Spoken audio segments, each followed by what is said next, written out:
Welcome to Fiction Audiobooks. If you enjoy the content, like and subscribing would be greatly appreciated. If you have any recommendations for novels, comment below. Please join my Patreon at https://www.patreon.com/fictionaudiobook. Chapter 1, It Ends. Closing my laptop, I leaned back in my chair and stretched my entire body. My name is Liam. I am a 21-year-old college student. From a young age I've had a love for all things related to games, anime, manga, and the like. It's my passion and my hobby all rolled into one. The end of the semester is here, and we just finished up our week of final tests. And anyone who is in college knows how much of a bitch those are. However, I think I did well considering I studied my ass off for the past 2 weeks. So much so my eyes turned bloodshot red from all the fucking sleep I lost. Though once I make those grades and pass my classes it will all be worth it. Moving on. Since final weeks has officially ended, I decided to celebrate with an anime marathon, which I just finished up. As for the anime I just binged watch, Is It Wrong to Pick Up Girls in a Dungeon? Or as I prefer to call it, Danmachi, since saying the other title is a fucking mouthful and I can't really be bothered to do it every damn time I refer to the series. But enough of my bitching. Stopping my stretching, I stood up from my chair. Once I did so, I started feeling hunger pains. Picking up my phone, I clicked the power button and saw I had been engrossed in watching Danmachi for the past 2 hours. I really didn't even notice. But I guess time flies when you're watching anime. Feeling even more hunger pains after I checked the time on my phone, I decided it was time to go and get something to eat. So I slipped on my shoes and head out the door. Tonight I am in the mood for pizza. Sitting down at the pizza place, I waited for my order to get finished since I used online ordering and purchasing as I made my way here. Good thing too, since the line in front of me is long as hell, and after seeing it I know I wouldn't have wanted to stand in it. My phone in hand, I moved through the online bookstore until I found what I was looking for. The Danmachi light novel list. Once I saw them, I stared, purchasing all the volumes that hadn't been made into anime yet. I also purchased all the light novel volumes of the spin-off series Sword Orario, which follows the adventures of Ace and her comrades in the Loki Familia. By doing this I can catch up on the series before the 4th season comes out in a few weeks. A fact which some of my friends can't stop talking about. They are actually the ones who recommended I watch the Danmachi series, since before they did so I wasn't really all that into it. Back when the first season came out I watched it, and honestly I didn't like it. I found Bell to be a horrible protagonist. Scared of his own shadow, always apologizing for no reason, and so incredibly dense it's not even funny. And he wasn't the only character I didn't like. Hestia is not my favorite in the series either. Actually, she's my least favorite. Acting like a clingy wife to Belle all the damn time, even though they aren't in that kind of relationship. It's no wonder the white-haired rabbit didn't make progress with any of the girls around him. A thing which still goes on in the later seasons of the anime which I saw tonight. Which, if I'm being honest, is a damn shame for Belle. Especially with all the cute and hot girls in the Danmachi universe that have shown interest in him. Haruheim, Aisha, I think Aina as well. Maybe Ryu, but I'm not too sure of that yet. Then of course there is Seer, or should I say the Yandere goddess Freya. Since I wanted to refresh my memory of Danmachi a bit before rewatching the anime, I decided to check out of the wiki and got a shocker when I saw that little bit of information. But things didn't stop there when I learned that after Freya got rejected by Belle as Seer, she charmed the whole fucking city of Orario all so she could have him. No matter what anyone else said about it. A/N. Spoilers. Look it up on the wiki page, it's the truth though. The moment I learned Freya would go to such lengths just to get one person, I felt a shiver run down my entire body. If she's not a Yandere, then I don't know what is. And if not for Asfi and Ryu breaking the spell on Orario, Belle would have continued to be hers, and he still might be. Since I also learned the Freya Familia and the Hestia Familia are going to engage in a war game. Yeah, I have no idea how Amori is going to pull that one out of his ass as a victory for Belle, especially since the Freya Familia boasts that fucking monster otter. I guess I'll just have to wait and see. Order number 69. Hearing the number of my order called, I slipped my phone into my pocket and went up to collect my food. Once I did so, I started making my way back to my dorm room, reading a bunch of Danmachi lore as I did so. Well, it's official, I'm hooked on the series now, I thought, walking across the street at an intersection as I did so.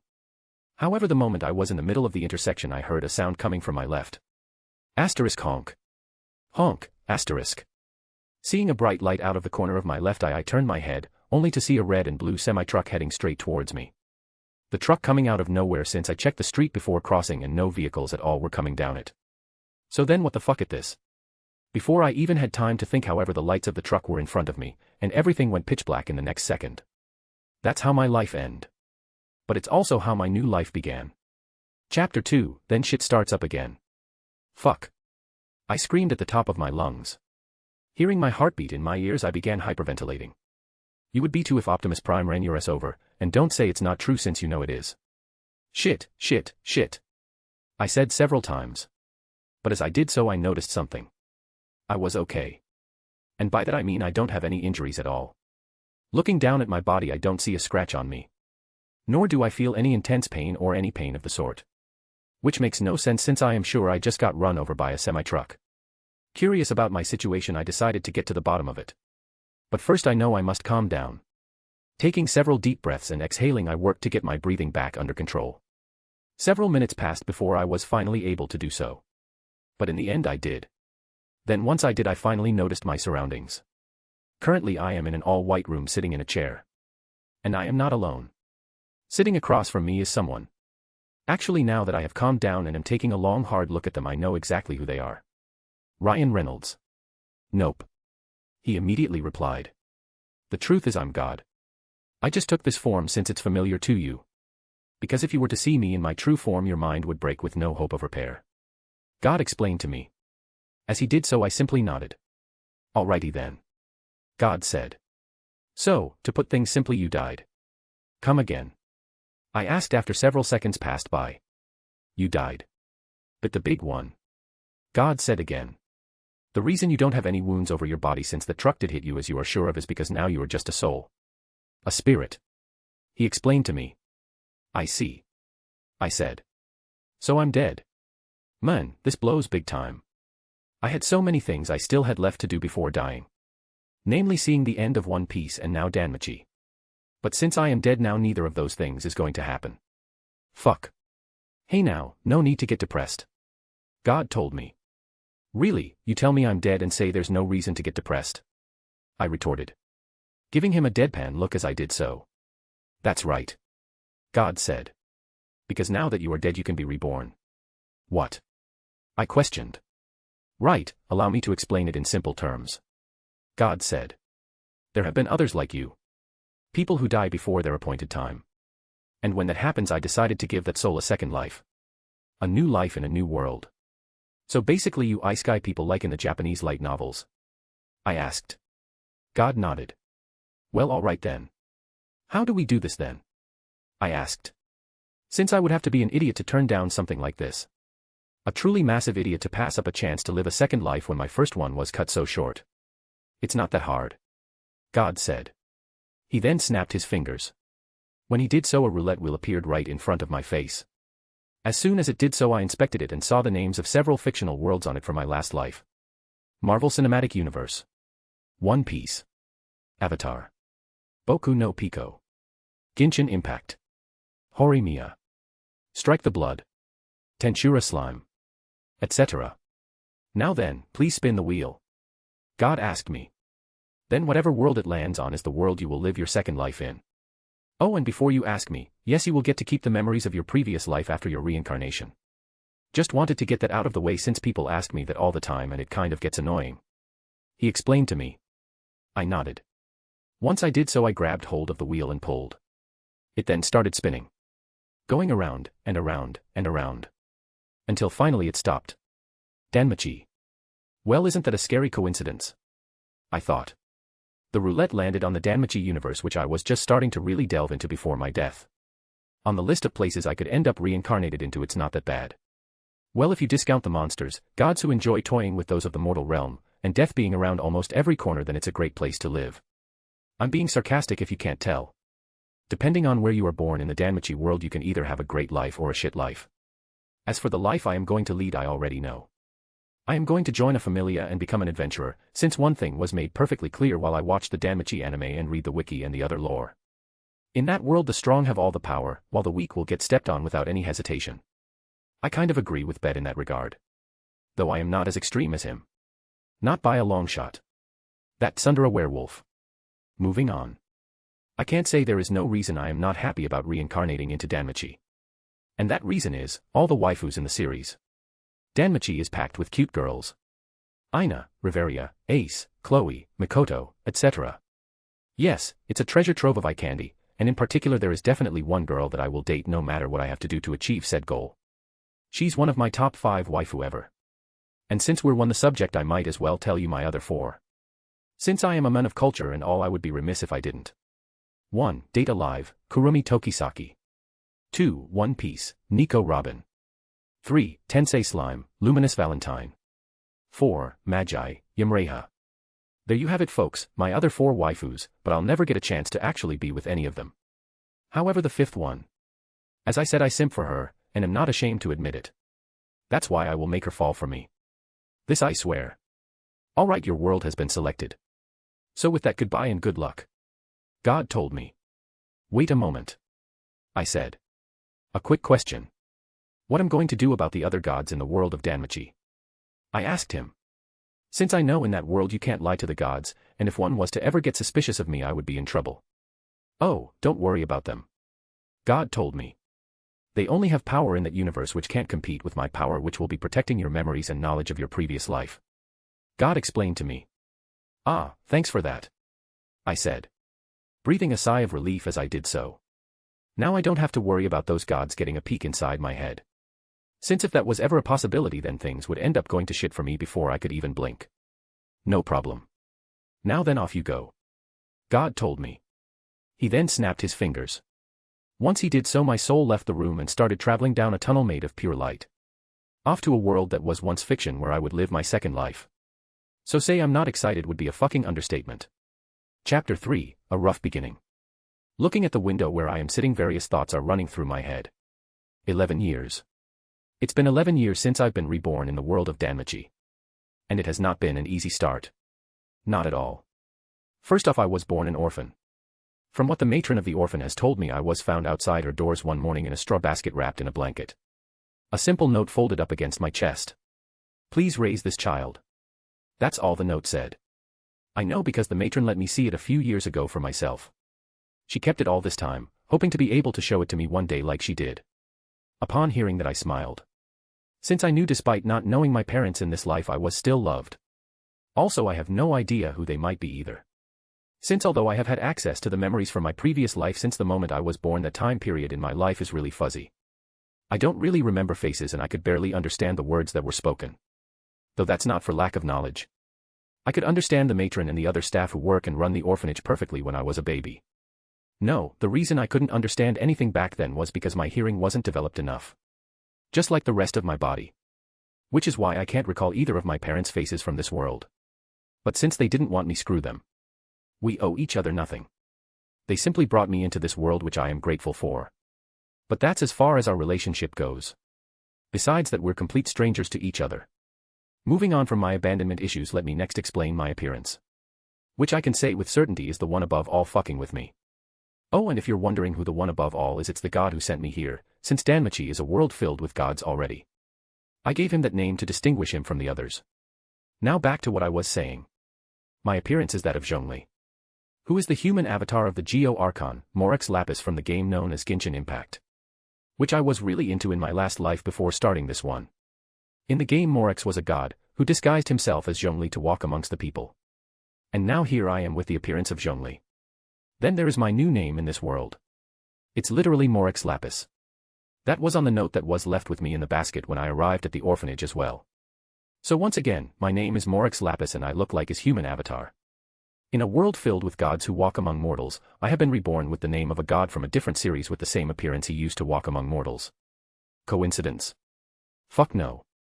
One above all is definitely getting his jollies off by putting me in this situation. But since there's nothing I can do about it, I have come to accept it.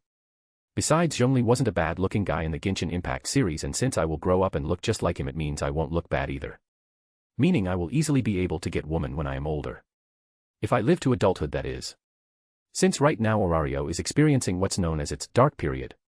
The days when evil gods ran unchecked, people killed each other on the streets as easily as breathing, and living in the city itself was worse than diving into the dungeon. Right now living in Orario is like living in a war-torn country. Already I've seen multiple dead bodies on the streets, and just the other day I saw someone stabbed to death in broad daylight simply while walking the street. There is a thick cloud of tension always hanging in the air. The eyes of adults and children both are filled with fear that they won't live to see the next day. And I'm not different. I'm scared shitless. Thankful for every day I wake up. So yeah, my start in my second life has been rough. But at least I know where I am in the timeline. Orario's dark period began when I was 6 years old. That's when the entire city heard the news of the Zeus and Hera familias getting one-shouted by the one-eyed black dragon. Soon after that took place they were run out of the city. From what I read of the Danmachi timeline in my last life, that took place 15 years before the events of canon began. So since I am currently 11, it means I will be 21 by the canon starts. A point I will reach no matter what it fucking takes. I am not going to die in the gutter killed by some piece of shit. No. I will join a familia, become an adventurer, and survive Orario dark period no matter what. Dinner. Hearing the matron call for dinner, I got up from the spot I was sitting at and headed to get some food. Forming plans for my future survival as I did so. A/N, so yeah, my MC was born in the Orario dark period. And as you can already see, he's afraid and struggling to survive. But that will forge him into the person he will become. Now since Fujino Omori hasn't really given much information about Prebell except for certain key information, I'll be flying by the seat of my pants for a lot of this. So please bear with me. Chapter 4, The Guild. Arriving in the mess hall, I went to take my seat at one of the table. A few minutes after I did so, the matron and the other employees started serving us children the food. Which isn't much. Just some vegetable soup, a small piece of bread, and 1 glass of water each. That's all this place can afford. What with murder and robbery and other shit happening every single day all around us. It's a wonder the orphanage still gets any money in the first place. Especially considering where it is located within Orario. Deadless Street. Which is basically the slums of Orario. Since this is where all the poorest individuals in the city call home. It's also a place scumbags roam freely and where the guild and adventurers from familias usually never tread unless absolutely necessary. It's basically the Wild West. That's the kind of place I've been living in for the past 11 years. But now it's time for me to change that. After the food was set out in front of me, I said a small prayer and then began eating. But right after I did so, someone spoke to me. "So, we're going tomorrow, right?" A male voice asked. Taking a short pause in my meal, I turned my head and nodded to the person sitting in the chair on my left. He is a male. My age, with dark brown hair and matching colored eyes. His name is Reiner Lute. Image here. He is my best friend. Some 3 years ago some of the older kids were bullying him, and since I didn't like what I saw, I stepped him and helped him out. Only to get my ass kicked as well. Despite this, the two of us ended laughing about it afterwards, and since then we've been thick as thieves. After I told Reiner of my goal to become a top-class adventurer and forge a better life for myself, he decided to wanted to do the same. Once our goal was set, we started planning, and we will officially begin trying to achieve our goal tomorrow. Seeing my nod, Reiner gave one back. He then went back to eating his food, the same as me. As I did so, I couldn't stop hoping that tomorrow would bring us something good. Because if not, I just might lose my mind a tiny bit. Feeling the first rays of morning sunlight on my face, I cracked my eyes open and then rubbed the sleep out of them. Sitting up on my bed after doing so. Today's the day, I thought. The day Reiner and I take our first official trip to the guild. Which we are doing in order to find familias to apply to and join. Since without Falna or a god's blessing, diving into the dungeon is a suicide mission, and unlike Kadu from One Piece, I don't enjoy trying to kill myself. Not by a long shot. I took a few minutes to really wake up. Then once I did, I moved to take care of morning business and then get dressed before heading down for breakfast, Reiner arriving a few minutes after I did so. Rubbing his eyes as he did. "So, did you get any sleep at all last night?" I asked him. "Yeah, a bit," he said. "But honestly, I couldn't really fall asleep." "Why, too excited about heading to the guild for the first time today?" I asked him. "No, there were a bunch of guys screaming outside my window last night," he said. "Oh, okay," I said. I then started eating my food, as did Reiner, the two of us ending the conversation on that note. Since talking any more about that subject will bring down the mood really fast. Obviously we know that those guys Reiner just mentioned are probably dead, but we just don't feel like discussing such a grim topic at breakfast. So instead we have chosen to eat in silence. Enjoying the comfortable silence that developed between Reiner and I, we finished our breakfast in no time at all. Then once we did so, we headed straight for the doors of the orphanage. Heading out of them the moment we arrived. Outside I felt the sun on my face. I also immediately started smelling the stench of blood in the air, getting a heavy metallic taste in my mouth shortly after I did so. Deciding to ignore it for now, I started walking with Reiner by my side. As we did so, we made sure to watch each other's back. In case some pervert tried to come up to us and kidnap us. As I said, on Deadless Street almost anything goes. Well, except for actually touching the orphanages, that is. A lot of the kids or gang leaders around the area grew up in those places, so no criminal activity goes on at those places. Basically they are like the safe zones like in the dungeon. And if anyone decides to ignore the rules and violate the safe zones they disappear very quickly. Which is actually one good thing about this place. However, after one leaves the orphanage they are fair game. And since Reiner and I are still just 11 years old we are prime targets for thugs, pedophiles, and the like. That's why we can't relax even for a second. The two of us walked, eventually making it out of Deadless Street. For those of us who grow up and live there doing so is easy. As we exited onto one of Arario's main roads we started picking up the pace. Since the guild is located all the way on the other side of the city and we need to make it there and back before nightfall. Staying out in Arario at nightfall in this era is just asking for trouble. Unless you are an adventurer, or even if you are, that doesn't guarantee you'll make it until the next sunrise. The freaks truly do come out at night here. Keeping our toes in a steady pace, Reiner and I reached our destination in 3 hours' time. The guild. We finally made it. I said in between breaths. Yeah, we did. Reiner said, resting his hands on his knees as he did so. We're not out of shape, but damn, that was a long way to walk. And we'll have to do it all over again and make it back to the orphanage before nightfall. Well, it's like they say. Getting some good is never easy. After taking about 5 minutes to catch our breaths, Reiner and I walked up to the guild entrance and stepped inside. The moment we did so I saw tons and tons of adventurers walking around. Some of them are decked out from head to toe in full body armor, while others are wearing next to nothing and instead just have on regular looking clothing. But I know for most adventurers regular looking clothing is probably anything but. I continued to look around, and as I did so I saw Reiner's eyes light up. Morax, I don't think I'll ever regret coming here. He said. Yeah, me neither. I retorted. But let's not get ahead of ourselves, Reiner. The true battle has only just begun. Yes, everything truly begins now. Reiner nodded at what I said. Then once he did so the two of us moved deeper into the guild. Intent to accomplish our goal. We are finally at the starting line. Chapter 5, Poll. Okay, so I hear some people are talking about only 3 girls. Just to be clear, this is not going to be a smut fic. But since I am a generous guy I add 1 more girl to the MC's harem. However, it will only be 1. Pick from among these choices. 1. Ina Tool. 2. Riveriel Jose Alf.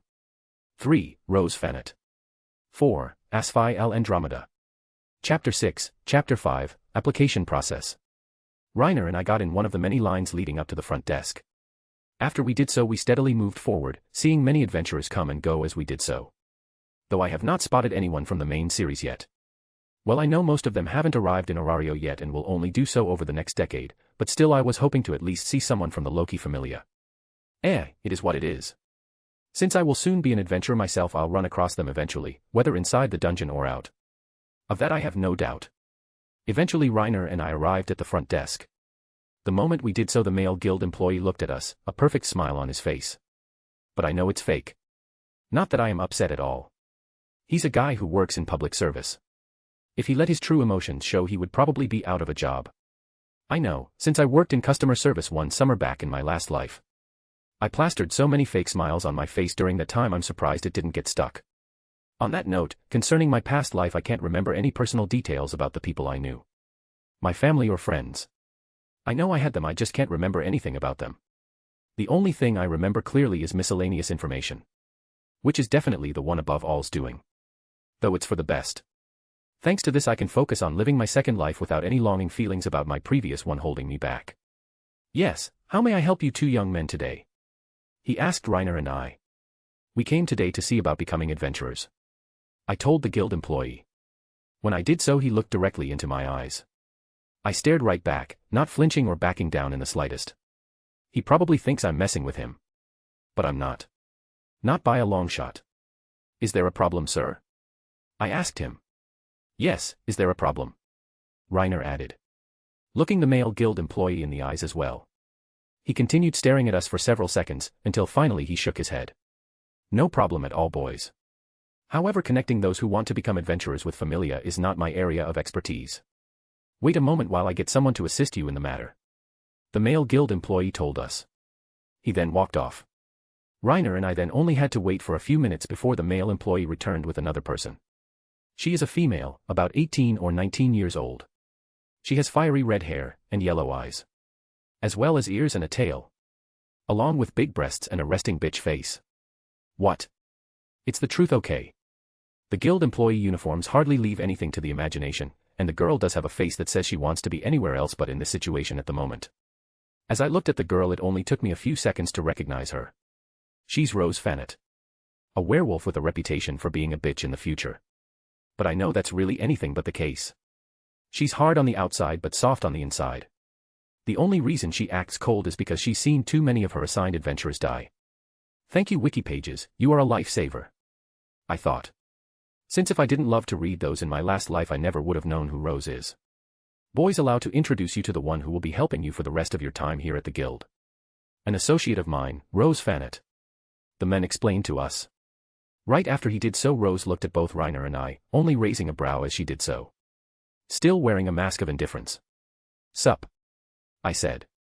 Hey. Reiner said. Rose continued to simply say nothing and stare at us. Several more seconds passed by before she finally spoke. Greetings. She said. The name is Rose. Follow me. She instructed. Rose then walked from behind the counter and started walking, Reiner and I following behind her as she did so. A few minutes later, the three of us arrived in a private booth and took seats on couches opposite from each other. Okay then. Are you kids here playing some kind of joke, or did someone put you up to this? Rose asked me. Put us up to what? Reiner asked. Coming in here and saying you want to become adventurers. Rose said. Nope. I said. It was all us. The two of us only. I said. I see. Rose said. And you're sure about this? Yes. I said, looking Rose in the eyes as I did so. I am as well. Reiner spoke. Rose looked at Reiner and I for several seconds after we reconfirmed our resolve to become adventurers. Say nothing at all. But eventually she just sighed. Okay. I got you. Rose said. So then, I take it neither of you has a familia you are particularly interested in joining. We have no prospects at all. Reiner said. What he said. I added. That's why we came to the guild today, to get a list of potential familia that might accept us. I explained. Sure, give me one moment. Rose said. She then stood up and left the private booth. Once she did so, Reiner looked at me. Hey, doesn't she seem kind of like a bitch? He asked me. Well, sort of. But everyone has their own circumstances. I said. And she's going to help us either way, so I really have nothing to complain about. Especially since I know the reason for Rose's behavior. However, I can't tell Reiner that. In fact, I have no intention of ever revealing my past life to anyone. That would open up a whole can of worms that can destroy this world itself, and I will not be the cause of it. I also don't want people hunting me down for what's inside my head. So yeah, my lips will always be sealed. Reiner and I only had to wait for a moment before Rose returned with a stack of papers. Sitting down, she slammed them onto the table and then slid them over to us. Okay. Here is a list of familia that might currently accept you too. She told us. Look through the list, and while you're at it, fill out these forms as well. Rose said. Taking out 2 forms from her pocket and placing them in front of Reiner and I. They called for basic information. Place of birth, date of birth, age, race, etc. Basically, it's this world's version of a job application. Once Rose set them before Reiner and I, we went to work filling them out. Getting them filled out easily. As soon as we were done, we handed them back to Rose, who began reading them, definitely checking for any errors. Her eyes widened a fraction once she was done reading. You are both orphans from Deadless Street? She asked us. That's right. I said. We are. Reiner asked. Is that an issue? No. Rose said. All right then. Time to get started. I said. I then started looking through the list of familia Rose had provided Reiner and I. As I did so, I noted most of them were familia I never even heard of. But then again, Danmachi only focused on a handful of gods, and Horario is crawling with hundreds. A majority of them each with their own familia, no doubt. The list I am reading right now proves it. Which just goes to show how big the world of Danmachi truly is. Moving on.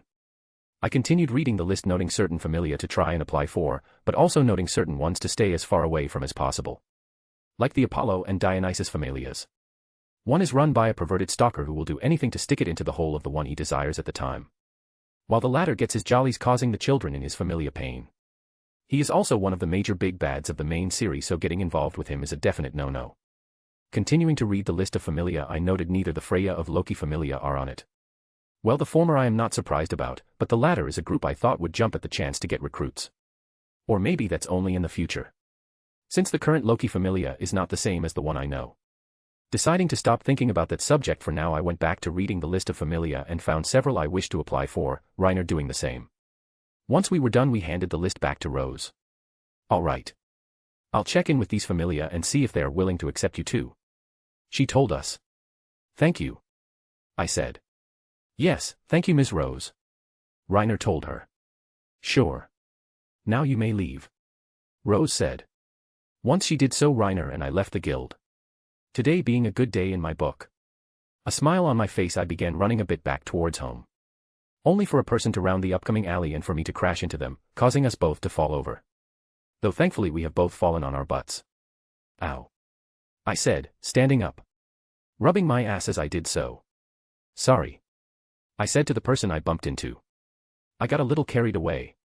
I trailed off. Since now I finally have a good look at the person I just ran into. Sky blue eyes, golden blonde hair, pristine white skin, as well elf ears and a cute face. Her hair is much longer and she's younger, the same age as me. But there is no doubt in my mind about the person I am looking at right now. Rio Lion. One of my top 5 waifu in my last life and the person I want to date in this world no matter what. This day just keeps getting better and better. Chapter 7, Chapter 6, An Offer. A/N, first off, the poll results are in for the final harem member and here is the lucky winner. Riveriel Joe's Alf. Also, no, the MC will not try and prolong his lifespan. He'll simply live his life like that of a normal human, for the record. Since this is not that kind of fanfiction. So without further ado, the chapter. Rio Lion. Even back when I first watched the Danmachi anime and didn't really like it, I always liked her. Her calm and cool personality, her super hot body, and of course the way she stuck up for friends and comrades no matter what. I liked all of that about her. I also felt extremely sad for her when I learned her full backstory later on. All of her friends dying and her being the only survivor. It's no wonder she fell into despair and went on a bloody rampage in the original work. Actually, it's a wonder she didn't try and kill herself instead. No, maybe she actually would have if Seer/Freya didn't save her on that rainy day. But I guess that's neither here nor there, since those events haven't taken place yet. And will never take place if I have anything to say about it. Since I will make this girl mine no matter what. After all, if anyone was to meet one of their favorite waifu in the flesh, I'm sure there is basically nothing they wouldn't do to date them and have some sexy time with them. In my opinion, at least. Anyway. Rio looked at me from her position on the ground, an indifferent expression on her face. Like the one she usually wore in the anime and as described in the light novels. You bumped into me. She said. Yeah. I said, giving her a curt nod. I did. And if you didn't hear me before, I am really sorry about that. I got a little carried away and wasn't paying attention to my surroundings like I should have. I explained to her. Anyway, are you okay? I asked. Offering my hand to help Rio up off the ground. But as soon as it got too close to her. Slap. She slapped my hand away without hesitation. The second after Rio did this, her eyes went wide with shock. She then stared, slightly frowning, and got a disappointed expression on her face. Which is self-disappointment, to be specific. Like I said, I know her backstory quite well. Rio left her home forest due to the fact that the elves there mocked other races easily. She didn't like that. So she came to Orario in an attempt to make friends with people of other races. But since the idea of mocking others is so firmly planted in her mind thanks to her people from her hometown, she's not able to do the thing she truly wants to do, and that is to have some comrades. She's also self-loathing a bit right now since she doesn't like the fact the gods created the elven race at the moment. That's why I'm not surprised she slapped my hand away just now. Hey, Morix. Reiner said. Arriving at the scene. Are you okay? Yeah, I'm fine. I told him. Looking at Ryu as I did so. Sorry. She softly said. You were only trying to help me and I was rude to you, for that I apologize. She said. Standing to her feet on her own as she did so. No, it's fine. I said. I should be the one saying sorry again.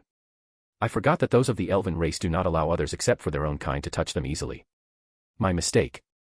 I said. No, again the mistake was all mine. Ryu said. Let's agree to disagree. I spoke.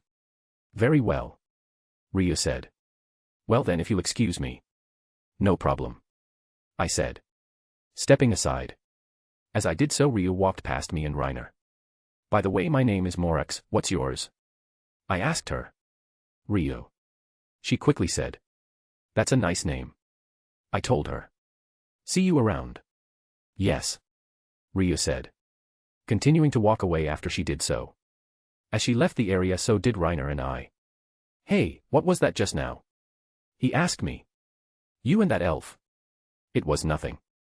I said. We simply bumped into each other is all. Yes, and I can't believe how lucky I was to do so. Third person, POV. As Ryu left the scene of her encounter with Morex, she clenched her fists in frustration. Damn it. She muttered. Why did I slap his hand away? He not only apologized for bumping into me, but also tried to help me up, and yet Ryu did not like the way she acted right now. It reminds her of the way her brethren in her home forest do. Mocking the other races. That's why she came to Orario. So she could get out of that environment and change for the better. But due to her actions against Morex right now, Ryu is realizing that change is not going to be easy. Even so, she's not going to give up. Morex, POV. Bullshit. Reiner roared. Calm down. I told him. But Morex, aren't you upset as well? He asked me. Of course I am. But getting upset like this won't change anything, so calm down. Unless you want us to get kicked out, that is. I told him. Hearing my words, Reiner nodded. He then started calming down. Rose simply watching the whole thing take place without saying a word. A month has passed since Reiner and I first came to the guild and tried to apply to join a familia. Every single one of them has rejected us. No ifs, ands, or buts about it. From the Ganesha family to even trash like the Ikelos familia, no one is willing to give us a chance. Now I understand how Bell felt when he first came to Orario. It's burning me up inside. Still, I'm not calling it quits on being an adventurer. I'm sure something will come along eventually. I just need to remain patient. Though honestly, I don't know how long my patience will be able to hold out. Clenching my fists, I started inhaling and exhaling to keep calm. Reiner doing the same thing. Good, looks like you both have cooled off. Rose said. Which caused us both to look at her. Now then, I know it's upsetting, but this is not the end. It's only been a month. Who knows what may change in the future. As such, I will keep sending in your applications to various familia and you might be accepted in the future. She explained. I nodded. Thanks, Rose. Yeah, thanks. Reiner echoed. Just doing my job. Rose said in a monotone voice. Okay then, you can leave now, that's all I had to tell you. She said. Nodding, Reiner and I left the private booth. Making our ways towards the guild exit. But just as we were about to reach it, someone spoke to us. Sorry, but I couldn't help but overhear. A female voice said. You two are looking for a familia to join, correct? Stopping in our tracks, Reiner and I both turned to look at the person speaking to us. She is a girl. She looks to be 11 or 12 years old. She has pink hair and pink eyes. As well, dog ears atop her head and a tail, signifying her as a part of the Chianthrope race. Image here. Swish swish. The girl's tail is moving back and forth. Looking at it, I can't help but want to mafu her just a bit. The same way I do with Rose every time I see her. And I feel no shame in admitting that. Since animal girls are the best. Enough said. So, you were eavesdropping on our conversation just now, were you? I asked the girl. Lightly scratching her cheek, she put an embarrassed expression on her face. Hee, sorry. I didn't mean to. I was actually pointed in that direction by guild employee. Also, I could speak with my dungeon advisor Millwire. Rose spoke. Coming over to us as she did so. You are looking for me, I heard. Yes, Ms. Rose. The girl now named Millwire said. I was sent to get permission by the others to dive onto one of the deeper floors of the dungeon. She explained. Hearing this, Rose sighed. Like I've said before. No. None of you are ready for the deeper floors yet. Relay that message once again, and tell your friends to stop asking permission every week or else. She said. Right, I will do that. Millwire said. See that you do. Rose told her. She then looked at Reiner and I, something you two need. Actually, Millwire was the one who stopped us. She overheard a bit of our conversation just now and wants to talk to us about something. I explained. When I did so, Rose got a look of clarity in her eyes. I see. Yes, that can work. Millwire, you want to ask these two to join your familia, right? Well, I think introducing them to the others and the goddess would be a good start. Millwire admitted. If they accept, that's fine, but if they don't, that's fine as well. I just think if you are trying so hard to help them, Ms. Rose, then I think they would be a perfect fit into my familia. she explained, making Rose blush a little bit after she did so. I see. Rose said. Well then Reiner and Morex, I think you should take Millwire up on her offer. Her familia wasn't on the list I gave you, and they are small, but I think it might be a good fit for you both. Though the final decision is up to the two of you. Sure, I'll see what she has to say. I spoke. Since if Rose is recommending Millwire's familia to us, I know we won't get screwed over just by hearing them out. I know the red-headed werewolf is not that type of person. I'm in. Reiner said. Ah, great. Millwire said. So, please follow me. She asked. Lead the way. I said. Once I did, the three of us left the guild, on our way to meet up with Millwire's familia and hear them out. Looks like going with patience was the right call after all. Chapter 8, Chapter 7, The Athena Familia. Once Reiner, Millwire, and I left the guild, we started heading west.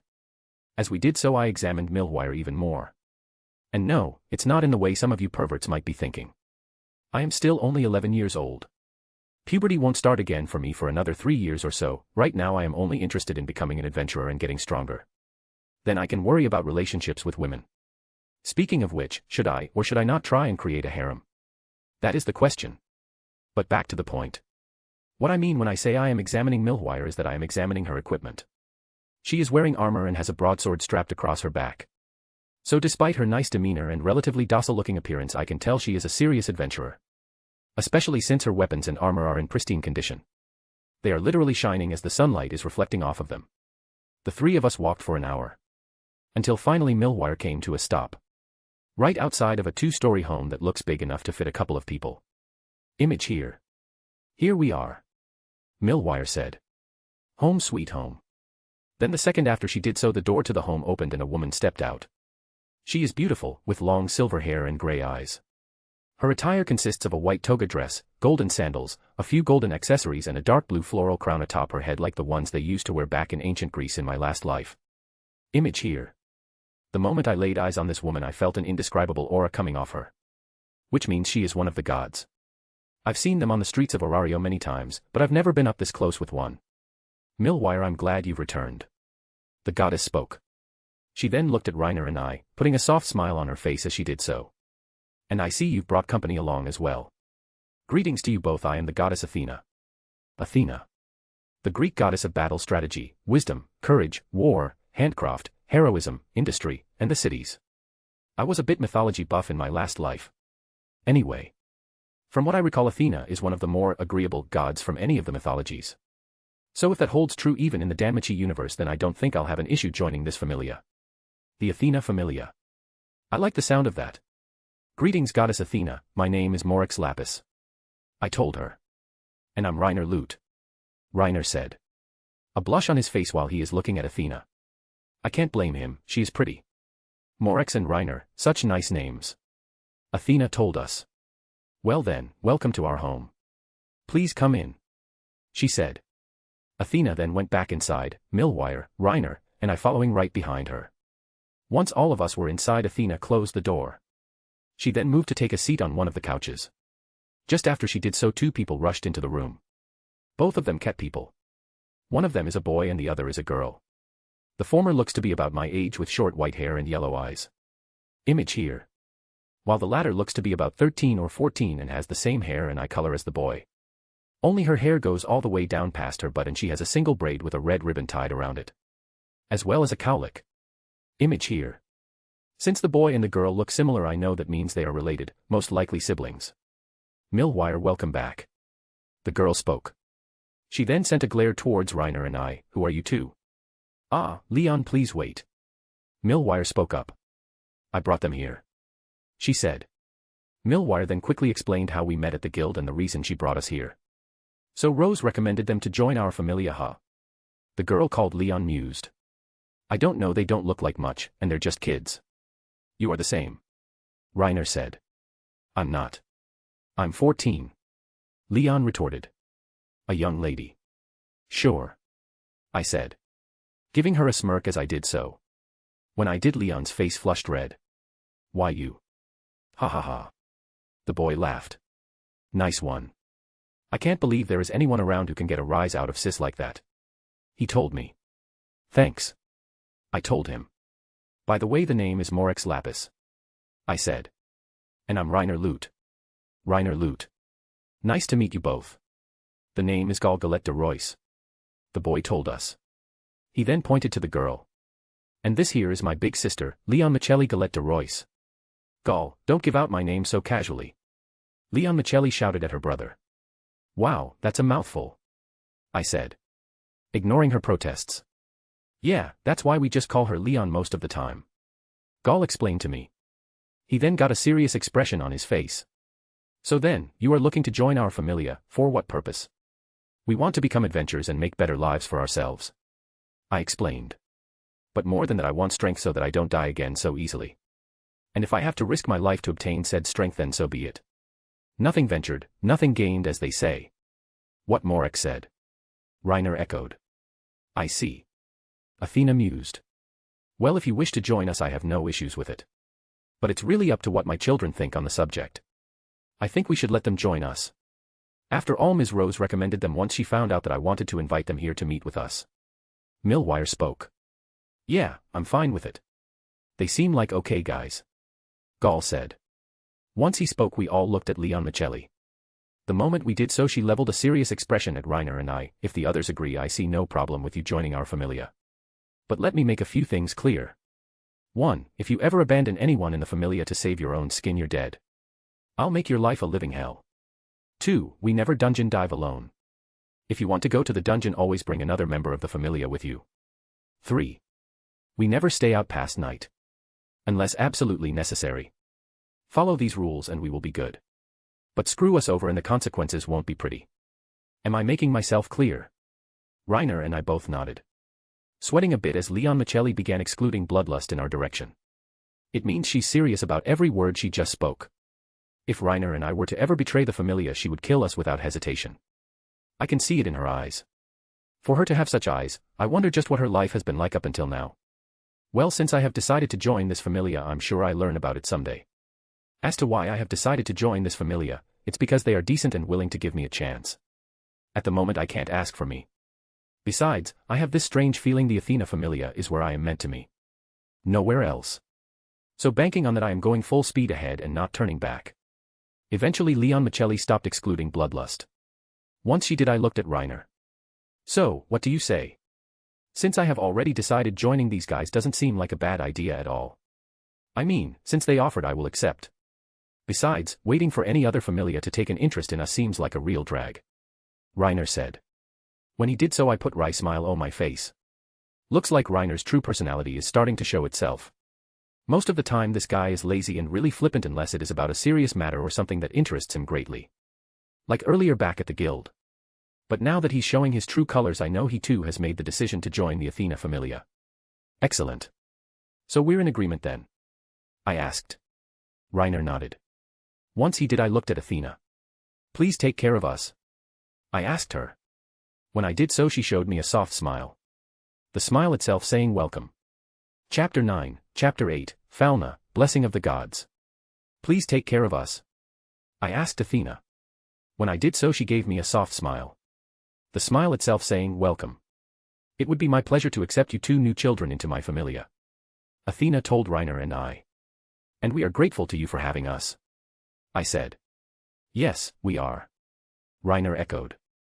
We truly are. Now we can finally start having adventures. I am excited. But at the same time I am also scared, considering what I know lurks in that place called the dungeon thanks to my foreknowledge. Goliath, the one-eyed black dragon, and then there is the Juggernaut as well. Just thinking about those monsters is making me feel a cold sweat. But at the same time a burning passion as well. It's weird. But I like this weird feeling. It isn't too bad. Clapping her hands together, Athena drew my attention back to her. Okay then, so who wants to receive their Falna first? She asked Reiner and I. Falna, also known as the Blessing of the Gods. It is what gives us that were born in the mortal world the power to dive into the dungeon in the first place. By obtaining it we can fight the monsters, gain Excelia, and grow stronger. Once Athena posed her question, I looked at Reiner. Do you mind if I go first? He asked. Not at all, I told him. Great, then please follow me, Athena said. She then stood up and started walking, Reiner following behind her. As the two of them left, I looked at Leon and the others. So, do you guys have anything to eat? I haven't had lunch yet. I asked. Hey, I'm hungry, so sue me. Third person, POV. Following Athena, Reiner and her went up the stairs to the second story of the home. They then walked to a door at the end of the left hallway, and once they arrived, Athena opened the door and went inside. Please come in, she told Reiner. He then followed her inside, the goddess closing the door behind her. Now then, please remove your shirt and lie down in the bed, Athena told Reiner. Sorry, what now? He questioned. It's the only way for me to give you Falna, Athena explained. Oh, okay, Reiner said. He then removed his shirt and laid face down on the bed. Once he did so, Athena moved over to the desk and picked up a needle. She then moved over to Reiner and without any hesitation stabbed herself in one of her fingers. After she did so, she let the blood from her open wound drip onto Reiner's back. A few seconds after this took place, a glow encompassed his entire body. Oh, this feels strange and yet so good at the same time, Reiner said. Athena said nothing, and simply put a soft smile on her face. As the blessing contained within Athena's blood fused with Reiner's body, hieroglyphs eventually appeared on his back, along with the crest of Athena and the entire Athena familia. Image here. Then once that happened, Reiner officially became a member of the Athena familia, and an adventurer. It's done, Athena said. Now then, don't move yet, I still need to inspect your status. Yes, Reiner said. As he did so, Athena pulled a thin piece of paper from Reiner's back, examining his status. When she did so, she raised a brow. Oh my, seems you have a talent to become a mage, Athena spoke. Really? Reiner questioned. Athena nodded. Here, take a look for yourself, she said. Athena then handed Reiner his status sheet. Sitting up, he examined it with vigor. Name, Reiner Lute. Level, 1. Strength, I0. Endurance, I0. Dexterity, I0. Agility, I0. Magic, I0. Magic. Izuchi. Chant, what I seek is thunder, Izuchi. Slot 2. Slot 3. Skills. High Magus, increases the power, range, and attack strength of any of the user's magic. As well speeds up the recovery of their mind, generally preventing mind down unless they are in dire straits. Developmental abilities. So cool, Reiner said. As he gushed over his status, Athena simply continued smiling, happy that Reiner is happy. She is also glad her familia finally has a mage in it, since her other children were not good at long-range attacks. Now Reiner can balance that out. Seeing this, she is glad she decided to accept him and Morex into the familia. Very glad indeed. Morex, POV. A sandwich in hand, I enjoyed lunch as I made small talk with Millwire, Leon Michelli, and Gall. In doing so, I learned all of them grew up together as childhood friends. Interesting, I said. So, you three have been together since you were babies, huh? That's basically right, Leon Michelli told me. Millwire grew up in the orphanage where Gall and I used to live. One day she wandered into our home and we met, then the rest is history, as they say. Yep, Gall said. I see, I said. Cool. And I think it's even cooler that your parents allowed you all to become adventurers so young as well, I said. But the moment I did so, I knew it was a mistake. Since as soon as I said the word parent, the entire temperature of the room dropped. Gall and Leon Michelli getting blank looks on their faces. Sorry, I said. I didn't mean to hit a sore spot for you guys. No, it's all right, Leon Michelli said. It's just, well, you see, our parents dash. Morex. Athena's voice interrupted. I'm ready for you, she said. Turning towards the stairs, I saw her walking down with a smiling Reiner. Oh, looks like something good happened, I said. Yep, turns out I have the talent to become a mage, Reiner said. Here, take a look, he said, handing me his status sheet. Reading it, I nodded. He really does have the talent to become a top-class mage in the future. Good for him. His skill especially is top tier, and he's still only level 1. Once I was done reading Reiner's status, I handed it back to him. Then I quickly finished off my sandwich and headed upstairs with Athena, while the others started talking about Reiner's status with him. Going to a room at the end of the left hallway, I entered and Athena closed the door behind us after we did so. So, this is your room, huh? I questioned. It is, Athena told me. Now then, please lie down and remove your shirt so that I may give you my blessing. No problem, I spoke. I then removed my shirt and laid down back up on the bed. A moment after I did so, I felt something hit my back, and then a warm and fuzzy feeling spread across my entire body, bringing a smile to my face as I did so. So this is what it's like to receive Falna. It certainly is an experience I will never forget. But as quickly as it began, it ended. Hold still please, we're not done yet. Athena told me. Yes ma'am. I told her. I then held still and then heard Athena gasp a moment later. Oh my. She said. Turning over, I looked up at her. What's wrong? It seems you have even more potential than your friend. Athena told me. Here, take a look. She said. Athena then handed me my status sheet. Once she did, I took note of the crest of the Athena family, but also of my current status, and when I did, my eyes went wide in shock. Name, Morex Lapis. Level, 1. Strength, I0. Endurance, I0. Dexterity, I0. Agility, I0. Magic, I0. Magic. Geoforce allows the user to create and manipulate earth constructs such as weapons. The more complex the constructs are, the faster mana and mind are drained. Chant, ground and soil, heed my command and come forth. Slot 2. Slot 3. Skills. Geo Archon increases the effect and power of any earth-based magic. It also doubles the user's strength and agility stats anytime they are in combat within rocky terrain. This allows one to be able to sense people within a 50-meter radius upon rocky terrain, but only if they are part of one's familia. Developmental abilities. I read and reread my status several times. Still not able to believe what I was seeing. Not only a magic, but also a skill as well. Which I don't think is that rare, but the magic and the skill itself are pretty fucking broken. Geoforce pretty much lets me create anything out of rock, dirt, and earth that I can think of, so long as I have enough mind and mana to accomplish it. Which means in the future I can create earth dragons if I wish to do so. Then there is my skill. Geo Archon. The same title Morex had in the Genshin Impact game. Again, one above all must really be getting a kick out of this. Giving me a skill with such a name. Though I am not complaining, especially with the benefits the skill provides me. But now that I have seen this, I know I need to be even more careful and cautious than I already am. Because if another god of Familia gets winds of my powers, they will probably stop at nothing to acquire me. Which I will not let happen. I will live my life on my own terms. When I was done reading my status, I looked at Athena. Please goddess, keep this between us and the Familia, don't tell anyone else. Of course. I will protect my children no matter what. She said. And I just know she is telling the truth right now. Which means Reiner and I were right to join her Familia after all. Chapter 10, Chapter 9, Registration. Once I got my status, I slipped my shirt back on. Then Athena and I headed downstairs, where I showed the others my status. If we are going to be in the same Familia, we need to build trust after all, and this is one of the best ways to do so. Since an adventurer's status is basically their entire lives.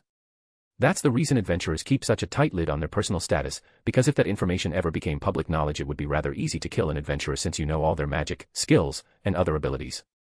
But since we are going to be allies, I have decided to trust them. I just hope they don't betray my trust. Otherwise, I will take them down without hesitation. Here's hoping. What the hell is with this skill? Leon Mitheli questioned. I've never heard of such a powerful skill being possessed by a level 1 adventurer. Just wait until Belle appears in the future. I thought. Then Leon Michelli will really be left speechless. Since that guy will advance faster and farther than most adventurers could hope to achieve in their entire lives. All thanks in part to that bullshit cheat skill, Liaris Freeze. Which I'm pretty sure he still doesn't know about in canon. All because Hestia is being a bitch, when again she and Belle aren't even in that kind of relationship. Just thinking about that mess makes my head hurt a bit. That's why when Belle does show up, I think I'll give him some pointers on what being a man is all about. Since Zeus did a shit job in that department. Which I'm really surprised about, considering that guy is always one of the biggest perverts in any world. Instead of teaching Belle about heroes, I would have thought he would have taught him, every hole is a goal, or some shit like that. But he didn't. Though I am pretty sure Zeus had a hand in making Belle's first skill appear, though I don't know how. And on that note, how was Zeus able to hide his godly aura from Belle as he was raising him? No, stop. I need to stop thinking about this, otherwise I'll end up down the rabbit hole. Shaking those thoughts out of my head for now, I return my focus to the others as their mouths are still agape, looking at my status sheet. Guys, close your mouths before bugs get in them. I said. Once I did so, they all came out of their group stupor. Good, you all are back to normal. I said. Now then, I'll take that. I said. I then grabbed my status sheet and handed it over to Athena. She then worked her magic and made all my information vanish. Well, now that that's over and down with mine showing me to my room. I asked. Oh right, almost forgot. Reiner echoed. Yes, I'd be happy to give you guys a tours. Millwire said. Thanks Millie. I said. Wait, did you just call her Millie? Leon Michelli asked me. Yep. I said. I just thought up the nickname for her, since saying Millwire all the time doesn't work for me. Of course if Millwire doesn't like it I'll stop using it. I said, looking at her when I did so. No, it's fine. I like it as well. Millwire said. Her ears and tail twitching, showing she meant her words just now. Damn it, I should have thought of that first. Leon Michelli complained. Meanwhile Gaul and Athena just shared a laugh. Oh yeah, I think I will fit in here just fine. After I gave Millwire her nickname she gave me and Reiner a tour of the house just as she said she would. The entire complex has a total of 4 bathrooms and 8 bedrooms, meaning Reiner and I each got our own room. Something I haven't had in a long time. Which I picked the room with a nice clear view of the sky. Since stargazing has become a sort of hobby of mine since being reborn.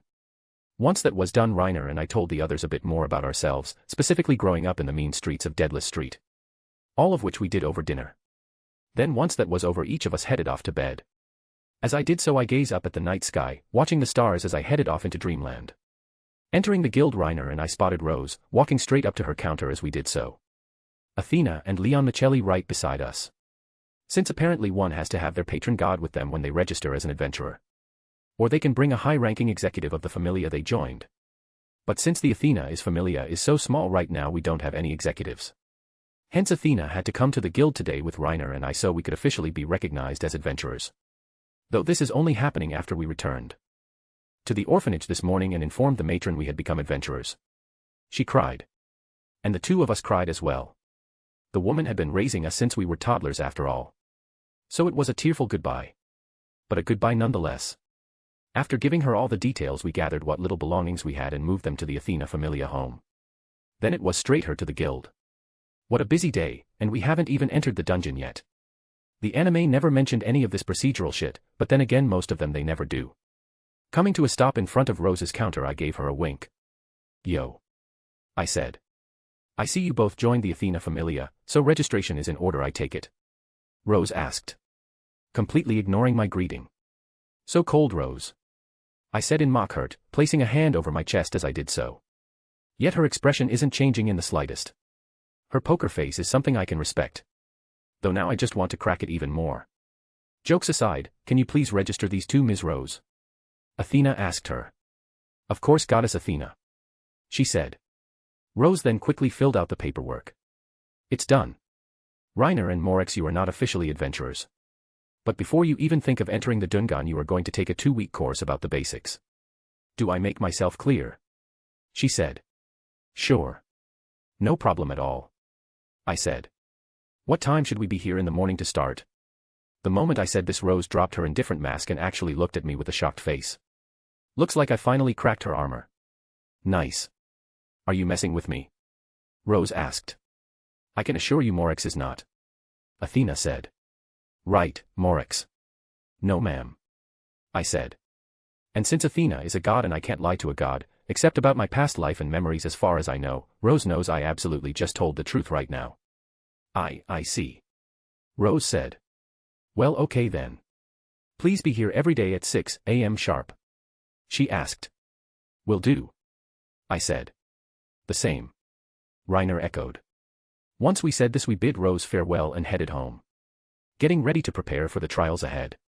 Chapter 11, Chapter 10, Shopping. Third person, POV.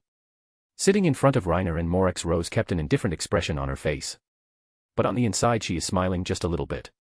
Since the two young boys in front of her have followed every instruction she has given them to the letter. They even arrived on time every single for their 2-week basic course about the dungeon. The two of them even asked for pencil and paper to take notes. Rose couldn't believe it when that happened. Most adventurers she had been assigned to advise since she started working at the guild 4 years ago either ignored their training course entirely, or came but only showed up to send lustful gazes at her body. Hardly any of them actually paid attention to what she said. As such many of Rose's assigned adventurers have died. In the last 4 years she can't remember how many notifications she received about her adventurers dying while in the dungeon. Some of which were people who actually even listened to Rose's advice like Reiner and Morex are doing right now. Rose always liked those adventures, and they in turn liked her. That's why many of them confessed to her. both men and women. Happy Rose decided to accept those confessions and give those adventurers at least one date. But every time she did so they always died on their next trip into the dungeon. Every time she accepted an adventurer's confession they died. Rose soon came to think herself cursed. That's why she created her bitch persona and drew lines in the ground so to speak between her and the adventurers assigned to her. This way she wouldn't be overly hurt then they eventually died. But after having worked with Morex and Reiner, along with the other kids from the Athena Familia, Rose had decided that maybe she was too hasty in making her decision to be completely professional with adventurers. She actually wants to get those to these kids, and hopes with all her might they don't die. Rose had never been the advisor to children adventurers before, but she'd heard some stories about those who took it when those kids died in the dungeon. Some never recovered. Rose is hoping she will never fall into that category. That's why she's placing her faith that the kids from the Athena Familia will survive and thrive. Not only for their own sakes, but for hers as well. Morex, POV. As Rose sat across from us with an indifferent expression on her face, I get the feeling she is smiling on the inside for some reason. Probably just my imagination. Moving on. 2 weeks have come and gone. Reiner and I have completed the standard 2-week basic course, which I must say was very informative. Not only did we learn a lot of information about the upper floors, but we also learned about the middle floors. We also learned about the patterns of monsters, pantries, monster rexes, safe zones, and many other things. It was a lot, but Rose was patient with us and answered any questions we had.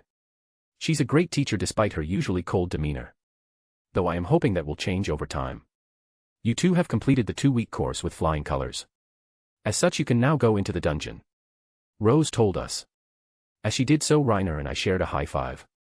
Now, don't get too excited. For now you two are only permitted to travel on the 1st through 4th floors. If I find out you went any deeper without my express permission you can find someone else to be your advisor. Rose explained. Understood. I said. The same. Reiner added. A light then. You're free to go. Rose told us. Once she did so, Reiner and I left the guild and went straight back to our Familia home, where we told everyone the good news. Great. Now we can finally start going into the dungeon again, Gaul said. As he did so, Leon Michelli slapped him upside the head. Ow, sis, what was that for? Gaul cried, rubbing the back of his head as he did so. We can't start dungeon diving again just yet. Reiner and Morex still don't have any weapons or any type of armor, Leon Michelli pointed out. Oh, right. Gaul said. Sorry. It's fine, Leon Michelli said. She then looked at me and Reiner. Anyway, tomorrow we're going shopping for weapons. Reiner and I both nodded at her words. We have been looking at equipment and already have a general idea of what we want. Once the decision to go shopping was made, everyone split to do their own thing. Going to my room, I began making preparation for tomorrow, a smile on my face as I did so. The next day Reiner and I got up bright and early like we usually did during these past 2 weeks. Leon Michelli did the same. We three then shared breakfast and left before the others even had a chance to wake up. One thing I've learned since I began living with everyone is that unless absolutely necessary, Gaul and Millwire don't like to get up in the morning. Morning people they are not. The three of us walked the streets, Leon Michelli equipped in her full gear as we did so. Her weapons include a broadsword strapped to her left side and a 2-handed axe strapped across her back, both of which look heavy. Yet she's walking around with them like they weigh nothing at all. Her strength stat must be quite high for this to be possible. Which reminds me. Hey Leon, what levels are you guys at? I asked her, since I completely forgot to ask the question until just now. But since we are going to be diving into the dungeon together, that's information both Reiner and I need to have. We're all still at level 1. Leon Michelli told us in a low voice. Since people are staring to appear in the streets. I nodded at this. As did Reiner. Hey, how long have you guys been adventurers? Reiner asked. Another question I forgot to ask. I really need to write this shit down. 6 months. She told us. We both nodded again.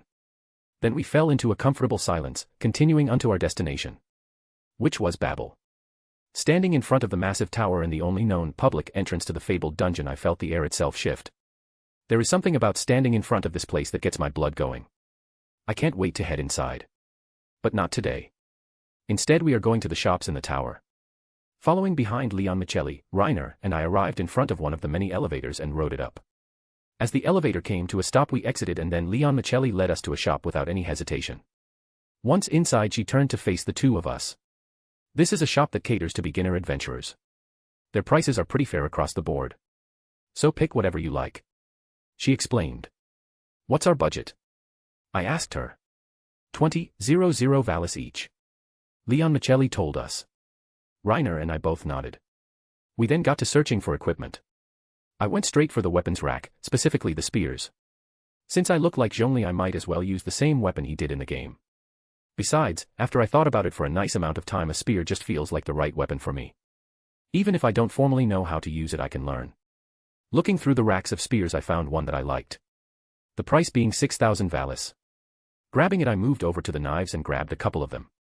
Just in case anyone or anything manages to get inside my range.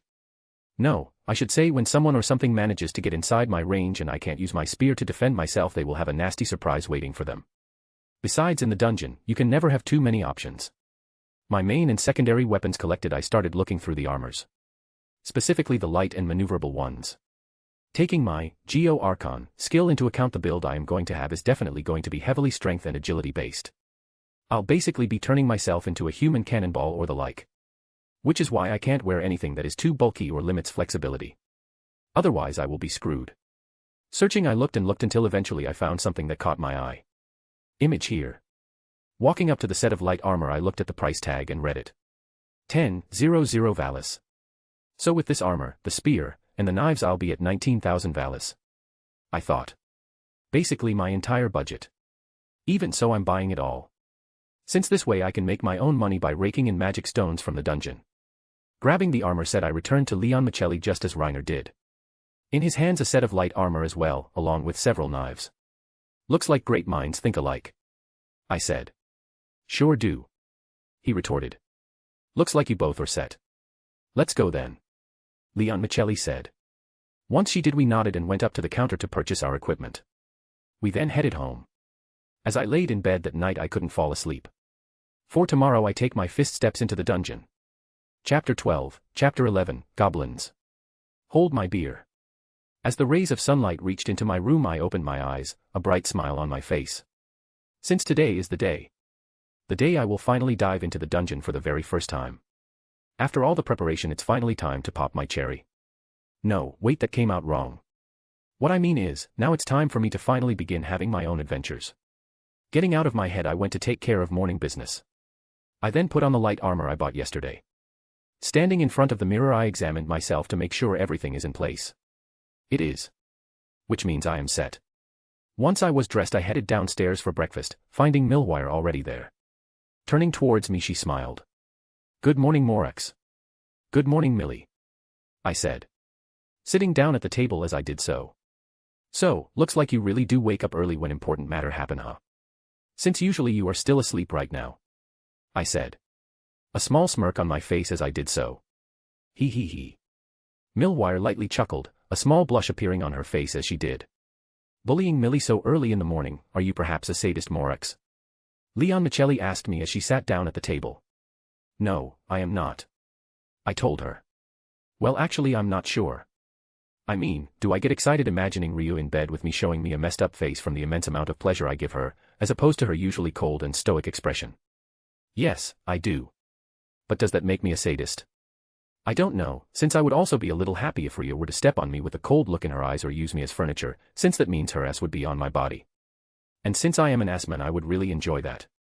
So again, not sure if I am a sadist, but I am definitely not a masochist.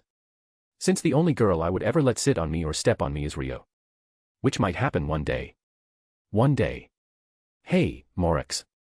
Getting out of my own head, I looked at Leon Michelli. Yes, sorry. You okay? She asked me. Yeah, I'm fine. Why? You just had this super weird smile on your face. Leon Michelli pointed out. Damn. I thought. I need to work on keeping my expressions in check. Oh no, I'm fine. Really? So anyway, who is going into the dungeon today? I asked. Changing the subject. But I also really want to know. Since we can't leave Athena alone. Not with Evelus running around. Those guys will kill both adventurers and gods without any hesitation. As such, we can't leave our goddess undefended, lest we lose her blessing while in the dungeon and get slaughtered like animals. It will be you, Reiner, Millwire and Gaul. I'll remain behind today to watch over Athena. Leon Michelli told me. At her words I nodded. We then got off the serious topic and stared talking about general things. Until eventually the others came down and joined us for breakfast as well. Which is really good. Millwire really can cook. Our meal ended on a good note. Then once it was over, the four of us going to the dungeon geared up. Once everyone was ready, we left the home. Heading straight for Babel. Me with a grin plastered on my face the entire time. Reaching Babel Tower, we walked through the entrance. But this time we didn't head to the elevators. Instead we headed towards the descending spiral staircase which led into the dungeon. As the four of us walked down it, we were surrounded by many other adventurers. Though not as many as I saw during that one shot of the staircase in the anime. But it makes sense why. Until Evelys is stomped out, or at least forced to go into hiding, not too many people will become adventurers, I suppose, and those that are need to play it safe, otherwise they'll get killed easily. As I thought about such things, I didn't realize we reached the end of the staircase until Reiner tapped me on the shoulder. Huh? I said. We're here. Reiner told me. We're getting ready to enter the first floor. He said. Giving me a questioning look as he did so. Morax, you okay? You seem out of tea this whole morning. No, I am fine. Just thinking about a lot of stuff since we are entering the dungeon today and all. I told him. Okay. Reiner said. Just don't let your guard down. Believe me, I won't. I told him. I then slapped my face with my hands lightly a couple of times. Once I did that, I took my spear off the holster in my back and focused all my thoughts on the present, and not on anything else. Since I will not die in the dungeon, no matter what. I'll make it my bitch instead. Okay, let's go. I said. Right. Follow me. Gaul said. A grin on his face. Unlike his sister, his equipment consists of metal greaves and gauntlets, making him a close-range fighter. He took the lead and the rest of us followed behind him. Entering the first floor, I immediately noticed the change of terrain. The walls are light blue colored, just as described in the light novel and depicted in the anime. It all looks really pretty, but I know this beauty is hiding death. Though I suppose that's just how the dungeon is. Beautiful and deadly at the same time. The four of us continued on the path, my eyes darting around everywhere, never staying in one place too long. Since I know that monsters can spawn and appear from anywhere in here. The walls, the floor, and the ceiling. Get relaxed for even a moment and it's game over. We traversed further down the path, nothing out of the ordinary. Then in a second that all changed. Both walls cracked open, and when they did, several tiny green monsters with red eyes came out of them and landed in front of us. Turning their attention to us as soon as they did so. Goblins. Gaul said. He is right, the monsters in front of us are goblins. So it's time to get slaying. I got this. I said. Gaul nodded and stepped out of the way. Once he did so, I charged forward. Getting within range of the goblins, I stabbed my spear forward, turning several of them into a kebab with ease. A moment after I did so, they turned into black smoke and their magic stones dropped onto the ground. Not like that I killed their friends, the other goblins moved to attack me. Pulling my spear back, I swept it out in an arc, using the tip to slice down the goblins before they could reach me. Clumsily, I will add. Since I have never used a weapon like this in either of my lives. But I will learn to do so. My attacks landed, killing the goblins in front of me. Their magic stones hitting the ground. In no time at all I finished them off. Nice job, Morax. Gaul told me. Thanks. I told him. A smile on my face as I did so. I then moved to collect the magic stones. Only for the ceiling to open up right above me, several goblins appearing. Shit. I thought. From the angle they are coming, I can't use my spear to kill them. What I seek is thunder, Izuchi. I heard Reiner yell out. Then out of the corner of my eye I saw a magic circle appear in the air before his hands and several lightning bolts blast out of it immediately afterwards. Those bolts struck the goblins seconds before they reached me and killed them instantly. Some magic stones dropping onto the ground afterwards. Thanks, Reiner. I said. That was too close. No problem. That's what friends are for. He said. Yes, right. Millwire said. Gaul nodded in agreement as well. As did I. I then immediately went back to the task at hand. Collecting the magic stones. Once I did that, we continued onwards, more goblins appearing as we did so. Too bad for them, today they are facing the Goblin Slayer. Charging forward with the others, I killed them, getting my first taste of the dungeon. Having no idea what trials awaited me in the future. Chapter 13, Chapter 12, Hostess of Fertility. Sitting up on Athena's bed, I slipped my shirt back on. When I was finished doing so, she handed me my status sheet. 2 months have passed since Reiner and I stared diving into the dungeon along with the others. It's been going great. My status sheet in hand, I began reading it. Name, Morex Lapis. Level, 1. Strength, I0, I50. Endurance, I0, I38. Dexterity, I0, I33. Agility, I0, I55. Magic, I0, I34. Magic. Geoforce allows the user to create and manipulate earth constructs such as weapons. The more complex the constructs are, the faster mana and mind are drained. Chant, ground and soil, heed my command and come forth. Slot 2. Slot 3. Skills. Geo Archon increases the effect and power of any earth-based magic. It also doubles the user's strength and agility stats anytime they are in combat within rocky terrain. This allows one to be able to sense people within a 50-meter radius upon rocky terrain, but only if they are part of one's familia. Developmental abilities. Looking at my stats, I nodded. For 2 months I am making good progress, and just like I wanted, my strength and agility stats are climbing faster than the other 3. Now when I get to rocky terrain and my Geo Archon skill activates, things will certainly get more interesting. Very interesting indeed. Also, once my skill comes into play, leveling up should be much easier, since I plan to level up in a year. I mean, if people like Rio, Alan Frommel, and Ace can do it, then so can I. Especially if a giant asshole like Alan Frommel can do it. How he and Anya are related is still a mystery to me. Once I was done looking over my status, I handed the paper to Athena and she disposed of it as usual. Like she does every single week. I regularly get my status checked, just in case something like a new skill appears. Because unlike magic and developmental abilities, skill can appear at any time for an adventurer or those who possess fauna. Since while all adventurers have fauna, not all those who possess fauna are adventurers. Like those in Rakia, who receive the blessing from that moron Ares. Who is a disgrace to what Ares the god of war truly should be. If I ever meet that idiot, I beat him up without hesitation. But I won't kill him. I don't want to get blacklisted by the guild after all. Thank you, Athena.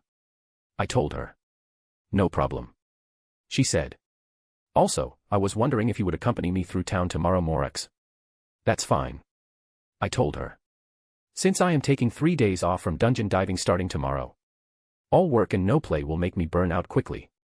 Which will not be good for my life expectancy inside the dungeon. So even though I want to get stronger, I know that taking a break once in a while is also necessary to accomplish my goal.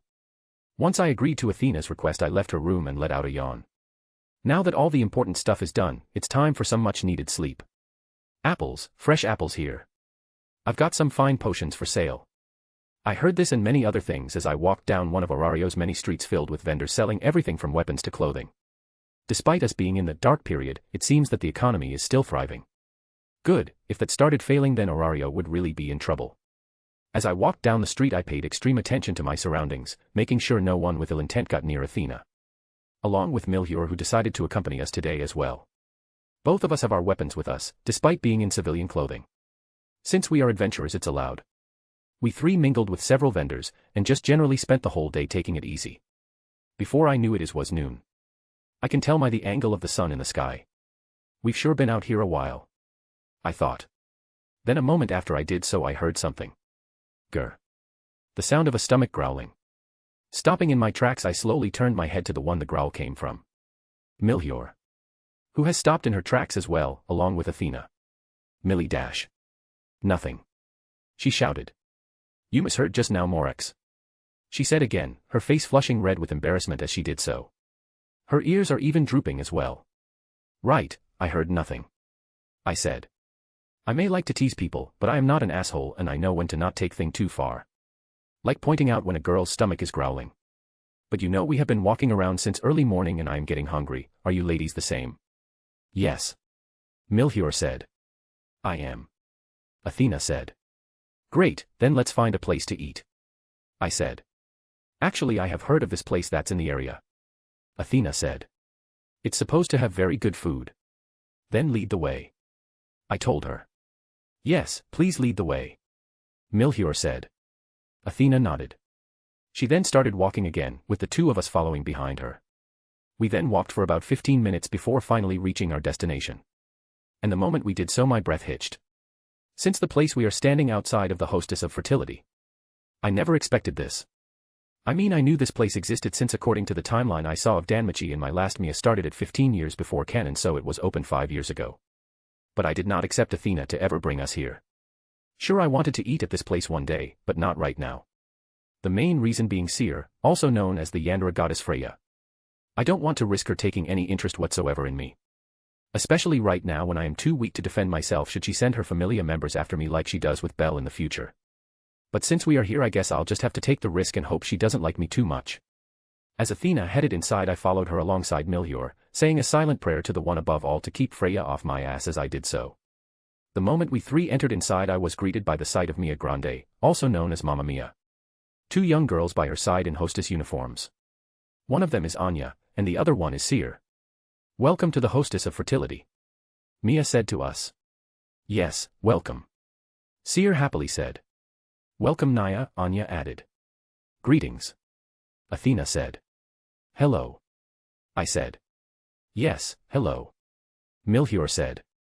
Table for 3. I spoke. No problem. Mia told us. Anya, please attend to them. Leave it to me Naya, Anya said, a smile on her face as she did so. She then came up to the three of us. Follow me please, Naya, she said. So we did and immediately got seated. Anya then handed us our menus. So then, can I start you off with something to drink Naya, perhaps some beer? Anya asked. I'll just have water. I said. Me as well. Milhior said. The same. Athena said. Got it, Naya, 3 waters coming right up. Anya said. She then scurried off. As she did so I once again questioned how someone like her can be related to Alan. He's an all-the-time angry asshole who is seriously too obsessed with Freya. Meanwhile Anya is a happy-go-lucky airhead. The disparity between the Frummel brother and sister is real. I also question a bit how Anya survived in the Freya familia with her personality. Since most of those guys are really intense. But well, I guess that's just one of the mysteries of Danmachi.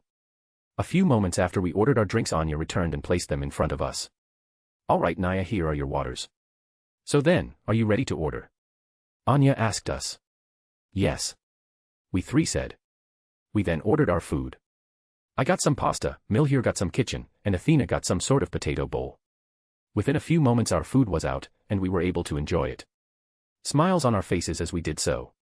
The food here at Fertility is really good. No wonder civilians and adventurers alike come to this place. Before I knew it my plate was completely clean, and I had a satisfied smile on my face. That was delicious. I said. Oh, I'm glad you liked it. A voice spoke up behind me. Turning around I found myself face to face with Seer. And since you liked it, please come back again. She asked me.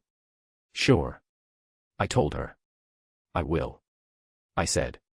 Which is not a lie. The same. Milhior said. Athena simply nodded. I'm glad. Seer said, showing a bright smile as she did so. Seeing this I am getting a bit mesmerized. But I have to keep my wits about me. Even though she is cute and seems innocent the first have to remember she cannot be trusted completely.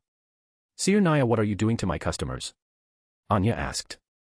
Coming back to the table. Nothing Anya, just telling them to come back again since they like the food. Seer explained. I was going to do that Naya, Anya said. Oh, really my mistake then. Seer said. Giving herself a small tap on the head after she did so.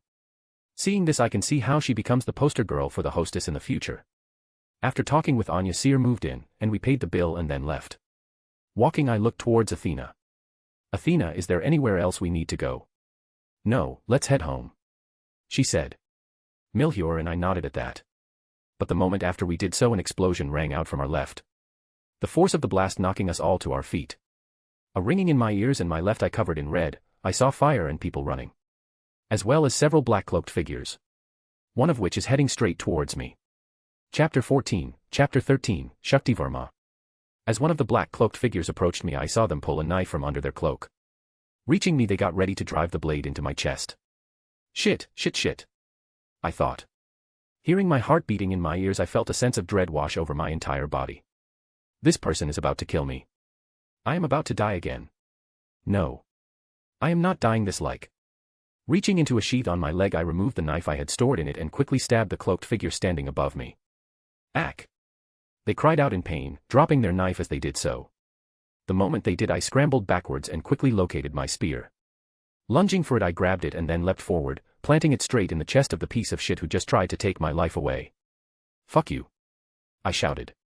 Driving my spear deeper into them.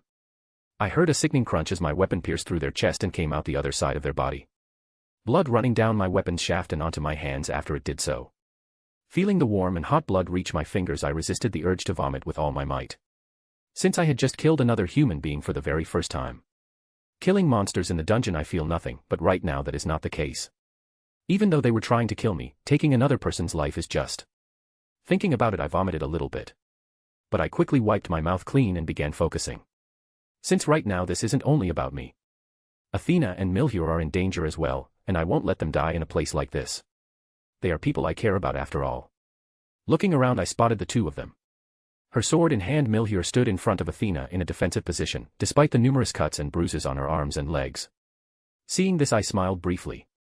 I then removed my spear from my assailant's chest and moved over to them. The ringing in my ears finally stopping as I did so. But once it did, my ears were assaulted by other sound. Screams. Many of them. All around me I can hear screaming. Turning my head, I see several dead bodies, as well as people bleeding and running away in terror. Seeing this, I began to shake uncontrollably. I knew things in Orario were bad, but this is my first time experiencing the shit up close, and I have to say I do not like it at all. Axe. Morax. Hearing Milhur shout at me, I turned towards her. Are you able to move? She asked me. Yes. I told her. Good, then let's go. She said. You're not going anywhere. A voice shouted in our direction. Whipping my head toward it, I saw several cloaked figures running towards us, armed with swords and daggers. A goddess. Let's send her back to heaven, as a sacrifice to our true gods. One of the cloaked figures cried. Yes. Let us. Kill her. The cloaked figures shouted in pure joy as they became enclosing on our position, intent to send Athena back to heaven. Like I'll let that happen. Standing to my feet, I gripped my spear with all my strength, standing side by side with Milhur after I did so. Ready to defend Athena. Out of the way, you filthy heathens. One of the cloaked figures shouted. Reaching us, they prepared to strike with their sword. Only for a spear to impale them in the chest and stop them in their tracks. What? I thought. A second after the spear landed in the man's chest, a figure landed in front of us and removed it with ease. They then turned to face us. As they did so, I instantly recognized them. Shaktivarma. The captain of the Ganesha Familia. Although it's still 10 years away from canon, she looks exactly the same. Azure eyes, and azure hair along with a cute face and a super hot body. Falna really does wonders for people's aging. Since right now, even though Shakti is 28 years old, she still looks like she's only in her early 20s, just like she does in the future where she is approaching cougar age at 38 years old. I'll just say, she can have her with me anytime in a few years. Fuck, it's Shaktivarma. Kill her. Kill Ankusha. She too will make a perfect sacrifice to our true gods. One of the cloaked figures said. They then charged at Shakti with a knife and closed the distance, getting past the zone of her spear tip. However, Shakti didn't flinch at ease.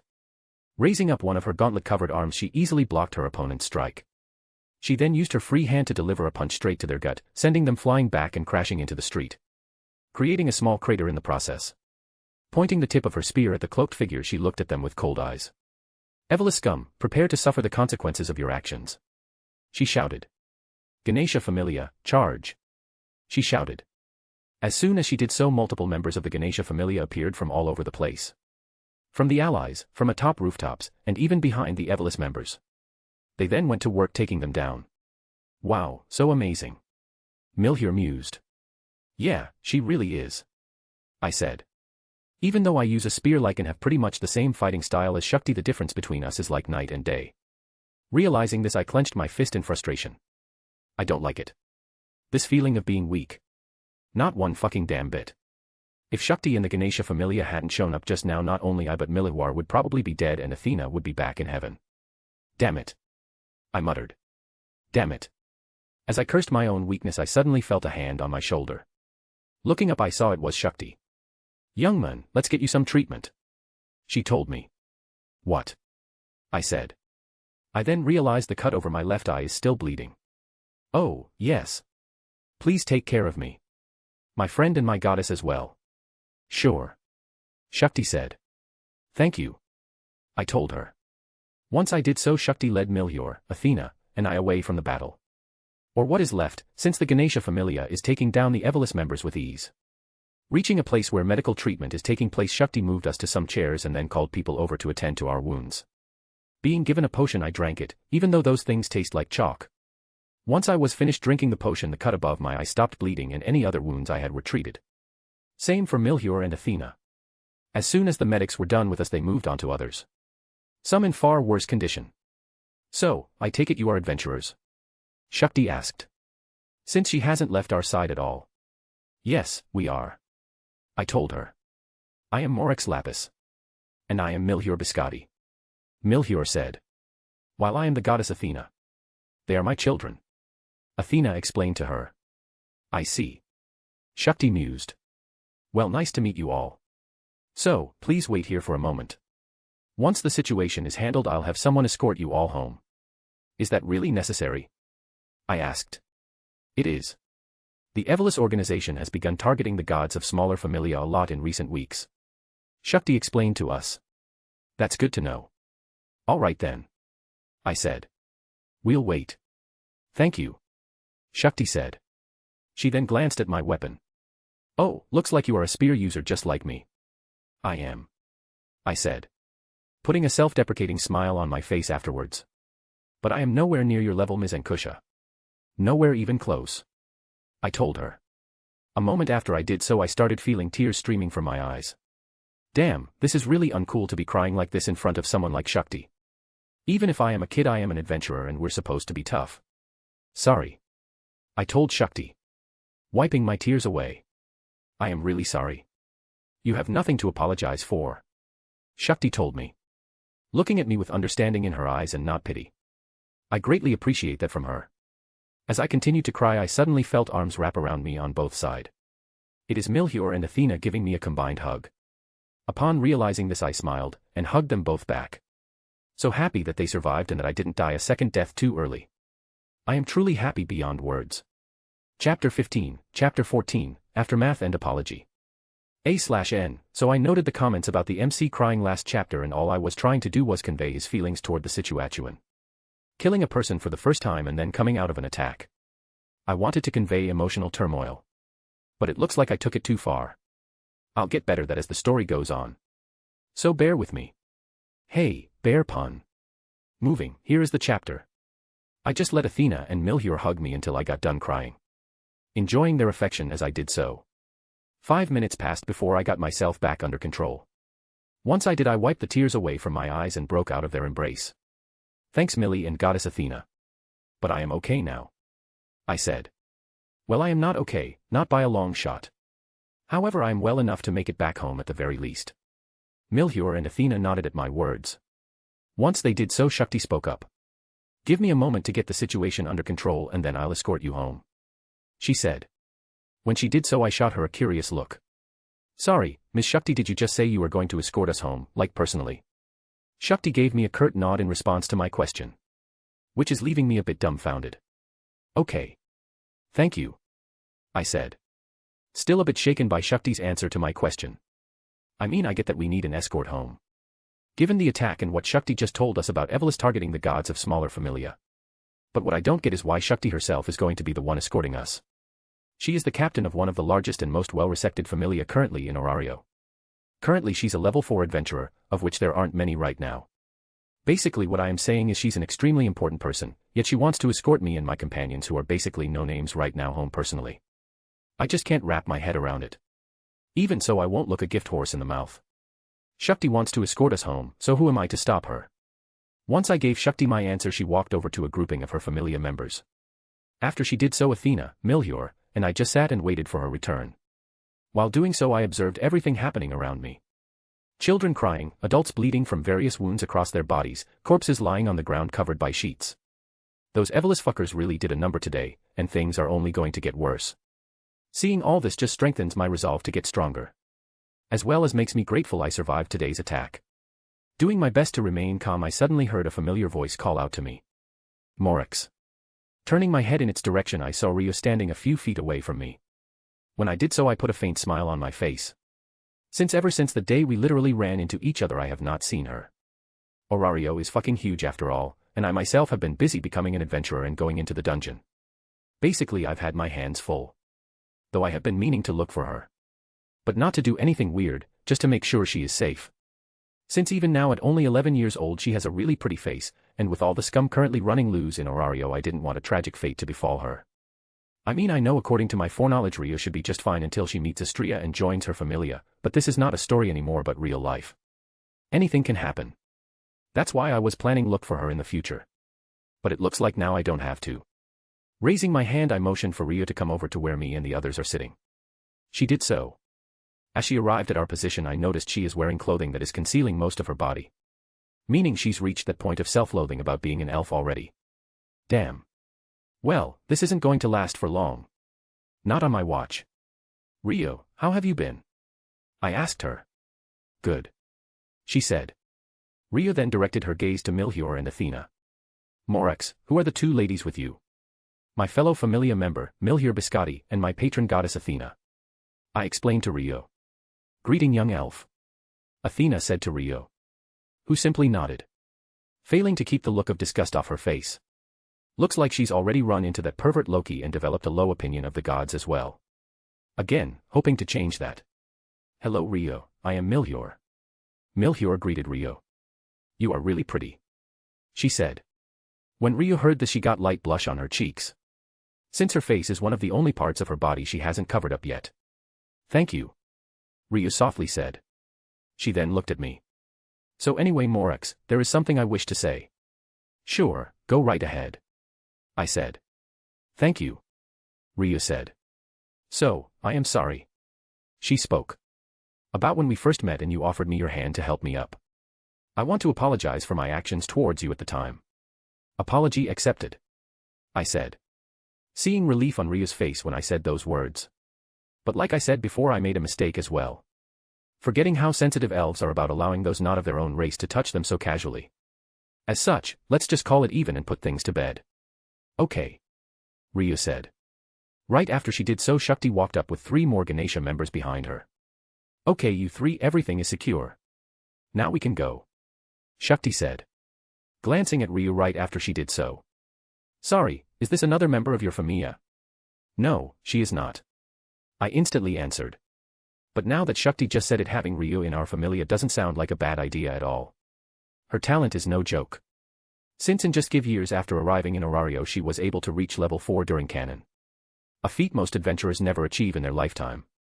And I am sure if Rio's friends didn't die from the Juggernaut attack causing her to go on her vengeance-filled rampage against Evelys she would have reached level 5 or maybe even level 6 in the original story if she had the chance. Okay, I've decided that Rio is going to join the Athena familia instead of the Justice Waifu Estrella family. Will this change the timeline? Yes. Do I care? Nope. Since this is no longer a story but a real world. A world which I will make my own way in. Plus, having Rio join the Athena familia will make it much easier for me to make her my lover. So it's a win-win situation all around. Yes. What Morex said is true. I am not a member of the Athena familia, nor any familia. Rio explained. Well then, please excuse me. She said. Wait young lady. Shakti spoke to Rio. It's dangerous to be alone right now, especially after the Evelys attack. Thank you for your concern ma'am, but I will be fine. Rio said. I would still feel better if you had an escort home. Shakti said. Excuse me, but I think I have a solution to the problem. I spoke up. Rio can simply stay with me and my familia for the night. No, I couldn't impose. Rio quickly said. Nonsense, you wouldn't be imposing at all. I said. Right Athena and Milhior. Yes, what Morex says is true. Athena spoke. You would not be imposing on us at all. I don't mind. Milhior spoke to Rio. Again, I cannot. Rio protested. Once I am allowed to leave I will simply head back to my inn. Sorry, but where is your inn? Shakti asked. Rio told her. That's all the way across town. By the time we finish up here it will be near dusk and night once you are able to make it back to your inn. Shakti said. Listen young lady, I can't tell you what to do, but I strongly advise you to spend the night at least with the Athena familia. All right. Rio finally said. Yes. All according to plan. Getting her to meet the others in the familia is my first step in getting her to join us. And I am definitely not using a form of mental manipulation to do so. Nope, not at all. I'm glad. Milhior told Rio. Who began blushing again. As she did so we set out back towards the Athena familia home. me getting a rather nice view of Shakti's firm ass as we did so. What can I say, I am an assman. Chapter 16, Chapter 15, The Siblings Passed. It didn't take long for Shakti and her fellow Ganesh Familia members to escort us home. As we walked I checked out her ass the entire time. From what I can see through her form-fitting clothes it's so tight you can bounce a quarter off of it easily. Seeing this is one of the only reasons I hate being a kid again. Otherwise I would definitely try my hand at seducing Shakti. Which reminds me, going through puberty again is going to suck ass. Hard. I released a mental sigh just as we arrived at out front door. The moment after we did so Shakti turned and looked at us. Here we are. She said. Thank you Ankusha for escorting me and my children and our guest home. Athena told Shakti. It is no problem Goddess Athena. Shakti said. Well then excuse us. She said. Shakti and her companions then left. But as she passed me she whimpered. Hope you enjoyed the show you little pervert. My eyes going wide I looked at Shakti out of the corner of my eye only to catch her putting a small smirk on her face. So she knew I was looking at her ass the entire time. I thought. Yet she didn't call me out on it. I'm not sure if that is good or bad, but I'll take it as a win for now. While Shakti and her fellow Familia members left the area Athena unlocked the door and went inside first. Followed by me. Then the last to come in were Milhur and Rio. The latter of which has a complicated expression on her face. It is because during the entire walk home Milhur stuck close to Rio despite her trying to put distance between them. Now Milhur hasn't attempted to touch Rio, but it's obvious she wants to. And she doesn't look like she's going to give up at all. Good. Rio needs more people around her like Milhur to help her get over her self-loathing. After we entered the house Reiner, Gall, and Leon Michelli showed up within a minute after we did so. Hey guys, welcome back, what the fuck happened? Reiner shouted after getting a good look at us. We ended up getting caught in an Evelyn attack. I said. I then explained the events that took place to the others, including why Ryu is with us. Oh, I see. Reiner said. Well, I'm glad you guys are all right. He said. Also, a pleasure to see you again, Rio. Likewise. Rio said. As she did so I noticed the expressions Gall and Leon Michelli are wearing. They are ones of pure anger. Leon, Gall, please calm down. Milhur spoke up. Having noticed the siblings' expressions as well. Right. Leon Michelli said. Sure. Gall added. The two of them worked to calm down. As they did I made a note to find out what that was all about just now. Since the type of anger I just saw on their faces doesn't just suddenly appear. No, that anger only comes a deep-seated issue. And since they are my friends and fellow Familia members now I want to know the source of Gall and Leon Michelli's anger. To help them through it. After a few minutes the siblings' expressions returned to normal. Once they did so they walked over to Rio. Hello there. My name is Leon Michelli and this is my younger brother Gall. A pleasure to meet you, Rio. Leon Michelli said. The same. Gall said. Rio nodded. Likewise. I am Rio Lion. She told them. Oh, so it looks like we have two Leons now. Reiner spoke up. When he did so Rio looked at him. Sorry, what do you mean? Although my name is Leon Michelli I prefer to go by Leon. Leon Michelli explained. I see. Rio mused. Well then for my short time here please refer to me as Rio then. We all nodded. Thank you. Rio said. Grr. Then as soon as she did so her stomach growled. Right after it happened Rio's white cheeks became flushed red with embarrassment. Well, looks like I should get dinner started. Milhur said. Also Rio, do you have any foods you cannot eat? No. Rio said. Not looking Milhur in the eyes as she answered. I can tell she's so ashamed right now she wants to crawl into a hole and die. Okay then. Milhur said. Well then excuse me. She said. Milhur then headed off to the kitchen. Once she did so Athena looked at Gall and Leon Michelli. You too, if you would be so kind show Rio to her room for the night. Yes goddess. The siblings answered. They then looked at Rio. Follow us. Gall said. Yeah, we'll show you around. Leon Michelli said. Rio nodded. Once she did so she and the siblings walked up the stairs. Once they were gone Athena looked at me and Reiner. Boys, I think it's time we have a talk. Athena said. We both nodded. The three of us then moved over to the couches and took our seats. So, let's talk about the anger you just saw Leon Michelli and Gall display. Athena said. I had a feeling this is what she wanted to discuss. Yeah, what was up with that? Reiner asked. When he did so Athena got a sad expression on her face. The truth is Evelis not only killed Gall and Leon Michelli parents but also destroyed the previous familia they lived with and were planning to join. Athena revealed. As soon as she did so, mine and Reiner's eyes went wide. I suspected Gall and Leon Michelli had some connection to Evelis given their angry expressions as soon the word left my mouth, but I didn't accept something that heavy. Not at all. Athena. Please wait. Hearing Leon Michelli, I turned around to see her walking over to us, a complicated expression on her face. Leon, my child. Athena said, giving her a kind smile. Leon Michelli sat down next to Athena and then gave her a brief hug before looking at Reiner and I. So, as you just heard, my brother and I have a history with Evelis. Leon Michelli said. We both nodded. Now don't misunderstand. I didn't stop Athena just now because I don't want you two to not know about our past. I just feel it would be much better coming from Gall and I instead.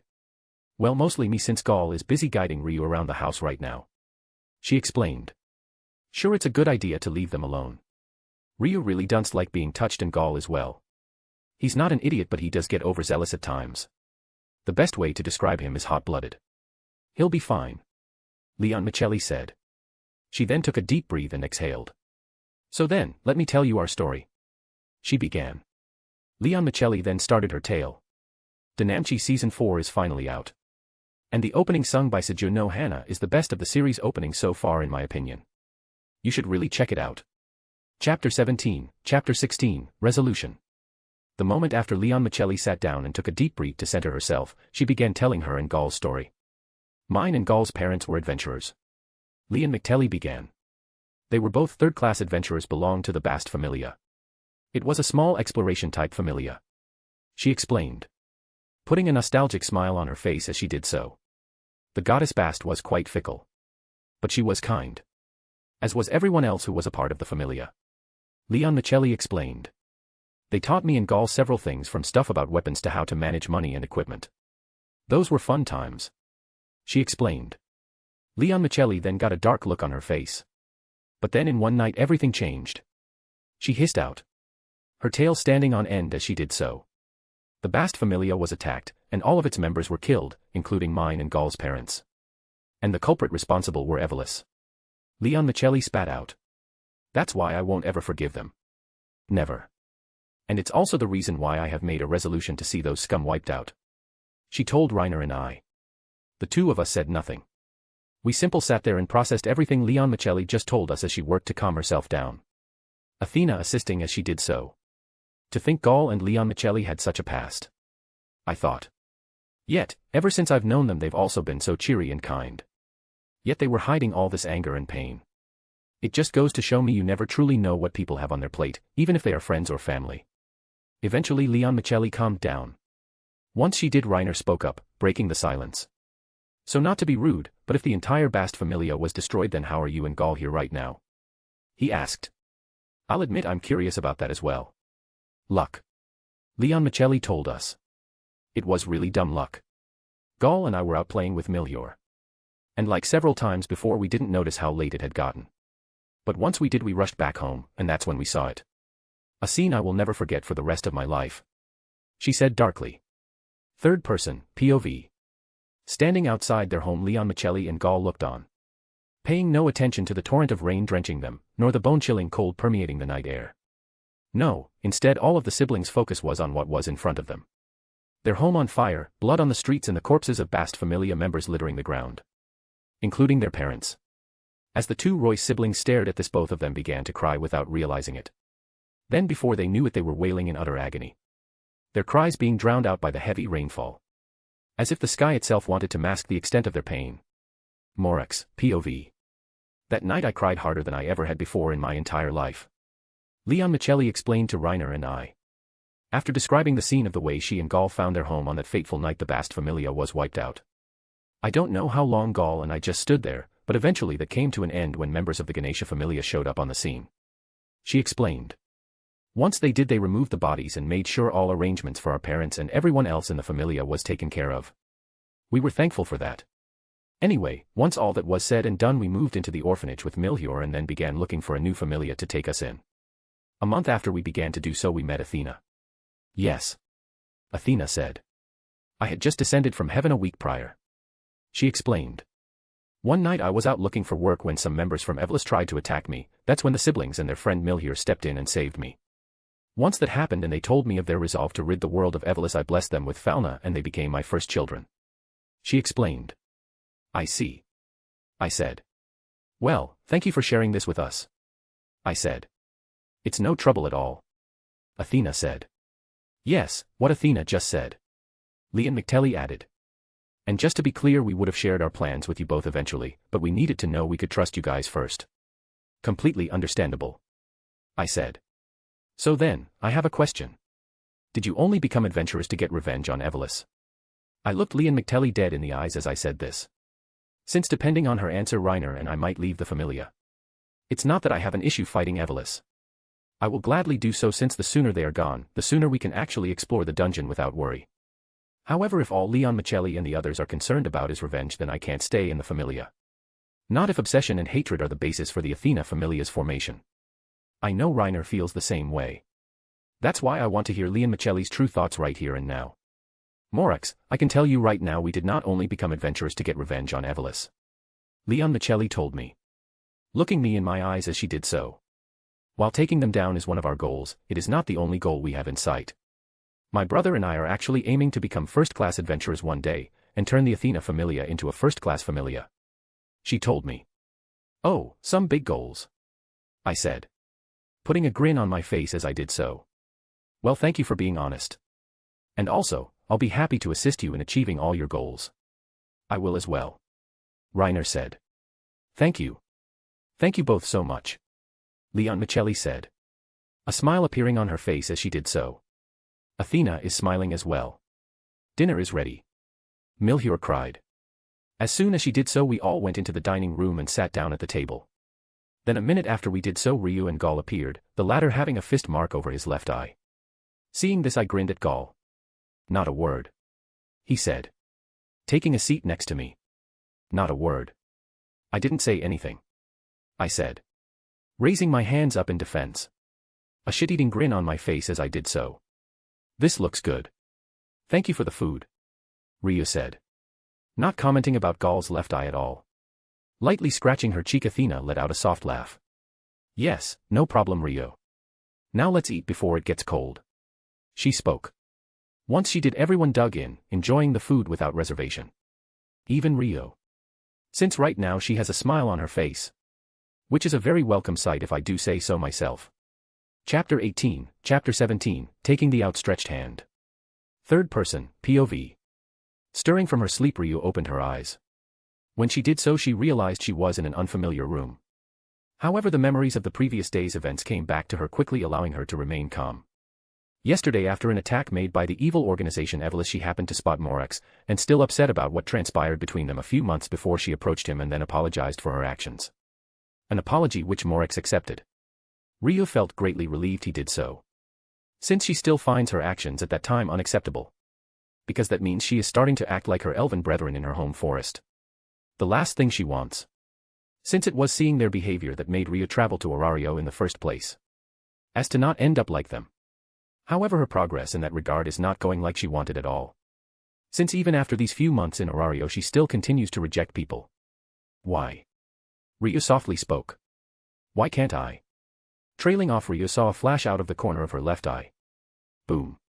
Hearing the sound of thunder, Ryu looked out the bedroom window and saw it was raining extremely hard. Seeing this, she put a slight frown on her face. Due to Morax's suggestion and the advice of a well-respected adventurer named Shakti Verma, Ryu had ended up spending the night at the Athena Familia home instead of returning to her inn like she intended to after yesterday's attack. An event which she actually found quite enjoyable. The members of the Athena Familia were near her own age, and she felt comfortable being in their presence. Even if Gaul did pat her back yesterday, forcing her to punch him in the face. Though other than that she has not complaints. Still, Ryu does not want to overstay her welcome. Which is why she planned on slipping out as soon as the sun rose. But from the looks of things outside, that is no longer possible. Even so, Ryu is intent to leave the Athena Familia home. She doesn't want her presence to a nuisance to Morax and the others. Getting out of bed, Ryu quickly got dressed. She even slipped on a mask that covered the lower half of her face. A thing she had started doing recently. The only reason she wasn't wearing it yesterday was because of the commotion caused by the Evelys attack. She didn't want to get accused of something, so she removed it. Good thing too, otherwise Morex might not have been able to recognize her. Having finished dressing, Rio quickly cleaned up the room she had been using for the night. Then once that was done, she slipped out of it quietly. Remembering the layout of the home that Gaul showed her the previous day, Rio quickly made it to the first floor. She then approached the front door and got ready to open it. Only for a voice to stop her in her tracks. Leaving so soon? Freezing, Rio turned toward the couches and saw the goddess Athena sitting on one of them. Looking at her. Rio, there is no need for you to leave. Especially when it is raining so hard outside at the moment. Athena told Rio. No. I shall take my leave. Rio said. As I said, there is no need. Athena repeated. Especially when you look so lost. What? Rio questioned. Turning towards Athena, she looked her directly in the eyes. What did you just say? I said you look lost. Athena repeated. I noticed it yesterday, but you have several things weighing on you, right? Shut up. Rio said to Athena. Shut up. She shouted. What do you know about me, huh? Absolutely nothing. You know nothing. You, a god, can know nothing of my pain, my sorry, my anguish. She shouted at Athena with fury and anger. It's as if a dam has been broken inside Rio, and everything is finally flooding out. Do you think I want to be like this, huh? Not being able to touch others, all because I am an elf. Well, say something, oh perfect goddess from heaven. Rio said sarcastically. Athena chose to not say a word. Nothing to say, huh? Rio spat. Well, that's just what I would expect from a god. You all walk around, trying to pretend like you're perfect when really you're nothing but horrible monsters. I mean, why else would you create something as disgusting and vile as us elves? Huh? Tell me why. She shouted at Athena. Why make us beautiful on the outside, but horrible on the inside? Tell me. Rio continued to shout and curse at Athena about being an elf and about the gods. However, as she did so, Athena said nothing, and instead just let Rio speak out her true feelings. The ones she has been hiding all this time. 5 minutes passed before Rio finally stopped talking. After she did so, she fell to her knees, and tears started streaming out of her eyes. Why? Why can't I just get close to others? She said. Not talking to anyone in particular. If you want to be close to others, then the first step is taking a hand offered to you. Athena spoke. What? Rio questioned. As she did so, she noticed a shadow appearing over her. Looking up, it was Morex, his hand outstretched in her direction. Morex, POV. My hand held out, I looked Rio in the eyes as soon as she looked up. I was coming down the stairs to get some water, since going to the dungeon today would be a crazy idea given how hard it is raining outside. That's when I heard her. Rio. I heard her yelling at Athena. Voicing her frustrations, anger, and just about all the other issues she had been keeping to herself. And from the sound of her voice, she had been doing so for a very long time. Feeling horrible if I interrupted, I stood on the staircase and simply let Rio vent. Then as soon as it got quiet, I went down, and that's when I saw Rio on her knees, crying. As soon as I did so, I felt a pang in my chest. Despite me and Rio not being close, seeing her pretty face marred with such tears is not something I like. Not at all. So when Athena motioned for me to come over to Rio, I did, and now here I am. Hoping she will take my hand. Rio, listen. I began. I have no idea what you've been through, nor do I know the pain you are feeling. But if you will let me, I want to be your friend. I told her. Well, I want to be more than that, but starting off as friends is best right now. That way I can learn everything there is about Rio. I can learn her likes, her dislikes, her fears, and even her little quirks. I actually want to learn everything about her. No matter how big or small. And I know I sound like some shoujo manga protagonist, but I don't care. Since I truly want to be closer to the girl in front of me right now. No matter what. Rio, please join the Athena Familia. I asked her. If you will let us, we will be your allies and comrades as well as your companions. So, what do you say? Rio said nothing. Instead, she slowly but surely reached for my outstretched hand, and then she took it. After she did so, the two of us simply stayed still. Both of us putting smiles on our faces. Since we have both just made progress in getting to know one another truly. Chapter 19, Chapter 18, The Next Steps. Rio took my hand. She's really taken my hand. To say I'm not happy at this moment would be a complete and utter lie. I know how elves are about people outside their race making physical contact with them of any kind, Rio especially. Yet here she is holding my hand. Once again, I am extremely happy. Standing to her feet, Rio wiped the tears away from her eyes. Then as soon as she did so, she let go of my hand. But that's fine. We have crossed the threshold. So now there is no going back. Are you okay now? I asked her. Not really, but I will get there. Ryu told me. Also, thank you Morex. Don't mention it. I told her. Like I said, I want to be your friend, and your comrade. And sharing pain with one another is what friends and comrades do. Also, it's not just me, the others will definitely help you out as well. Since you're going to be part of our familia now and all.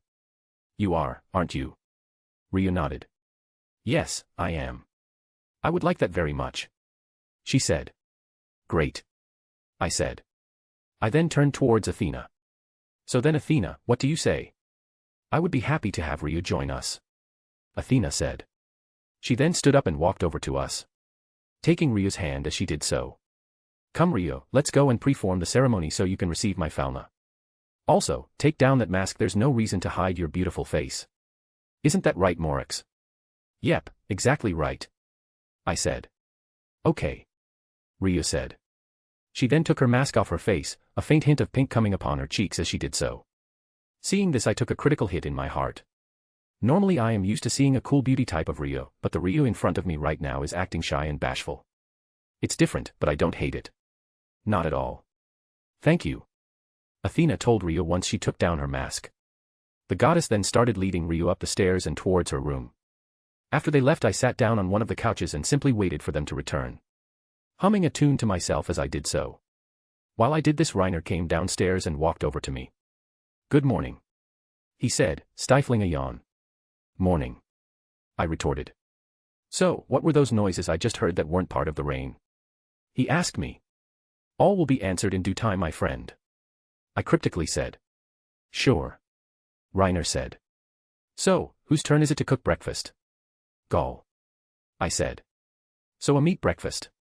A meat breakfast. Reiner shrugged at my words. He then took up the other couch and began sleeping again a moment after he did so. Since this is the usual with him, I decided not to bother him. That is until Ryu and Athena returned from her home. Once they did, I moved her to Reiner and shook him awake. I then called for the others, who arrived within a few minutes. As soon as we were all gathered, I went to stand next to Athena and Ryu. Okay folks, I've got an announcement to make. Ryu has joined our familia, I told them. Any objections? Nope, Reiner said. I'm good, Gaul said. Welcome aboard Ryu, Leon Michelli told her with a smile. Hearing this, Ryu put a confused expression on her face. All of you are not mad I am joining your familia? She questioned. No, not at all, Reiner said. There's no reason to be, Gaul added. If Athena approved of you and Morex as well, then we'll trust you deserve to be in our familia until you give us a reason no to, Leon Michelli said. Yes, what Leon said, Milhior said. She then moved up to Ryu and took her hands in her own. Sorry if this is too forward, but Ryu, like I said, I think you're really pretty. And well, if you want, can we be friends? Sure, Ryu said, putting a soft smile on her face as she did so. I also noticed she didn't recoil from Milhior's grip. Ah, I'm so happy, Milhior said, her ears and tail moving with vigor to showcase it. The same. Welcome aboard Ryu, Gaul said. He then moved closer to her and threw an arm over her shoulder. But the moment Gaul did this, Ryu performed a perfect shoulder throw and slammed him into the ground so fast it's not even funny. A second passed before Ryu realized what she did. Sorry, I didn't mean to. Ow, Gaul said. I really didn't mean to, Ryu said. I don't know why I did that. I mean, I just touched Morex's hand and Milhior, so why? Probably because Gaul came on too strong. Like usual, I said. Which caused all of us to share a laugh. Except for Gaul, that is. Be quiet, he shouted. Sure, I said. Anyway, let's get down to some serious business. Ryu, just so you know, we're going to be fighting the organization that caused the attack the other day. Evelys, I explained to her. As soon as I did so, everyone got serious. So, you know about what happened to Leon and Gaul's parents and previous familia, huh? Milhior asked. Reiner and I nodded, while Ryu looked at me for answers. I'll explain later, I told her. Suffice it to say, we're going to fight the very embodiment of evil. So I ask, will you stand and fight with us? Yes, Ryu said. I will. Thanks, I told her. Now that that's settled, let's move on to our next steps going forward. First, before we do anything else we need to get Ryu used to the dungeon. We also need to increase out stats and level up as quickly as possible. And until we do the latter I think we should avoid Evolus as much as possible. I agree with what Morix just said. Athena spoke up. All of you are too weak right now to fight against those foolish idiots. I don't want any of my children dying at their hands. So until most of you reach level 2, no direct confrontation with Evolus. Am I clear? Yes. Everyone answered. Even the Royce siblings. Okay then. I said. With that settled I think that's all our important business for now. So on to the fun stuff. A welcome party for our newest member Ryu Lion. Yeah. Everyone else cheered. Even Athena. There's no need. Ryu said. No, Ryu, this is a rite of passage in our familia. You can't back out. I told her. Yes, that's right. You're one of us now, Milhier said. Fine. Ryu said. Once she did so we got the party rolling. We played games, ate, drank, and generally had a good time. Enjoying our unscheduled off day. However, the very next day we got right back to business. We started diving into the dungeon again, along with our newest member Ryu. In addition to that I started working on my personal skills. Such are properly learning how to use a spear. I bought several books filled with spear techniques and began practicing them. I also started hand-to-hand combat training. Since seeing Shakti that one time against Evolus told me how far I can go. So right now she is the point I am aiming for, and once I reach her I will aim even higher. But I wasn't the only one hard at work. The others were as well. Then before I knew it another year passed. Chapter 20, Chapter 19, Nightly Meeting. Dodging the slash attack of the War Shadow's claws in front of me I jumped back. After doing so I immediately brought up my spear and used the bladed tip to slice the monster's chest open diagonally. Which caused it to jump back. The moment it did so I rammed the tip of my spear into its chest, killing it in an instant. As its body turned into smoke and its magic stone hit the ground, I heard the cracking of the dungeon coming from behind and above me. The moment I did so I turned around, and saw 3 new war shadows descending from the ceiling. Even so I am not worried at all. Since the moment those war shadows landed on the ground each of them was cut down without any hesitation. Courtesy of Ryu. During this past year she's really become a true member of the Athena familia, and a true friend to all of us. Also, even though I've changed her original fate by having her join the Athena familia for some reason unknown to me she looks exactly like she did in the Astria record game back in my old life. Clothing and all. Ryu Astria record image. She even still wears her mask, and asks us to only call her Ryu when inside the dungeon and around other adventurers. However she's not that way with us personally. She never wears her mask in our home, which I love. Nice work as always Ryu. I told her. She simply nodded. As she did so Reiner and Leon Michelli finished off the last of the war shadows that appeared from the dungeon and tried to kill us. Finally. Leon Michelli said. Now we can go home in peace. She mused. Since we are on our way out of the dungeon. In this past year our familia has been able to progress all the way down to the 12th floor. Not too shabby if I do say so myself. Especially since once we hit the 13th floor my Geo Archon skill will finally activate, and then I can really start raking in the Excelia and status increase. But first things first. I won't touch the middle floors until my familia and I decided as a whole we are ready. Since thanks to reading the light novels and watching the Danmachi anime I know just how fucked up the dungeon is the deeper you go. Just remember the hell original Ryu and Belle experienced on the 37th floor also known as the White Palace still sends shivers up my spine. Still one day I will brave that place and conquer it. I am an adventurer after all, and pushing into the unknown and dangerous is what we do. The 4 of us gathered up the War Shadow magic stones. Once we did so we continued to make our way out of the dungeon until we arrived on the surface. Then once we did so we headed home. Entering we found Athena, Milhier, and Gaul waiting for us. Welcome back everyone. Athena told us. Thanks. I said. Yes, thank you Goddess Athena. Ryu spoke. Pulling down her face mask as she did so. So, how was the dungeon today? Gaul asked. Same old same old. Reiner mused. Except on our way out we ran into a collection of war shadows. Leon Michelli explained. Though they had nothing on us. She said. Well I'm glad everyone made it home safely. Milhier said. Also dinner is ready. Good. I'm starving. I said. Once I did so I headed up to my room and washed up before coming back down for dinner. The others doing the same thing. Having a nice meal we laughed and talked while we ate. Then once it was over we had our nightly familia meeting. But before that everyone had their status checked. Once that was taken care of, we all sat in the living room and looked at each other's statuses. Name, Morex Lapis. Level, 1. Strength, A810. Endurance, B769. Dexterity, A801. Agility, A832. Magic, B778. Magic. Geoforce allows the user to create and manipulate earth constructs such as weapons. The more complex the constructs are, the faster mind is drained. Chant, ground and soil, heed my command and come forth. Slot 2. Slot 3. Skills. Geo Archon increases the effect and power of any earth-based magic. It also doubles the user's strength and agility stats anytime they are in combat within rocky terrain. This allows one to be able to sense people within a 50-meter radius upon rocky terrain, but only if they are part of one's familia. Developmental abilities. Name, Reiner Lute. Level, 1. Strength, C612. Endurance, C600. Dexterity, A850. Agility, A840. Magic, A869. Magic. Izuchi allows the user to conjure forth lighting and direct it and shape it at their will. Chant, what I seek is thunder, Izuchi. Slot 2. Slot 3. Skills. High Magus increases the power, range, and attack strength of any of the user's magic.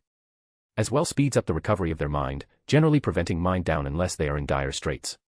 Developmental abilities. Name, Rio Lion. Level, 1. Strength, C620.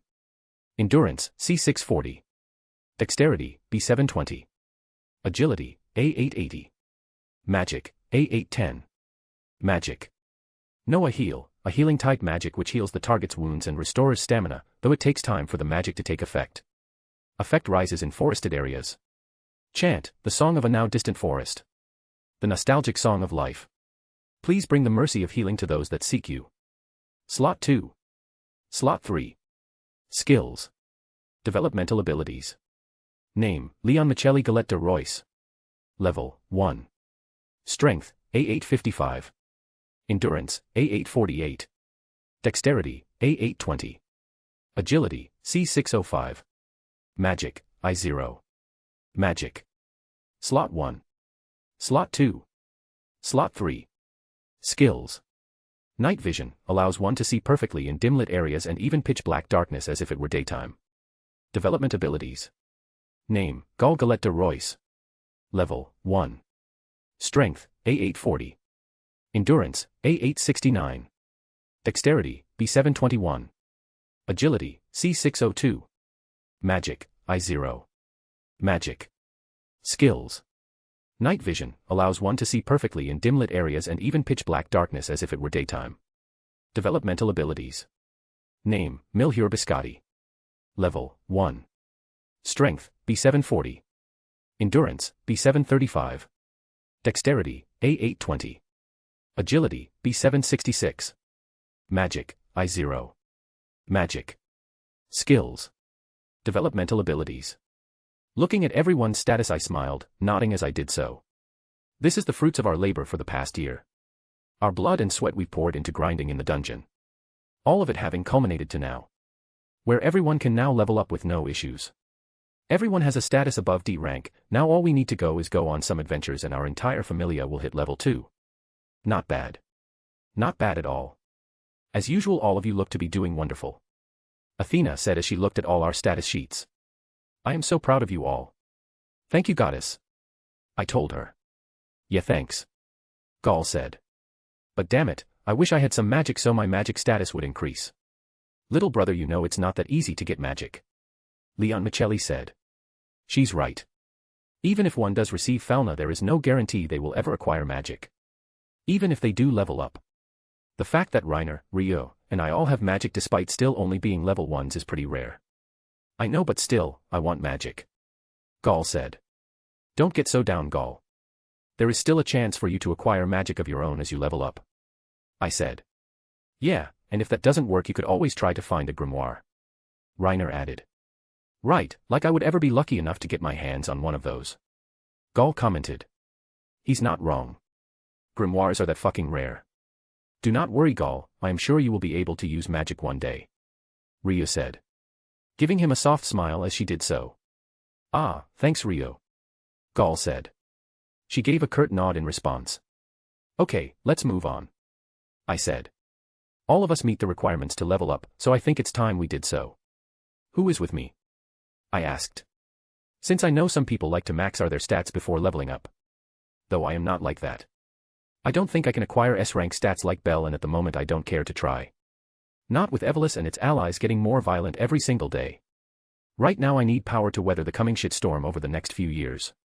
But that doesn't mean I'm throwing power to the wind for speed. I've made a vow to myself before leveling up that I always want my strength and agility stats to be A rank. So I can always use my Geo Archon skill to its fullest potential. I am. Gall said. Me too. Leon Michelli added. I want to level up as well. Rio spoke. Count me in. Reiner said. Yes, let's do this. Milhior said. Alright, so it's settled then. Tomorrow we start our quest for all of us to level up. I said. Everyone nodded their heads in agreement. So with that we adjourned the nightly meeting and then all headed off to bed. Getting a good night's rest to prepare for the task ahead of us. Chapter 21, Chapter 20, An Adventure. Feeling the sun's rays on my face, I opened my eyes. Once I did so, I headed to the bathroom to handle morning business and then get dressed for the day. Heading downstairs to have breakfast with the others after I did so.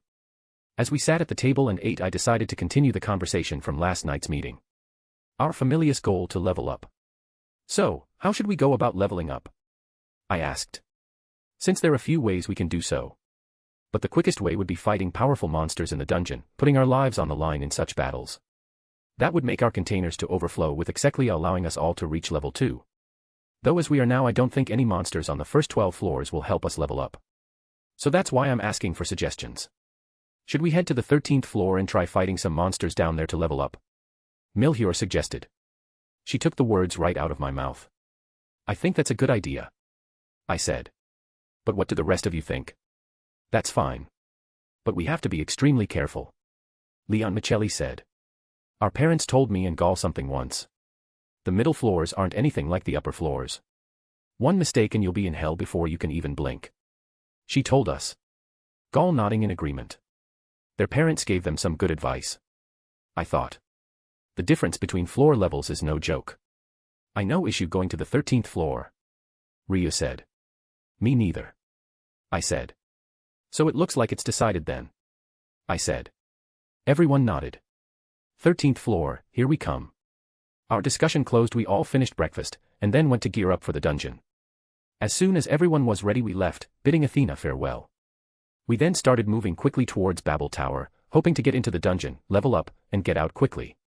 Generally 2 of us are always with Athena at any given time, with all the shit going on in Orario currently. But since we are all trying to level up today, we're going to the dungeon in full force. Meaning until we return, Athena is unprotected. That's why we are moving our asses. Arriving at Babel Tower in just under 20 minutes, we moved and entered into the dungeon. Easily descending to the 9th floor after we did so. Our group moved with purpose. But as we did so, we suddenly came to a stop when we saw several adventurers running towards us. Fear clear on their faces. One of them even has his left arm ripped from its socket. Not a pretty sight. But after being an adventurer for a year and a half, seeing shit like this doesn't really bother me at all. Same for everyone else. I don't know if that's good or bad, but whatever. Ack. Run, it's coming. Several adventurers ran past us. As they did so, Leon Michelli used her sword and blocked one's path. What's going on? She asked the adventurer. An infant dragon has spawned on floor 12. The adventurer quickly told us. Once he did so, Leon Michelli moved her sword from out of his path and he got back to running away. As he did so, I put a grin on my face. Looks like today is our lucky day. Guys, let's go and take down that infant dragon. Doing so will let us level up for sure. I said. Since an infant dragon's powers are considered to be level 2 and they are considered the floor bosses of the upper levels. They are also rare monsters that hardly ever spawn. Thus this is an opportunity we cannot pass up. Took the words right out of my mouth, Morax. Leon Michelli said. Let's do it. Gall said. Yes, let us vanquish the dragon. Rio said. Right behind you. Milhior said. The same. Reiner added. I nodded. Then the others and I started running towards level 12, ignoring the other adventurers that were fleeing. Since that is where our adventure is. Arriving at level 12, we moved through the misty plains, looking for our target. But we didn't have to look that far. Since 5 minutes after we arrived, we found our prey. Standing in the middle of one of the plains, we laid eyes upon the infant dragon. Its claws covered in blood, and something hanging out of its mouth. Upon closer inspection, I saw it was a dead elf adventurer. Crunch crunch. Hearing a crunching sound and seeing the infant dragon's mouth moving, I knew it was eating the dead elf adventurer. The dragon quickly gobbled up the rest of his body, blood dripping from its mouth after it did so. The crunching sound still permeating the air. Guh. Milhur threw up, and I don't blame her. Since that is some nasty shit. I know I was being adventurous had made us get used to death and gore quickly, but this, yeah, we aren't soulless monsters or anything. So I might not sleep so soundly tonight. Disgusting. Gaul said. I second that. I said. Millie, are you okay? Ryu asked Milhur. Going up to her and placing a hand on her back. Milhur gave a thumbs up. Standing back up to her feet a moment later. I'm good. Great, then let's get down to business and take this thing down. Danmachi said. Drawing the axe from her back. Then, as if sensing our intention to kill it, the infant dragon slowly but surely turned its gaze upon our group. Its eyes saying clearly, come and kill me if you can. I am certain. All right then. I said. Let's go. Yeah. Everyone shouted. As soon as they did so, the infant dragon let out a battle cry of its own, signaling the start of the battle. One which we will not lose. Third person, POV. As soon as the infant dragon released a roar, the members of the Athena Familia took their battle positions. On the front line, Danmachi, Ryo, Morax, and Gaul stepped up. While Milhur hung back and guarded Reiner. Since he is the mage and their long-range attack expert. What I seek is thunder, Izuchi. Raising both his hands, a giant magic circle appeared in front of Reiner, and then once it did, several arcs of electricity shot out of it and moved toward the infant dragon. Seeing this, the infant dragon dodged Reiner's attack with ease. It then let out a mighty roar and started running towards him. However, before it could even get within a foot of Reiner, Danmachi swung her axe, attacking the dragon from the left side, while Gaul drove his gauntlet-covered fist into it from the right side. Letting out a scream of pain, the infant dragon stopped in its tracks. But that was only for a moment.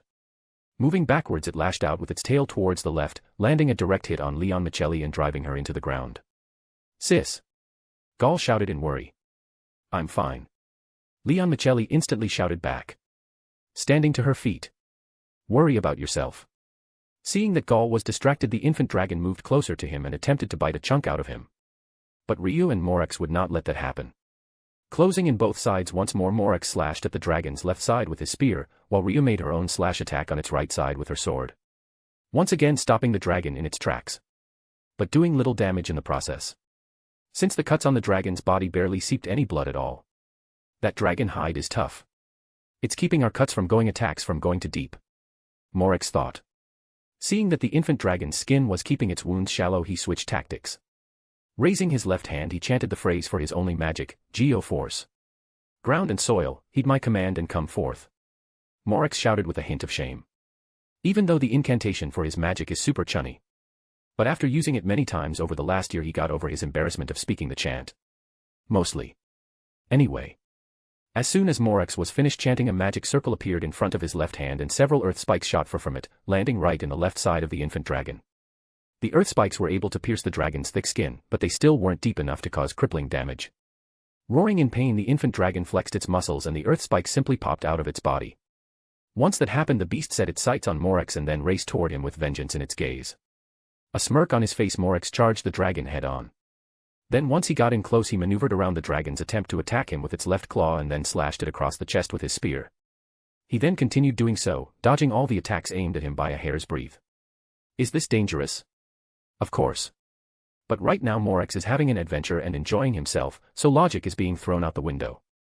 Delivering a slash to the dragon's neck, Morax moved out of his range of attack. But the moment after he did so, several cracks in the ground opened up, admitting 5 orcs onto the battlefield. This was the dungeon's way of saying, taking down the infant dragon will not be that easy. Bring it on then. Morax said. As if responding to the dungeon's challenge. Leon, Gaul, handle the orcs. Rio, you and me will take down the dragon. Reiner, provide support. Same to you, Millie. Morax instructed his fellow Familia members. Yes. They all answered. Once they did so, the battle resumed with new intensity on both sides. Chapter 22, Chapter 21, Monster Drops and Level Up. Third person, POV. Charging towards the 5 orcs, the Roy siblings ran towards one of them together. Reaching the beast, Leon Michelli swung her axe towards its right arm and cleaved it off easily, a feral grin on her face as she did so. Once this happened, the orc roared out in pain. "Shut your mouth!" Gaul shouted. Jumping up towards the orc's face, he unleashed several rapid punches, destroying the beast's head with ease. As he landed on the ground, it disintegrated, leaving behind not only a magic stone, but orc hide as well. A drop item. Seeing their comrade easily defeated, the remaining 4 orcs roared in fury. One of them moved to a nearby tree and easily ripped it from the ground. The orc then ran at Leon Michelli and swung its makeshift weapon, which she blocked using her axe.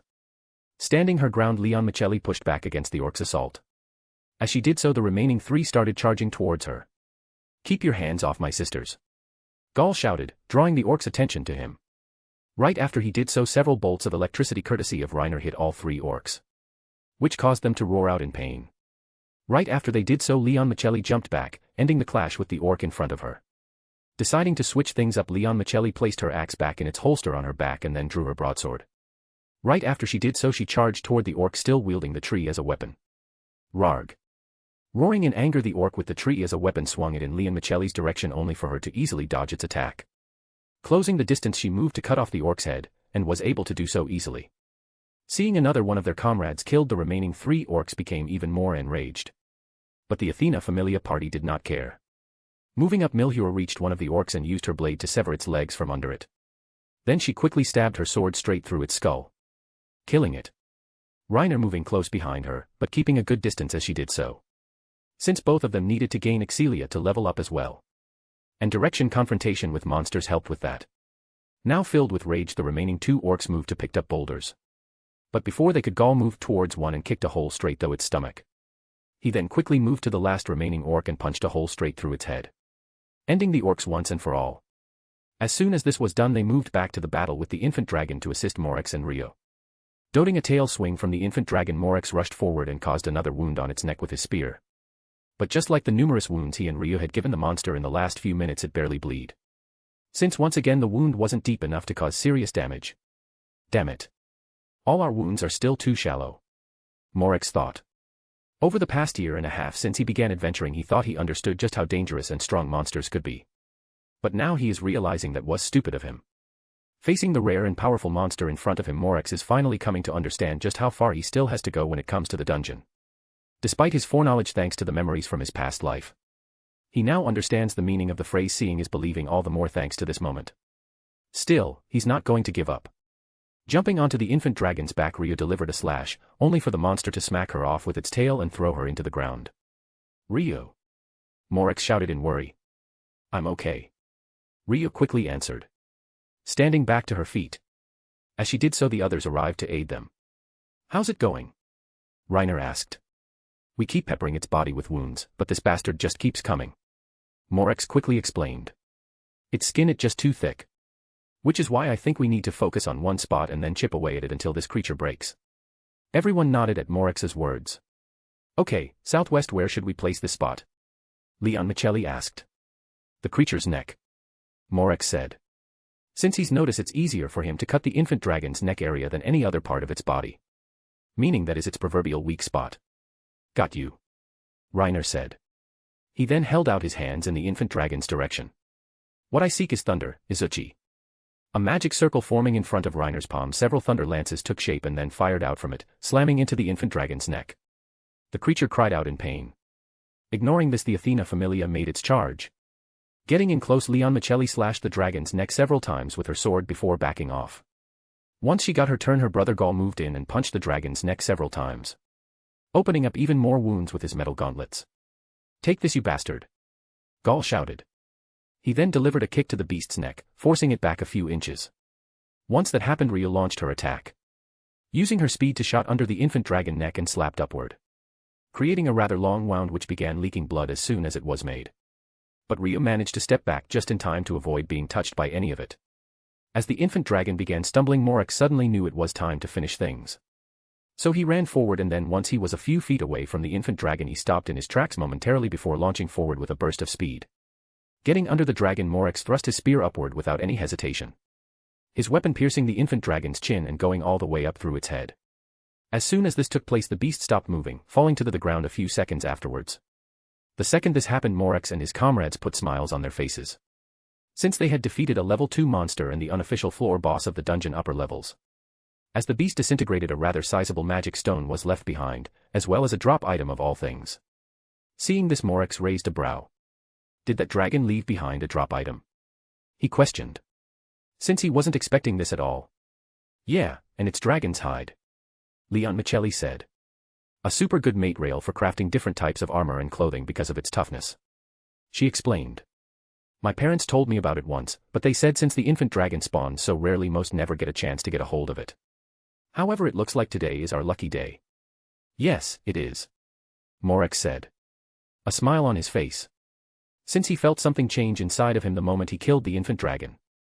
He doesn't know how to describe this feeling, but he is sure of one thing. That he can now level up. Morex, POV. After the battle ended we collected the orc hide, the dragon hide, and the magic stone and hightailed it off the 12th floor and back to the surface. We then went to the Babel Tower Exchange and got a whopping 5 million valis for the infant dragon magic stone. A welcome treat. Once the money was obtained we hightailed it back home, ignoring the stares and whispers we were getting. We don't have time to bask in the glory. Not yet anyway. Arriving home we all entered and found Athena safe and sound. Welcome back. She said. So then, who would like to go first? I think it should be Morex. Ryu spoke up. He devised the plan to kill the dragon and delivered the finishing blow. Any objections? No one spoke up. Thanks guys. I said. I then looked at Athena. Okay then, shall we? Let's. Athena said. Once she did so I put down my spear and then followed her to her room. As soon as we got inside I removed my armor and shirt and then showed my back.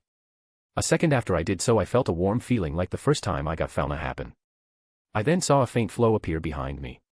Well? I asked in curiosity. Morex. Congratulations, you can now level up. Athena told me. Hearing this I smiled. Okay, do it.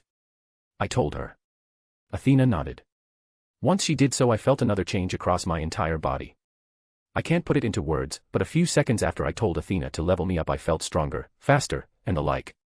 Leveling up must always feel like this. It's a nice feeling. Oh, yes Morex, you also have a choice between developmental abilities. Athena told me. Well then, what are they? I asked her. Hunter, Mage, and Abnormal Resistance. Athena spoke. I let out a low whistle as she did so. All of those are great. Taking a moment to think I made my choice. For this go-around I'll take Hunter. I said. Since the Hunter developmental ability is supposed to be difficult to obtain and there's not guarantee it will appear again when I level up the next time. So I'll take it now while I can. Understood. Athena said. Once she did so I felt another wave of unique energy hit my body. Then it faded. It is done. Athena said. Once she did so I slipped back on my shirt, and then took my new status sheet from her. Thank you goddess. I told her. Of course. Athena responded. Once she did so I left the room to get one of the others, a skip in my step as I did so. Since I am now a level 2 adventurer. I'm moving on up. Chapter 23, Chapter 22, Donatus and Aliases. Once I finished leveling up and getting my new status sheet I headed downstairs to where the others were waiting. So, who wants to go next? I asked them. Me. Gaul said. As he did so I shook my head. Gaul, my friend. Haven't you ever heard the saying ladies first? I asked him. Wouldn't it be better to let your sister, Rio, or Milhier go instead? They can go after me. It's not like Athena is going anywhere. He said. When he did so Leon Michelli smacked him upside the head. Don't say idiotic things. She told her brother. Also, because of that you are going last. What? No, fair. Gaul said. That's when Leon Michelli leveled a glare at him that made him shut his mouth immediately. Fine, I'll go last. Gaul grumbled. That's what I thought. Leon Michelli said. Showing a smile afterwards. So then Rio and Milhier, it's between the two of you that goes next. Rio, go ahead and go first. Milhier said. Okay. Rio responded. She then went upstairs and came back after a few minutes. I leveled up. Rio told us. After her it was then Milhier, followed by Reiner then Leon Michelli and finally Gaul. All of whom leveled up as well. So with this our entire familia is now level 2. Today really has been a good day. Coming down with Gaul after she finished leveling him up, Athena smiled brightly at all of us. My children, I am so proud of you all. Thank you, Goddess Athena. We all said. Oh, I can't wait to see how the other gods will react when they found out how amazing all my children are. Athena said. Since Donatus, the meeting of all the gods in Orario, is set to take place in the next 2 weeks. That information is public knowledge. And since we all just leveled up, it means we're now eligible to receive aliases from the gods. However, Athena. I spoke up. I don't think we should reveal our statuses. I said. When I did so, everyone looked at me like I was crazy. Allow me to explain. I said. What I'm saying is I don't think we should reveal that everyone in our familia is now level 2. At least not yet. I think only 2 or 3 of us at max should publicly showcase we have leveled up. Why? Reiner asked. Evelus. I said. Which made everyone get serious. We are planning on fighting them, and I hate to say it, but they probably have allies in the guild itself. So if we reveal all the information about our familia and then start challenging them, it wouldn't be hard for them to obtain it. Which would put us all in a dangerous situation. That's why I don't think we should reveal our true strength yet. I explained. Besides, it's not uncommon for adventurers to take years to level up. I also suggest Athena start locking our statuses. I proposed. But these are only suggestions. Since we are a familia, we will make the final decision together. So, what do you guys think? I agree with your ideas, Morax. Reiner spoke up. As do I. Ryu said. Showing our true strength might hurt us right now. So it's better we keep quiet about it for the moment. I'm fine with doing that as well. Milhior said. While both Gaul and Leon Michelli simply nodded. Meaning that they agree with me as well. Leaving on Athena. Athena, what say you? I asked her. Keeping our true strength hidden, and providing the enemy with false information. Ah, such good children I have. Athena mused. Putting a happy smile on her face as she did so. I am all for the plan. Okay then. We're all in agreement. Now then, to decide who will be publicly revealed as level 2. I spoke. I volunteer. Anyone else or any objections? I also volunteer. Leon Michelli said. Same with me. Gaul said. The others didn't speak up. So the matter is settled. Leon Michelli, Gaul, and I are the ones who are going to be publicly revealed as the current level 2s in the familia right now. Which means we will all receive an alias from the gods after Donatus is over. I can't say I'm not excited. Though I just hope I don't receive a Chunny-esque nickname from the gods. Here's hoping. Third person, POV. And so 2 weeks passed in the blink of an eye. Then the time for Donatus arrived. Assembling in their sacred chamber, the gods who called Orario home mingled amongst themselves until the meeting officially began. Sitting in a corner of the room, Athena is chatting with 2 people she knew very well from heaven. The goddesses Demeter and Hephaestus. Oh, 3 children already at level 2, and 1 so young. Demeter said. Since Athena was going along with Morax's plan. She put forth his, Leon Michelli, and Gaul's names as the only ones in her familia to have reached level 2 right before Donatus was scheduled to begin. Must be nice. Hephaestus commented. Yes, quite nice indeed. Athena responded. A smile on her face as she did so. But then that smile dropped as soon as she heard a familiar voice call out to her. Oh, is that Athena I see over there? Hermes. Turning around, Athena saw Hermes walking towards her. When he arrived, he gave her a friendly smile. Well now, fancy seeing you here. Hermes said. Especially since ever since you arrived in the mortal world you've never attended Donatus. It's true. Ever since Athena descended to the mortal world almost 2 years ago, she has never once attended Donatus before today. She saw no reason to. But now, with her children growing in strength, and their determination to fight Evelus and the gods behind them, Athena has decided she is going to start attending Donatus from now on. To support them. Even if she has to deal with people that grate on her nerves. Like the one standing in front of her. I have to ask, why the sudden change? Hermes questioned Athena. Oh, don't pretend like you don't already know. Athena responded to Hermes. Giving him a smile that didn't quite reach her eyes. Seeing this, Hermes felt a shiver run across his entire body. Backing up from Athena a bit, he started to laugh awkwardly. Athena, why so hostile? We're old friends, aren't we? Old friends, my ass, you pervert. Athena responded. When we were in heaven, I caught you trying to sneak a peek on me and the other female gods how many times? And do you remember the beatings I gave you, Hermes? Athena said in a sickeningly sweet voice. He, well you know. Hermes mused. That's all in the past. Can't we let bygones be bygones and move towards a new and bright future together? He asked. Sure. Athena said. If you can say right now that you are no longer a pervert who beeps on girls, then we can move forward with no issues. So, is that the case? She asked, giving Hermes another smile that didn't quite reach her eyes. The moment he saw this, he got another full-body shiver. Oh my, look at the time. Gotta go. Hermes said. He then ran off. As soon as he did so, Athena's face returned to normal. She then went back to chatting with Demeter and Hephaestus like nothing just happened at all. The three female goddesses continued to do so until Danae started. Then once it did, things got rolling. The proceedings took place, discussing many topics. First and foremost, Evolus. No gods in the room didn't know about that evil organization causing chaos and destruction. They put forth several plans to eliminate the group and their gods. Then once that was done, they moved on to discussing the aliases for the most recently leveled up adventurers. Morex, Leon Michelli, and Gaul among them. When everything was all said and done, the three had their very first monikers. Morex, POV. Sitting in the living room with the others, I waited until Athena returned from Donatus. Anxious. I mean, this is going to be my very first alias after all. This title might stick with me during my entire career as an adventurer. So I think I have a right to be worried and curious about what it is going to be. Thinking about what the gods may have named me, I was knocked out of my own head when Athena walked in through the front door. Closing it behind her, she walked up to all of us. The names have been decided. Athena said. Gaul, your alias will be Jerry, and Leon Michelli, your alias will be Freki. She told the siblings. Jerry and Freki, two wolves who accompanied the Norse god Odin in mythology back in my old life. I think it perfectly suits the two siblings, since they are ferocious warriors in battle. Those are some nice alias. Now I just hope I got the same deal. Morex.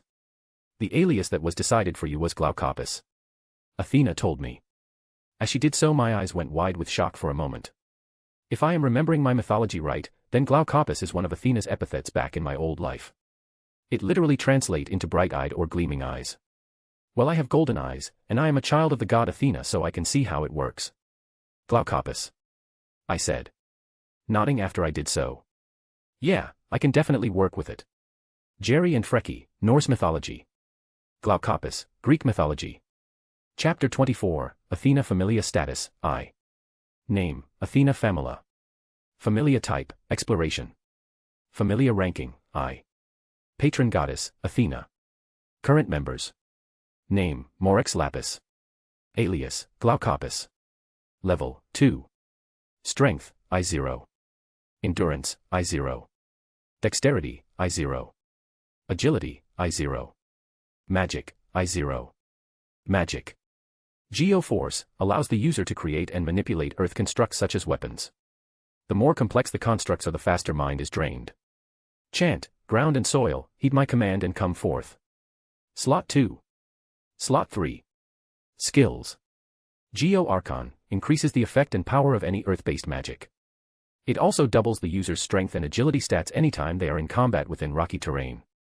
This allows one to be able to sense people within a 50-meter radius upon rocky terrain, but only if they are part of one's familia.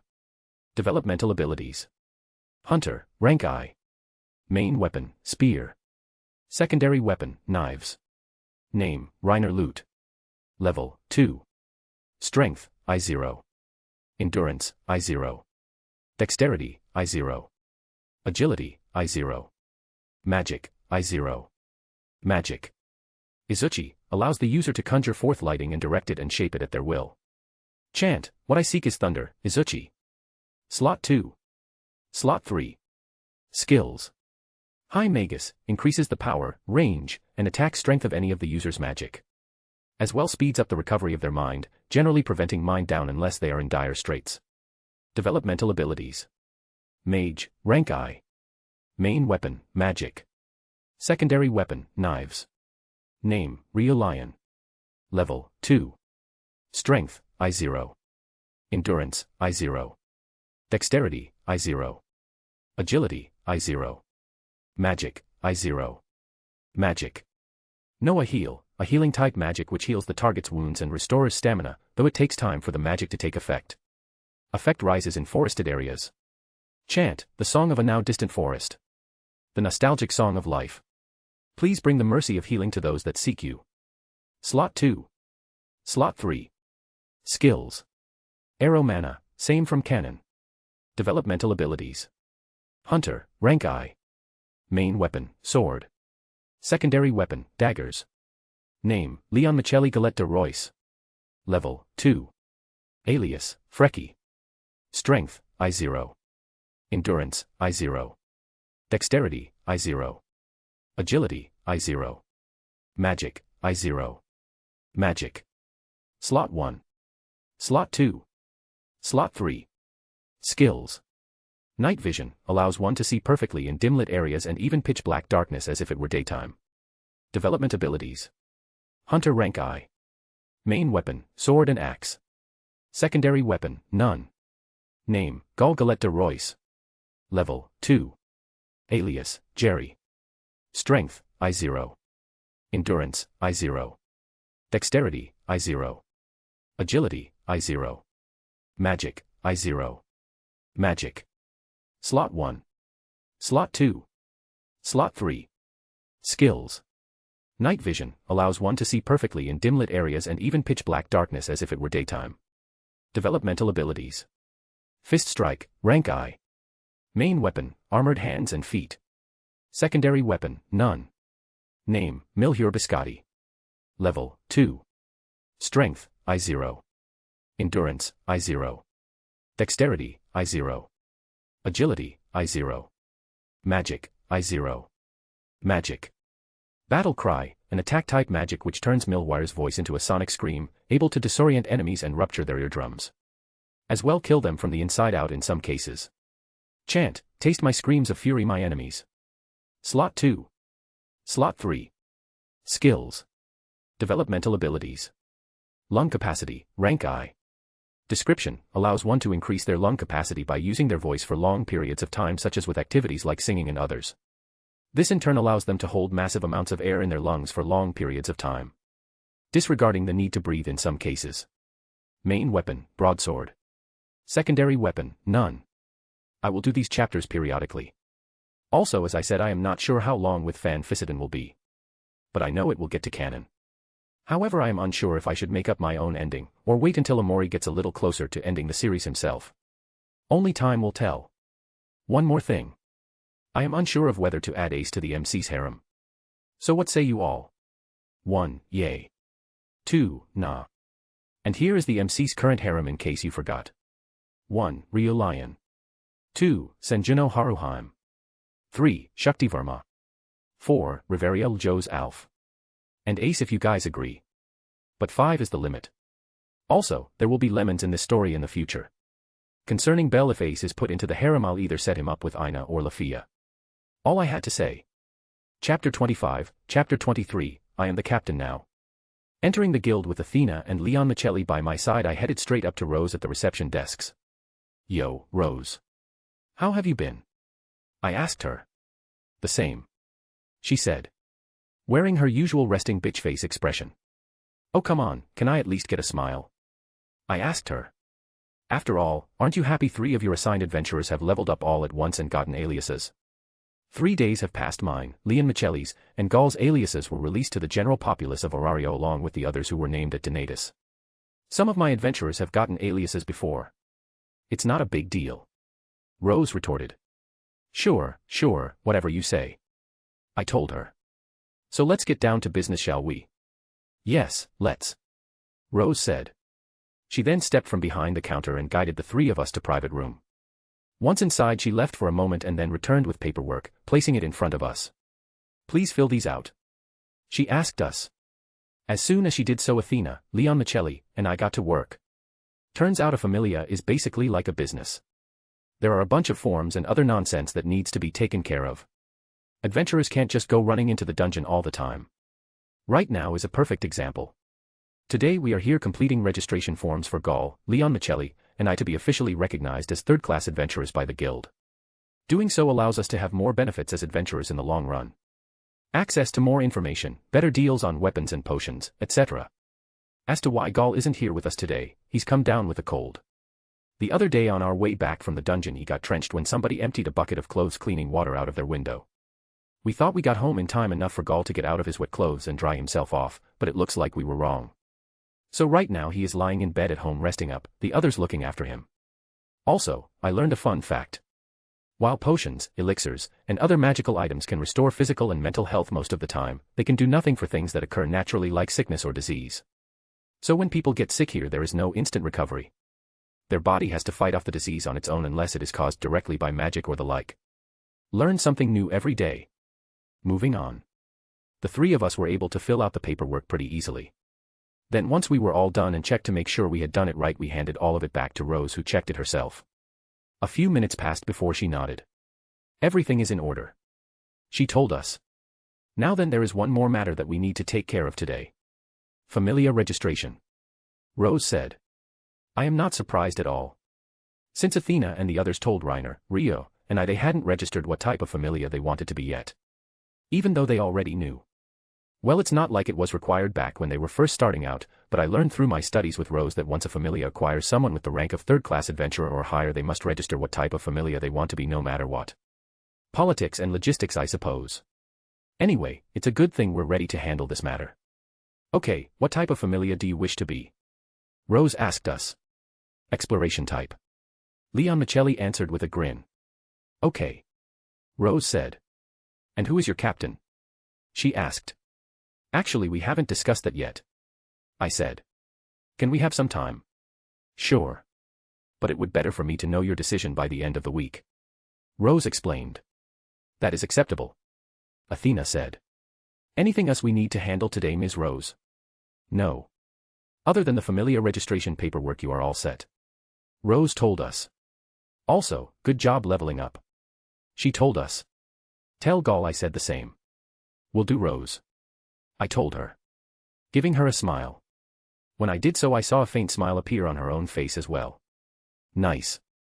Once the paperwork was all said and done, we three returned home. Then as soon as we did so, we called for a meeting. Minus Gall, who is still on bed rest. So, we need to make another decision, I began. We need to decide on a captain for the familia. Morex, what are you talking about? Ryu asked me. Aren't you already the captain? What? I questioned. No. I am not the captain. This is why we're having the meeting right now in the first place. Okay, let's put it to a vote then. All in favor of Morex becoming our captain? Leon Michelli asked. She then raised her own hand. As did the others. I questioned. You guys really want me to be the captain? They all nodded. I'm flattered. But Millie and Leon, wouldn't you two like to be the captain instead? I mean, you two and Gall were Athena's first children, so it makes sense for one of you to have the position instead of me, I reasoned. They both shook their heads. I am not captain material, Milhior admitted. But Morex, if you are in the lead, I will trust you. The same, Leon Michelli said. And Gall will agree. Besides, you probably already know this, but my brother isn't really the leader type unless absolutely necessary. Yeah, that's true. And as for me, well, I just think you would do a better job, Leon Michelli admitted. And it's just like Milai said, if you are leading, I will trust you. Well, looks like the decision is unanimous. Since you all feel that way, I'll do it, I said. Looks like I am the captain now. But Leon, if you would please become the vice captain, I asked her. No problem, she said. So with her answer, everything is set. Following that, I finished filling out the paperwork. Then the next day returned it to Rose at the guild so it could be filed. Once that was done, I returned home and did some training. Specifically, I worked on learning how to use concurrent chanting, since it's a super useful skill. One that will be immensely helpful the deeper we go into the dungeon. Which is exactly why Reiner and Rio worked to learn it alongside me. Millie higher as well. Since when she leveled up, she not only got a skill, but some magic as well. A double boon. We four worked on this until Gall fully recovered, which took a week. But once he was back to full strength, I made my first official declaration as the Familia captain. We were heading to the 13th floor. Time for us to taste the strength of the middle floors for ourselves. Chapter 26, Chapter 24, 13th floor. Feeling a sense of excitement, I lead Reiner, Rio, and Gall towards the dungeon. Our destination, floor 13. The first of the middle floors. Leon Michelli and Milhior decided to hang back today to watch over our home and Athena. Our standard strategy. The only reason all of us went into the dungeon together last time was so we could level up.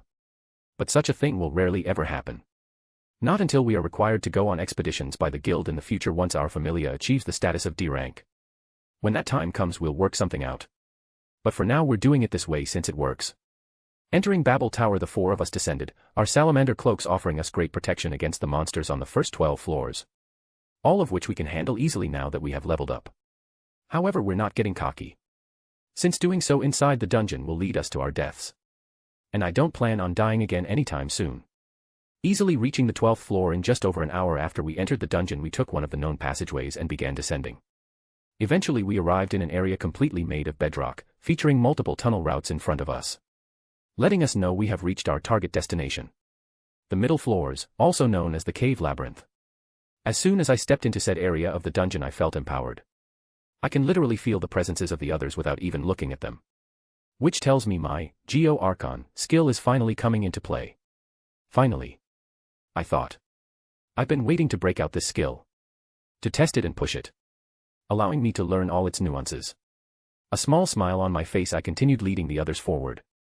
But stopped in my tracks 5 minutes later when the walls on both sides of the path we were on opened up and 30 hellhounds appeared. Hellhounds, in formation. I cried, raising my spear as I did so. The others raised their weapons as well. As soon as they did so, the hellhounds opened their mouths in our direction and a giant torrent of flames raced toward us. Looks like the dungeon isn't using any kid gloves today. As the flames moved closer and closer, the four of us huddled together and used our salamander wool cloaks to defend against the flames. When we were engulfed, the heat radiated through the cloaks, but otherwise we remained unharmed. Damn, this is insane, Reiner said. If we didn't have these cloaks right now, we'd be charred corpses. It's just like they say, the middle floors are nothing like the upper floors. Ryu added. Right. Which means stick together and follow strategy, I said. The others nodded. After they did so, we waited another few seconds for the flames from the hellhounds to stop completely. Then we made our move. Go, I shouted. Once I did so, we all separated and redrew our weapons. Just in time to see several hellhounds charging at us. Taking the lead, I leaped forward and raked my spear through the air, cutting apart several hellhounds as I did so. Out of the corner of my eye, I stopped one of them getting ready to fire off flames at me. But before it could, Gaul punched it straight in the face, and then smashed its head into the ground with his left foot, killing it. Giving him a curt nod, I stabbed my spear through the chest of a hellhound in front of me, killing it in an instant. Woof. One of the remaining hellhounds barked in my direction. It then charged at me and leapt towards me, its claws at the ready to cut me up. Leaning backwards, I dodge its strike, and then maneuver my spear to cut upon its stomach as it passed over me. When the beast landed, I saw it turn into a puff of smoke, leaving behind a magic stone for the taking. Better luck next time, puppy, I said. Just as I did so, several more hellhounds appeared from the walls. All of them getting ready to let out a torrent of flames from their mouths. What I seek is thunder, Izuchi, Reiner cried out. As he did so, several spears of electricity pierced the hellhounds the dungeon just spawned, killing them all before they could release any flames. The second after this happened, Rhea made her move. Running forward, she began using her sword to slice the hellhounds up without pause. A blue flash engulfing her blade. Since after reaching level 2 she not only gained the hunter developmental ability like me, but she also gained one of her original skills from canon. Arrow Mana. A skill which increases Rhea's attack power the faster she's running. So once again, even though she is no longer part of the Astrea Familia like in canon, it seems she'll develop the same skills and powers she had during canon. Well, that's what it looks like, but only time will really tell. Still, even if she does, it wouldn't be bad. Dodging a pair of hellhound claws aimed at her side, Rhea swung her blade upward and cleaved the monster right in two. But as soon as she did so, the ceiling above her cracked open and several dungeon worms came falling out towards her position. Raising my left hand, I chanted. Ground that we walk upon, heed my command and come forth. Activating my magic, Geo-Force, a magic circle appeared over my left hand and several earth spikes shot out of it, skewering the dungeon worms before they even touched Ryu and forced them all into the wall. Killing them. Thank you, Morix, Ryu softly said. No problem, I told her. As I did so, the floor opened up and more dungeon worms came out. They just keep coming, Reiner said. This is the middle floors, I said, pointing my spear at the enemies in front of me. But if we can't handle this, then going any further is impossible. And I know you guys want to go further. Yeah, Gaul shouted. Ryu nodded. Then let's take these guys down, I said. Everyone nodded. As they did so, I charged forward, a smile on my face as I stabbed my spear into the first dungeon worm. Walking up the spiral staircase that led outside the dungeon, I released a yawn from my mouth, doing my best to ignore the pains from the cuts and bruises on my body. We have just finished spending several hours on the 13th floor, and I must say it was very eye-opening. The monsters weren't any stronger as compared to the ones on the 12th floor, but their numbers were greater, and the intervals between their spawning time were much lower than anything we've previously dealt with. It was disorienting at first, but we got used to it, and once we did so, took down monsters left and right. The bags we are carrying full of magic stones speak for themselves, though we didn't come out of it unscathed. Ryu got a gash on her arm from a hellhound that got lucky, but thankfully her injury wasn't too deep and the bleeding stopped on its own. Reiner got cut in several places, while Gull got some minor burns. Still, we're no worse for wear. Arriving at the top of the tower, we immediately headed for the exit. Those battles today wiped us out, so we all agreed on the way back up to exchange the magic stones tomorrow.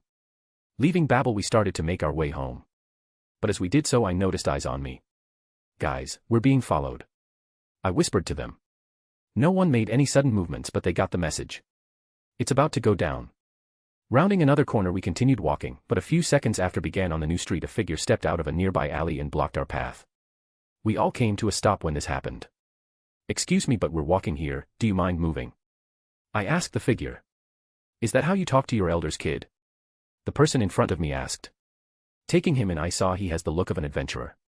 "Only ones I don't respect," I retorted. "And from the looks of you, I will probably never respect you. So I say again, move it, we're walking." "Such a disrespectful little shit," the man retorted. "Looks like my friends and I are going to have to teach you some manners," he said. The adventurer then snapped his fingers and several other people stepped out of the shadows and surrounded our group. As soon as they did so, we brandished our weapons. "Boys, kill them and steal their magic stones and items," the leader said. His eyes then landed on Ryu and he got a lustful look. "But leave the elf with the mask alone. She's just my type." The moment the men said that, I looked at him with cold eyes. Looks like he really wants to die. That's fine. I'll make his wish come true. "Ryu, watch over Reiner and watch the rear. Gull, you and me will take the assholes in the front. But leave the leader to me," I said. Everyone nodded. Once they did so, we all moved to put the plan into action. But a few seconds after we did so, several more figures appeared on the street. Turning my gaze to them, I recognized them instantly. The Astria Familia. Chapter 27, Chapter 25, The Astria Familia. Just as we were about to move to engage the adventurers hoping to steal from and kill us, they appeared. The Astria Familia. I instantly recognized them from the Gammas in my last life. Alice, Kagaya, Lyra, Niza, and the rest. Minus Ryu, of course, since she joined our familia instead. Looking at this all-female familia who takes it upon themselves to uphold justice in Horario, I have to admit they do look quite intimidating. Fuck, it's the Astria Familia. Those bitches, damn it. It doesn't matter. We'll kill them just like any others, the boss said. He then placed his disgusting gaze upon Alice. But first we're going to show them who's in charge. Ha ha ha, good one, Alice told the leader. A bright smile on her face as she did so. But unfortunately for you, the only guys I will even allow a chance to touch my body must be level 3, have made it to the lower floors of the dungeon, and must have at least 100,000 Valis in their pocket at all times. After all, I'm not dating a broke guy where I have to pay for everything. If you date me, pampering me will be a must. Since I am such a great catch, she explained. Sheesh. Someone has a lot of confidence, I thought. I knew Alice was quite the character from the games and the light novels, but still, I never expected her to be this eccentric. Though for some reason I find it quite refreshing. At Alice's words, the gang leader got an enraged expression on his face. Shut your mouth, you see, Uak. Before the leader could finish his sentence, I took out one of remaining knives and threw it at him. My blade lodging itself straight in his left eye. Looks like all that throwing practice is paying off. Fuck, my eye, he cried, falling to his knees. Stop whining, I told him. Also, didn't your mother ever teach you it's rude to call a woman the C word unless she is a completely evil bitch with no hope of redemption? Kill them. Kill them all, the leader cried, looking at me with his one good eye, which is completely bloodshot at the moment. Sucks to be him. As soon as the leader gave the order, his lackeys sprung into action, moving to attack us. But as soon as they did so, the Power Ranger waifu sprung into action. And the Astria Familia are Power Rangers, since I don't know what else to call them. They go around fighting bad guys and saving innocents. Plus, they have the whole color scheme going on. Alice is red, Kagaya is black, Lyra is pink, and Niza is blue. So yeah, Power Rangers no matter how I look at them. Drawing the rapier situated on her left hip, Alice charged forward. Dodging a slash aimed at her stomach, she quickly stabbed the hand of the man who attempted to attack her, forcing him to drop his weapon. Once this happened, Alice planted a kick in his chest, forcing him into the ground. She might be eccentric, but her combat skills aren't shabby in the slightest. Magic users, go. One of the attackers shouted. But as soon as the magic users began chanting, they received daggers in their bodies, courtesy of the black-haired beauty Kagaya. Keep your filthy mouth shut. No one wants to hear any more filth from any of you. Kagaya told the attackers, a smile on her face as she did so. Right, I almost forgot. Despite looking like a proper lady, Kagaya has a foul mouth and rather crass personality. As the enemy's magic users got taken out, the rest of the Astrea Familia moved in. Showcasing expert teamwork, they took down the 15 attackers in no time at all. Seeing this, all the color drained from the leader's face. Shit! He shouted. The man then stood to his feet and began running away. Oh, what a poor idiot. Taking my spear, I threw it straight at him and it lodged itself in his left leg, stopping him in his tracks. Ack! The man shouted in pain. But I ignored him. Closing the distance, I got right behind him and then leaned in close and whispered. This is what happens when you target me and my friends. Also, don't ever lay your filthy gaze upon our elf ever again. I told him in a completely cold voice. I then grabbed his head and smashed it into the pavement without remorse. Once I did so, I removed my spear from his leg and walked back over to the others, flicking the scum's blood off my weapon as I did so. Reaching them, I came face to face with the Astrea Familia. Nice takedown. Lyra told me. I like your style. Thanks. I told her. Also, thanks for the assist. No problem. Alice spoke up. As those who have chosen to uphold justice and fight against the evil infecting this city, we will always help those in need. She told me. I put a wry smile on my face at her words. She really is an eccentric person. Captain, speak normally. You know people other than us can't understand you when you talk like that. Kagaya told Alice. It's fine, it's fine. Alice said. It is not. Kagaya retorted. The two of them then got into an argument. As they did so, I looked at Lyra. So, are they always like this? Yeah, more or less. Lyra said. I see. I said. Well, again, thanks for the assist, but my friends and I will take our leave now if that's all right. Sure. Lyra answered. See you around. The same. I said. Once I did so, the others and I took our leave, Alisek and Kagaya still arguing with each other as we did so. We walked for several minutes in silence until Reiner spoke up. Well, those ladies certainly were interesting. He said. Yeah. Gaul agreed. But man, did you see the way they fought? So cool. Yes. It was. Ryu added. Just who were they though? The Astrea Familia. I spoke up. An all-female familia who acts as the city's police force, fighting injustices that the guild nor the Ganesha Familia can spare the manpower to do. Most of them are level 2 and it seems they have a pretty good track record in the dungeon as well. We can trust them. And we will definitely see them again in the future. I told the others. Since we will work with them to bring down Evelys. Which now that I have met them, doesn't seem like it will be bad at all. No, certainly not.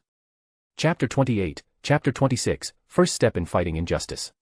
Once we parted from the Astrea Familia and the group of robbers, we arrived home within 15 minutes. Entering, we were greeted by the sight of Athena, Leon Michelli, and Milhur. Welcome, Hoak. Milhur screamed once she got a good look at us. Don't worry, it looks worse than it is. I told her. But some first aid wouldn't hurt. It really wouldn't. Nodding, Milhur ran off to get the medical supplies, while the four of us took off our salamander cloaks and put them away properly. Those things cost a pretty penny after all, and as a familia who is still trying to get our bearings, we don't have that much money to spare. So we need to take care of our shit until it isn't able to last any longer. At least until we start making major bank, that is. Which I plan for our familia to start doing very soon. I just need to work on a few things before we begin. Moving to sit down on the couches and the chairs, the four of us who went to the dungeon today were finally able to relax. Letting out tired sighs, we waited until Milhur came back with the medical supplies. Once she did so, she started treating our injuries, alongside Leon Michelli and Athena. As they did so, we recounted our experience for the day on the 13th floor. As well as our run-in with the band of thieving adventurers and the Astrea Familia. Oh, so you met Astrea's children, did you? Athena asked us after we finished retelling events. We did. I said. Goddess, do you know Astrea? Athena nodded. In heaven we had a very good relationship.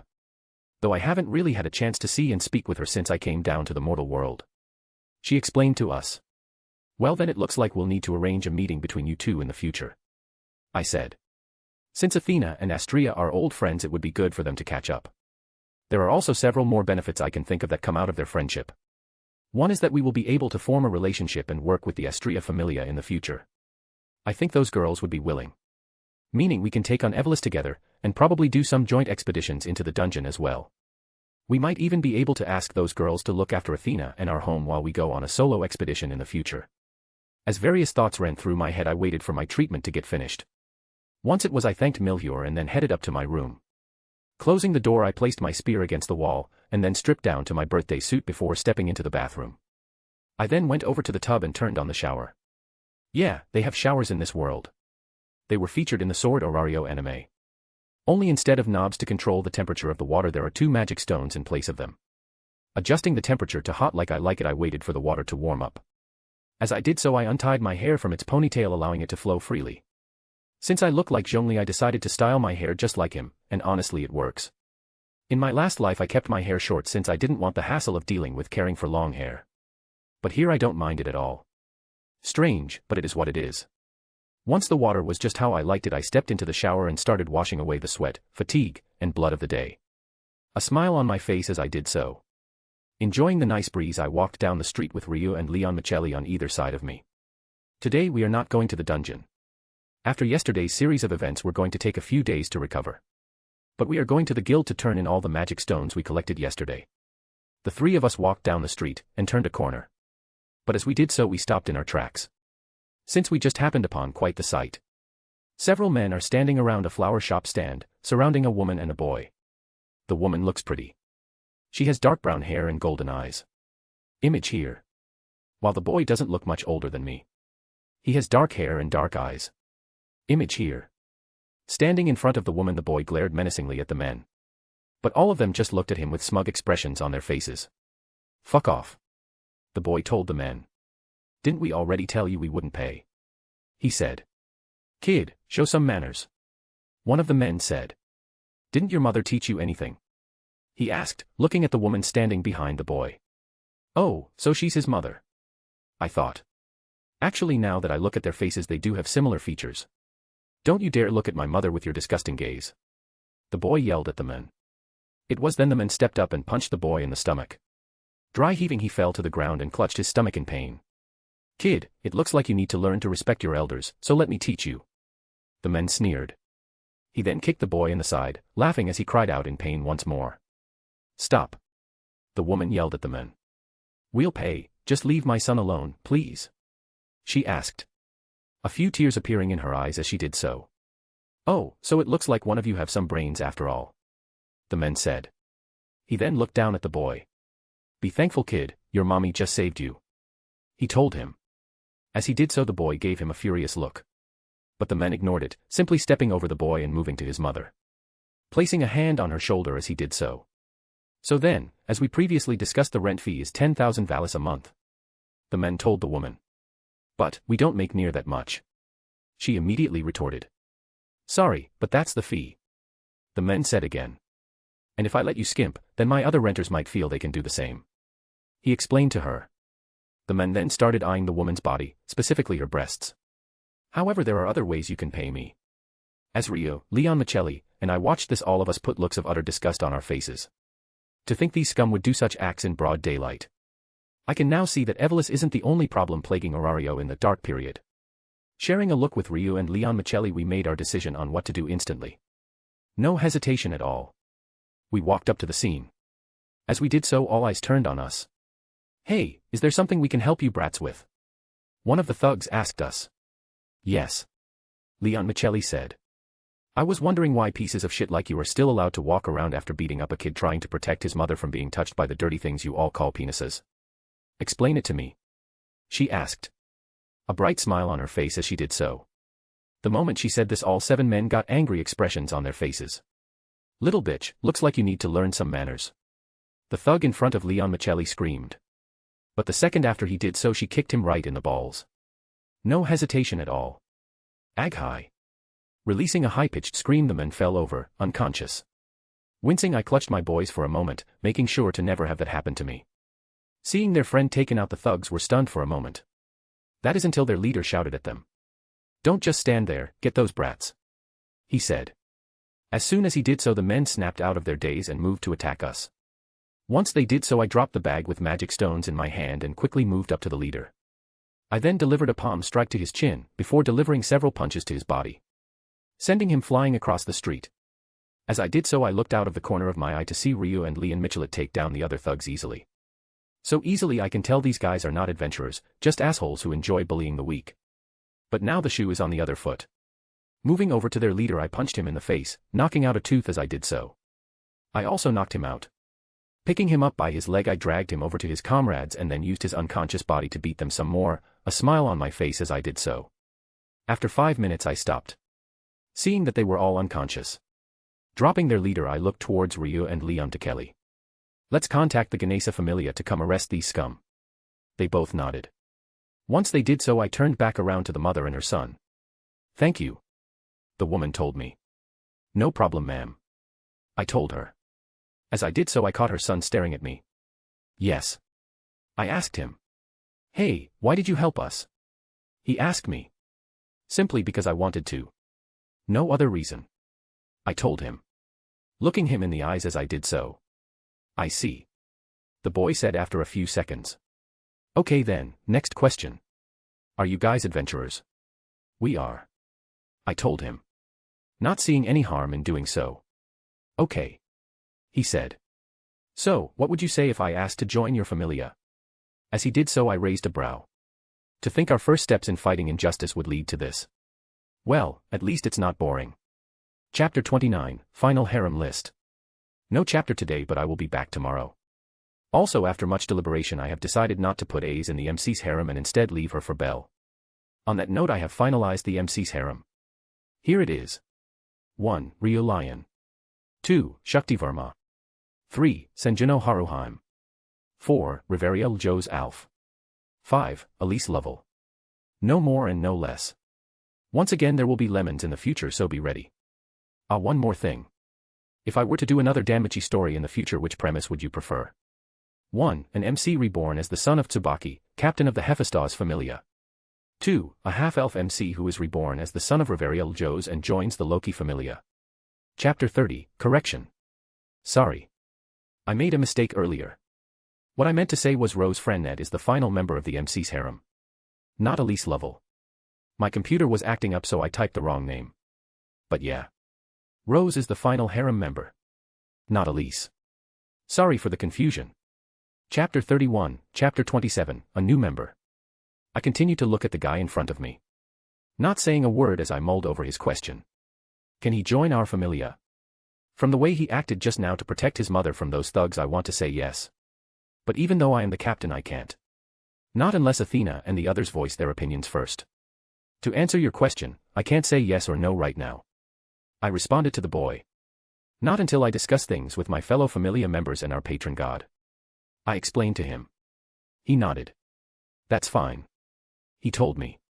Great, I responded. By the way, my name is Morix Lapis, and you are? Rogue Cheney, the boy told me. Raina Cheney, his mother said. I nodded at their words. Once I did so, moved to retrieve the bag of magic stones I placed on the ground earlier. I then moved over to Leon Michelli and Ryu, who were keeping watch over the unconscious thugs, ready to put them down again if they so much as twitched the wrong way until the Ganesha Familia arrived. Though none of them did. The Ganesha Familia arrived within 10 minutes of being contacted. Once they did so, the three of us plus Rogue and his mother all gave statements and explained events. But it wasn't only us. Several people who weren't even part of the altercation came up to the members of the Ganesha Familia and explained things. Upon seeing this, I raised a brow at their actions.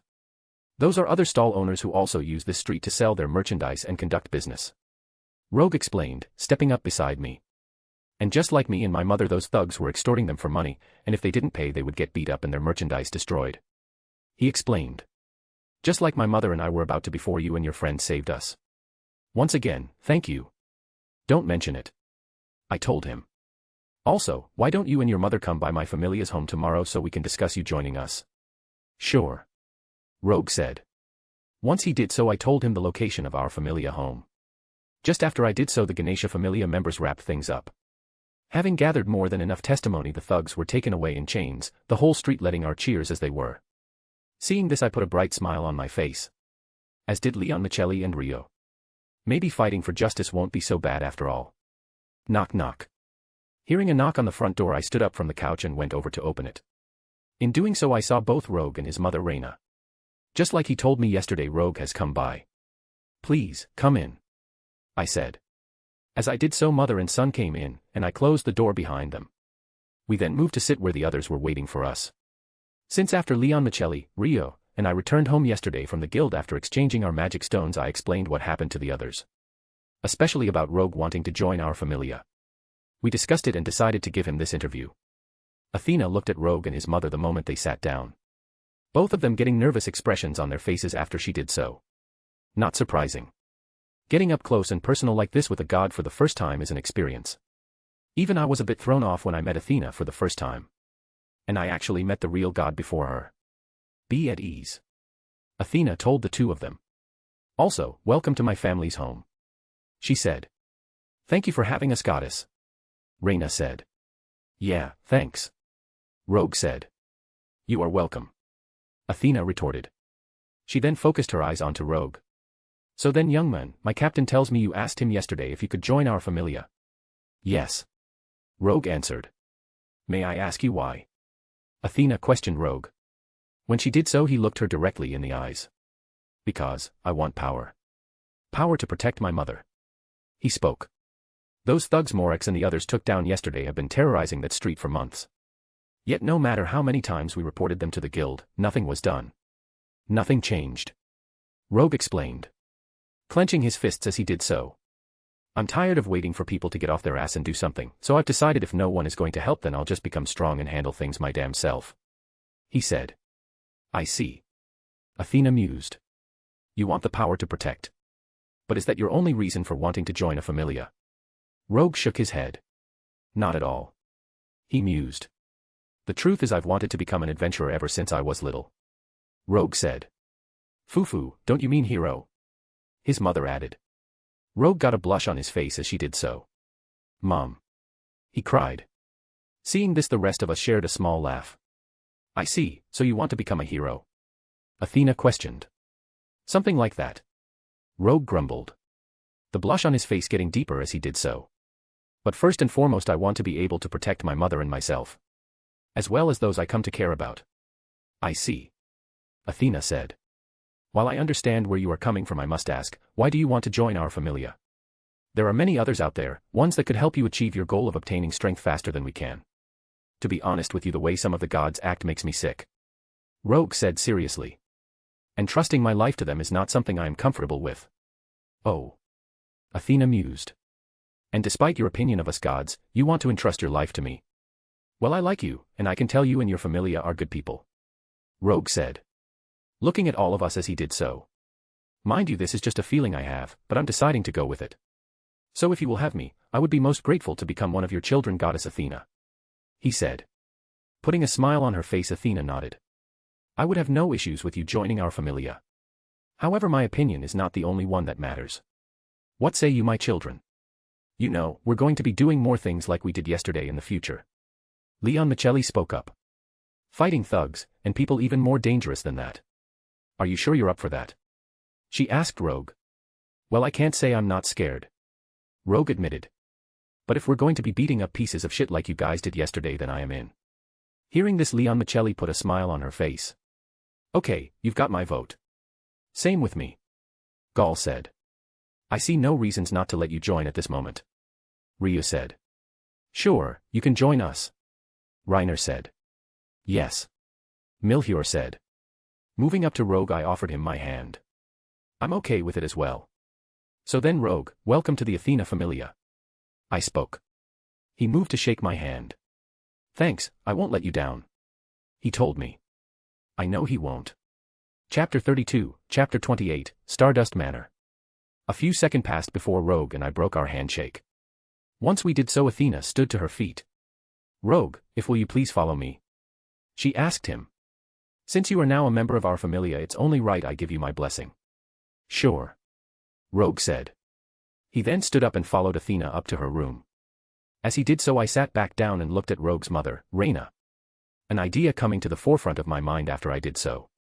Excuse me, Ms. Reina. I spoke to her. Yes. She said.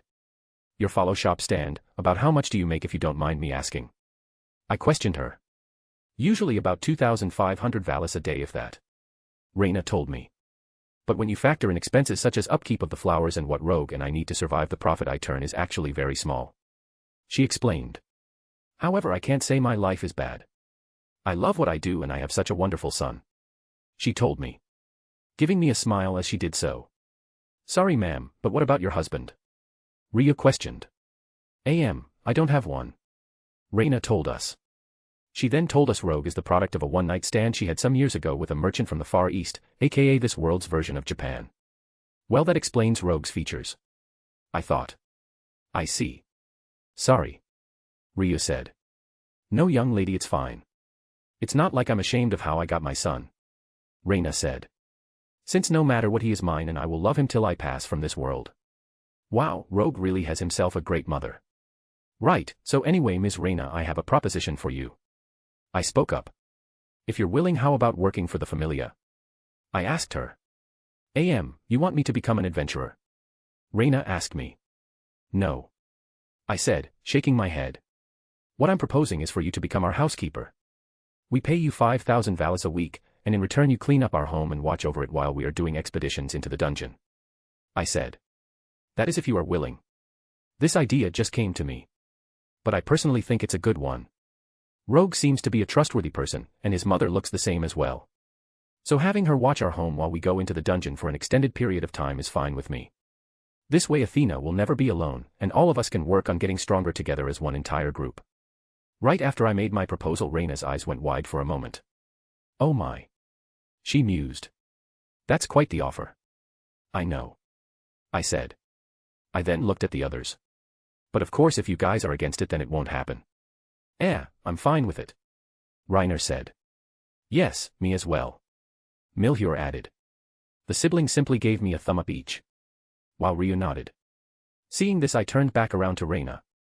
As you can see, Ms. Reina, everyone is fine with the arrangement. So, what say you?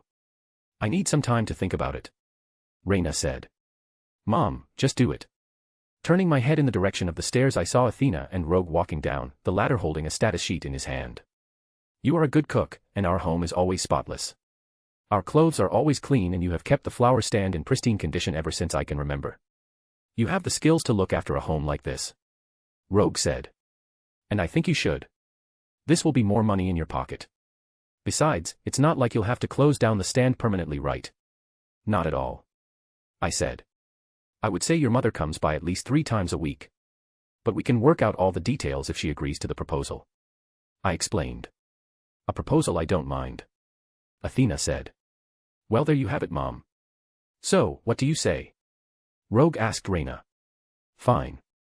I'll do it. Reina said. Thank you. I told her. Now we can have someone reliable by Athena's side while we are in the dungeon. This has lifted a bit of weight off my shoulders, to honest. Once Reina agreed to come and work for us, Athena and she began discussing the finer points. While the rest of us checked out Rogue's status. Name, Rogue Cheney. Level, 1. Strength, I0. Endurance, I0. Dexterity, I0. Agility, I0. Magic, I0. Magic. Slot 1. Slot 2. Slot 3. Skills. Warrior of the Night. When it is nighttime, Rogue's agility and dexterity stats all increase by double until sunrise. Developmental abilities. Looking at Rogue's skill, I let out a low whistle. It's a pretty powerful and useful skill. Actually, it's quite similar to Canon Ryu's Fairy Senorade skill, which increased the effects of Ryu's magic by a lot during the night. However, unlike that skill, this one applies to 2 base stats instead of 1. Which I think makes it even deadlier, despite the restriction that it can only activate during the night. We can work around that, of course. Nice skill, Rogue. Gaul said. Thanks. He told us. Putting a bit of a proud smile on his face as he did so. So anyway, please take care of me. He asked us, slightly bowing his head as he did so. You can count on us, I told him.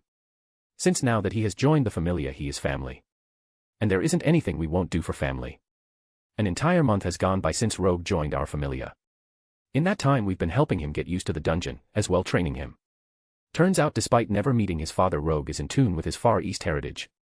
Since the weapon he has chosen to wield is a katana blade. The first time I saw him swing one, I could just tell he was meant to use such a weapon.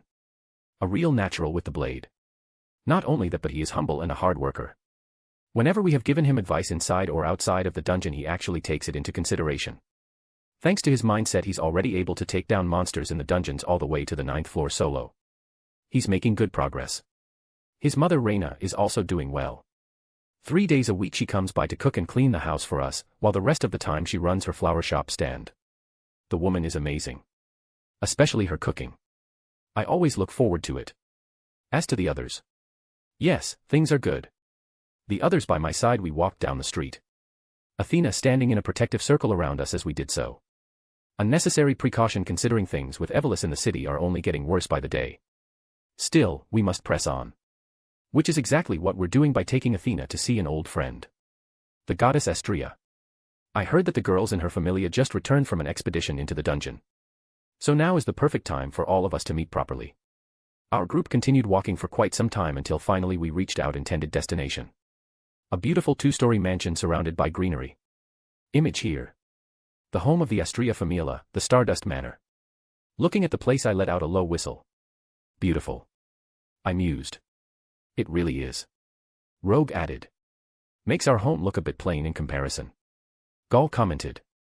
Well then, let's renovate it. Reiner suggested. Ah, but Reiner, doing so will cost a lot of money. Milhior pointed out. Then it's a good thing we're planning to go on our own expedition then. Leon Michelli said. Doing so will allow us to rake in enough cash to renovate our home and then some. What Leon Michelli just said is not a lie. We are going to go on our very first expedition in about 2 weeks. Our goal, the 18th floor Rivera. The first real trial we will undertake as an exploration Familia. Just thinking about it is filling me with excitement. But first, business. Reuniting Athena with her old friend. Our group moved up to the front. Then as soon as we reached it, I knocked lightly. A minute after I did so, the door was opened, and when it was, we were all greeted to quite the sight. Chapter 33, Chapter 29, Old Friends Reunite. After arriving at the Stardust Manor, the home of Astrea and her Familia, I knocked on the front door. Our goal today is to reunite Athena with her old friend, and also build a working relationship with the goddess of justice and her Familia so that we can fight against Evelys together in the future. A minute after I knocked on the front door, it was opened. When it was, all of us were greeted to quite the sight. Kaguya in nothing but her underwear. A black lacy bra and panty set to be more specific. Which, if I am being honest, brings out her beauty even more. But that's not the real point right now. What the real point is why is she answering the door in her underwear? That's dangerous in so many ways it's not even funny. Seeing her standing there, a blush appeared on my face. Now I'm really glad I haven't truly hit puberty yet, otherwise my other head would definitely be trying to stand at attention right now. I am not the only one is affected. The others have blushes of varying shades of red on their faces as well. Ryu in particular has steam coming out of the top of her head. But since she is an elf, and their species dislikes showing skin to others as much as possible, it makes sense Kaguya's appearance right now is frying her brain. Yes, how can I help you? Kaguya asked us. Not embarrassed at all about her current appearance. She must have nerves of steel. I thought. Either that, or she's an exhibitionist. Hey, put some clothes on. Rogue shouted. Huh. Kaguya mused. And why do I need to do that? I'm inside my own home after all. And there are people standing in front of you. Rogue retorted. Doing his best to look anywhere but at Kaguya's body. People you don't know. Your point. Kaguya said. Shut, please put some clothes on. Rogue asked her. Otherwise I don't think any of us will be able to focus. Right guys? Yep. Yes. True. NHN. Exactly. Sorry, but I don't want to. It's too hot right now. Kaguya retorted to our pleas for her to dress herself. Just as she did so, someone grabbed her from behind and pulled her inside away from our eyes. Hey, Knees, Lyra, what are you two doing? Kaguya shouted. Trying to keep you from giving our visitors heart attacks. Knees replied. Yeah. Lyra added.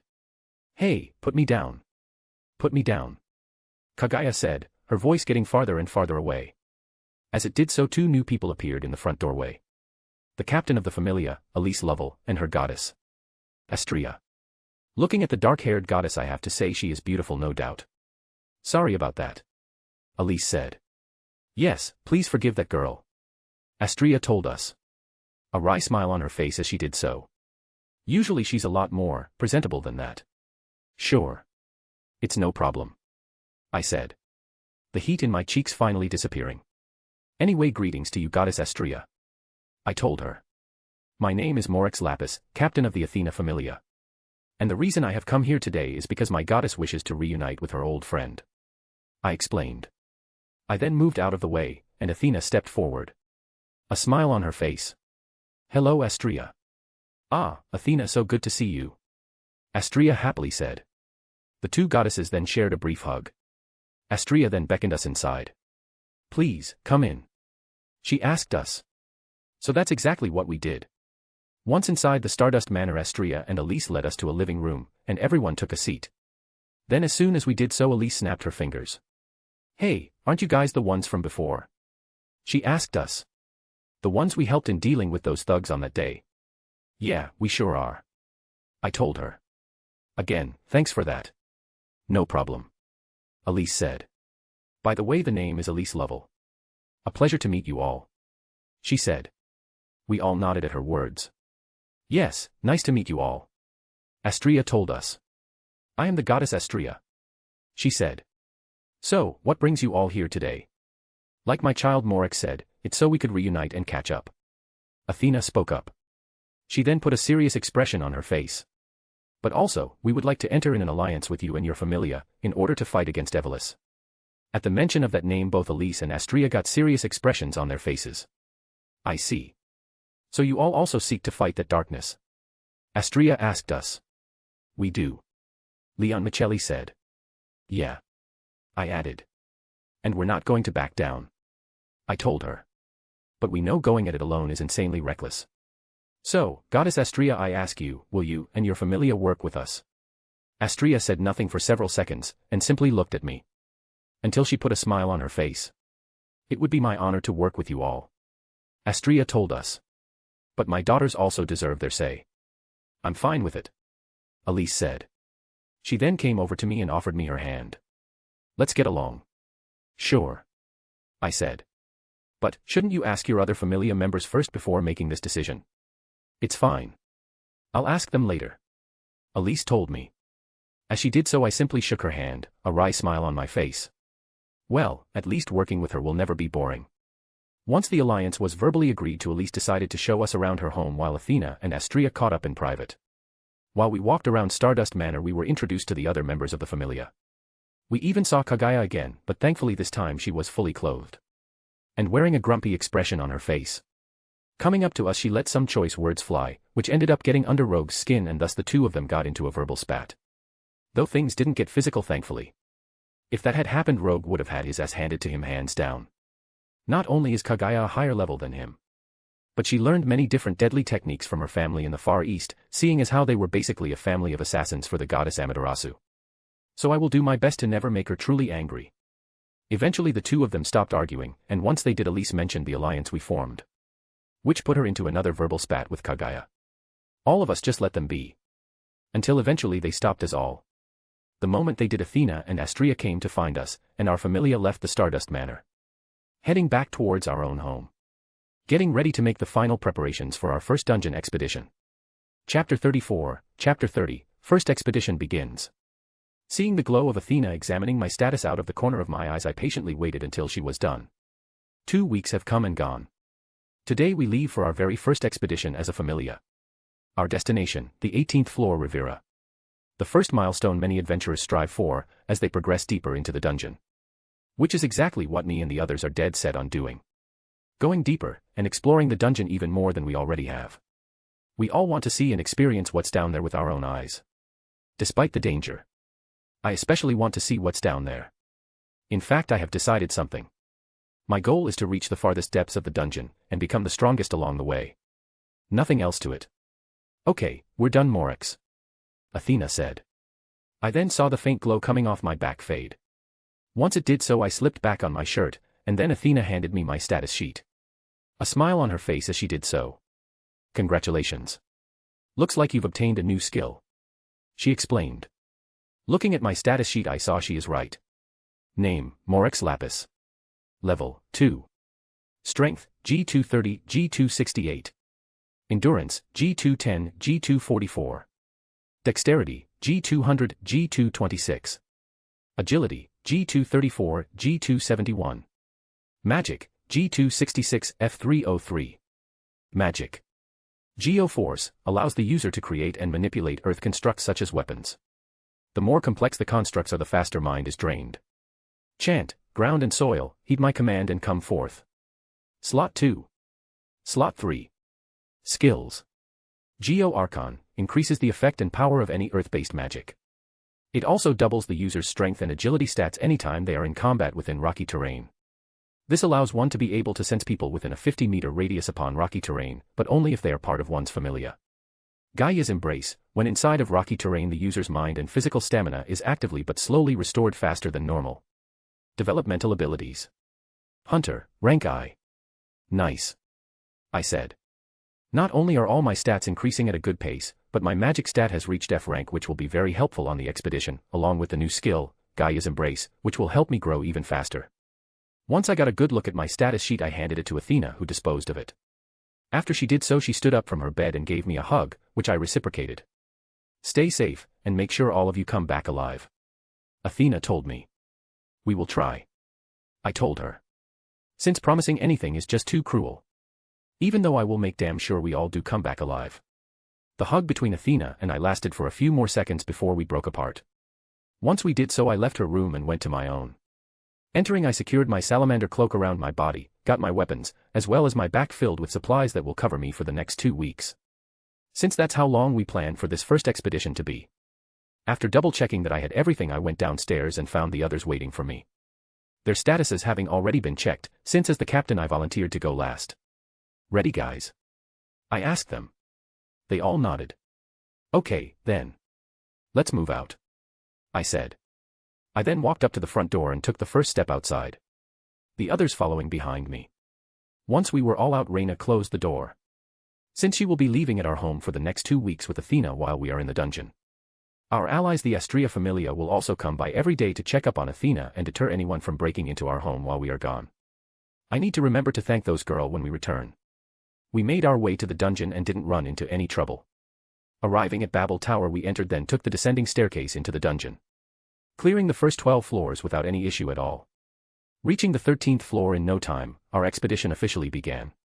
Dodging the claw strikes of the hellhound in front of me, I stabbed it straight through the gut with my spear, the monster dying in the next second. As it turned into smoke, its magic crystal hit the ground. Along with a drop item. A hellhound fong. The first one we've gotten since we entered the 13th floor yesterday. "Got a drop item over here, guys," I said. "Great, get it later and get your ass over here and help us," Gaul shouted at me. He and Rogue are currently facing off against several hellhounds that are keeping them at bay by breathing fire in their direction. Though thanks to their salamander wool cloaks, neither of them has been cooked to death yet. Raising my left hand in the direction the hellhounds bearing down on Gaul and Rogue, I began to chant. "Ground that we walk upon, heed my command and come forth. Geoforce." Completing my magic, several earth spikes appeared from the ground and skewered the hellhounds, stopping their fire-breathing assault on my companions. Once this happened, Rogue and Gaul quickly moved in and made short work of their enemies. While they did this, I quickly checked on the others, and saw they were doing all right. Leon Michelli is covering Reiner as I asked her to. While Ryu and Milhur are working to clear the monsters that are appearing in the rear of us. As per the formation I set up yesterday. Eventually the others finished off the monsters, and once they did, we went to work collecting magic stones and drop items. Once we had secured enough, we assembled together and I took out a map detailing the middle floors that we purchased weeks ago in preparation for this expedition. Unfurling it, I pointed to where we were currently situated.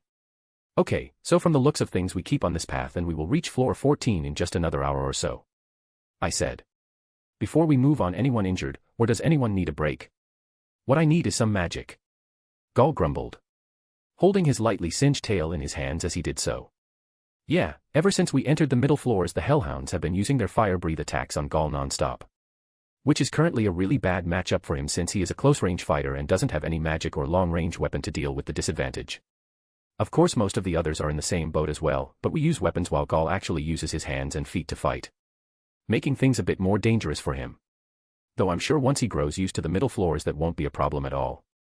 Okay, so it looks like everyone is good to go, I said, ignoring Gaul's grumbling. Let's move out then. The others nodded. Once they did so we continued walking down the path, on our way to the 14th floor for the very first time. Chapter 35, Chapter 31, The Middle Floors. The others and I continued down the path we were on, coming to the end of it in just under an hour. Just as we planned. Stepping outside of the tunnel we were in we found ourselves on the 14th floor for the very first time. But we didn't have any time to take it in. Since as soon as we set foot on the floor several openings appeared in the nearby walls and ceiling, releasing a horde of at least 60 Almiraj as far as I can see. The dungeon's version of Belle. Cute. Milhur murmured. Yeah, but don't let their appearance fool you. These bunnies won't hesitate to chop you into little bits and pieces, I said, raising my spear in their direction. The moment I did so all the Almiraj pulled axes from behind their backs and started moving closer to our position. They're advancing. Gaul shouted, stating the obvious. Stick together, I said. These guys literally represent the phrase, strength in numbers. Don't stray too far and cover each other blind spots. Also when they throw their weapons is usually the best time to go in for the kill. I quickly explained to the others. All of them drawing their weapons as I did so. A moment after this happened several of the Almiraj charged towards us, axes raised and at the ready to cut. Seeing this Ryu and I stepped forward. Me with my spear, and she with her sword, we quickly cut down the murderous bunnies heading towards the group. But as soon as we did so several more hopped forward and closed in on our position. One of them swung their axe towards my head, so I quickly raised up my spear and blocked the attack. But as soon as I did so another Almiraj ran forward, aiming their axe towards my chest. Even so I am not worried. What I seek is thunder, Izuchi. Izuchi. Reiner cried out. The second after he did so a lightning bolt struck the Almiraj charging towards me, as well as the one trying to cut me with its axe, killing them both instantly. As soon as this happened I moved forward, thrusting my spear through 3 Almiraj at once, killing them instantly. Then as soon as I did so I moved back within range of the others. Just as I did the ceiling above us opened up, and dungeon worms came falling towards us. Rogue, Leon Michelli, handle them, I commanded. On it. You got it, Captain. Jumping up into the air, Rogue sliced through one of the dungeon worms with his katana easily, while Leon Michelli took her axe and hacked the other 4 to pieces in an instant. The 2 of them landing on the ground after it was done.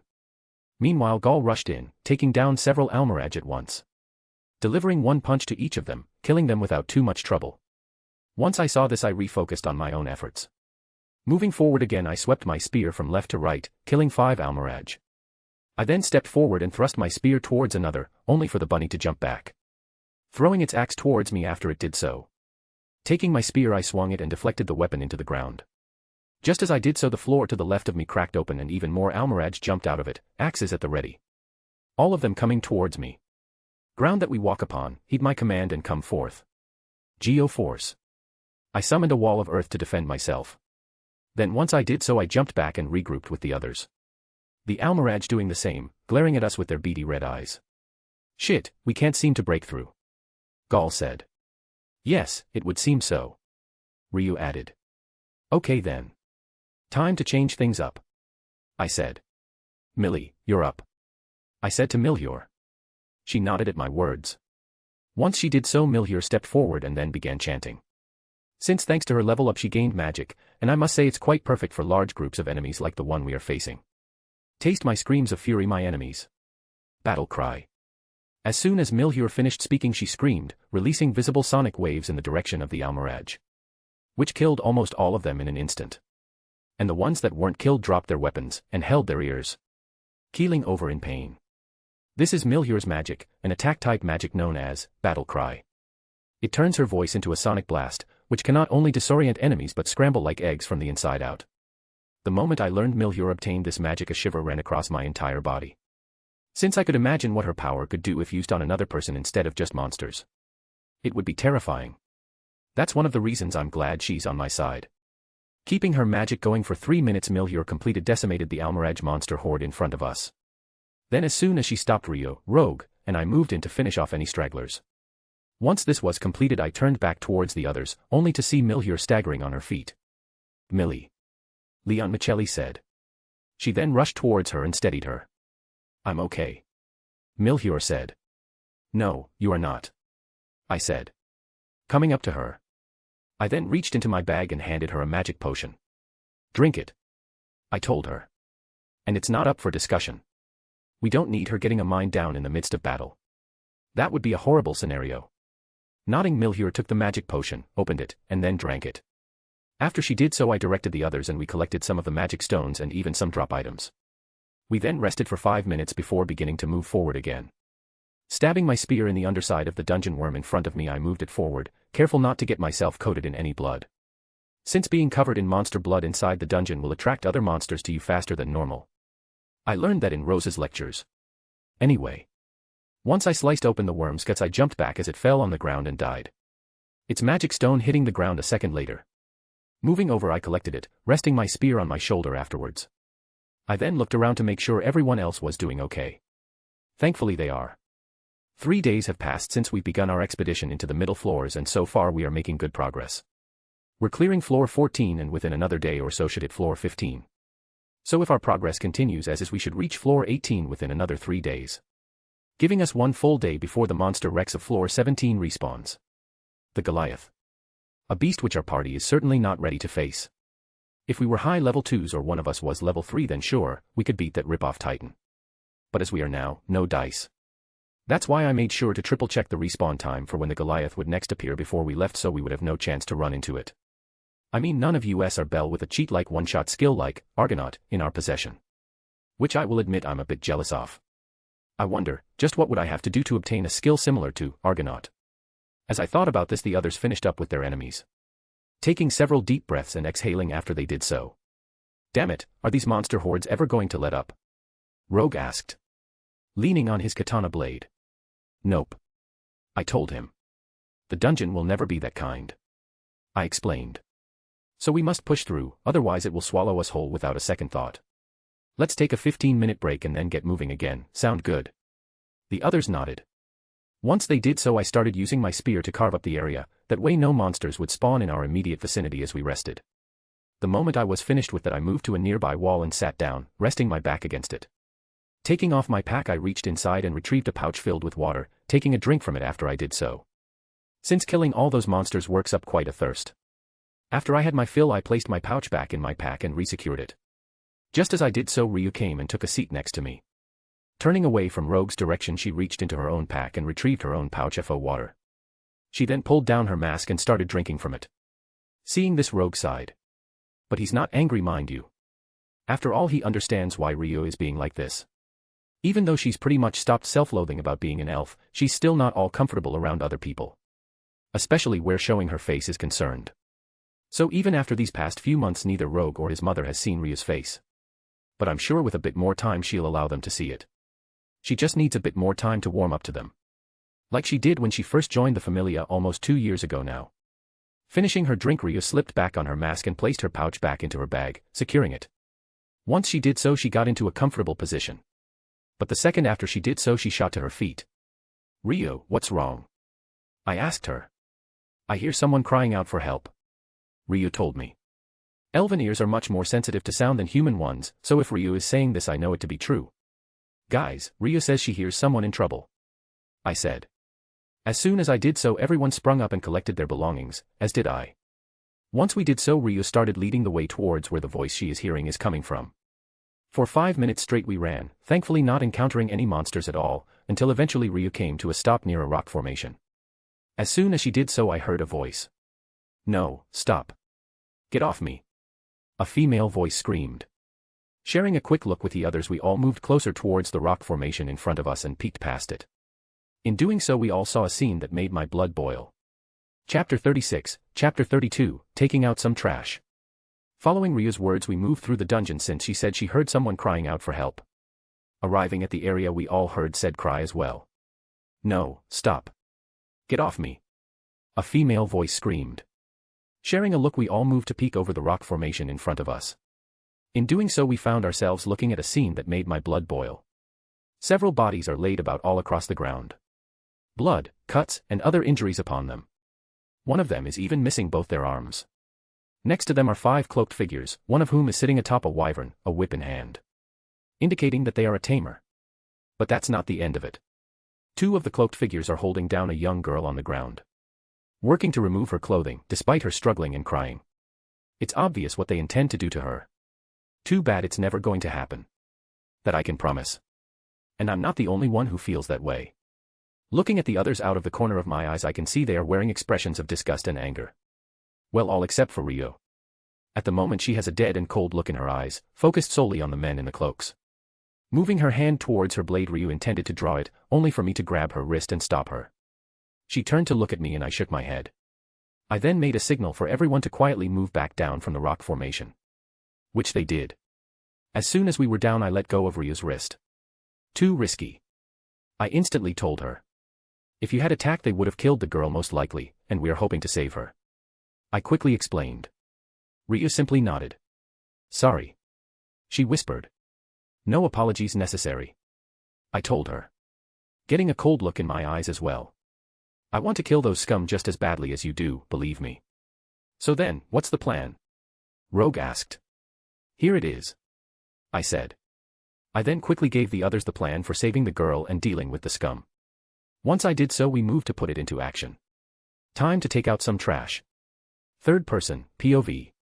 As the cloaked figures atop the girl continued to remove her clothing, she continued to struggle. Getting irritated immensely, one of the cloaked figures delivered a punch to the girl's face, causing some blood to fly out of her mouth. Stop struggling. The cloaked figure who punched the girl shouted at her. While he did this, the other cloaked figure atop the girl ripped open her shirt, revealing her bra-covered chest. As soon as this happened, the girl's blood ran cold. More tears than she is already crying beginning to stream down her face. Seeing this, the 2 men atop her smiled with glee.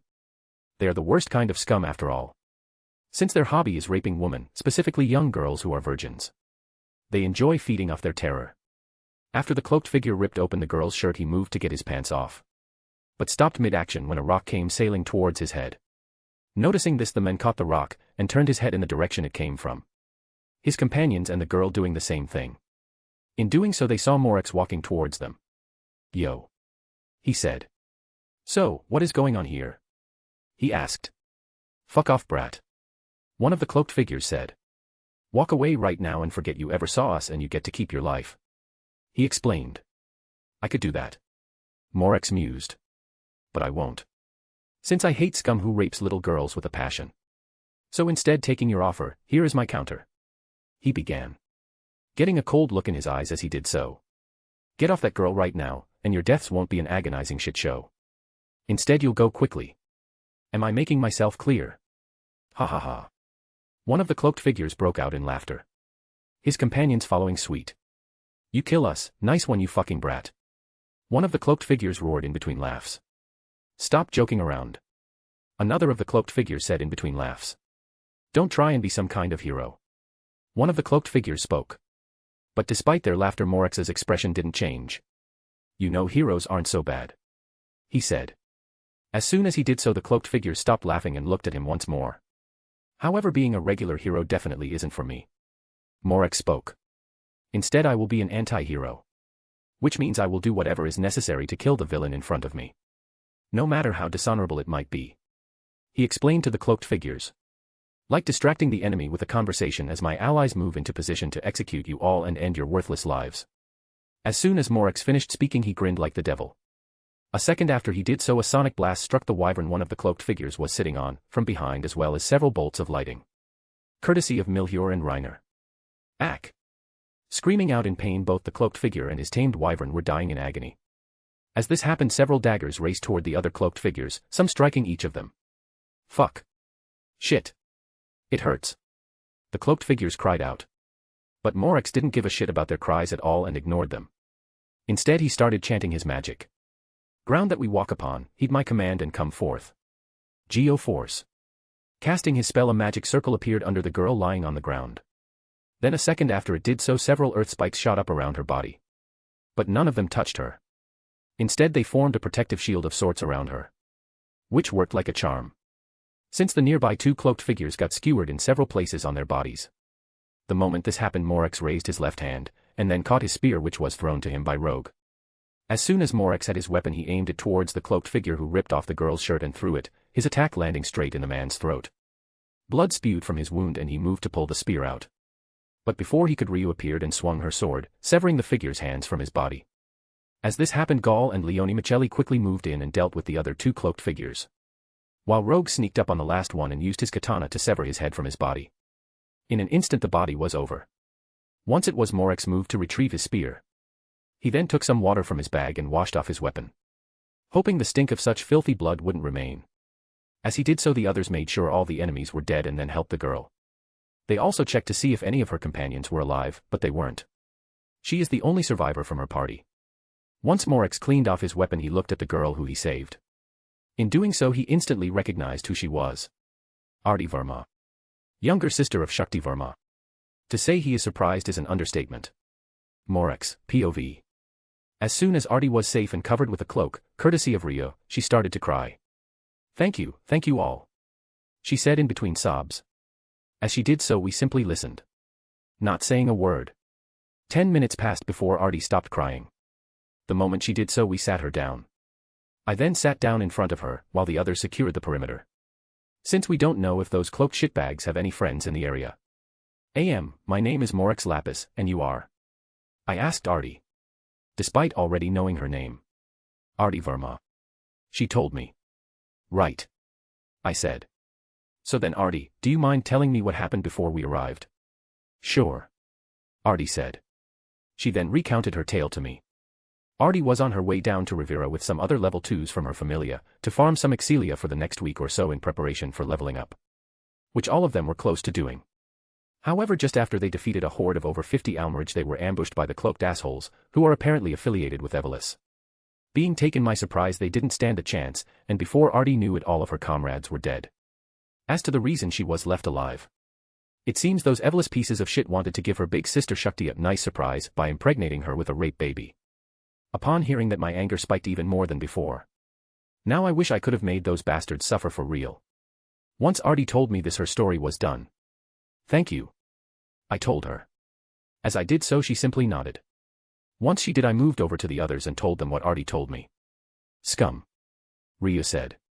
Yes, they were, I said. But they are dead now. So let's focus on what really matters right now, I said. Do we continue onward to Rivera or head back up? Opinions. I say we continue down. Reiner spoke up. We have no idea if more Evolus members are crawling around on this floor. And if they are, we have no idea how powerful they might be compared to the ones we just took out. Going back up will take a few days, and we will also have to protect Arti while doing so, since she's definitely in no condition to fight. That's why I think heading to Rivera is our best option. There we can get the assistance of other adventurers, he explained. I am of the same opinion, Rogue said. Yes, going down now is much easier, Ryu said. Also, even if someone does being to chase us, if we make it to floor 18 before the Goliath respawns, we will have its protection. Down, Gall said. Yes, we go deeper, Leon Michelli said. I agree with the others, Milhior said. So it's decided then, I said. Down we go. Once we came to a decision, I moved her to Arti and explained our plan. So, what do you think? I asked her after I was done explaining things. Yes, let's do that, Arti said. But first I need you all to collect some things from my comrades' corpses, she managed to say. What do you need us to get? I asked her. Each of us in the Ganesha Familia carries a letter with us whenever we enter into the dungeon. That way, if we die and other adventurers find us but don't have the option to take our bodies back to the surface with them, those letters are our final words to our loved ones and everyone else, Arti explained. Understood, I told her. We will get them, I told her.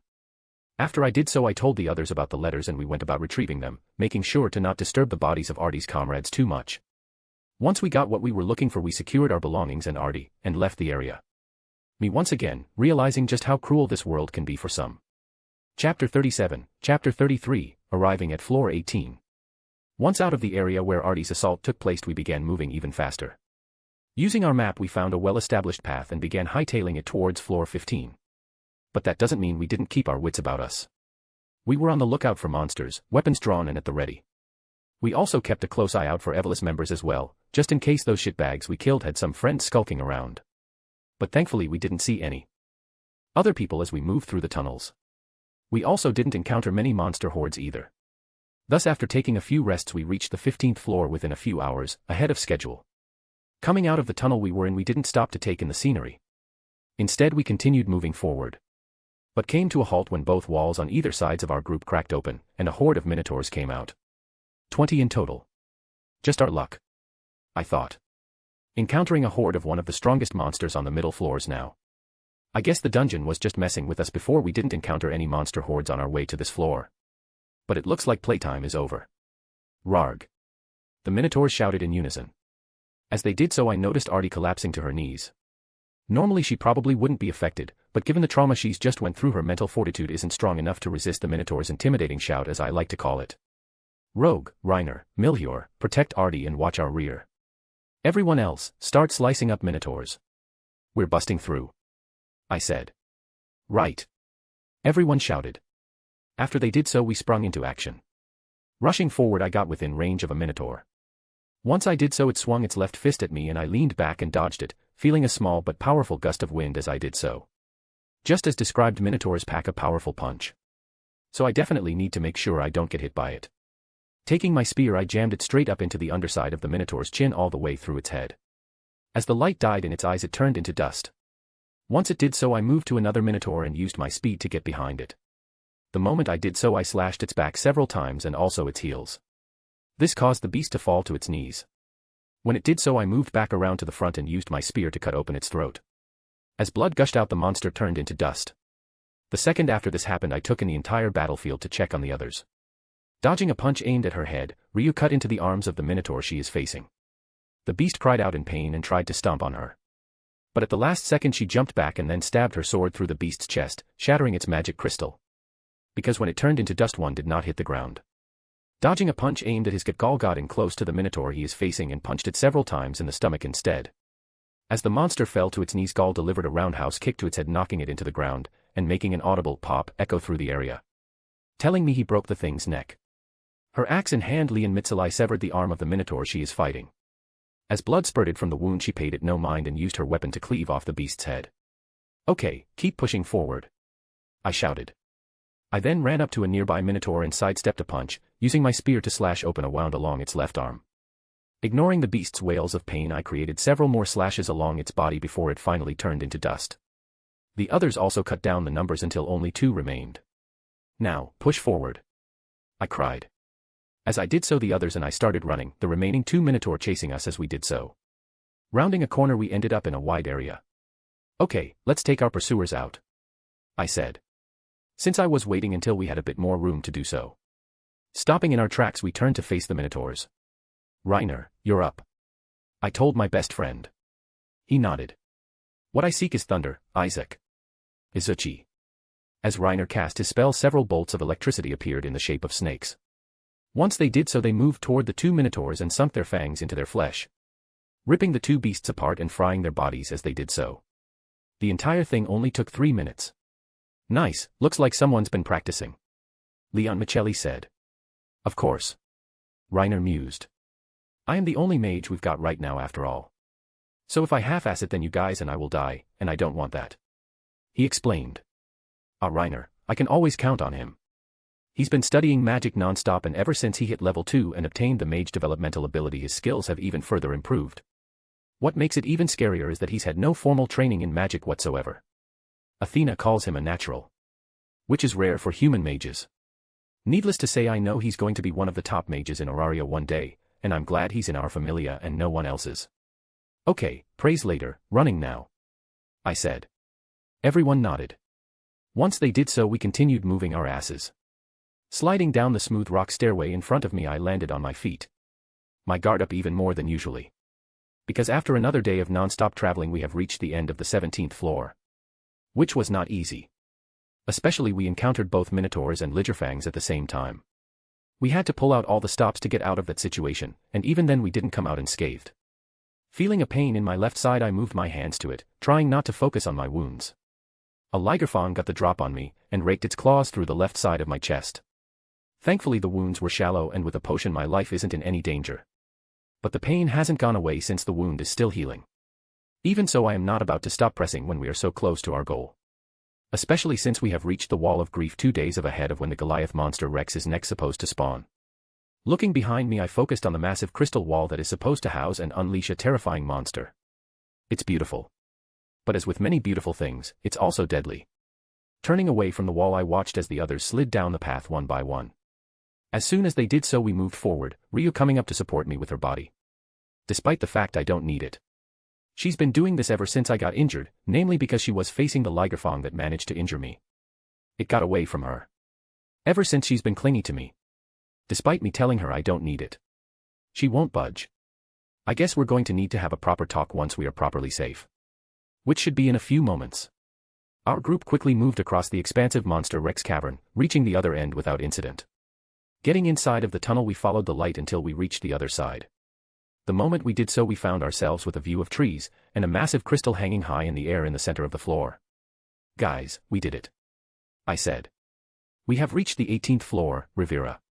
And despite the circumstances about how we've done so, it feels good to be here. Really good, in fact. We took a moment to take it all in before we started moving again. Since now we are in a relatively safe place once more.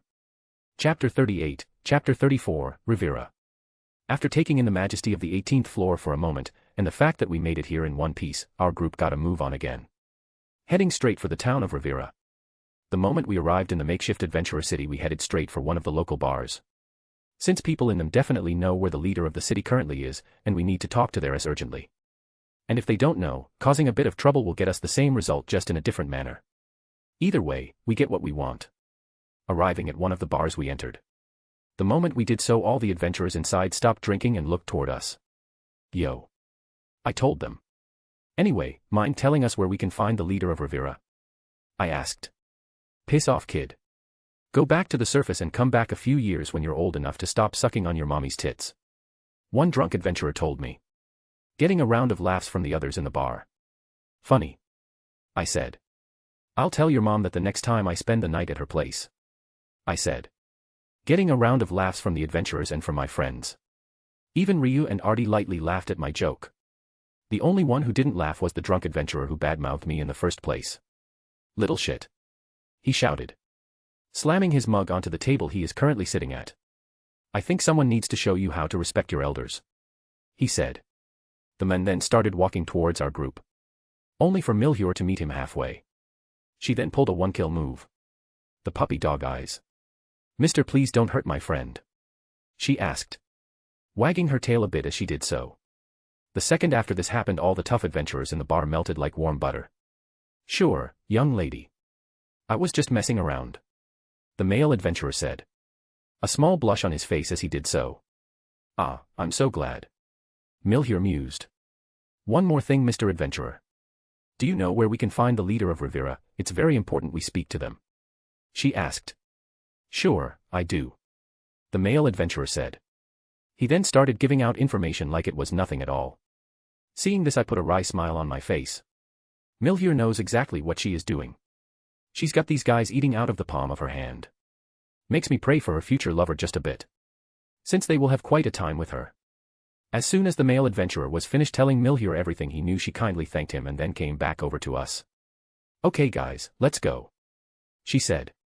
Milhur then left the bar. Millie, just how dangerous is she? Rogue asked. I don't think that is a question we will ever know the answer to.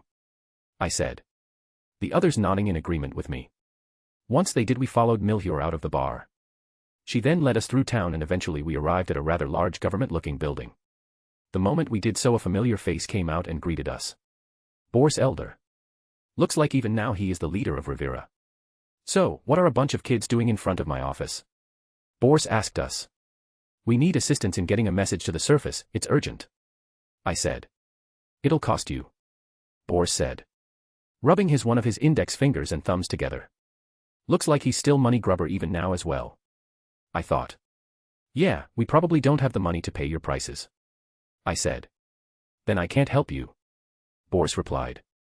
Ah, that's too bad. I said in a fake sad voice. Then I'll guess we'll just have to inform the Ganesha Familia that you refuse to help us. What? Boris questioned. His eyes going wide the moment I mentioned the Ganesha Familia. Since even now they are one of the most powerful familia in Orario. So Boris definitely doesn't want to get on their bad side. Oh yes. Reiner said. He then presented Artie to Boris. Don't you recognize this young lady we have with us? She's Artie Verma, younger sister of the captain of the Ganesha familia, Shakti Verma. Ankusha's younger sister. Boris exclaimed. We all nodded. As did Artie herself. You see, we found her being assaulted by Evolus members on the 14th floor. Thankfully we arrived just in time to spare her from being raped, but unfortunately we couldn't save her fellow Ganesha familia members who accompanied her into the dungeon. Reiner explained. Showing real sadness as he did so. So after rescuing Artie we all made the decision to continue down here to the 18th floor in hopes of gaining assistance from the adventurers who call this place home. I explained. But I can see our hopes were misplaced. I said. Showing more fake sadness as I did so.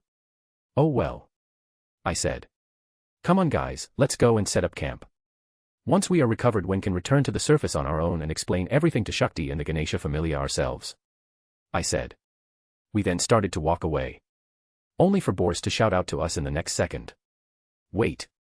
All according to plan. Stopping in our tracks we turned to face him. Yes, Mr. Boris. I asked in an innocent manner. Having a shit-eating grin on the inside as I did so. Let's not be too hasty now. Boris said. I'm sure we can work something out. Well, if you insist. I said. I do. Boris said. I really do. Okay then. I said. Once I did so we all headed into Boris' office and discussed things. Getting exactly what we wanted and then some. Boris promised to immediately contact the surface and appraise them of our situation. He also offered us some free food and medical treatment for our injuries. Which we happily took. Then once everything was said and done we moved to set up our campsite. Since everyone was ready for rest and relaxation. Chapter 39, Chapter 35, A Chat Under the Crystal Night Sky. Once camp was set up we created a nice-sized fire. We then got to making some proper dinner. Since all we've had to eat for the last few days is dried meat and other non-perishable foods like nuts and grains. We've had enough. It's time for some real food. Courtesy of our best cook Milior. She whipped us up a nice meat and vegetable stew that everyone enjoyed. Even Artie. Who has decided to stick with us for the time being until we hear back from the surface given the situation. Placing her bowl down she has a smile on her face. So good. Artie mused. Ah, thank you. Milhior said. Yeah, it was good. Gall said. Stifling a yawn as he did so. And now time for some sleep. Hold up little brother, we haven't decided on a guard schedule yet. Leon Michelli said. Which is true. Since even though the 18th floor doesn't spawn monsters they can still find their way here from the above or below floor easily. Not to mention other adventurers crawling around that wouldn't hesitate to try and loot us for all we're worth. Even if a safe zone the dungeon isn't truly safe. And given how fast we moved our asses here we didn't really have time to discuss minor things like a night watch schedule. Oh well. I'll take the first shift. I said. Oh no Morex, you shouldn't. Leon Michelli spoke up. After all you're injured. I'm fine. I retorted. The medical treatment Boris people did has made the pain all but disappear. I explained. Which is true. Besides, I'm the captain so I am saying I will take first watch. No one is going to stop me. If so, then I will also watch with you. Ryu spoke up. Sure. I said. Since it will give us a chance to have a proper talk about her behavior ever since I got injured. The others took note of how I wasn't going to budge so they just accepted things. Once they did everyone headed into their tents and got ready to sleep. Artie being in Milhior and Leon Michelli's shared tent. Ryu has her own for obvious reasons. Elven pride is no laughing matter after all. She is not comfortable sleeping in such close proximity to others at all. But since she's our fellow familia member we are going to accommodate her. While everyone else drifted off into dreamland I looked up at the sparking crystals on the ceiling of the floor. Taking in their beauty. As well as doing my best to ignore Ryu's eyes on me. But after an hour passed and I didn't feel her gaze lessen I decided it was time for the chat I've been being to have with her. I turned in Ryu's direction, and she quickly started looking elsewhere. Ryo, I know you've been staring at me this whole time. So please don't try and hide it. I told her.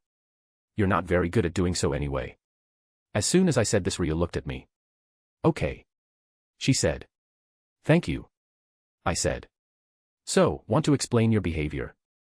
I don't know what you mean. Ryu retorted. Ryu, you are not a very good liar. I told her. And I think you know exactly what I'm talking about. I said. Listen, accidents happen. But, you got injured because I messed up. Ryu quickly retorted. You could have died, and it would have been all my fault. She said. Her voice shaking as she did so. No, Ryu, it wouldn't have been your fault. I retorted. Yes, it would have dash. Before Ryu could say anything more, I moved her to her and flicked her forehead lightly. Enough of that. I told Ryu. Listen to me. I am an adventurer. Just like you. I know that a knife is resting on my throat literally every time I step into the dungeon. But I do it anyway because it is my choice. The same as you. Still dash. Still nothing. I said, cutting Ryu off.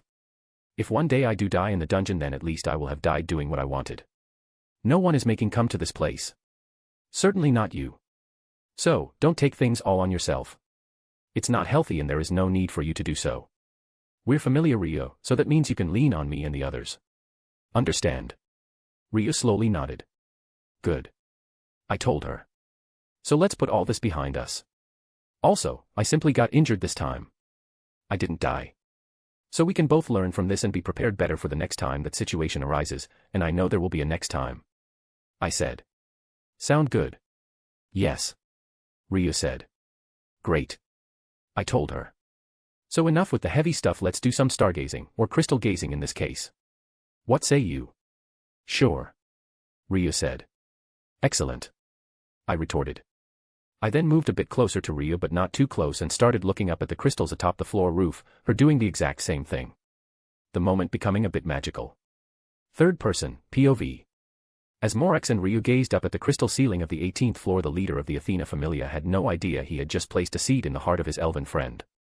A seed that would one day bloom into a flower of love. The same for Ryu, she herself had no idea a seed had been implanted in her by Morex. At least not for a while anyway. But when she did, the relationship between the two would irreversibly change forever. As for what will happen after their relationship changes, well, only time will tell. Chapter 40, Chapter 36, Reward. Morex, POV. Ryu and I continued gazing up at the crystals for 3 hours straight. Making small talk as we did so. Then before we knew it, our watch shift ended. As soon as it did so, I went over to Rogue and Gall's shared tent and woke them up. Get up you two, time for a shift change. I said inside of their tent. As soon as I did so, they slowly but surely woke up and came out. Once they did, Ryu went to her tent, and I went to my own. Which I have since I am the captain. Being such has many benefits. Once inside my personal tent, I slipped off my boots and then climbed into my cover and laid my bed down on my pillow. Immediately I went straight off to dreamland. A smile on my face as I did so. Hearing the flap of my tent open, my eyes immediately shot open and I grabbed my spear, pointing it in the direction of the opening. Seeing Gall as I did so. It's morning. He told me. Okay. I told him, lowering my spear as I did so. Gall then left my tent. Once he did so, I stretched and woke up for real. Then after I did so, I put back on my boots and went outside the tent. Finding everyone sitting around a morning campfire enjoying some breakfast. Not wasting any time, I went to get me some of that. It was delicious. Ah, that was good. I said. Finishing my food. I'm glad you liked it. Artie said. Oh, so you made it. I said. Artie nodded. Yes, it's the least I could. After all, you all have done so much for me already and I've done nothing to repay your kindness. It's fine, really. I retorted. If we had been in the same situation, I'm sure you would have done the same for us. Yes. Artie said. Once she did so, we cleaned up and then Artie, Rogue, Ryu, and I headed back towards Rivera while the others remained at camp. Boris told us to return today to receive an update. Reaching the town, we quickly made our way to town hall. The moment we arrived, we saw Boris standing outside, several other adventurers surrounding him. Boris, my friend, how are you today? I asked him. A stupid grin on my face as I did so. I'm good, kid. He told me. Wait, Boris, that kid. He's Glaukopus. One of the adventurers near him said, pointing at me. Yeah, it's true. I said. Seeing no reason to deny my alias. It's why I have it in the first place after all. What, you're a level 2? Boris questioned me. I nodded. Sure am. I told him. So anyway, what's the latest on the matter we discussed yesterday? I asked him. Right. Boris said. Well, we contacted the surface and just got a response a little while ago. A party from the Ganesha Familia is on its way down, being led by Ankusha herself. He explained to us. Big sister. Arti muttered. A complicated expression on her face. Right, I almost forgot Arti feels slightly inadequate when compared to Shakti. Though she has her own strengths. I'm sure she'll realize that eventually. How long until they reach here? Rogue asked. 2-3 days tops. Boris retorted. We all nodded. Thanks for the information, Boris. I'll tell Ankusha and the Ganesha Familia how helpful you were to us. I told him. Bye. I said. Once I did so, we four left the city and returned to our campsite. We then explained the situation to the others. That's great news. Reiner said. Especially since they will defeat Goliath on their way down here. Meaning we can pass back up to the surface without fear of said monster Rex. Yeah. Rogue added. I can't agree more. I said. So now that that's settled, I am going to go and take a bath. I said. Since I stink something fierce. Dungeon diving, it seems, is the enemy of hygiene. Hearing my words, the others and I shared a quick laugh. I then went to retrieve my supplies and headed to one of the nearby lakes to clean up and wash my clothes. Once I was done, I returned to camp, and the others decided to follow my example. Coming back looking completely refreshed and rejuvenated after their own baths. After this happened, we simply went about letting our bodies recuperate from the dive to the 18th floor. 2 days passing in the blink of an eye. Until finally Shakti and the others from the Ganesha Familia arrived. A adventure/romance book in my hands, I flipped to the next page. When all of a sudden I heard rustling in the nearby bushes. Closing my book, I immediately picked up my spear resting at my side. The others collecting their weapons and joining me. However, we let ourselves relax in the next second when Shakti appeared from the bushes, along with the members of the Ganesha Familia she brought with her. The moment this happened, Shakti's eyes landed on Arti. Big sister. Arti mused. I. Before Arti had a chance to really say anything, Shakti closed the distance within seconds and then wrapped her little sister in one of the biggest embraces I've ever seen. A small stream of tears coming out of her eyes as she did so. Arti, I'm glad. I'm so glad you're safe. Shakti cried. Hugging her sister even tighter as she did so. Ah, wah. Arti cried. Tears beginning to stream out of her eyes as she hugged Shakti back. All her pain and trauma coming to the surface and flooding out. No one said a word as the sisters had their tender moment. 10 minutes passing before they stopped crying and separated, smiles on their faces as they did so. Once this happened, Shakti came over to us and literally bowed her head. Thank you. Thank you all so much. She said. Raising her head a moment after she did so. It's no problem, really. I said. Yes, if we were in the same situation, I'm sure Arti would do the same for us. Reiner spoke up. I am certain of that as well. Ryu spoke. She definitely would. Shakti said. Smiling as she did so. Since that's just the kind of girl she is. Big sis. Arti said, a light blush on her cheeks. I am just speaking the truth, Arti. Shaki said. Ignoring her sister's blushing face as she did so. So moving on, what would you all like as your reward? We don't need a reward. Gaul spoke up. Nonsense. Shakti retorted. You risked your own lives to save my little sister, and a member of my familia at that. Even though you had no reason to. I know not many people who would do that. As such, I see it only fitting you receive a reward. And I won't take no for an answer. She explained to us. Yep, I can tell she's serious right now. I shared a look with the others, who all simply looked back at me. So it seems they want me to decide on the reward. All right then. I took a few minutes to think about what we as the familia needed. Then when the answer came to me, I spoke. If you would, can you please train us? I asked Shakti. Sorry, what? She questioned. I'm saying, can you train us? I asked her again. I use a spear, but I've never had any formal training, and I know you use one as well. Since you saved me once before. Ah, I'm sorry, I don't remember. Shakti admitted. It's fine. I said. What I am saying is I remember how you handled your weapon at that time and would like to learn how to do the same. My friends would also like to sharpen their fighting skills, so that's why we want our reward to be training from Ganesha Familia members in combat. I explained. As I did so, none of the others voiced objections, which means they are all fine with my idea. Are you absolutely sure you want that as your reward? Shakti asked us. Yes. I said. Given that we intend to fight Evolus, this will help us immensely. I spoke. Having no issue revealing our plans to take on Evolus to Shakti. I know she's one of the good ones in Orario. Same with most of her familia members. I see. Shakti said. All right then. You shall receive training from the members of the Ganesha familia just as you have asked for. Thank you. I said. Also, if it's not too much trouble, can you personally show me how to wield a spear? I asked Shakti. Since currently she is one of the best spear users in Orario. I found this out some time ago. Leaning from her, my skills will increase dramatically. It will also give me real experience in fighting against a superior opponent, which will serve me greatly when going up against Evolus members in the future. Since while monsters are predictable, people are not.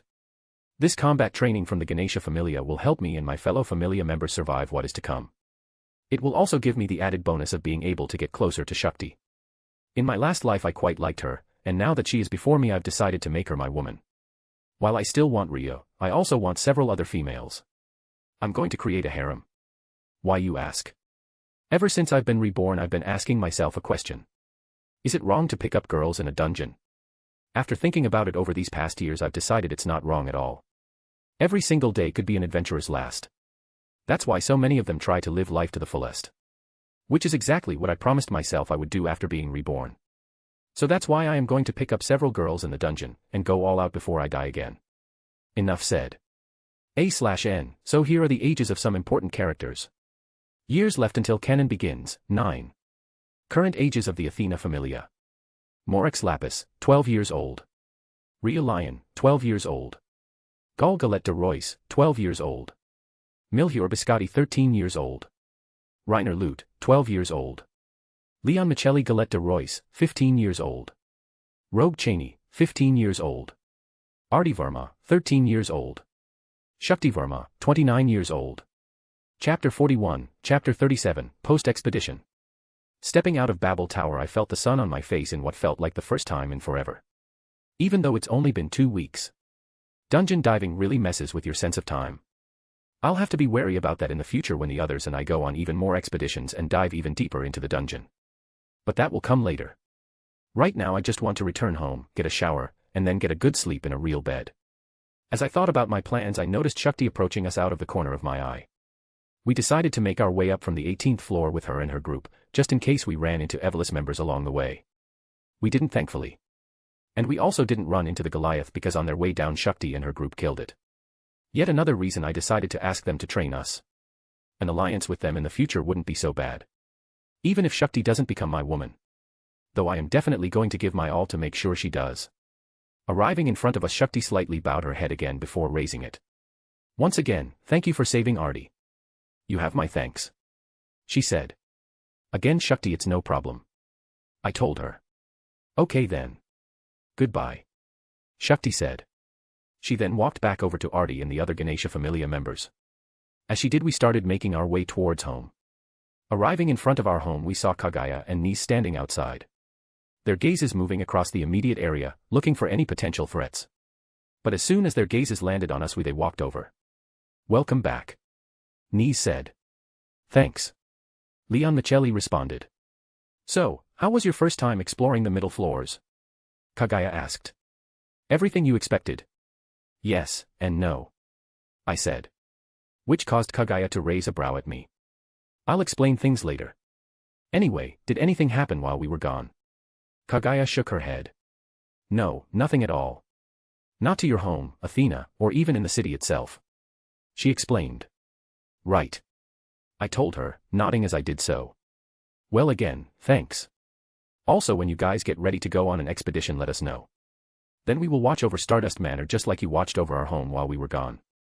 Since our two familia are allies it's only right we show the Astria familia the same courtesy and kindness they have shown us. Kagaya nodded. Understood. Morex. I will tell Elise and Astria your message. By then. She said. Kagaya and Nis then turned and stared walking away. As they did so Reina opened up the front door. When she did Rogue went up to her and wrapped her in a hug. Hi Mom, we're back. He said. Reina reciprocating the hug. This lasted for a few seconds before they split apart and we all entered, closing the door behind us as we did so. As soon as we were inside Athena stood up from the couch she was sitting on and smiled at us. Welcome back my children. Thank you goddess. We all said in unison. So, did the expedition go well? Athena asked. About that, I said, moving closer to Athena. If it's not too much trouble, we can go to your room and discuss things there. I asked her. Since the conversation I need to have with Athena is of a serious nature, and I would rather do it in a place where we won't be interrupted. I also don't want Reina to hear anything we are going to discuss. She's not an adventurer but a normal woman who is kind. She doesn't need to hear any of the bloody details of our report, lest it make her worry for Rogue's safety even more than we all know she already does. Hearing my question, Athena simply nodded. Once she did so, we started heading up to her room, while the others began having a meeting of their own. Namely, sorting out all the magic stones and drop items we collected during our 2 weeks in the dungeon. Which is quite a bit. However, all that money won't go in our personal pockets. Since running a familia is just like running a business. We have to pay fees to the guild. Not to mention deduct cost for weapons and armor repair, potions, food, and other supplies. Yeah, Danmachi isn't all adventuring and fighting. Normal aspects of life still go on here. The only difference is in this world there is magic, elves, dwarves, and a bunch of other things. It is what it is. Getting to Athena's room, I closed the door. I then took of my salamander cloak and placed it on the chair I was using, while also leaning my spear against the wall. Once I did this and sat down, I immediately began going over the details of the expedition with Athena, including everything about Arti and our deal to receive training from Shakti and the Ganesha Familia. Overall, it took me 30 minutes to explain. As I finished, I leaned back in the chair and released a heavy sigh. Man, that was a mouthful, I thought. But as I talked, Athena didn't interrupt me at all. She simply listened to all I had to say. I see, she said. Well, I am glad you all are all right. Also, getting training from the Ganesha Familia wasn't a bad call to make. I must say, Morex, you are doing very well in your job as captain, Athena said, a smile appearing on her face as she did so. Thank you, goddess, I told her. So, is there anything else you require from me? Not at the moment, Athena said. So you can go ahead and take a rest. You deserve it. Thank you, I said. But before I do, mind checking my status? But of course, Athena said. As soon as she did so, I removed my armor and shirt and then turned around in the chair, my back facing Athena. A moment after I did so, I felt something touch my back and then a faint glow appeared out of the corner of my eyes. Then after another minute or so it faded, Athena handing me a sheet of paper afterwards with my new status. I looked at it immediately. Name, Morex Lapis. Level, 2. Strength, G268, G298. Endurance, G244, G269. Dexterity, G226, G245. Agility, G271, F300. Magic, F303, F326. Magic. Geoforce, allows the user to create and manipulate earth constructs such as weapons. The more complex the constructs are, the faster mind is drained. Chant, ground and soil, heed my command and come forth. Slot 2. Slot 3. Skills. Geo Archon, increases the effect and power of any earth-based magic. It also doubles the user's strength and agility stats anytime they are in combat within rocky terrain. This allows one to be able to sense people within a 50-meter radius upon rocky terrain, but only if they are part of one's familia. Gaia's Embrace, when inside of rocky terrain the user's mind and physical stamina is actively but slowly restored faster than normal. Developmental abilities. Hunter, rank I. Yes. I silent cheered, looking at my new status. My agility has finally reached rank F, and it looks like my strength is almost there as well.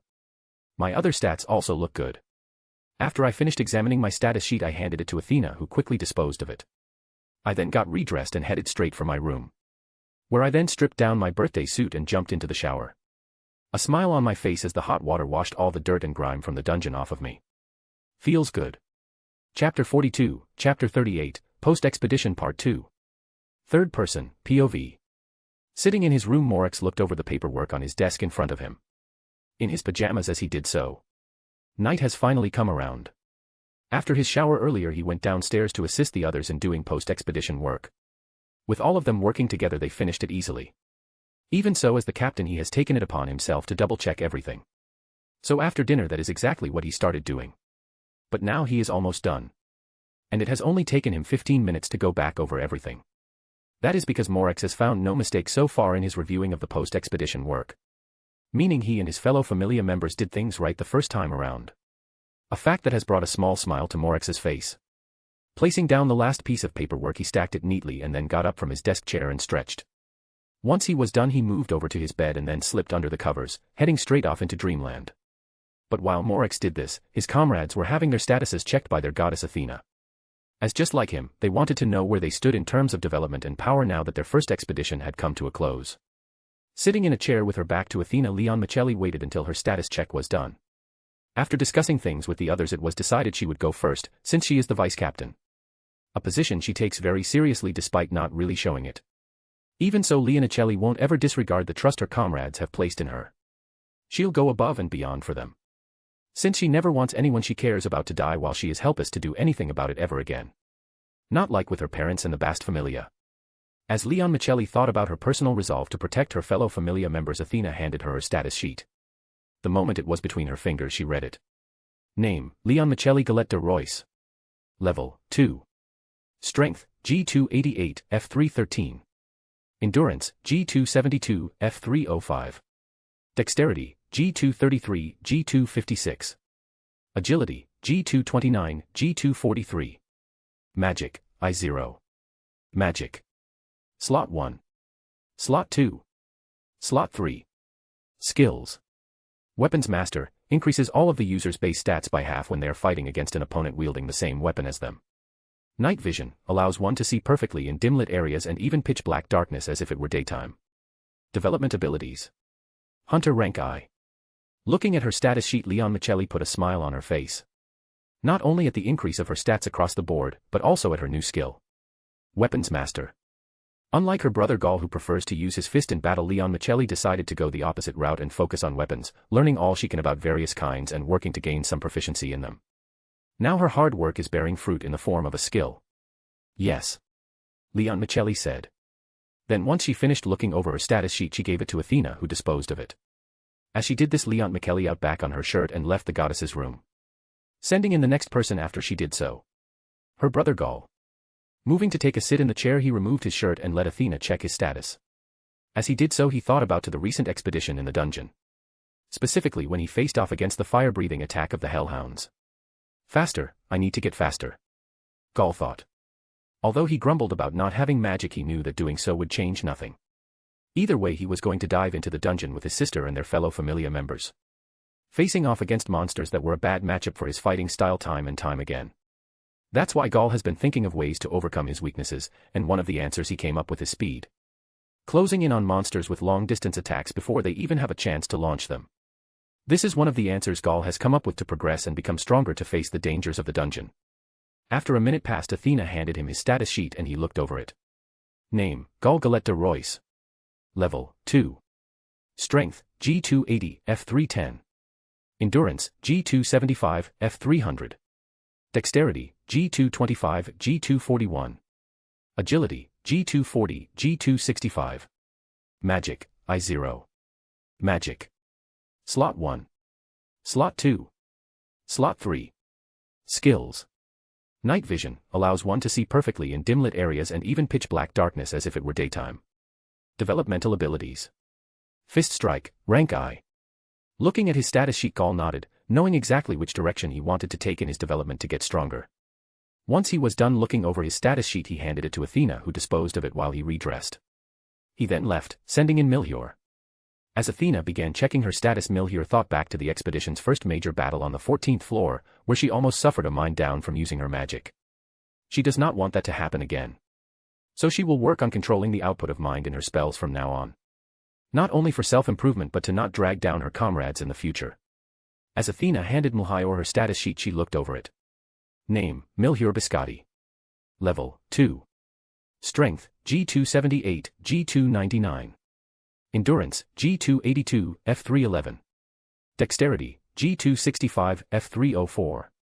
Agility, G243, G269. Magic, G255, G279. Magic.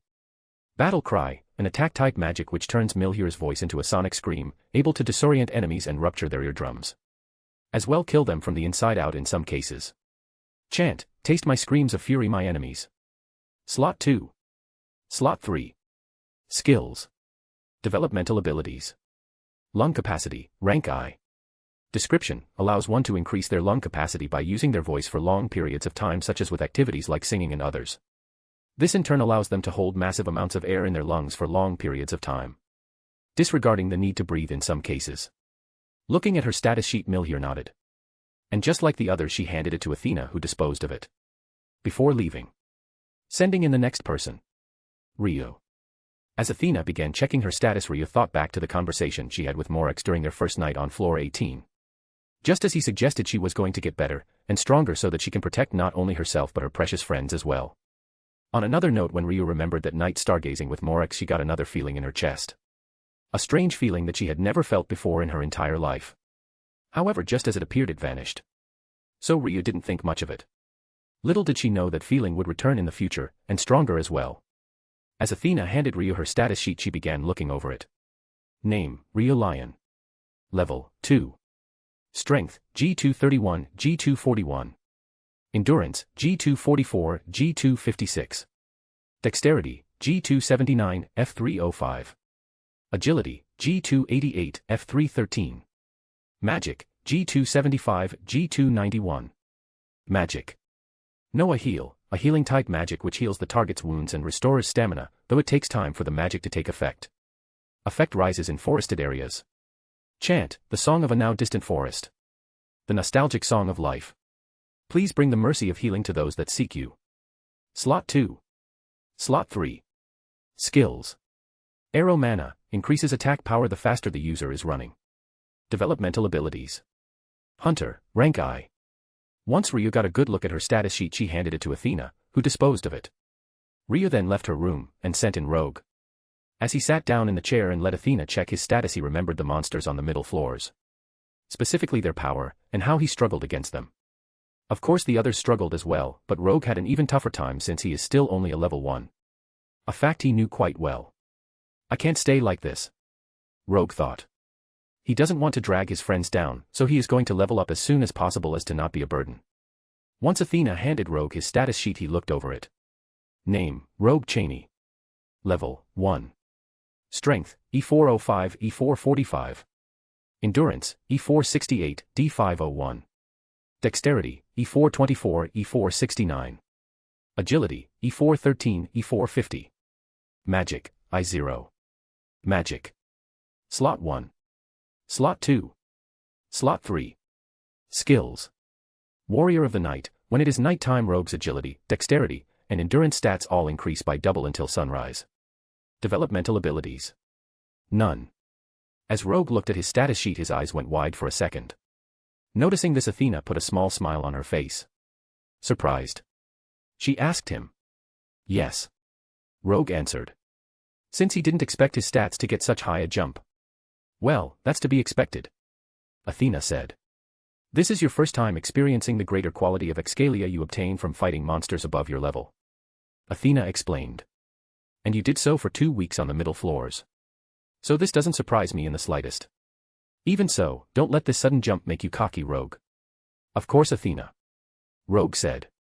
He is not going to get arrogant just because he has become a little stronger. But that's not to say he is not happy. Handing his status sheet to Athena, Rogue left as she disposed of it. As he did so, he began pondering how to improve himself. My sword handling skills need work, Rogue thought. As he did so, a picture of Kaguya appeared in his mind. But when it did, he quickly shook his head. What the hell, why did she of all people come to mind? Rogue knew Kaguya is a skilled katana user, but ever since they met they have been like oil and water. They just don't mix well. Which is what Rogue thinks for now. Despite getting a faint blush on his cheeks the moment Kaguya appeared in his mind. As Rogue left Athena's room, Reiner entered, the last one to get his status checked and updated. Which he doesn't mind. After all, he knows exactly what he needs to improve on. Getting better with his magic, simple as that. Sitting in the chair, Reiner allowed Athena to check his status, and then viewed the sheet when she handed it to him. Name, Reiner Lute. Level, 2. Strength, G235, G242. Endurance, G244, G258. Dexterity, G270, G285. Agility, G281, F302. Magic, G290, F320. Magic. Izuchi, allows the user to conjure forth lighting and direct it and shape it at their will. Chant, what I seek is thunder, Izuchi. Slot 2. Slot 3. Skills. High Magus increases the power, range, and attack strength of any of the user's magic. As well speeds up the recovery of their mind, generally preventing mind down unless they are in dire straits. Developmental abilities. Mage, rank I.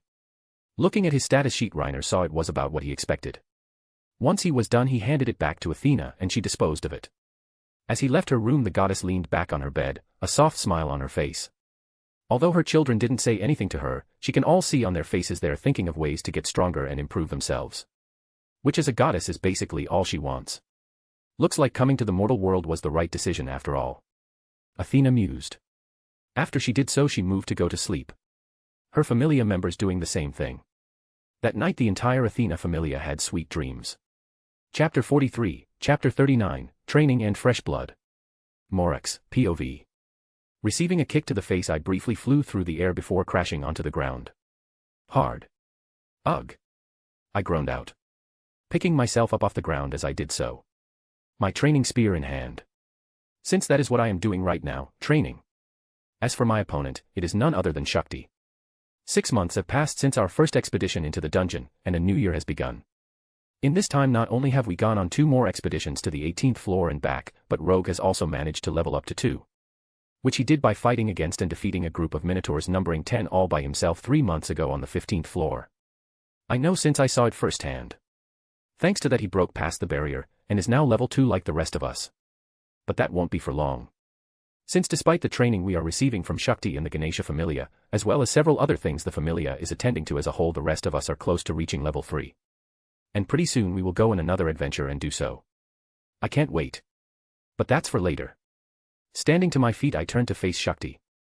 As I did so, she looked at me with a stern expression like always since we began our training months ago.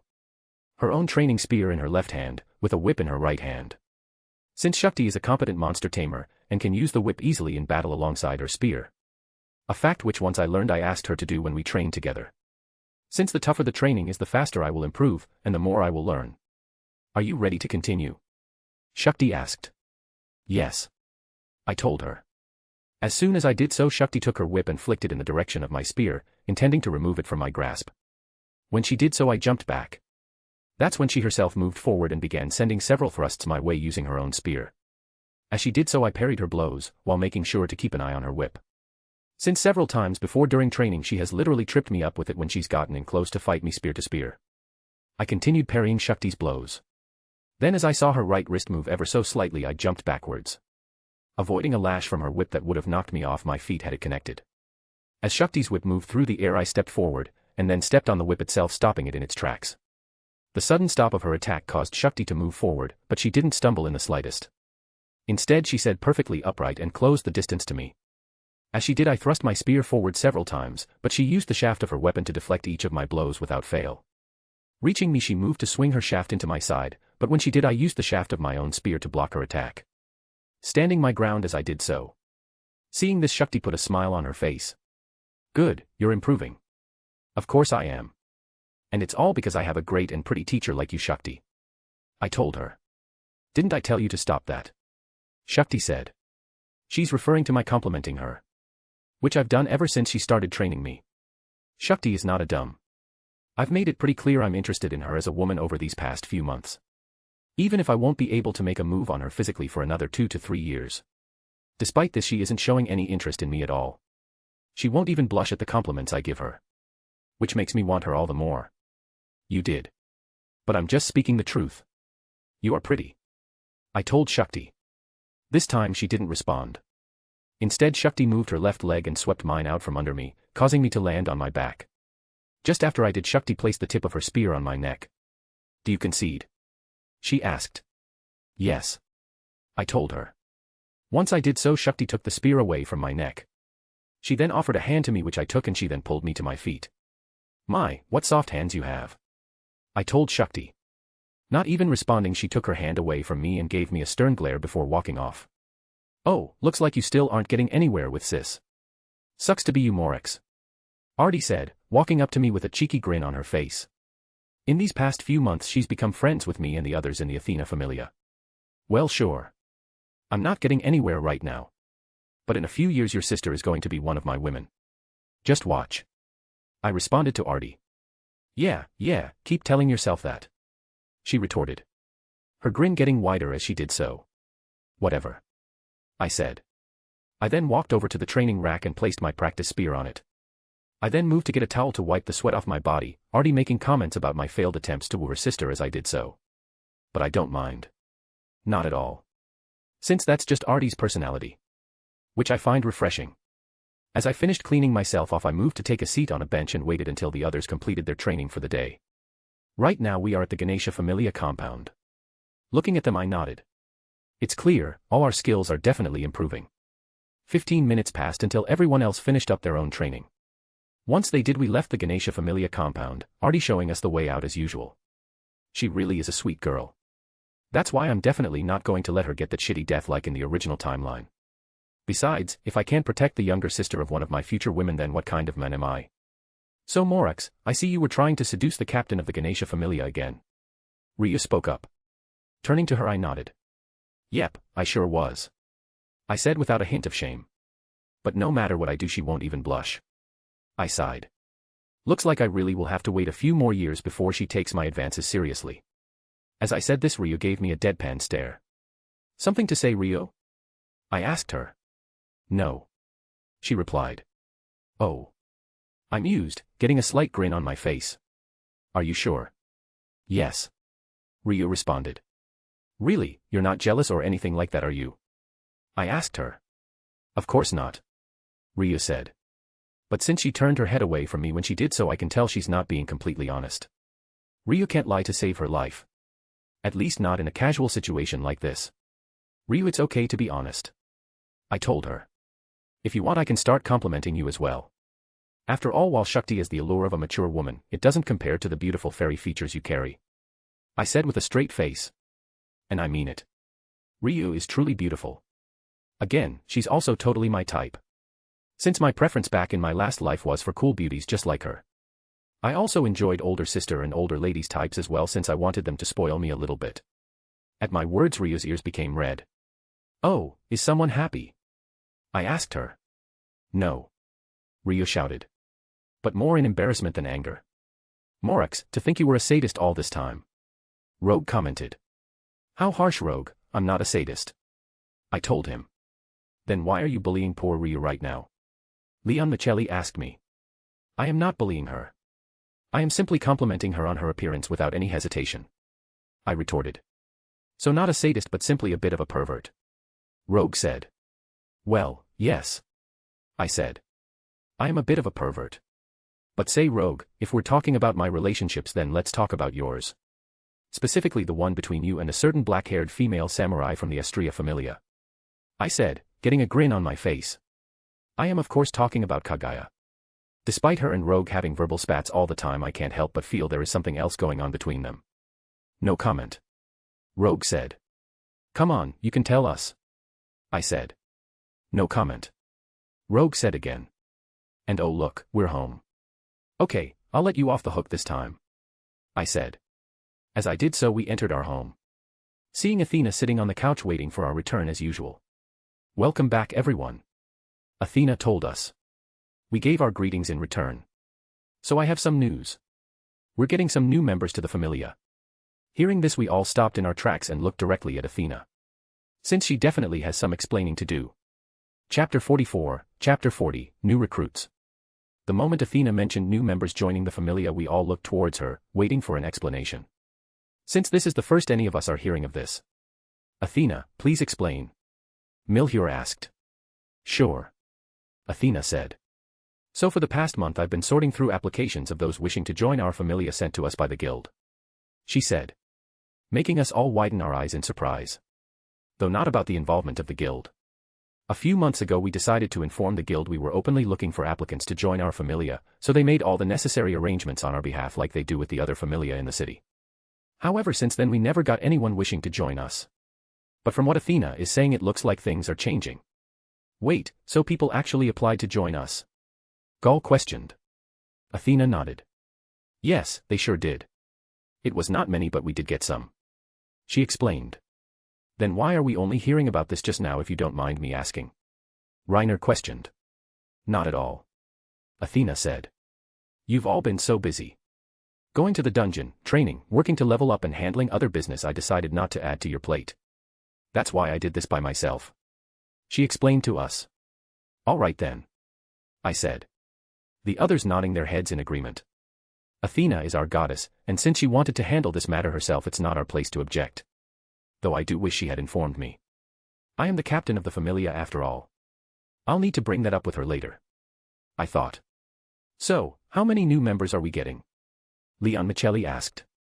I've chosen 3 who I wish to join us from among the applicants. Athena said. But I haven't met them in person yet. Actually, that is the reason I am telling you all about this today.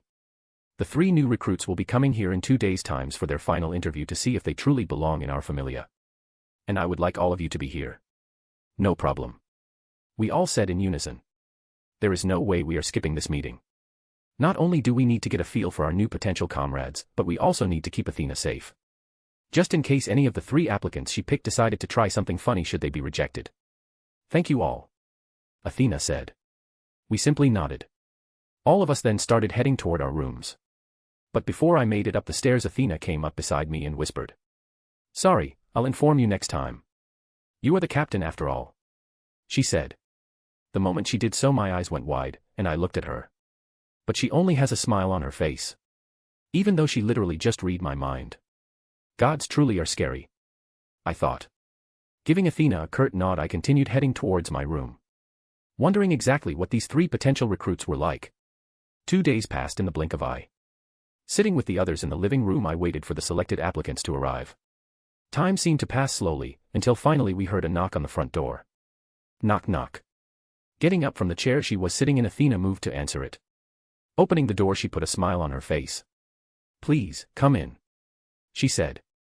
As she did so, 3 people entered into our home, Athena closing the door behind them. Once inside, I began observing each one of them, knowing a little bit about each of them thanks to Athena sharing their applications with us 2 days ago after she announced this meeting. The first one to stand in front of us, a male. He is 20 years old with long blonde hair and dark eyes. As well as a handsome face and pointed ears. Image here. His name is William, Massachusetts. I am not lying, that is literally his name. Which made it a bit more difficult not to laugh at it when I first heard it. Considering Massachusetts is a real place in my last life, unlike in this world. Moving on. William is a half-elf.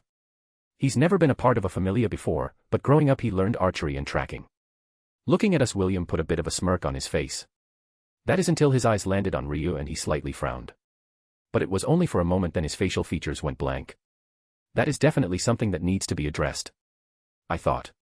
If William has a problem with other elves, then he'll need to work it out, because we will not tolerate any infighting in the Familia. Moving on. The second person to enter after William is another male. He is 17 years old with blood-red hair that is kept in a single ponytail behind his head. He also had bangs framing his face and blood-red eyes, and is quite handsome as well. And I'm secure enough in my manhood to admit that. Image here. His name is Dilek Ragnvinder. From what his application said, he's a skilled swordsman, which I believe given the claymore sword he is currently carrying on his back. The way he carries himself tells me he knows how to use his weapon. As for the last person to enter, it is a female. She is 16 years old with pure white skin and matching long white hair that goes all the way down to her butt. Her eyes are midnight black. Image here. Her name is Echidna Dona. And unlike William and Dilek, she has already received Falna. Turns out Echidna grew up in the country of magic, Altina, and was a member of the Hecate Familia during her childhood. Because of this, she is already a level 2. I would say we hit the jackpot, but she is sort of scaring me. Because ever since Echidna came into the house, she's had this strange smile on her face that is sending a bit of a shiver down my spine when I look at it. Though I'm sure it's probably nothing. I hope. Once the door was closed, Athena moved back to her seat. She then looked at our 3 potential recruits. So once again, thank you all for coming here today. I am the goddess Athena, and those you see in the room with you are my children, who will be your fellow Familia members should we choose to accept you into our ranks today. Now then, let's get these interviews started. Who would like to go first? Athena spoke. I will. William spoke up. He then stepped forward, officially beginning the interview process. Chapter 45, Chapter 41, Interviews. As soon as we asked who wanted to go first with the final interviews for joining the Familia, William stepped forward. Hello. I said. My name is Morex Lapis, and I am the captain of the Athena Familia. I spoke to William, looking at his face to gauge his reaction as I did so. Since if he has an issue with me being captain just because I am younger than him, then I will automatically disqualify him from being part of the familia. No matter what anyone else says. I have no time to deal with such petty bullshit. Not when I am responsible for the lives of my fellow familia members due to the trust they decided to place in me to lead them. I see. William said. His facial expression not changing in the slightest. Well then, nice to meet you. He said. The same. I said. So then, why do you want to join our familia? I asked him. No point in beating around the bush after all. I want to be an adventurer. William responded. As he did so, I gave him a deadpan stare. I know that. I am asking you why you want to join our familia. Truth is, I'm not really a fan of a lot of people, and I've seen how some of the gods act since coming to Orario a few weeks ago. Basically, their behavior disgusts me. William said, a grimace on his face. One that I can understand. Some of the gods I've seen around Orario not mentioned in the original story truly disgust me as well. That's why I try to avoid them at all cost. Otherwise I might do something I regret. So I asked around, and have only heard good things about the Athena familia. That's why I want to join you guys. William said. Besides, I'm sure my archery skills would serve the group well. He said, a bit of a smug grin on his face as he did so. I see. Athena said. Well, thank you for sharing, William. She said. That concludes the interview, but before the next person comes up to speak, does anyone have any questions for William? Yes. Ryu spoke up. Do you have an issue with me? She bluntly asked him. Oh, Ryu. I thought. Wanting to chastise her the moment she spoke up. Although her straightforwardness is one of her best qualities, it is also one of her qualities that can make things difficult in certain situations. Like right now. I was going to talk to William about the frown he gave her later in private if we decided to accept him into the familia. But now, thanks to our resident fairy-faced elf, that idea has just been yeeted out the window. The moment Ryu spoke up, William looked directly at her. No problem with you particularly at all. He told her. Grumbling a bit as he did so. It doesn't sound like you mean what you just said. Ryu spoke. Oh no, I thought. This situation feels like it's about to from awkward to bad any second now. Seeing this, I moved to stop it, only for Athena to look at me and shake her in a no motion. I wanted to question her, but decided not to and instead trust her. So I didn't move from my spot. No matter how much I want to right now. TCH, typical elf. William muttered. What do you mean? Ryu asked, a bit of anger in her voice as she did so. What do I mean? William questioned. I am talking about your high and mighty attitude, of course. He said, causing Ryu's eyes to widen for a moment. All of your pure-blooded elves are all the same. Always thinking you're better than everyone else, even us who have human blood. Well, I'm tired of it. He said. That's why I'm going to become an adventurer and reach the very top. That show you pureblood's a thing or two. Silence descended in the room as William finished speaking. You can hear a pin drop right now. The tension is also becoming thicker as the seconds go by. Glancing at Athena, I saw she still didn't make any moves to do anything at all about what just happened, so I decided to keep following her lead. Hoping that I am making the right choice by doing so. Tell me, do you hate me? Ryu asked William after a few minutes passed. I don't hate you. He responded. And I can tell he is being truthful. I see. Ryu said. Then if that is the case, can I have the chance to show you that not all pure-blood elves look down on other races and half-bloods? She asked him. When she did so, William widened his eyes in shock. He probably never expected a pure-blood elf to say such a thing, but Ryu is not a normal elf like most who come to Orario to become adventurers. I don't know what William has experienced in his life with elves up until now, but I hope he's open to change. Sure. William said. So, how about we start right now? Kindly take off your mask, please. He asked her. Sign right now. Ryu is wearing her mask. Once William asked her question, a moment passed without Ryu saying anything. Then she reached up and pulled down her mask with little hesitation, revealing her face for everyone to see. My name is Ryu Lion, a pleasure. She said. Showing a smile as she did so. Seeing this, William once again became speechless, and he's not the only one. The other applicants are mesmerized by Ryu's face as well. But that's to expected, since she is a top-grade beauty. Thank you. William said. He then slightly bowed his head. Also sorry, sometimes I can get a bit heated. He told us, raising his head up after he did so. It is fine. Athena said. So then, will the next candidate please step forward? When she did so, William stepped back and Dialek stepped up. Hello. My name is Dilek Ragvinder. He said. Greetings, Dilek. I said. So then, why do you wish to join our familia? I wish to protect the innocent. And I heard you all do that, is it true? He asked me. Yes. I said. When we're not training, resting, or dungeon diving, we regularly go around Arario and patrol the streets, dealing with criminals and other scum as we do. We're not as good as the Ganesha familia or the Astria familia, but we do all right. Honestly, at first we only had the goal of fighting Evelus, but after seeing other people in the same situation as Rogue and his mother, we all came to the decision we couldn't just sit back and watch shit like that happen. So since we have the power to do something about it, we are. Simple as that. Excellent. Dilek said. It's rare to find people who will stand up for others, no questions asked. And that is why I wish to join you. He said. Okay. But you know, we simply don't keep innocents safe. We are an exploration-type familia that has the goal of reaching the deepest parts of the dungeon someday. I explained to Dilek. I am also fine with that. Dilek said, a glint appearing in his eyes as he said. Okay then. Athena said. That concludes the interview. Any questions for Dilek? No one spoke up. Next please. Athena said. As she did so, Dilek stepped back and then Echidna stepped up. The strange smile from before still on her face. My, what a diverse group you have here. Echidna spoke up. Humans, an elf, Chianthrope, and even 2 cat people. Yes, you are quite the interesting familia. She mused. Fufufu, interesting indeed. As Echidna's smile got wider as she muttered to herself, I put a wry smile on my face, ignoring the strange laughter coming from her. Yes, we are diverse as you said. I spoke up. Which caused Echidna to look directly at me, her black eyes staring directly into my mind. This is probably going to give me a nightmare or two, but whatever. So Echidna, why do you wish to join us? I asked her. I mean, you are already a level 2, and I'm sure there are more prominent familias that would take you in, so why us? Well, it's because I want to have some excitement. Echidna told me. Sorry, come again. I asked her. Excitement. Echidna repeated, placing a hand on her cheek as she did so. The excitement that come with facing death on almost a daily basis. Back home in Altina, I never got TP experience this. The Hecate familia was so big, and the monsters so weak it was easy for us to kill them. All too easy, and so damn boring. I got tired of that, and so I came to Arario to experience the rush of putting my life on the line. The pure ecstasy that comes with overcoming a dangerous situation. The feeling of knowing I can die at any moment if I am not careful. Ah, I want to experience it. Echidna said. As she went on, her cheeks started getting pink and she started breathing heavily and weirdly as well. Oi, oi, oi.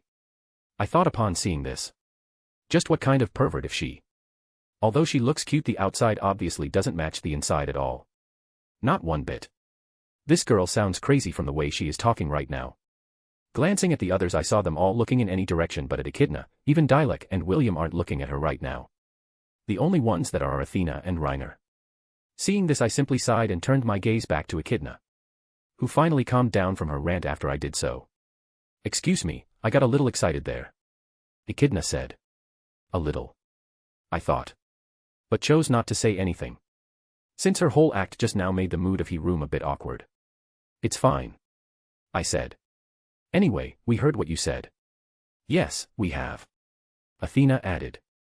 So with that interviews are concluded. She stood up. Give me and my familia members a few moments to discuss what we just heard amongst ourselves, and we'll let you know if you are going to accept you or not. Dilek, William, and Echidna nodded at Athena's words. Once they did so, she turned to the rest of us. Now then, I need a volunteer to watch over these 3.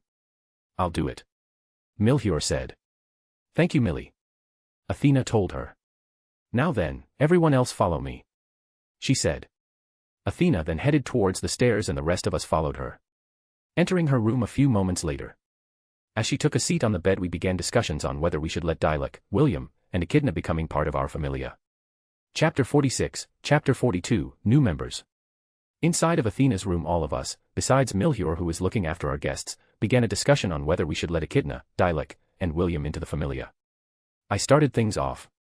So, first up, William, I said. If I'm being honest, he is a bit arrogant. Rogue spoke up. Leon Michelli nodded her head in agreement. Yeah, I feel the same way. In the dungeon we can't have that sort of attitude. I know, I said. But I think once William experiences the dungeon for real for the first time, that arrogance he has will die down. That's why I'm okay with him joining the Familia. I said. I feel the same. Reiner spoke up. As do I. Ryu said. Which caused the others expect me, Reiner, and Athena to look at her with surprise on their faces. Ryu, are you sure considering how he acted towards you earlier? Leon Michelli asked. She nodded. I am. Ryu said. I myself know better than anyone how arrogant pure-blooded elves can be. Especially where half-elves are concerned. She said. I have no idea what William has gone through where elves are concerned, but I want to try and change his opinion. That's why I'm okay with him joining the Familia. She explained. Putting a smile on her face as she did so. Well, all right then. Leon Michelli said. All right, so I guess he's in. Rogue said. Then it's decided. Athena said. William is joining the Familia. Okay, next up is Dilek. I said. Well, he seems all right. Gaul spoke. Yes, he does. Rogue added. Yeah, and I think I could have some good sparring matches with him considering that sword he carries. Leon Michelli added, a grin on her face. I just hope he knows how to use it. That's what she said. I thought. But chose not to say it out loud to avoid getting punched in the face. I'm fine with him joining. Reiner said. So it's agreed then, Dilek is in as well. I said. Yes, I believe so. Athena said, smiling. All right, that's two. I said. Now then on to the last candidate. Echidna. No. Rogue, Rio, and Leon Michelli said at the exact same time. When they did so I put a wry smile on my face. Come on guys. I said. Sure she's a bit eccentric, but then again aren't most who wish to become adventurers? I asked them. Yes, but most don't have black eyes that look like they don't have a soul behind them. Rogue retorted. Also, she's definitely a pervert. Leon Michelli said. And I'm pretty sure she's black-hearted as well. When she looked at me I felt as if I was being licked all over. Ryu said. Shivering and using her hands to rub her body in a protective manner as she did so. Okay, I'll admit all that is true. I said. But even so I think she would be a great addition to the Familia. I said. I think so as well. Reiner added. I'm pretty sure she's a magic user just like me, and I'm damn sure she's more knowledgeable than me. He admitted. That's why allowing her to join the Familia would be good for all of us. Just think of the things she can teach us about magic. Which is true, since even here the goddess Hecate is known as an expert in magic, and most of her Familia members are magic users. Actually they are called the best in the world. In Orario I think only Riveria, and Haydeen Selland of the Freya Familia can hold a candle to those mages in the Hecate Familia. I'm fine with letting her join. Gaul spoke up. Sure she's a bit strange but aren't all of us. I don't see an issue so long as she's got our backs. As he spoke Leon Michelli, Rogue, and Ryu all sighed. I suppose it would be all right. Ryu said. Maybe, she can join. Rogue spoke. Damn it, fine. Leon Michelli sighed. I'll give my approval. Good, then it's decided. Athena said. All three of them are joining us. We all nodded in agreement. Once we did so we left Athena's room to tell Dilek, William, and Echidna the good news. But the moment we arrived back in the living room we came upon a sight. Echidna rubbing Milhior's ears and tail, the latter having a flushed face. Fufufu, that's right my pink little pouch, enjoy my touch. Echidna whispered in Milhior's ears. No, stop. She said, moaning as she did so. Seeing this I am left speechless. Hey, what the hell are you doing? Leon Michelli shouted. She then rushed over and removed Echidna from Milhior faster than my eyes could follow. Putting a smile on her face Echidna looked at Leon Michelli's angry expression without the slightest bit of remorse at all. Oh please calm down, it was just a bit of fun. Echidna said. Besides, we're going to be fellow Familia members right, so some skinship is okay, right? She asked, licking her lips in a seductive manner. Her eyes then turned to Rio, who jumped and hid behind me after they did. Once again I am left speechless. Deciding to put Echidna's perverted nature aside for the moment I looked at her, along with William and Dilek. Ignoring the latter two's nosebleeds. Which are not surprising since they just witnessed the joy known as Yuri. So we've talked it over, and come to a decision. All three of you are welcome to join our Familia if you want. I said. Yes, I will. Dilek said. As will I. William added. Fufufu, of course it would be my pleasure. Echidna added. So with this our Familia has grown even bigger.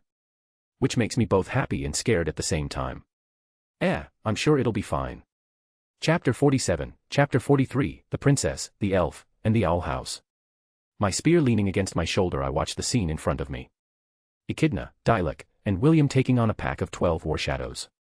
A month and a half has passed since we accepted these three into the familia. In that time they've gotten the hang of being adventurers and we've become closer with all of them. Which I am happy about, since each of them have brought new strengths to the familia. William's archery skills are nothing to scoff at. His accuracy shooting is incredible, even when he is dodging monster attacks and maneuvering all over the place. He's a natural bowman. He's also another long-range attacker we needed in our formation, since other than Reiner most of us fight up close and personal except when we use magic. But doing so all the time in the future would not be practical, so again having William who can attack from a distance even without magic is great. Also, that little bit of arrogance he had has basically disappeared. It happened after he experienced his first week in the dungeon. So while he's still a bit brash, he doesn't have a chip on his shoulder any longer. Which has allowed him to improve at a nice rate. Dilek is studious, and his skills with his claymore sword are no joke. We've also discovered he's at Sundara. Finally there is Echidna. Well, as it turns out, she's a pervert. Not only that, but apparently she's an equal opportunity pervert. Since one day a few weeks ago she grabbed Gaul's tail and he started making noises one should never make in public or around friends. Needless to say, Leon Michelli gave her quite the beating for her antics, but as usual Echidna didn't look sorry at all. Instead she just kept smiling like she usually does. However, despite her perverness she is respectable when we are in the dungeon.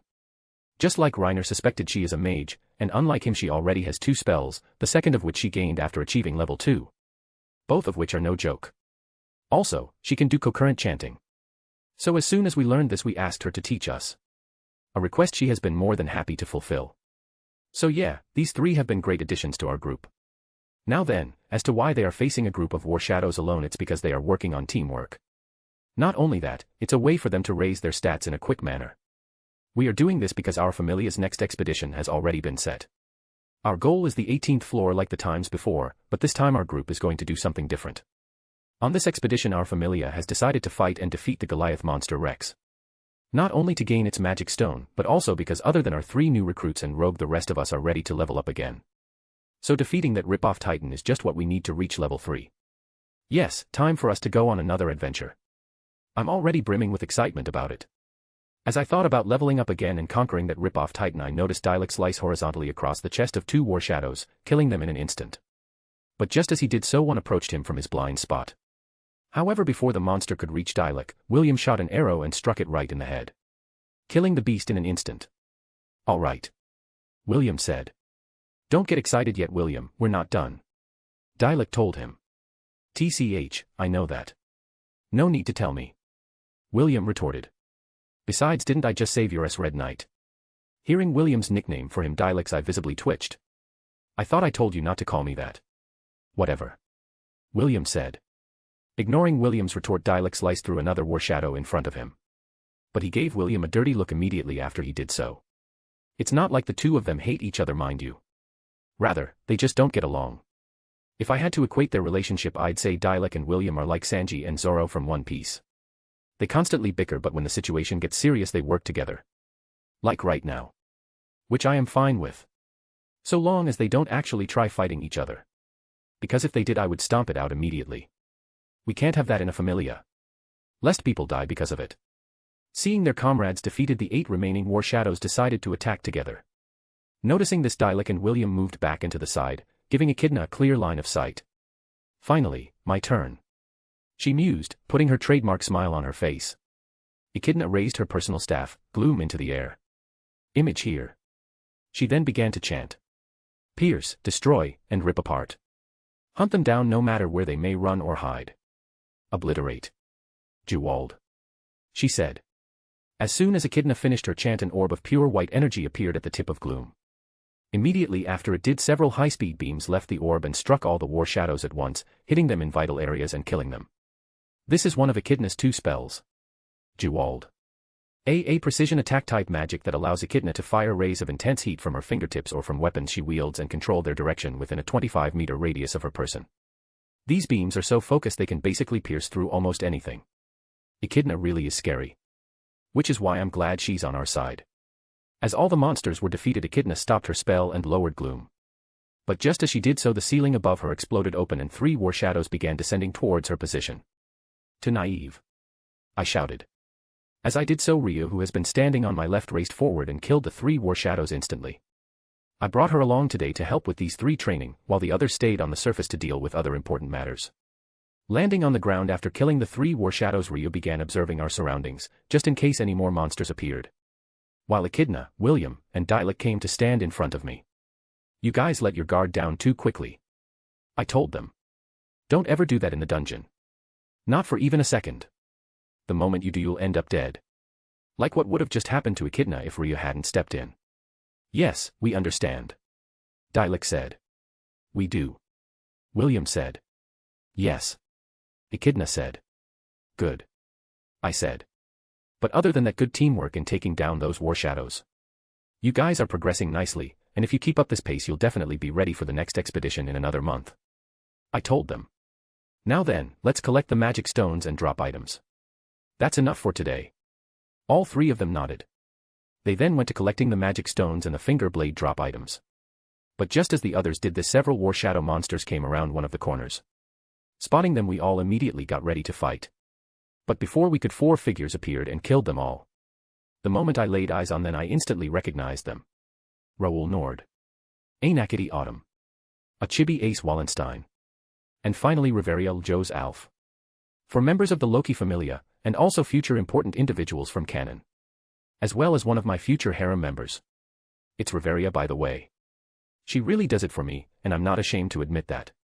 The moment all the monsters were defeated, Riveria turned toward the 2 teens and the young Ace. "All of you, good work, but that could have gone better," Riveria told me. They all nodded their heads. "Whoa, isn't that the Sword Princess?" Dialek asked, looking at Ace. A bit of wonder in his eyes. Not surprising. Since although Ace is currently only 8 years old, she holds the fastest record for recorded level up, which she managed to achieve in only 4 months. The fastest recorded time before that was 6 months. So yeah, Ace really is a big deal even now. Hearing her nickname, Ace turned her gaze toward our group, her usual blank expression on her face like shown in the anime. The moment Ace looked at us, so did Raoul, Ainakity, and even Riveria.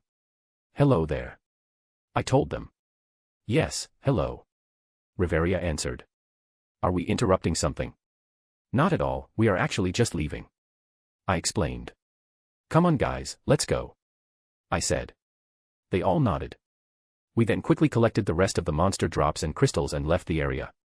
Me with a smile on my face the entire time I did so. Because now, after seeing Riveria in the flesh, I am sure of one thing. She will be a part of my harem. No matter what I have to do. Exiting the dungeon, we started making our way back to our inn. We have been staying at one for the past month since our home is being renovated and remodeled. Given that we didn't have enough rooms to accommodate everyone, we all agreed to use the familia funds to make our home bigger. It has cost us a pretty penny, but we're all sure it's definitely worth it. Once back at the inn, we told the others of our encounter with Ace and the others of the Loki familia. "Wow, to think you encountered the Sword Princess," Milhir mused. "So, how was she like in person?" Gaul asked. "Really stoic and hard to read. Like Ryu," William said. Earning him a punch in the arm from Ryu and a round of laughs from the rest of us. But I do have to agree, the 2 of them are a bit similar. For instance, neither of them know the meaning the words "hold back" when sparring, and both of them are cool beauty types. Though Ryu does show a bit more emotions than Ace. Moving on, we discussed a few more things before going to sleep. Since tomorrow is the day we get to see our new home. Getting up bright and early, we gathered all our belongings and then checked out of the inn we were staying at. Once we did so, we headed in the direction of our home. Arriving, we saw 2 people waiting for us out front. Tsubaki, the captain of the Hephaestus familia, and the goddess Hephaestus herself. Turns out both the Hephaestus and Goibnia familia don't just make weapons and armor but also do a lot of construction in Orario as well. And once we all decided to get our home renovated, Athena told us she is old friends with Hephaestus from when in heaven and then called her up. Thus we got a good deal where the construction was concerned. Arriving in front of the pair, Athena moved closer to Hephaestus, giving her a smile as she did so. Looking at our home, she nodded. "Hephaestus, thanks for the hard work, and as always your work is top quality," she said. Which I agree with. Our new home looks amazing. Image here. Well, if I'm going to do a job, I'd rather not half-ass it. That'll ruin my reputation and the reputation of my familia, which I can't allow, so yeah. Hephaestus spoke. "Boss, why are you being so modest?" Tsubaki asked her god. Didn't you tell everyone who worked on this project to put their all into it because it was for one of your closest friends? Hearing this, Hephaestus got a blush on her face as red as her hair. Well, look at the time. So many things to do, let's go, Tsubaki. Hephaestus said. She then grabbed her captain by the arm and started running away, leaving a dust trail behind her as she did so. Tsubaki laughing her ass off the entire time. Looks like Hephaestus is the shy type. Ah, classic Hephaestus. Athena mused. So then, let's go and enjoy our new home. Wait a moment. Leon Michelli spoke up. How about we give this place a name? She suggested. I mean, doesn't every familia do that with their home? She's not wrong. The Astrea familia calls their home Stardust Manor, while the Loki familia calls their home Twilight Manor, then there is Folkvanger of the Freya familia. I'm cool with that. I said. Yes, let's do that. Rogue added. I wouldn't mind. Echidna said. The others agreed as well. Very well, so does anyone have any suggestions? Athena asked. The Athena Mansion. Leon Michelli suggested. But we all vetoed that. How about the Dread House? Echidna suggested. We all immediately vetoed that for so many reasons. As we passed around other names, I racked my brain until eventually a good name popped into my head. Guys, how about the Owl House? I said. It was one of my favorite shows in my last life before I died, and the name just rolls off the tongue. Besides, Athena is a goddess related to owls, so it fits perfectly in my opinion. The Owl House. Leon Michelli mused. I like it. Yes, that sounds like a good name. Dialek added. I agree. Gall said. Let's go with that. William said. NHN. Ryu voiced. The others then gave their agreement as well. I love it. Athena said. So from today onwards our home will be known as the Owl House. She proclaimed. Then once she did so, we all moved to settle into our new home. A warm and fuzzy feeling in my chest as we did so. Chapter 48, Chapter 44, Goliath. As the light coming from behind me faded, I slipped back on my shirt.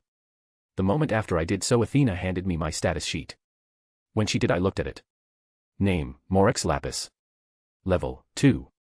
Strength, A895, S900. Endurance, A868, A878. Dexterity, A832, A840. Agility, A892, S901. Magic, A898, S910. Magic. Geoforce allows the user to create and manipulate earth constructs such as weapons. The more complex the constructs are, the faster mind is drained. Chant, ground and soil, heed my command and come forth. Slot 2. Slot 3. Skills. Geo Archon increases the effect and power of any earth-based magic. It also doubles the user's strength and agility stats anytime they are in combat within rocky terrain. This allows one to be able to sense people within a 50-meter radius upon rocky terrain, but only if they are part of one's familia. Gaia's Embrace, when inside of rocky terrain, the user's mind and physical stamina is actively but slowly restored faster than normal. Developmental abilities. Hunter, rank H. Yes. I thought. Finally, after all the training and dungeon diving, the stats I've wanted to reach S rank have. Not to mention my developmental ability Hunter is now H rank. That wasn't there during my last update. So yeah, with this I know I am ready to level up. Giving my status sheet to Athena, she disposed of it. Good luck, and stay safe. Athena said. Always, goddess. I said. I then stood up and we left her room. Maneuvering through our now mansion-sized home, we returned to the foyer where the others were waiting for me, all geared up and ready to go. Okay, let's head out. I said. Everyone nodded. As they did so, Ms. Reyna opened up the door for us. Take care, Mom. Rogue told his mother. You as well. She responded. Everyone went through the door, and being the last, I looked at Reyna. As always, Ms. Reyna, please watch over this place until we return. Of course. She said, giving me a smile as she did so. Nodding, I headed out the door. I then started leading the others toward the dungeon. Our goal, defeating the Goliath. Third person, POV. Standing outside the entrance to the Goliath spawning chamber, Morex looked at his fellow familia members. All of them had nervous expressions on their faces. But Morex chose not to comment, since he is nervous as well. This is the first time he and his companions are facing a true monster Rex after all. One that is rated to be level 4. They all know that if they make one mistake, then only death awaits. Even so, they are ready to face the challenge. It's why they all became adventurers in the first place. Taking in a deep breath, Morex exhaled. So I'm not going to give you guys some bullshit speech. All I will say is this. Stick to the plan, and no matter what, survive. I don't want to have to mourn any of you guys. The same to you, Ryu said.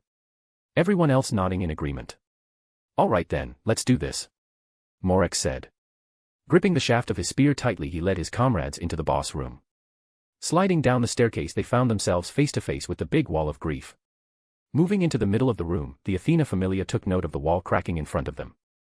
Then before they knew it, the face of the monster Rex, Goliath, became visible. Its red eyes locking onto them. Eventually Goliath freed itself from the wall of grief. Once it did, the battle officially began. In formation, Morex shouted. As soon as he did so, the Athena Familia moved to their designated posts. Reiner and Echidna moved farther back, preparing their magic after they did so. Covering them in a protective circle is Diluc, William, and Rogue. Meanwhile Morex charged forward with Rio, Leon Michelli, Gaul, and Milhier beside him. Raw. Releasing a mighty shout, Goliath stomped forward and formed a fist with its left hand. Swinging it down, it attempted to strike Morex's group. But all of them dodged its attack. Once that happened, Ryu and Gaul moved toward Goliath's heels and began attacking them. While Ryu used her blade to slash at its left heel, Gaul delivered punches and kicks to its right. Despite this, the wounds were shallow. And as soon as Goliath moved to attack them, the two moved back. The wounds aren't even that deep. But of course this isn't going to be easy. This is a monster Rex after all, Morex thought. That just means it's time for us to surpass our limits, he said. As soon as he did so, he raised up his free right hand and began chanting. Ground that we walk upon, heed my command and come forth. Geo-Force. As Morex finished casting his spell, several earth spears erupted from the ground around Goliath and pierced its legs. Only small wounds were made, but it is progress. Releasing another furious roar, the Goliath broke the earth spears, piercing its legs, and then lashed out with a kick with its left foot. Seeing this, everyone moved to dodge, but Leon Michelli wasn't fast enough. Raising up her sword, she used it to lessen the impact of the kick, but still she was sent flying and landed in the wall. Gaul, assist Leon, Morex commanded. Magic users, attack, he said. Moving with speed, Gaul went to assist his sister, while Reiner and Echidna let loose their magic on the Goliath. Izuchi, Reiner cried. Goa, Echidna shouted. A torrent of flames appearing at the tip of gloom, and racing towards the Goliath after they did so. This is Echidna's first spell. A super short chant attack type fire spell known as Goa.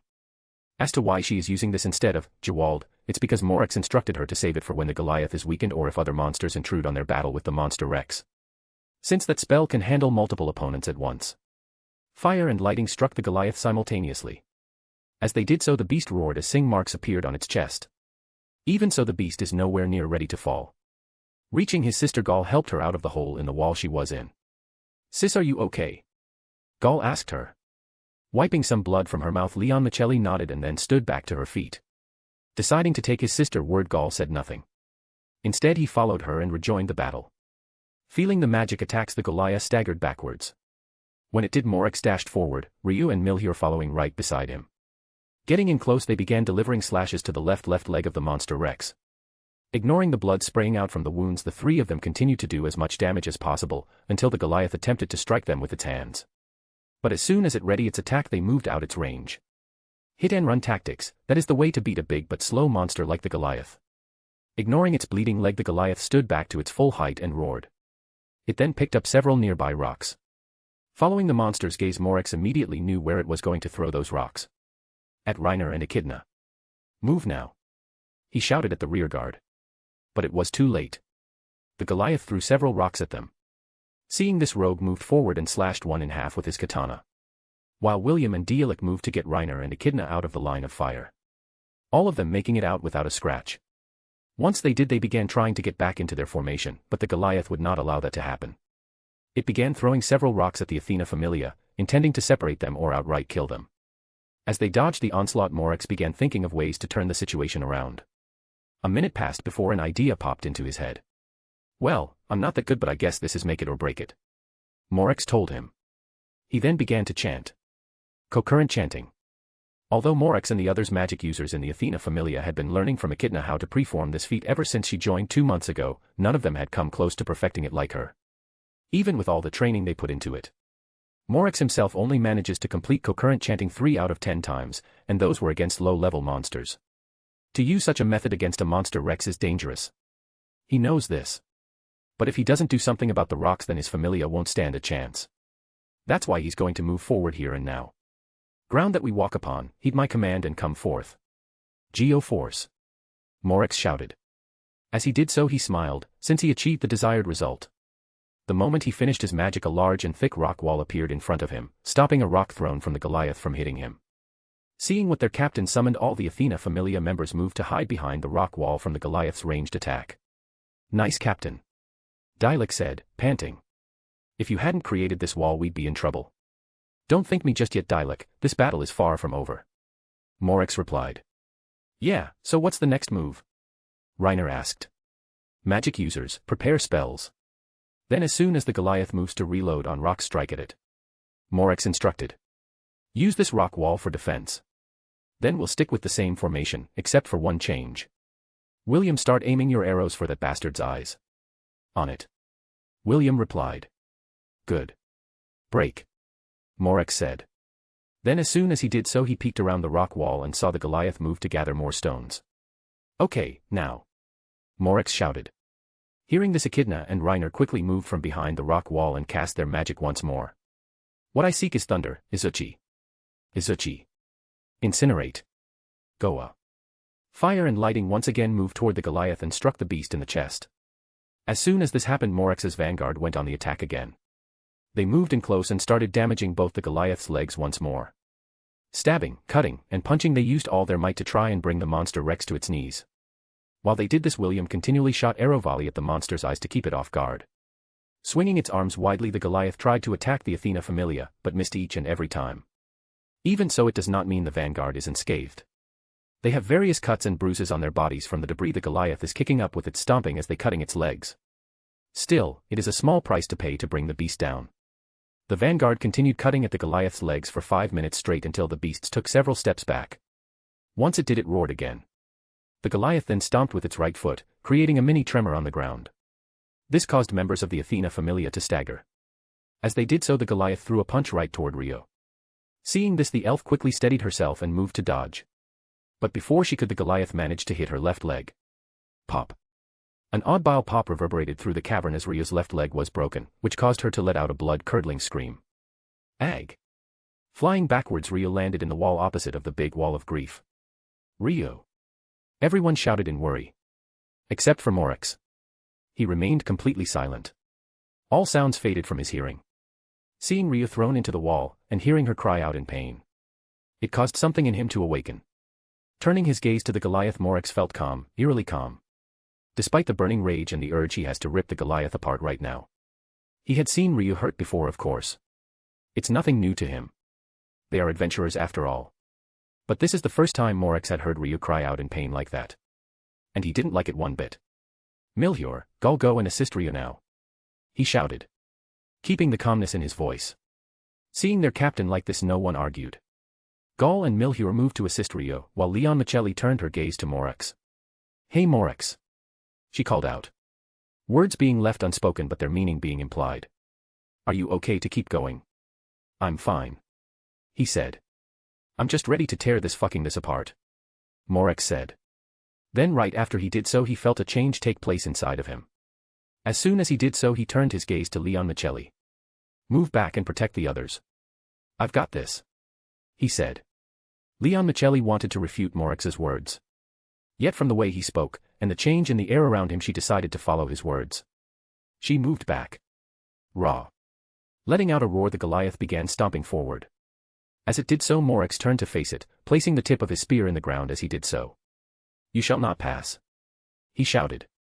A golden veil then encompassed Morex's entire body. Once it did so, he slowly began to transform. Seeing this, the other Athena Familia members couldn't believe their eyes. Yet no matter how much they denied what was happening in front of them, it was still happening. Before their very eyes, Morex transformed into a 7-meter-long dragon. Image here. Everyone has been left speechless. They all knew how certain species of animal-based demi-human could use a skill known as beastification to transform, werewolves being a prime example. But none of them had ever heard of a human with a similar skill, let alone one who can transform into a dragon. Needless to say, this is a sight none of them will ever forget. While his companions stood in awe of his transformation, Morax himself was also curious. But he put the curiosity aside due to the opponent in front of him. The Goliath. The battle between Titan and Dragon is about to take place. Chapter 49, Chapter 45, Dragon vs. Titan. Third person, POV. In dragon form, Morax stared at the Goliath, while the monster Rex did the same in turn to him. Neither of them moved a muscle, instead they just kept staring at each other. A defining silence filling the cavern, until a small wind howled through it. The moment this happened, the battle began. Taking a step forward, the Goliath closed the distance to Morax and delivered a punch to his face. When this happened, he skidded back slightly but otherwise held his ground. Getting his bearings, Morax lashed out with his tail and slammed it into the Goliath's chest, sending the monster Rex flying back into the wall, creating a small crater as it did so. As soon as this happened, Morax took a moment to breathe.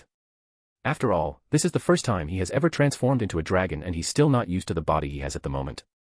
Despite this, he's not going to stop until the Goliath is ground to dust. As soon as Morax collected himself, he charged forward, just the Goliath pulled itself out of the wall and did the same.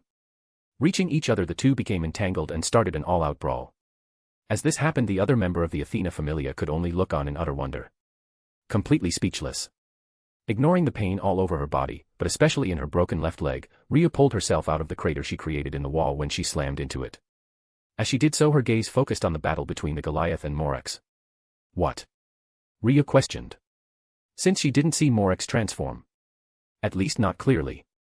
The impact into the wall has given her a slight concussion, so the last few moments are a bit blurry. As Rhea continued to gaze at the battle in front of her, she suddenly coughed up a mouthful of blood and fell onto the ground.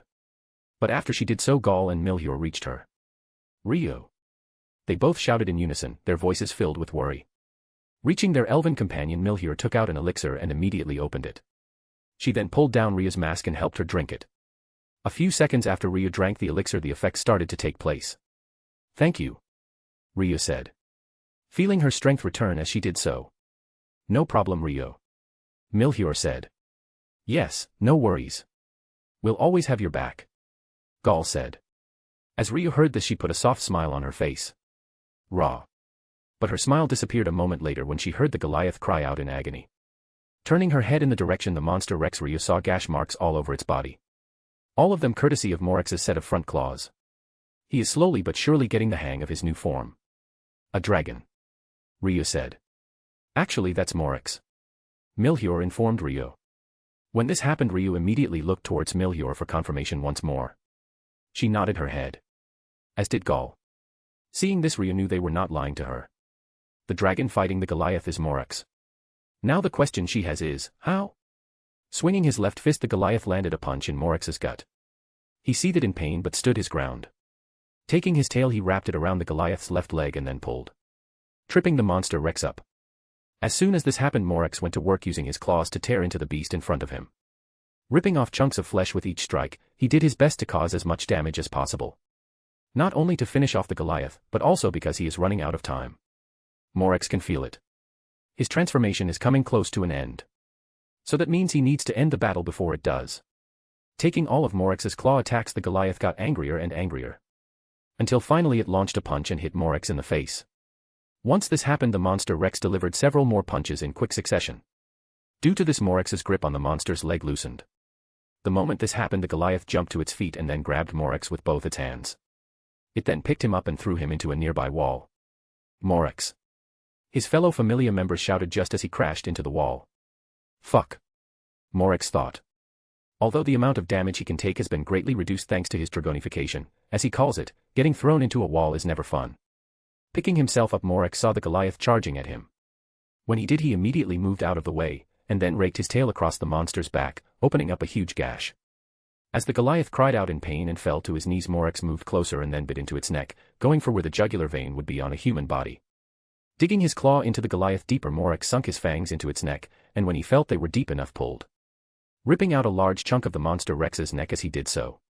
Which was the finishing blow. The Goliath fell forward and stopped moving. A few moments after it did so, Morax climbed off its back, and then shortly afterwards it dissolved into particles of light, leaving being not only its massive magic stone but also its drop item, the Goliath tooth. Seeing this, Morax smiled. They had done it. He and his familia had defeated their first true monster Rex. And it was a team effort in Morex's eyes, despite his sudden transformation giving them a much-needed edge. The battle over Morex and several other members of the Familia felt a massive surge of excelia throughout their bodies, signaling to them that they had once again leveled up, despite not having their statuses updated. It is just a feeling they are getting. Morex smiled brighter upon feeling this. He was getting to congratulate the others when he realized he was still in his new dragon form. Remembering, he thought of a way to change back to normal. As Morex did this, he pictured his human form and then suddenly his body transformed back into it. So I guess it's that easy, huh? Morex mused. Good to know, he said. Now back in human form, Morex turned to his friends and fellow Familia members and got ready to tell them job well done. But as soon as he did so, he suddenly felt all the energy leave his body. Falling towards the ground, Morex's vision began turning black. Damn, guess that transformation didn't come without a toll after all, Morex thought. Right after he did so, he blacked out. Chapter 50, Chapter 46, Awakening. Morex, POV. Slowly but surely I opened my eyes. Then I immediately closed them again due to the light I saw giving me a splitting headache as soon as I did so. Okay, let's not do that again, I thought. I waited a few moments for my headache to stop. Then once it did so, I opened my eyes again. But this time I did it slowly, which worked. I was able to open my eyes without any issues. Once I did, I noticed I was inside of a tent. I also noticed there was something in my left hand. Turning my head, I looked to see a hand holding my own. I then looked to see who the hand belonged to, and saw it was Rio. She is currently lying next to me, sleeping soundly. To say I'm surprised is an understatement. Although I'm able to touch Rio, I rarely do so. I don't want to make her uncomfortable, and she is still an elf with a lot of their values embedded into her. So for her to be holding my hand, and sleeping next to me while doing so is just unbelievable since we are not lovers. Yet that is. As I tried to make sense of the situation, I continued looking at Rio's sleeping face. She looks so peaceful and content. Not like normal where she usually has the blank expression on her face. I have to say, I like this image of her. Which is why I am currently burning into my brain for later. Once I saved the image of Rio's sleeping face into my memories, I attempted to slowly slip my hand out of her grasp and leave the tent. But the moment I did this, Rio's eyes shot open and started staring into my own. Neither of us said a word and just continued to look at each other. This went on for 5 minutes until I finally decided to break the stalemate. So, looks like you're finally awake, I said. A cheeky grin on my face as I did so. Rio didn't respond. Instead, she got red in the face like a tomato and immediately slipped her hand out of my grasp and turned her entire body to face the other direction. Rio. Gah. She cried, hands on her face as she did so. Hey, Rio, I said again. But her squeals of embarrassment only got louder. Then before I knew it, Rio was outside the tent faster than I could blink. Her voice echoing back in a moment later. Morex is awake, she shouted. Then her voice completely faded. A few moments after it did so, the tent flap opened up and Leon Michelli entered, a relieved smile on her face. Ah, Morex, thank goodness. You finally woke up, she said. Yeah, I said. So, how long have I been asleep? I asked her. 3 days. Leon Michelli answered. 3 days, huh? I mused. Not surprised at all. After my dragonification ended, I felt all my physical stamina along with all my mind completely gone right before I passed out. That's the first time something like that has ever happened to me since becoming an adventurer. I felt like I was going to die. Though I am glad that didn't happen. Even so, this tells me I need to be careful when using that transformation again in the future. Because if me ended up exhausted like this happens every time I transform, then dragonification will be my last resort. Since it is literally a double-edged sword for me right now. And speaking of, looks like I'm more like the original Morex than I thought. Since I remember he could also transform into a dragon as well. Though this poses an even bigger question. I don't remember anyone in the original Danmachi series being able to transform into a dragon. Sure, animal demi-humans can be ostiffy, but again I never saw one transform into a dragon. So then, how can I, and what does that make me? As I pondered this, I suddenly saw fingers snapping in front of my face. Getting out of my head, I saw Leon Michelli looking at me. Morex, you there? She asked. Yeah, sorry, I said. Just thinking about everything that's happened is all. Yeah, the same, Leon Michelli said. So, are you hungry? As soon as she asked me this, I felt hunger. Along with the urge to use the restroom. Bathroom first, then food, I said. Leon Michelli nodded. She then moved to help me up and get me outside the tent. When I saw we were on the 18th floor in a campsite. I also saw everyone else. Except for Ryo. As soon as everyone saw me they smiled, and I returned to the favor. Then I immediately felt like I was going to pee on myself and quickly called Reiner over to help me into the woods so I could relieve myself. Moving faster he came to help me and I managed to make it just in time. I then returned to camp and was given a meal, getting an update on our situation as I did so. So none of our members died. Which lifted a weight off my chest. The only serious injuries belonged to Ryo. Which have been taken care and treated. After I passed out the others collected me, the Goliath magic stone and the drop item the Goliath tooth and made their way here to the 18th floor. They then set up camp and have been watching over me ever since until I woke up. Finishing my 5th bowl of beef stew I nodded. Thanks guys. I said. No problem. Reiner said. You would have done the same for any of us. I would, in a heartbeat. Yeah. I would. I said. Also just curious, in case I hadn't woken up on my own what would you have done? If you didn't wake up within 5 days we agreed to move you back to the surface as fast as possible and then take you straight to the Dien Sect Familia. Leon Michelli informed me. I nodded. Because given what I experienced I would have wanted a doctor to look at me as well. And the Dien Sect Familia has the best healers in Orario. I still might go to them once we return topside. After I talk to Athena about the situation first. Since this is something she definitely needs to know about, and that others outside the Familia cannot. I don't want to think how many gods would try to forcefully recruit me if they knew what I could do. Conversely some people might try and kill me. Like Ace, since she has a hate boner for anything dragon-related given what happened to her parents. Until I understand what happened to me I need to tread very carefully. So Morix let me ask, what was with that transformation? Echidna spoke. Saying the question on everyone's mind. Honestly I have no idea. I told her. I really don't.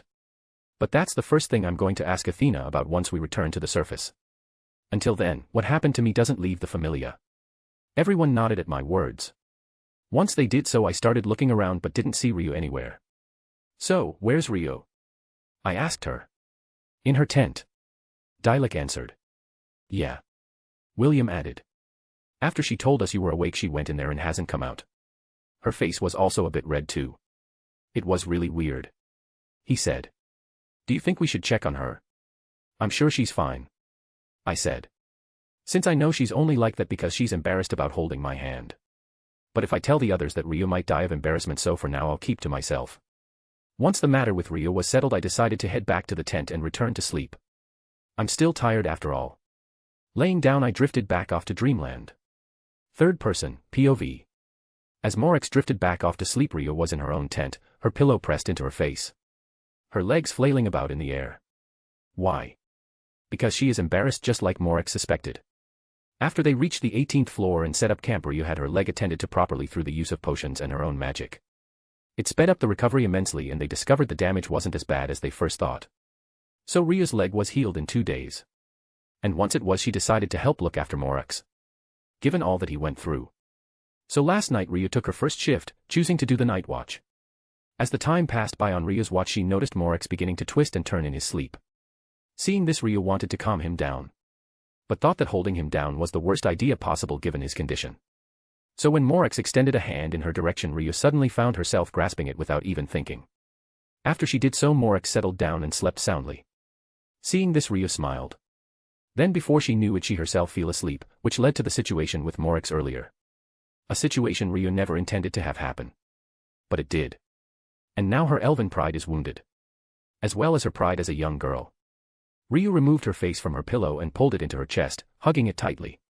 Her face still bright red as a tomato. Morix, he saw me. He definitely saw me sleeping. Ryo mused. Not only that but he saw me holding his hand. His hand. Ryo said, steam beginning to come out of her head as she did so. Ha. We were holding hands. And sleeping while doing so. How lewd. Ryo squealed. What if Morix thinks I'm some sort of pervert now? Bringing her pillow back up to her face Ryo screamed into it, her embarrassment about the situation earlier sending her into a total tailspin. Not even realizing the real reason she was feeling so ashamed at the moment. Ryo Lion has just taken her first steps to being a maiden in love. Chapter 51, Chapter 47, Answers. Exiting Babel Tower I felt the sun on my face. A sensation I always find enjoyable after spending so much time in the dungeon. We spent 3 more days on the 18th floor for my recovery. Then once I was well enough we set off and here we are, now back on the surface. Moving down the steps of Babel, several people looked in our group's direction. Not surprising considering we're lugging the monster core of Goliath with us. The thing is 5 meters long after all. It's the biggest monster core I've ever seen. But I know there are other bigger monster cores deeper inside the dungeon. That's why I'm keeping my excitement in check. For the most part. But man, did it feel good to tear that monster apart. Ignoring the stares of others, we made our way back home to the owl house. As soon as we arrived, Reyna and Athena came out to greet us, smiles on their faces. "Welcome back, everyone," Athena said. "Yes, welcome back," Reyna added. "Thanks," I said. "Yeah, thanks, Mom," Rogue said. We all entered the house. Then as soon as we did so, Leon Michelli, Rogue, and Rio went to go place the Goliath monster core in a safe place. And speaking of Rio, ever since that incident in the tent when I caught her holding my hand, she hasn't looked me in the eye. Sure, she talks to me but only when necessary. Like when I gave her instructions as captain during our journey back to the surface. But other than that, she's been avoiding me like the plague. If my skin wasn't so thick, this kind of treatment would hurt me. But it doesn't. Still, I don't like this. Which means I need to corner Rio and we need to have another chat like the one we did before that time I got injured. I mentally sighed. Just one more thing to add to my plate. Oh well. Nothing I can do about it but keep pressing on. Turning to Athena, I looked her directly in the eyes, a serious expression on my face. "Athena, there is a very important matter I need to discuss with you," I told her. "Of course," Athena said. Once I did so, we went straight to her room. Closing the door, I moved to sit in a chair right in front of Athena, as she took a seat on her bed. "So Morax, what is the urgent matter you need to discuss with me?" she asked. As soon as Athena did so, I took a deep breath and recounted everything that happened during the battle with the Goliath, including my transformation into a dragon. Throughout it all, Athena didn't interrupt, but as soon as I mentioned my dragonification, she got an extremely serious look on her face. One I've never seen her with before. Which just goes to show it really was a good idea to let her know about my situation immediately. I finished my story and waited for Athena to respond. I'd never thought this would happen. Athena 4. For me to have an adepti in my familia, and in this day and age. She spoke. As soon as she did so, my eyes went wide with shock. Adepti is not a term that should be in this world. It is from Genshin Impact. Yet Athena just used it. Even though I've never heard anyone else use the term ever since being reborn in this world. "Athena, what is an adepti?" I asked her. "Listen well, Morax, do not repeat what I'm about to tell you to anyone," Athena said. "Since the others saw we will let them know together, but no one else must find out what you can do. Lest you be hunted down like an animal for your power." She spoke. I nodded, understanding the gravity of the situation. "Good," Athena said. "So then, to answer your question. Back in the days when gods first descended to the moral world, monsters ran rampant on the surface. You know this, correct?" "Yes," I said. "Everyone does." "That is true. But what most don't know. No, I should say this is something only us gods know, is about the adepti." Athena spoke. "I myself heard about this from several gods who were forced to return to heaven back during that time. In those days the process of us gods bestowing fauna upon you mortals was new and untested. As such, something unexpected happened that no one foresaw.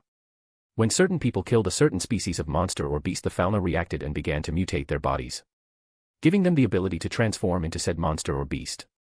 "Sorry, what?" I questioned. "Yes, what I am saying is that certain humans obtained the power to transform into beasts. Not unlike how certain demi-human species can do so today. But this and that are two very different things.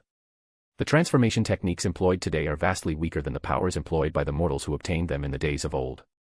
Just one of them could destroy an entire legion of monsters in no time at all.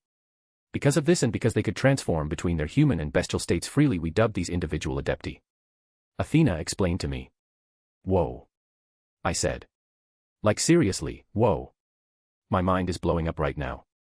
I know, it's a lot to take in and probably hard to believe. But it's true. Adepti were real," Athena said. "You said were."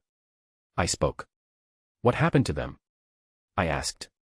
"They all died in battle or simply stopped appearing once the fauna system was perfected," Athena said. "Still, that's not to say they vanished entirely. Through the ages several people have acquired the powers of adepti. However, they are few and far between. Not like in the old days when they appeared regularly. Which again, is due to the perfection of the Fauna system. But let's not get off topic. The point I am trying to make, Morex, is that you are one of these rare adepti. Athena explained to me. I see. I said. So what's going to happen to me? I asked her. Nothing. Athena said. Now that you've awakened your power, that's that. But like I said, keep this to yourself. Other gods will try to snatch you up if they learn of your adepti status. A lot of them covert power above all else. Again, understood. I said. Also, will people be able to tell that I can transform? Not at all. Athena said. Unless you tell them or they get a look at your status. Also, demi-humans won't be able to tell you're transformed based on your scent. So long as no one visually sees you transform, they won't know you have the power. She explained to me. Hearing that, I sighed out in relief. This is all good to know. But man, to think I am one of these adepti. My life is never going to be boring again. Okay, now that that's out of the way, let me update your status. Athena said. Yes, please. I said. I then turned around in the chair and removed my shirt. Once I did so, Athena began updating my status, the faint glow from my back indicating she was doing so. Oh, looks like you have reached the requirements to leave up, Morex. Athena said. Are you ready? Yes. I said. Okay then. Athena said. I then felt her initiate the level up. Morex, the level up has happened. Athena said. And thanks to it you've obtained new magic. Nice. I said. Now then, your choice of developmental abilities are as follows: Mage, Abnormal Resistance, and Spearmanship. Athena told me. Abnormal Resistance, please. I said. Since that's a key developmental ability to have for the lower floors. Okay then. Athena said. I then felt another wave of energy hit my body. It's done. Athena said. She then handed me a piece of paper with my new status and I looked at it. Name, Morex Lapis. Level, 3. Strength, S900 I0. Endurance, A878 I0. Dexterity, A840 I0. Agility, S901 I0. Magic, S910 I0. Magic. Geoforce allows the user to create and manipulate earth constructs such as weapons. The more complex the constructs are, the faster mind is drained. Chant, ground and soil, heed my command and come forth. Seismic burst, an enchantment-type magic that allows the user to generate compressed vibrational energy around their arms or legs and coat their weapons with it. Chant, tear the earth asunder. Slot 3. Skills. Geo Archon, increases the effect and power of any earth-based magic. It also doubles the user's strength and agility stats anytime they are in combat within rocky terrain. This allows one to be able to sense people within a 50-meter radius upon rocky terrain, but only if they are part of one's familia. Dragonification allows one to transform into a dragon that is 7 meters in length. Doing so boosts all of his stats by double. Active trigger. Transformation drastically drains mind and physical stamina. Gaia's Embrace, when inside of rocky terrain the user's mind and physical stamina is actively but slowly restored faster than normal. Developmental abilities. Hunter, rank H. Abnormal Resistance, I. Looking at my new status I smiled like a madman. Not only at my new skill, but also at my new magic, which basically makes me Whitebeard from One Piece. Ah, today is a good day. Once I memorized my sheet I handed it back to Athena, who disposed of it. I then excused myself and headed towards my room. Since after everything that has happened I need a hot shower and a good sleep in a comfortable bed. Once I get that I'll deal with everything else. Yes, I most certainly will. A/N, just to be clear, the Adepti are not part of the original Danmachi story or lore. I added it to explain Morex's powers. Chapter 52, Chapter 48, The Butterfly Effect is Real. Knock knock. Hearing a knock on my bedroom door I got up from my bed and answered it. In doing so I saw Danmachi standing on the other side. Yes. I asked her. Can we talk? She asked me. Sure. I said. I then moved out of the way and let her in, closing the door as soon as she was inside. I then moved back over to my bed while Danmachi took up the chair from my desk. So, what do you need to talk about? I asked her. The situation between you and Rio. Danmachi said. And please don't say there's nothing there. We've all noticed it. Hearing this I put a wry smile on my face. So, why is she avoiding you? Danmachi asked me. It's like this. I said. I then explained the whole situation of how I caught Ryu sleeping while holding my hand back in the dungeon, and that's why she's been basically avoiding me ever since. Even at dinner earlier she didn't look me in the eye and left the table as soon as he was finished, giving me no chance to talk to her at all. I could have chased her down, but given all that happened today I decided to leave it for later. I see. Leon Michelli said. She then sighed. Really, that elf is such a handful. Avoiding you over a thing like that. Hey Leon, don't be like that. Ryu is an elf, and you know how elven values are. I said. She's really embarrassed about me seeing her in that situation. Since despite everything Ryu is still really pure when it comes to matters of sex and such things related to it. Yeah, I got you. Leon Michelli said. So anyway, now that I understand the situation, can you just leave everything to me? I'll get her back to normal with you. Sure, please and thank you. I said. Because I know Leon Michelli can do this. Thanks. She said. Well, that's all I had to say. Leon Michelli left my room, and once she did so I went back to bed. A smile on my face. This is why it pays to have good friends. Entering the guild I spotted Rose at the front desk and immediately started walking towards her, a bright smile on my face. Reiner and the rest of the guys in the Familia trailing behind me, carrying the Goliath's magic stone. Due to the talk Leon Michelli and I had last night, we decided to split into two groups today. The guys would come to the guild and deal with all the procedures for our Familia defeating the Goliath and collecting the benefits from it, while the girls are shopping for supplies like food for the owl house and other things. Works for me. Especially if this will get Ryu to look me straight in the face again. Reaching Rose at the counter I gave her a wink. Hello Rose, as beautiful as ever. I told her, flashing her a smile. Welcome back. Rose said, ignoring my compliment as usual. One day Rose. One day. I thought. I will break through her armor and make her respond to my comments. And I'll wait as long as it takes. Especially since I have decided I want Rose to be a member of my future harem. She's just my type. So yeah, I'm going to get through to her no matter what. Thanks for the warm welcome back. I said, giving Rose a cheeky smile. Her brow twitched at my words. Yes, progress. I thought. So anyway, we're here to turn in this magic stone. It's from the Goliath we defeated. I explained to her. When I did so, Rose's eyes went wide for a second before her mask of indifference came back. You guys defeated the Goliath? Rose asked. We sure did. I told her. So how do we process this baby? I asked her. One moment. There is a form for doing so. Rose said. She then walked off to retrieve it. As she did so, Rogue walked up to me shaking his head. So not only Shakti and Rio, but also Rose is in your sights as well? He asked me. Yes. I answered shamelessly. Looks like you don't have any shame, huh? Rogue asked. Not true, I do have shame. Just not where this topic is concerned. I said. As I did so, I noticed several people looking in our direction and whispering. More specifically, they are looking at Gaul, who at the moment has a dark cloud of depression hanging over his head and is crouching towards the ground, rubbing his finger back and forth along the floor. The reason for this is because last night after Athena got down updating our statuses and leveling up those who were ready, it was discovered that Leon Michelli obtained magic. Which means out of our original group Gaul is the only one who doesn't have any magic yet. Hence his current mood. Oh Gaul, stand up. Everyone is looking at us. William told him. Ah, whatever. Gaul said. A hollow look in his eyes. It doesn't matter anyway. Gaul, no need to be so down. Dialect told him. You're not the only one without any magic. Neither I, William, or Rogue have any either.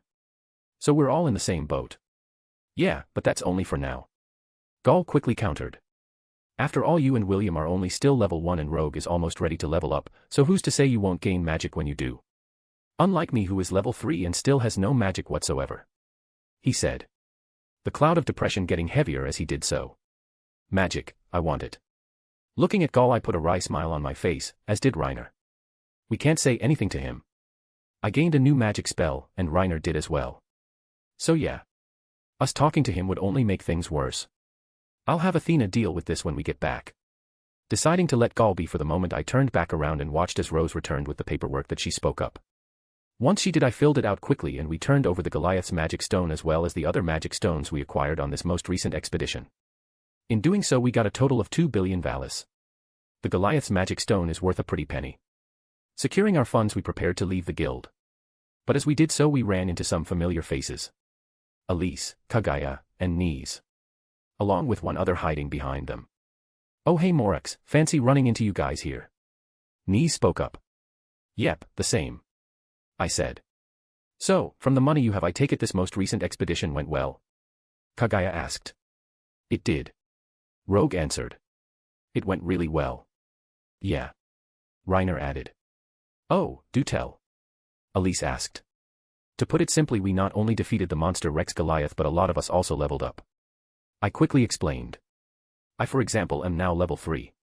"Oh, so cool," Elise mused. "Kagaya, Knees, as soon as we get back we're planning another expedition and taking on the Goliath when it respawns. We can't let our allies get too far ahead of us." "Foo, yes Captain," Kagaya said. "Sure thing," Knees said. "Alrighty then," Elise said, putting a smile on her face. She then turned to me. "Morax, we're not going to lose to you guys." "Sure, bring it on," I said. "Since us and the Astria Familia have a friendly competition going on." After I met Elise's challenge, as usual, I looked at the person behind her once more. Catching me doing so, Elise moved out of the way and exposed the person behind her back. The moment I laid eyes on her I couldn't believe it. Since the person behind Elise's back is none other than Filvis Chalia. I'd know the dark-haired and red-eyed elf anywhere. Morax, why are you staring so hard at our newest recruit?" Elise asked me, a grin on her face. "Could it be you got captivated by her beauty at first sight and are now in love with her?" "No," I said, snapping out of my daze. "It's just I've never met an elf with black hair is all." "Well, they are rare." William spoke up. "Yes, we are." Filvis spoke softly. "So, she's your newest recruit?" Reiner asked. "Yep," Elise said, nodding her head. "We came to the guild today to get her registered. Which we really should get to. So please excuse us." Kagaya spoke. After that us and the Astria females parted ways. As we walked back toward the owl house I could only think one thing. The butterfly effect is all too real. Originally Filvis was supposed to be part of that prick Dionysus's Familia. But now things have changed. She's joined the Astria Familia. All I can say is good for her. Since if there was anyone who got fucked over hard in the original story it was Filvis. Force turned into a monster hybrid, and unable to kill herself. She brought terror against her will and in the end was killed by her best friend / possible love interest Lafia.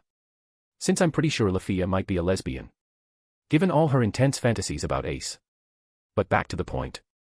I cried when I read her final moments in the Sword Oratorio light novels.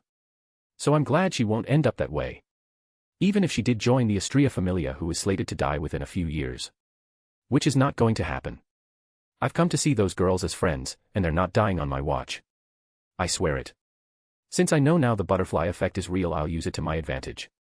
Chapter 53, Chapter 49, Girls Talk. Third person, POV. While the guys of the Athena Familia were taking care of matters at the guild, the girls were out and about shopping. Not only for everyday things like food but also for potions and other essentials for exploring the dungeon. This arrangement had been decided by Morax and Leon Michelli the previous night when they had their brief talk in the former's room. At breakfast the next morning the plan was laid out and no one objected. Once it was, things got moving. Bags in hand, the females of the Athena Familia moved through the streets of Orario. Along with them their goddess Athena and Rogue's mother Reyna, the caretaker of the owl house when the others were on expeditions in the dungeons. The group of ladies moved through the streets, taking in all that was around them. From the goods being sold in the stalls they passed to the different people in general. Well, all except one of them. Ryu. Why? Because at the moment she is very embarrassed. Currently Ryu isn't wearing her mask. Athena forbid her to do so today so she could get used to people outside the Familia seeing her face. At first Ryu objected, but that only lasted for a moment due to Athena's persuasive words. Needless to say Ryu stopped objecting. But things did not end there. No. Instead of being allowed to wear her usual casual clothing, which mostly consisted of pants and long shirts, Ryu was forced into a dress. A green one to be precise. One which only extended to just above her knees and has no sleeves at all, leaving her arms bare. For a conservative elf like Ryu who hates showing more skin than necessary, this is basically torture. But no matter how much she protested, Athena and the other girls ignored her pleas, and now here she is. Out and about, getting looks from men and male gods alike. Ryu is doing her best to ignore the stares. In fact, she is even sending a cold glare at those people giving her lecherous looks. But unfortunately that is only making them stare at her more. Since apparently being looked at like they're trash by a pretty young elf is an experience the males both mortal and god alike are coming to quickly enjoy. The girls continued to walk around and browse, until eventually they all started to get hungry. So they searched for a place to have lunch and found a nice little cafe. Entering, they were seated outside on a terrace. As they placed their orders, Danmachi decided it was time to make good on her promise to Morex. "Okay, may I have your attention please?" She spoke, causing everyone to look at her. "Today I would like to welcome you all to the first ever Athena Familia Girls Talk," she said. Danmachi and Milhier often did girls talk together when they were younger, just the two of them, discussing problems and issues with each other and helping each other to work them out if they could. And now that they had more female friends and were part of a familia, Danmachi decided to make the girls talk a thing amongst them all. "Oh, interesting." Echidna mused. What are we doing?" Ryu asked. Since she had never done anything like what Danmachi just said in her life. Basically, Ryu, we're going to discuss and problems or issues we might be having and getting opinions from the others here on how to resolve them. Milhier explained to Ryu. "But if you don't want to speak, no one is going to force you to." It's been such a long time since I've done something like this," Reina said. "This sounds fun." Athena mused. "I'm glad you all think so," Danmachi said. "So then, first order of business. Seems Ryu has an issue." Ryu exclaimed. A surprised expression on her face. Leon, I don't have any issues." "But you do." Danmachi retorted, a small grin on her face as she did so. "It has come to my attention, Ryu, that you are avoiding Morex." No. Not at all," Ryu quickly retorted, her eyes darting back and forth and her face slightly embarrassed as she did so. Seeing the other ladies at the table all had the same thought. Such a bad liar. Which is true. Lying is one of Ryu's worst qualities. Which is fine most of the time. But in a situation like right now, it is her undoing, so to speak. "Ryu, we can all tell you're lying," Danmachi said. "So please, stop." Fine," Ryu said, hanging her head in defeat. "Okay, so then let's move on," Danmachi said. "Seems Ryu is avoiding Morex due to an incident that happened during our most recent expedition." "Go on and elaborate, Ryu," Danmachi said. As soon as she did so, all eyes turned to Ryu. Seeing no way out, she decided to get things over with quickly. "Well, during the expedition when Morex was recovering, I watched over him after I recovered. It was during the night. As I did this, I noticed him twisting and turning in his sleep, so I held his hand to calm him down," Ryu explained, her cheeks flushing a bit as she did so. "That's not the end of it. Finish the story, Ryu," Danmachi told her. Leon, please don't make me," Ryu cried in embarrassment. "It's too embarrassing to say out loud." "What is?" Milhier questioned. "Fufu, goodness Ryu, you didn't sneak a peek at Morex's penis while he was sleeping, did you?" Echidna asked. "No," Ryu instantly denied, her face getting redder as she did so. Really? You really didn't?" Echidna asked. "I didn't." Ryu denied again. "Echidna, stop teasing Ryu," Danmachi said. "But it's so much fun I couldn't resist," Echidna responded, laughing lightly as she did so. Really, she is undeniably black-hearted. But she cares for her allies, so they put up with it. Danmachi simply shook her head at Echidna's actions. She then decided to put things back on topic. "Okay, so here is the situation. Morex woke up and caught Ryu sleeping next to him and holding his hand. Since then this elf has been avoiding him unless absolutely necessary," she explained. "So, thoughts everyone?" Ryu, stop avoiding Morex," Milhier spoke. "Yes, you shouldn't be avoiding him over something like that," Echidna added. "I mean, it would be a different manner if you had SE-." Before she could finish her thought and say something lewd, Danmachi placed Echidna in a sleeper-locked chokehold, which only made her smile brightly and get a hint of pink on her perfectly white cheeks. Echidna seems to be awakening a certain fetish. But that is a story for another time. Now Ryu, I agree with Milhier and Echidna before she was about to add her lewdness into her comment. Danmachi spoke. "Avoiding Morex like this isn't right." Athena and Rain said nothing, but simply nodded their heads in agreement with the others. "I know it's not right," Ryu admitted. "But well." "Yes." Athena questioned. "What if Morex thinks I'm sort of pervert now?" Ryu cried. As she did so, everyone looked at her like she had grown a second head. Noticing the stares she was getting, Ryu titled her head in confusion. Why are you all looking at me like that?" "Ryu, you think Morex will think you're a pervert just because you held his hand while he was sleeping?" Danmachi asked. Ryu nodded. "Yes." I mean, our bare skin was touching. We shared heat, Morix's hand was so warm. It made me feel at ease. Ah, it was nice to hold his hand. I got happy. But our bare skin touched, it touched. She spoke. As Ryu continued to ramble, the other girls all had one thought again in unison. Ryu is too pure and innocent. Leon Michelli didn't know what sort of mythical creature she was looking at. For Ryu to become like this just from holding hands. She thought Morix was exaggerating about how pure Ryu was, but now with the evidence in front of her she can see he was not. This won't do. Not at all. Leon Michelli thought. She will not allow Ryu to remain so ignorant on matter pertaining to sex and intimate relationships. Leon Michelli has decided to teach Ryu about such things. For her own sake. As well as for Morix's. Since it's pretty obvious to everyone he likes Ryu as a woman, except for the person herself. But seeing her reaction right now, Leon Michelli can see Ryu might be gaining feelings of her own. This knowledge put a serene smile on her face. Seeing this, Ryu stopped rambling and looked at Leon Michelli's smile. As she did so, she felt she was missing something. But before she could speak again, Athena did so. Ryu, you need to talk things out properly with Morix. She said. For both your sakes. You are part of the same familia, but more than that you are friends. He probably thinks he might have done something to upset you and that's why you're avoiding him. But he did nothing. Ryu said. Then tell him that. Athena said. Running away from problems doesn't solve them. What you need to do is face them head on. Doing so will allow you to grow as a person. Now I'm not saying you have to talk to Morix right away. But you need to do so eventually and sooner rather than later. Understand? Yes, goddess. Ryu said. Good. Athena said. All right then. So unless anyone else has anything they wish to discuss, then I declare the first girl talk meeting of the Athena Familia over. Leon Michelli said. Wait, I have something to say. Echidna spoke up. I'm probably going to regret this, but what do you need, Yosei Echidna? Leon Michelli asked.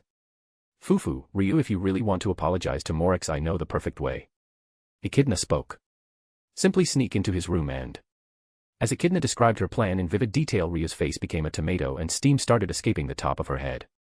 As it did, Milhur moved to attend to while Leon Michelli dragged Echidna off by the nape of her dress. Intending to take her somewhere to deliver severe punishment for the lewd things she just said to Ryu. As this happened, the smile on Echidna's face got wider. Like everything had just going according to her plan. Needless to say, after her punishment she returned to the table with a serene smile on her face. Which everyone chose to ignore. Instead they just ate their lunch and enjoyed the rest of their outing. While they did so, Ryu resolved herself to settle things with Morix.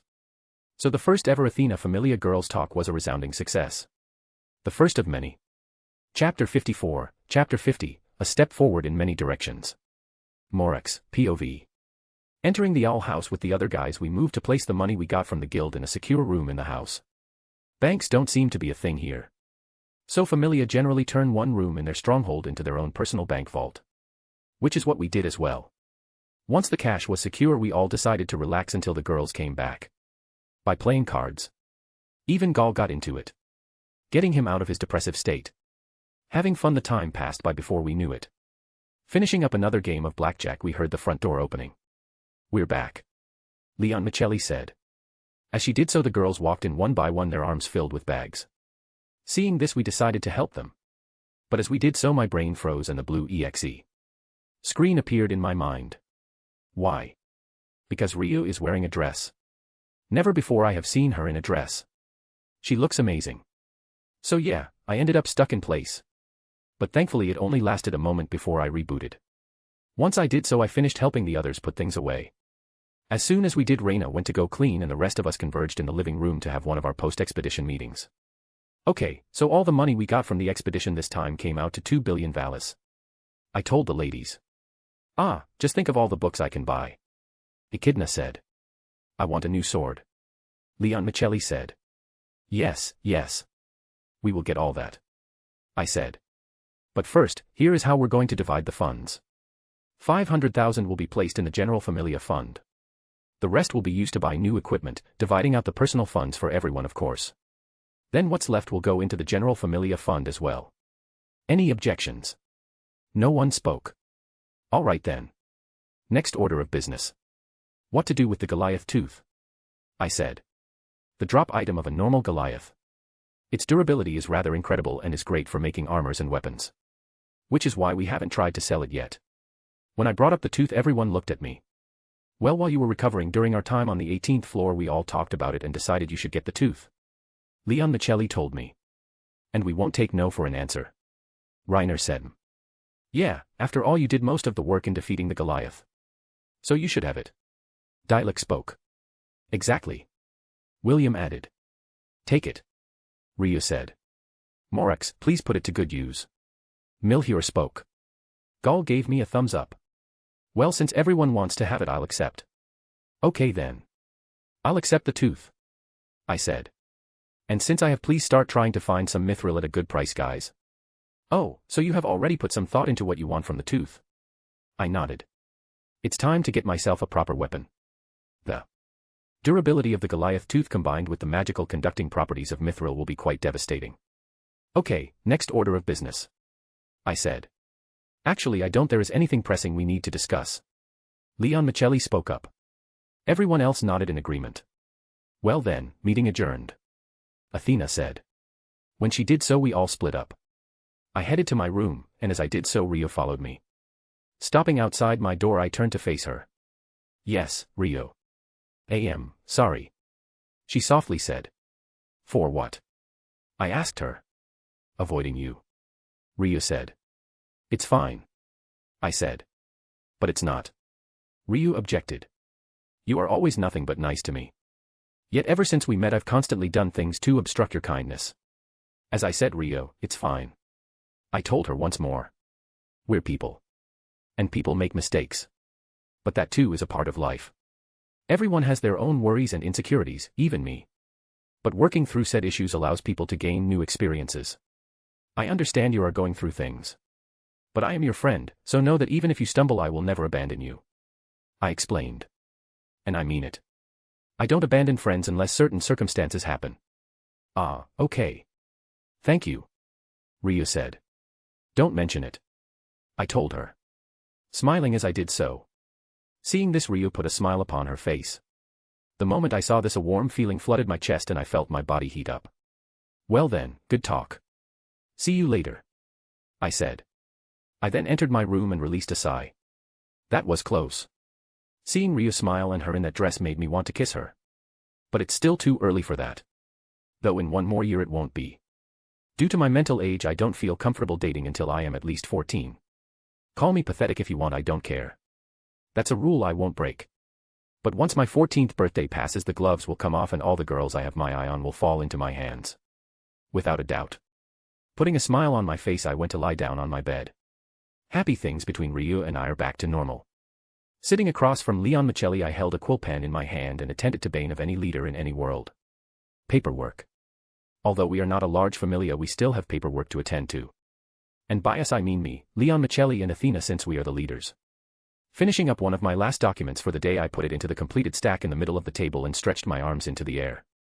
Looking out the window as I did so. Looks like a nice day. I said. Yeah, and the sooner we finish this torture known as paperwork, the sooner we can go enjoy it. Leon Michelli said. True. I said. I then picked up another document and got ready to start working on it, only for Athena to enter the room. Which is my office, by the way. Yeah, I have one of those. Being the captain does seem to have its perks. Oh, hello, Athena. I said. What's up? I asked her. A letter from the guild. She said. The moment she did so, Leon Michelli and I both got serious. Wondering just what the guild wanted from us. Moving over to the table, Athena opened the envelope and pulled out the letter for all three of us to see.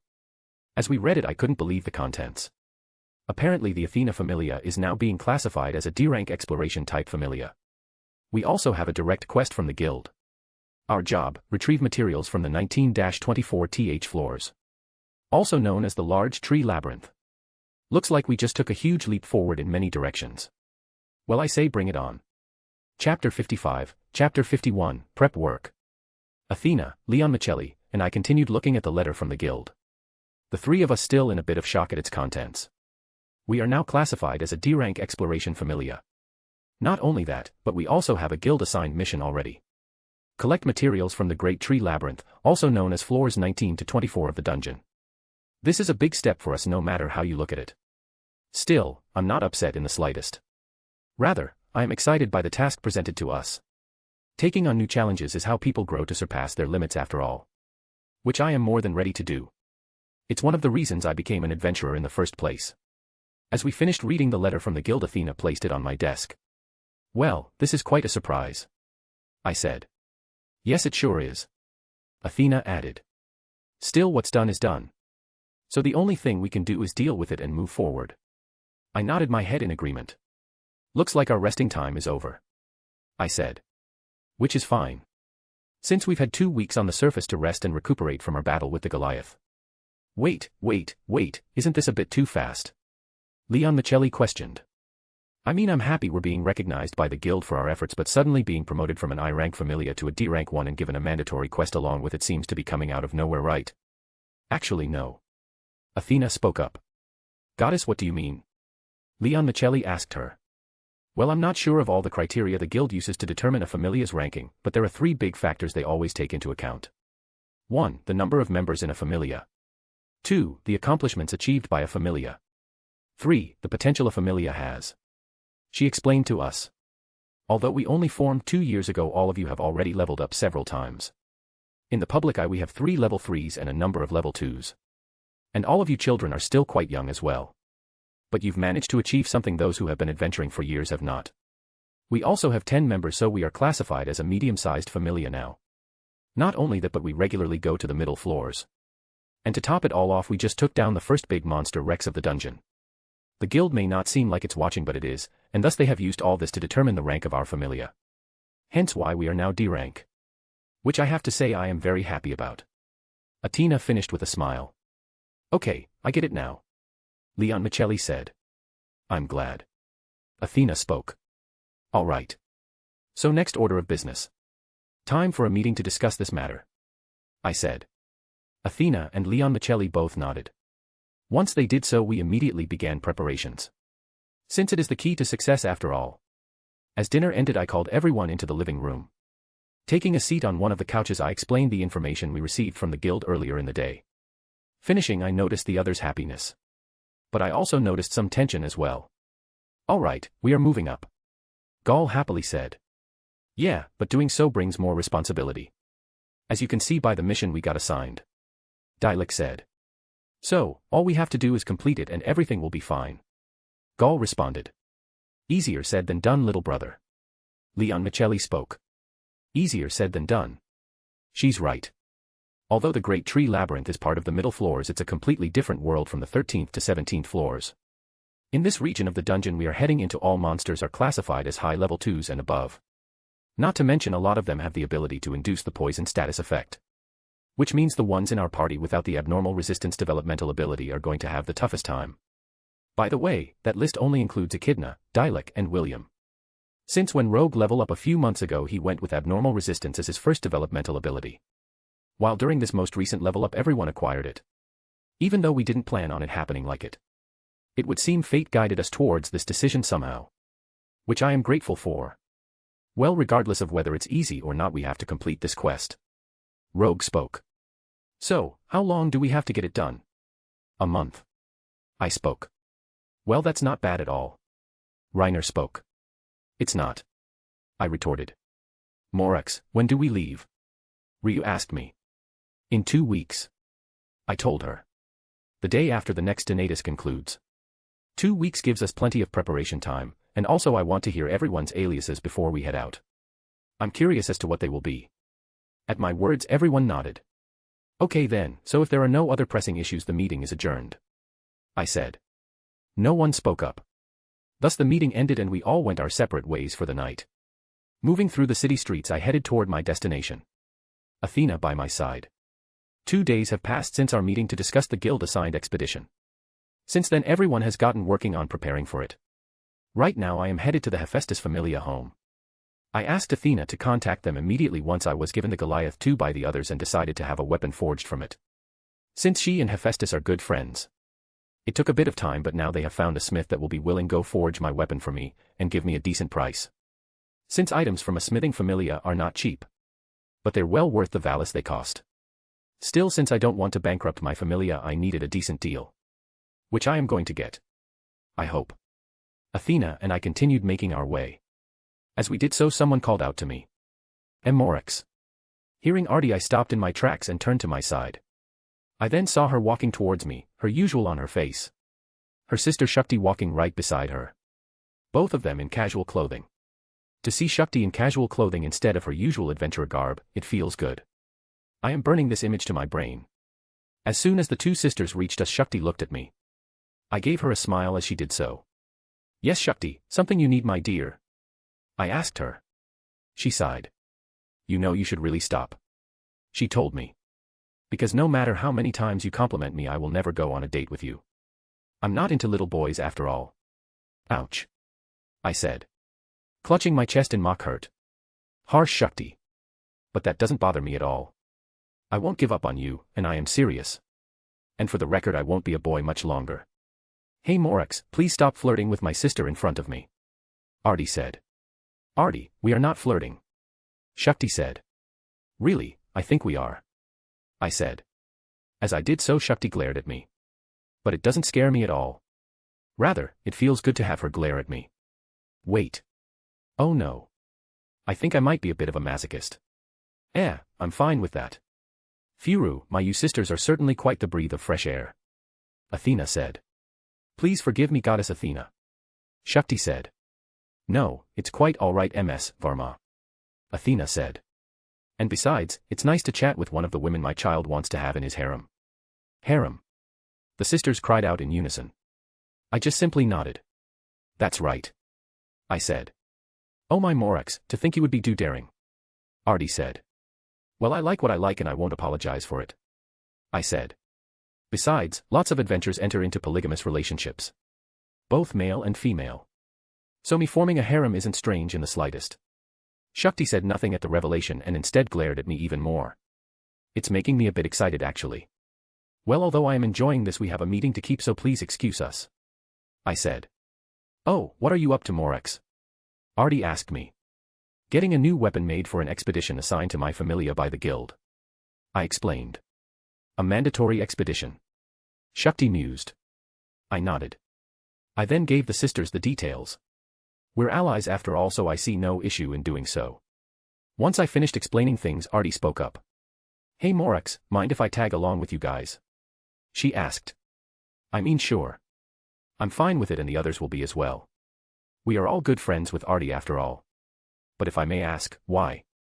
I just recently made level 3 and want to test my skills. But everyone else in my own familia strong enough to help me do so is too busy at the moment. She explained. I see. I said. Well, again, I'm fine with it. But your captain also has to agree. I looked at Shakti. So, what say you? Sure. Shakti said. As she did so, Artie and I high-fived. Athena and I then bid the sisters farewell and continued on our way. Looks the prep work for the expedition isn't the only thing getting done. The same is true for my future relationships as well. Chapter 58, Chapter 52, more prep work. Third person, POV. As Morex and Athena progressed to handle their business, the other members of the Athena familia weren't idle. They too were handling various tasks in preparation of the guild-assigned expedition. Walking through the streets of Orario, Milhior, Rio, and Dialek eventually came to a stop in front of a door. One that belonged to a shop that sold potions, elixirs, and other magical items that adventurers wanted or needed. This was the shop the Athena familia always used to procure said goods for their trips into the dungeon. After all, they are still a small familia, and if they tried to pay the outrageous prices of the Dien Sec familia, they would end up bankrupt before they could even blink. They would only go to that familia in an extremely desperate situation. As for the other known medicinal familia like the Mayak familia, the Athena familia would have gone to them. But again, they found the store in front of them first and built up a good rapport with its owners. So this was their go-to spot. By the way, the name of the store is Woodland Remedies. Entering Woodland Remedies, the trio was greeted to the familiar sight of shelves filled with multiple bottles and books. Directly in front of them were the two owners of the shop. Sisters. Who are spirits. Dryads to be precise. The one currently manning the counter is the older sister Trainee. She has long green hair and matching eyes. Image here. While the other woman currently attending to boxes filled with stocks of supplies for selling is the younger sister, Trya. Just like Trainee, she has green hair and matching eyes, but unlike her elder sister, Trya's green hair is cut short. Image here. Spotting the group in front of her, Trainee put a smile on her face. Milhior, Rio, and Dialek, welcome. She told them. Good to see you again, Trainee. Milhior said. Yes, nice to see you again. Dialek added. Hello. Ryo said. Turning to Ryo, Milhior put a small frown on her face. Ryo, come on. Put more emphasis into your greeting. She said. As she did so, Ryo looked sideways, doing her best to ignore Milhior's pouting face. And her stare. Seeing this, trainee let out a soft giggle. Still awkward around people as ever, I see, Ryo. She said. Why, yes. Sorry. Ryo said. As she did so, Milhior gave her a slight chop to the top of her head. Enough of that, Ryo. Milhior told her.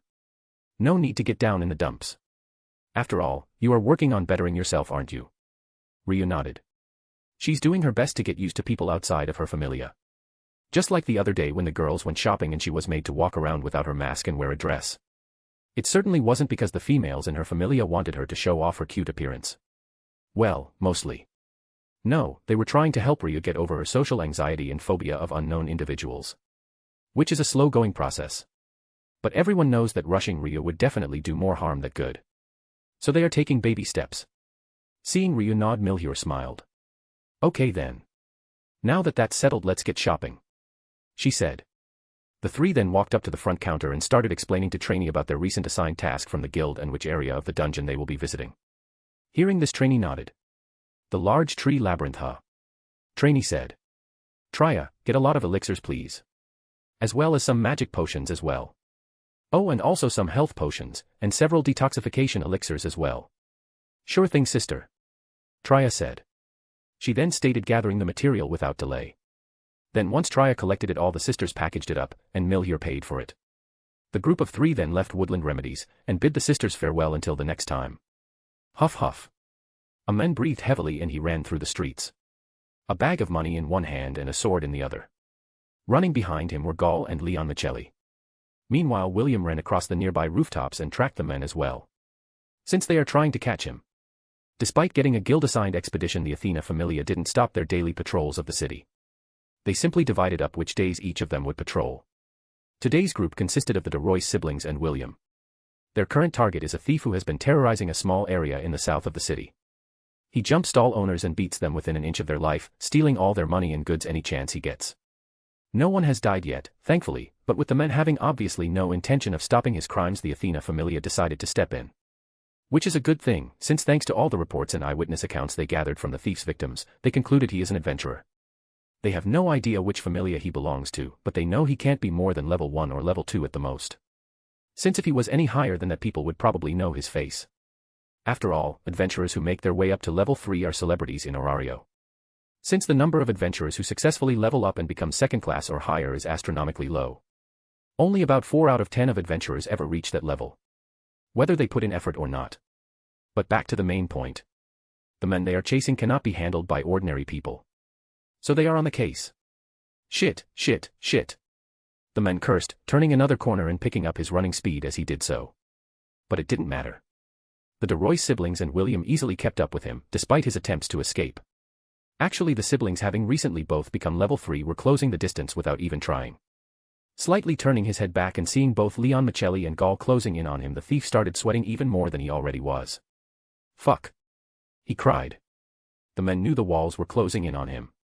He had heard of the Athena Familia. Although they were still considered children in the eyes of many, he had heard they were all talented adventurers who were steadily getting stronger and leveling up to reach greater heights. Something a guy like him who had been an adventurer for over a decade couldn't achieve. The men also knew that just like the Astrea Familia, the Athena Familia acted as a sort of police force in Orario. So he knew as soon as he was caught his life was over. Not wanting this to happen, the men became even more desperate to escape. Dropping the bag of money in his hands, he started to run even faster than before. But it didn't matter. The siblings kept up with him, and William kept an eye on him from the rooftops. Noticing this, the men cursed heavily without stopping. While trying to find a way out of his situation. As he was, the man noticed himself approaching several people. Laying eyes on this, he instantly ran towards them. Shit. Leon Michelli cursed, seeing what the thief was thinking clearly. Run. She shouted. Since she knew the man was about to take a hostage. But her order to run came too late. Reaching the people, the men grabbed a woman and then placed his blade on her throat. Ack. The woman screamed. Quiet, bitch. The men shouted at her. As he did so, the other people around him quickly ran away. But to the men it did not matter. He had what he needed to escape the situation. A hostage. Or so he thought. Seeing the woman taken hostage, William took his bow and then took an arrow out of his quiver. He then aimed it right at the men and released it. When he did so, his arrow struck the man in his left eye, sending a shower of blood out into the air as it did so. Ag! The thief screamed at the top of his lungs. While doing so, his grip on the woman he had taken hostage loosened up long enough for her to escape his grasp. Then before the men could even make another move, the siblings reached him. Gaul then went up to him and delivered a punch straight to his face, knocking his head into the ground, which caused the thief to fall unconscious. As this happened, Gaul moved to secure him, while Leon Michelli comforted the woman who he had taken hostage. Thank you, she cried. It's no trouble, Leon Michelli said. She then looked up at William standing on the roof and gave him a thumbs up, one which he easily returned. In the owl house, Reiner and Echidna sat across from each other at a table in the room they designated as the library. Each of them a book in front of them. The contents of both books pertaining to magic. Both of them were studying diligently, since for mages this is one of the best ways for them to improve, unlike other adventurers. There is a lot that goes into magic. The different types, how much mind should be put into a spell, the ability to shape magic produced by a spell, etc. Growing up in Altina and as a former member of the Hecate Familia, Echidna understood the importance of all of this. Reiner did as well. But since he never had any formal training when it comes to magic, he decided to ask Echidna to personally tutor him so he could improve. Not only for himself but also to help the others. She agreed, since she liked his determination. Finishing their books, the mages of the Athena Familia closed them and then stretched. As usual, studying is no joke, Reiner said. Yes, but doing so will definitely help you improve, Echidna added. Reiner nodded. Yeah, it will, he said. As he did so, Reiner thought about the new spell he had acquired during his most recent level up. It is unique to say the least. More so than his first spell, Izuchi, for sure. But that uniqueness will make it difficult to master. Reiner also knows this. Still, that won't stop him from doing so. Because he really loves magic. Ever since he began really immersing himself in the art, he can't get enough of it. So that's why he studies all different types of magic, because it is truly a passion of his. Echidna is the same way. For the most part. But unlike Reiner, she longs to be able to use the magic she finds interesting. Not just the spells granted to her by the Falna. Echidna knows this is extremely greedy, but she doesn't care. That's just her personality. As Echidna and Reiner finished their short break, they went back to studying. Neither of them realizing their passion was giving birth to interesting and powerful skills within each of them. Guh. Releasing a grunt as he was slammed onto his back, Rogue looked up at the person who just tossed him around like was nothing at all. Kaguya. Ever since the Athena Familia had returned from their first expedition to the 18th floor, Rogue came to understand just how much he was lacking when compared to his comrades. Not just in his level, but in his fighting ability as well. Even with the training they all started receiving from the Ganesha Familia, he still felt uncomfortable. Especially since no one in the Ganesha Familia knew how to really teach him the ways of the katana blade. His main weapon of choice. They showed him basics, of course, but they could never help him draw out his weapon's true power. Once Rogue realized this, he came to the conclusion he needed to seek out help elsewhere in order to grow stronger. Doing so, one person came to mind. Kaguya. From what Rogue had heard about her, she originally came from the Far East, just like his absentee father. Not only that, but she was skilled with the katana blade and knew various forms of Far Eastern martial arts and sword techniques. As soon as Rogue heard this, he realized Kaguya was the perfect person to help him improve his skills. The only problem is, they didn't get along at all.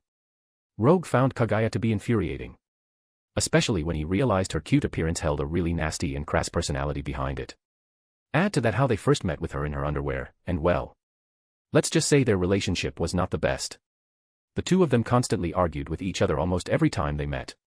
Their fellow Familia members had to break them up several times. It seems the two of them are completely incompatible. So Rogue decided not to ask Kaguya for any help. But the more time passed, the more he felt his friends improving faster than him. Even the new recruits that joined the Familia. So reluctantly Rogue decided to swallow his feelings and ask Kaguya for assistance in his training. One day he tracked her down when she was by herself and did the deed. As so why he did so when she was alone, it was because he didn't want any weird rumors to spread amongst the members of both their familias. Since everyone liked to tease and poke fun at the two of them, and always imply they were a couple. Which they both denied. Since they are not in that kind of relationship. However, their familia members still persisted to tease them. So the two just gave up and went along with it. So that's why Rogue did things the way he did. Because he couldn't handle any more teasing. Although his mental strength is strong, it is not infinite. Basically, he couldn't deal with an increase in teasing. Rogue expected Kaguya to outright deny his request. But she didn't. Instead she agreed to help him, which he got excited about. But as soon as he noticed the smirk on her face at that time, a shiver ran across his entire body. Rogue was right to be afraid. Kaguya is a merciless teacher. Even when he is tired from the dungeon or his patrols with his other familia members, she still comes at him full force in their training sessions, which take place in a secluded park that none of their other familia members ever visit. They worked this out beforehand. Needless to say, Rogue is in a hell of his own personal making. But seeing that his skills are improving, he will endure it. Fufu, are you done already? Kaguya asked, a smirk on her face. I didn't think you would be finished so quickly. I'm ready for several more rounds, but you seem to be one and done. So sad, too bad. Why you? Rogue thought. He couldn't help but catch the innuendo in Kaguya's taunt just now. As soon as he did so, Rogue sprung to his feet, ignoring the pain all over his body. I can keep going, he told her. All right then, Kaguya said. Then let's get back to it, she told him. Kaguya then threw several palm strikes at Rogue, but he blocked them all easily. He then lashed out with a kick, which Kaguya jumped back and avoided. Leaping forward, Rogue began sending several punches in Kaguya's direction, but she either blocked or evaded them. Then when she saw her chance, she grabbed his outstretched arm and placed it in a joint lock. But as soon as this happened, Rogue dropped to the ground and Kaguya fell with him, losing her balance due to the sudden change in gravity. This allowed Rogue to slip free of Kaguya's joint lock, and then allowed him to move in for one of his own. Grabbing her left wrist, Rogue twisted Kaguya's arm behind her arm. However, before he could secure his lock, he suddenly felt pain in his left side. Curiosity of Kaguya, who was delivering a squeeze to his gut with immense pressure. Feeling this, Rogue ended up releasing Kaguya from his lock and allowed her to get him in a headlock before he even realized. Too naive, Kaguya said, pressing the headlock tighter around Rogue. You allowed a tiny bit of pain to stop you from completing your move. In battle, that can get you killed. So learn to tolerate it and finish through with your moves, she explained to him. Yes, Rogue said, as Kaguya continued to apply pressure with her headlock, which he wasn't even trying to escape from. Incidentally, while doing this, Rogue's face was pressed into Kaguya's boobs.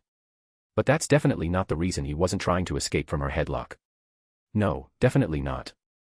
Since he certainly isn't enjoying the feeling of Kaguya's boobs on his face. Most certainly not. And Kaguya definitely isn't feeling a bit warm inside with Rogue pressed up against her chest. Absolutely not. The two of them don't like each other after all. A/N, who are they trying to kid? They definitely have the hots for each other, smiley face. Deciding Rogue had had enough, Kaguya released him from her headlock. Both of them a bit sad that it ended. Though neither of them will say so out loud. Getting up, they resumed training. Neither of them noticing the faint smiles on the other's face as they did so. A/N, so like I keep saying, this story isn't all about the MC but the entire Athena familia. So there will be chapters like this to show their character development and their lives as well. As always, thanks for reading. Chapter 59, Chapter 53, Blacksmith. Morex, POV. After splitting up from the Verma sisters, Athena and I continued on our way to our destination. Eventually reaching it. Coming to a stop, we found ourselves outside a giant Japanese-style mansion, bordered by a tall gate that spans the length of the entire property. Image here. This is the home of the Hephaestus familia. I have to say it looks very nice. As the two guards standing at the gate noticed me and Athena, we approached them. Greetings, we're here to meet with your captain, I told them. Just tell her Athena and Morex are her and she'll understand, I explained. One of the guards nodded. Excuse me, he said. The man then entered through the gate, while the other one kept a close eye on me and Athena. His weapon at the ready in case we tried anything. I don't blame him at all though. Not with Evolus running Rampart. In this point in Aurario's history, it pays to be paranoid. Lest you end up dead before you even realize it. 5 minutes passed, but eventually the other guard returned, bringing Tsubaki in tow with him. As usual, she's dressed in the same attire. Red hakama pants, sandals, and no shirt, with only bandages wrapped around her massive rack.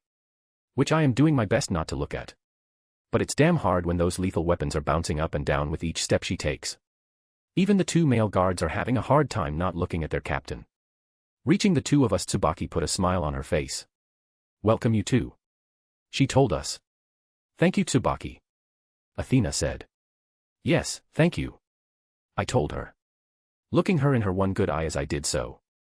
Well, actually I'm not exactly sure if she only has one good eye. I have no idea what's under her eye patch, and I feel that asking would be rude. So I'll leave it alone. But one day I intend to solve the mystery of it. So, you said you found a smith willing to forge me a weapon and give me a decent deal on it. I spoke. Tsubaki nodded. Yep, that's right. Only what? I asked her. Well, this guy I'm going to introduce you to is difficult in a lot of ways. Tsubaki explained, sighing after she did so. Don't get me wrong, his work is good stuff. But his personality, on the other hand, is hard for many to deal with. That's why he has so few contracts. However, if you ask any one of his clients, they'll tell you he's the best smith they've ever known. I know I've done so.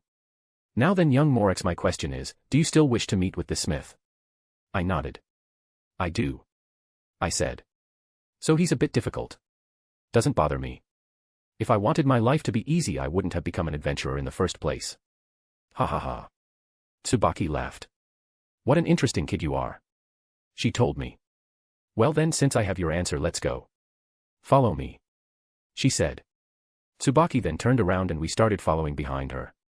As we did so, I noticed her butt through her pants. I see. So not only is she dangerous from the front but the back as well, I thought. Tsubaki leaves no openings. As expected of a top-class adventurer and woman. The three of us maneuvered through the Hephaestus Familia compound with ease. Eventually we arrived at a small building. As soon as we did, Tsubaki walked up to the front door, and then kicked it in without any hesitation. Tsubaki? I questioned. She waved me off. Don't worry. Unless I do this, the guy inside won't pay any attention to us at all. He won't even come to answer the door. She explained to me. As she did so, she walked inside. Hey old man, you still alive? She shouted. Quiet down, you annoying girl. A male voice shouted back. Of course I'm still alive. Also, how many times do I have to tell you, don't kick my door in? Well, if I didn't, you wouldn't even notice me when I enter, would you? Tsubaki asked. TCH. The man clicked his tongue. Yeah, that's what I thought. Tsubaki said. Anyway, I brought over that person I wanted you to meet. Then hurry up and call them in. I don't have all day. The man said. Right. Tsubaki said. She then looked at us. Please, come in, she said. So Athena and I walked inside. As soon as we did so, I looked around and saw various crates filled with weapons, along with tons of them lining the walls as well. Image here. But other than the weapons, I also noticed a dwarf looking right at me. Image here. Turning my gaze towards the dwarf, I locked eye with him. Hello, the name is Morex Lapis, a pleasure to meet you, sir. I told him. Well, at least you didn't bring me a brat with no manners to see me. The dwarf said. Greetings, brat, the name is Kaijin. He told me. So then let's get straight to the point. I hear you want me to forge you a weapon. Well, I want a smith to forge me a weapon, I said. And from what Tsubaki says, you'll give me a good price. But just because that's the case doesn't mean it has to be you that forges me my weapon, I said. I mean, I could always go elsewhere. Yeah, you could. Kaijin agreed with me. Right, I could. But I think I'll go with you, I told him. And why is that? Kaijin asked me. I mean, you're a smith who takes good care of your works after all, I said. So going with someone like you is the best choice, and I like your personality as well, I explained. Which is true. I like Kaijin's straightforward personality. As for the other thing I mentioned, I noticed it when I first entered his workshop. Despite it being a bit messy, I noticed not one of the weapons have any sort of dust or soot on them. All of them are polished pristinely, and the weapons lining the walls are sharpened to perfection. Which tells me Kaijin really cares about his craft. Finding that in a blacksmith is one of the most important qualities. Hearing my words, Kaijin's eyes went wide, and he then laughed. Ha ha ha. Oh, Tsubaki, I was skeptical at first, but now it looks like I was wrong. This kid you brought me truly is a good one, he admitted. Tsubaki simply nodded. After calming down from laughter, Kaijin gave me a serious look. So then, what do you want me to forge, and how soon do you need it done by? He asked me. I would like you to forge me a weapon made from mithril and a Goliath's tooth, I told him. The timetable is under 2 weeks. Since that's when my familia and I leave for our guild mandatory expedition. Also, if it's not too much trouble, can you make me some armor as well in the same timetable? Kaijin rubbed his chin. Yeah, I can do it, he told me. But it won't be cheap. How much? I asked her. 25 million valis, Kaijin told me. Yeah, just as I thought. Equipment from Smithing Familia isn't cheap. But again, it's worth it. Sure, I can pay that. I told him. Also, here are the designs for the weapon and armor. I said. I then reached into my pocket and handed the paper with both designs over to Kaijin. Taking it, he looked at them both and then nodded. I can make it happen. He told me. Thank you. I said. So, I guess that concludes our business. It does. Kaijin said. But one more question, boy. How about you allow me to become your exclusive smith in the future? Oh, and why would you want to do that? I asked Kaijin. I've got a good eye and I can tell you'll go far. Kaijin admitted. And what kind of person would I be if I let such a gem slip away? I get that. I said. Well, first complete the weapon and armor. Then after I see their performance during my expedition we can talk about an exclusive contract. I said. Any problems with that? Not one. Kaijin said. Well then, good day. I said. Athena and I then left Kaijin's forge. Me with a smile on my face as I did so.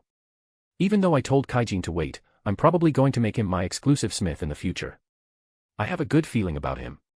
Our business concluded, Athena and I started making our way back home. Today has been a good day. Chapter 60, Chapter 54, Aliases Galore and Vortex Vanquisher. Arriving back at the owl house, Athena and I went inside and then split up. While she went to her room, I went to the kitchen to get a snack. A sandwich in hand, I headed back towards my room, but as I did so, Rogue entered through the front door. I turned towards him. Hey Rogue, welcome back. I said, trailing off. Why? Because Rogue has this stupid grin on his face. Also, he looks like he's glowing. Seeing this, I put a smirk on my face. Oi Rogue, looks like something good happened. I said. As I did so, he snapped out of his daze and looked at me. No, nothing particularly good happened today. He said. Oh, then what was with that stupid grin on your face just now? I asked him.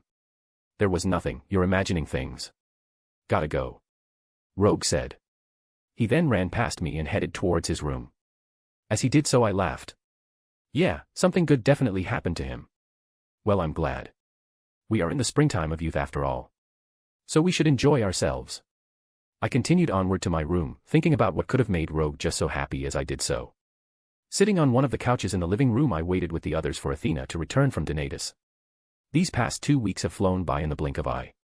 Between patrols, preparing for the expedition, and various other things, none of us have really had time to sit around and think. Then before we knew it, the time for things to begin finally arrived. As I thought about this, I heard the front door open. Then a few moments later, Athena entered the foyer and all our eyes turned to her. So, how did things go? I asked. I think they went pretty well actually. Athena mused. First off, Gaul, Leon, and Morex, your aliases have not changed. Now then, for everyone else. First up, the ladies. Rio, your alias is now the Gale. She said. Rio nodded. Again, looks like Rio is on the same track from canon. Millie, your alias is Songstress. Athena told her. Yeah, that's a good fit for Milior. I mean, she loves to sing and her magic is vocally based. Then there is the fact her new alias is named after the skill she obtained after this most recent level up. Songstress. A skill which increases the effect of any magic Milwire performs if she sings the chant instead of just speaking it like others who use magic do. And with how good she is at singing, this skill has made her even deadlier. Echidna, your alias is Avarice Witch. Athena told her. Avarice means greed. So they have named Echidna the Greedy Witch. That suits her perfectly. Almost a bit too perfectly. The girls nodded at their new aliases. All right then, now for the boys. Athena spoke. Reiner, your alias is Pythagoras. Nice one. In my last life, Pythagoras was a brilliant man who created various mathematical equations and was credited as a great mind. Reiner is much the same. Rogue, your alias is Shadow Lord. Athena told him. Oof. Rogue got a chunny as nickname. But it fits him. Reiner and Rogue nodded at their nicknames. Which finished things up. Since both William and Dilek are still level 1, neither of them have the right to an alias yet. After they did so, we all split up and went back to our business. We are leaving for an expedition tomorrow after all. As the sunlight came in through my bedroom window, I got up from my bed, a smile on my face. Today is the day we start our guild-assigned expedition. It's also the day I begin using the equipment Kaijin created for me. He just delivered it yesterday, so I haven't had any time to practice or train using the weapon he made me. But I feel things will work out. Getting up, I moved to my personal bathroom and handled business.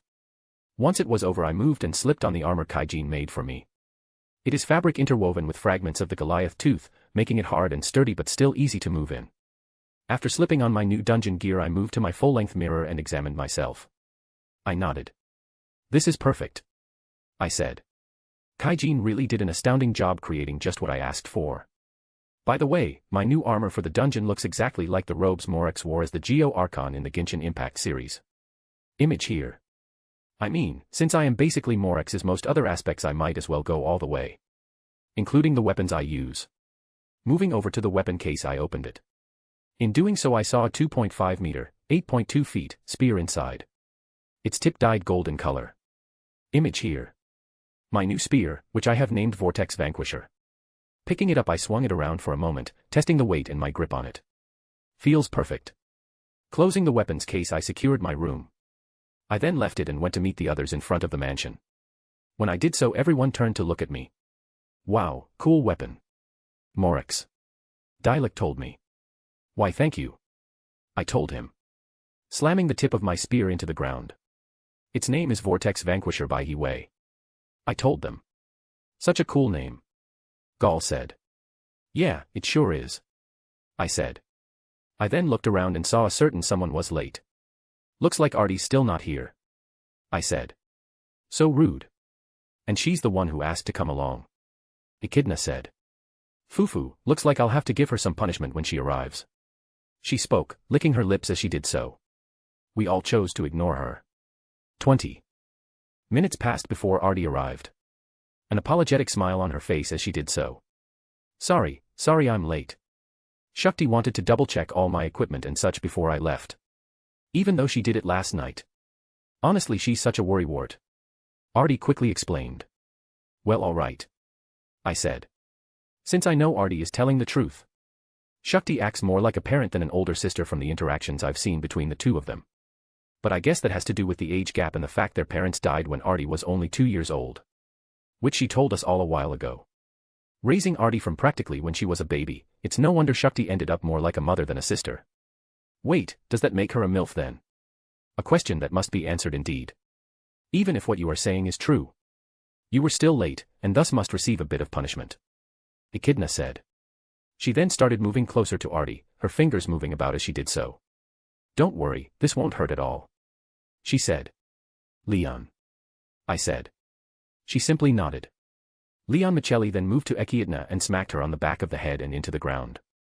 All of us ignoring her moan of pleasure after this happened. Well, this definitely confirms she's a masochist. Even more so than me. "Okay, enough playing around, let's get a move on," I said. Everyone nodded. Picking Echidna up like a sack, Leon Michelli placed her over her left shoulder. Once that was done, we bid farewell to Athena and Reyna and headed for the dungeon. On our way to complete our first guild-assigned expedition. I can't wait to see what's in store for us on this quest. Chapter 61, Athena Familia Status, 2. A/N. So here is the second overall status of the Athena Familia. Name, Athena Familia. Familia type, Exploration. Familia ranking, D. Patron goddess, Athena. Captain, Morex Lapis. Vice Captain, Leon Michelli Galette de Royce. Current members. Name, Morex Lapis. Alias, Glaukopis. Level, 3. Strength, S900 I0. Endurance, A878 I0. Dexterity, A840 I0. Agility, S901 I0. Magic, S910 I0. Magic. Geoforce allows the user to create and manipulate earth constructs such as weapons. The more complex the constructs are, the faster mind is drained. Chant, ground and soil, heed my command and come forth. Seismic burst, an enchantment-type magic that allows the user to generate compressed vibrational energy around their arms or legs and coat their weapons with it. Chant, tear the earth asunder. Slot 3. Skills. Geo Archon, increases the effect and power of any earth-based magic. It also doubles the user's strength and agility stats anytime they are in combat within rocky terrain. This allows one to be able to sense people within a 50-meter radius upon rocky terrain, but only if they are part of one's familia.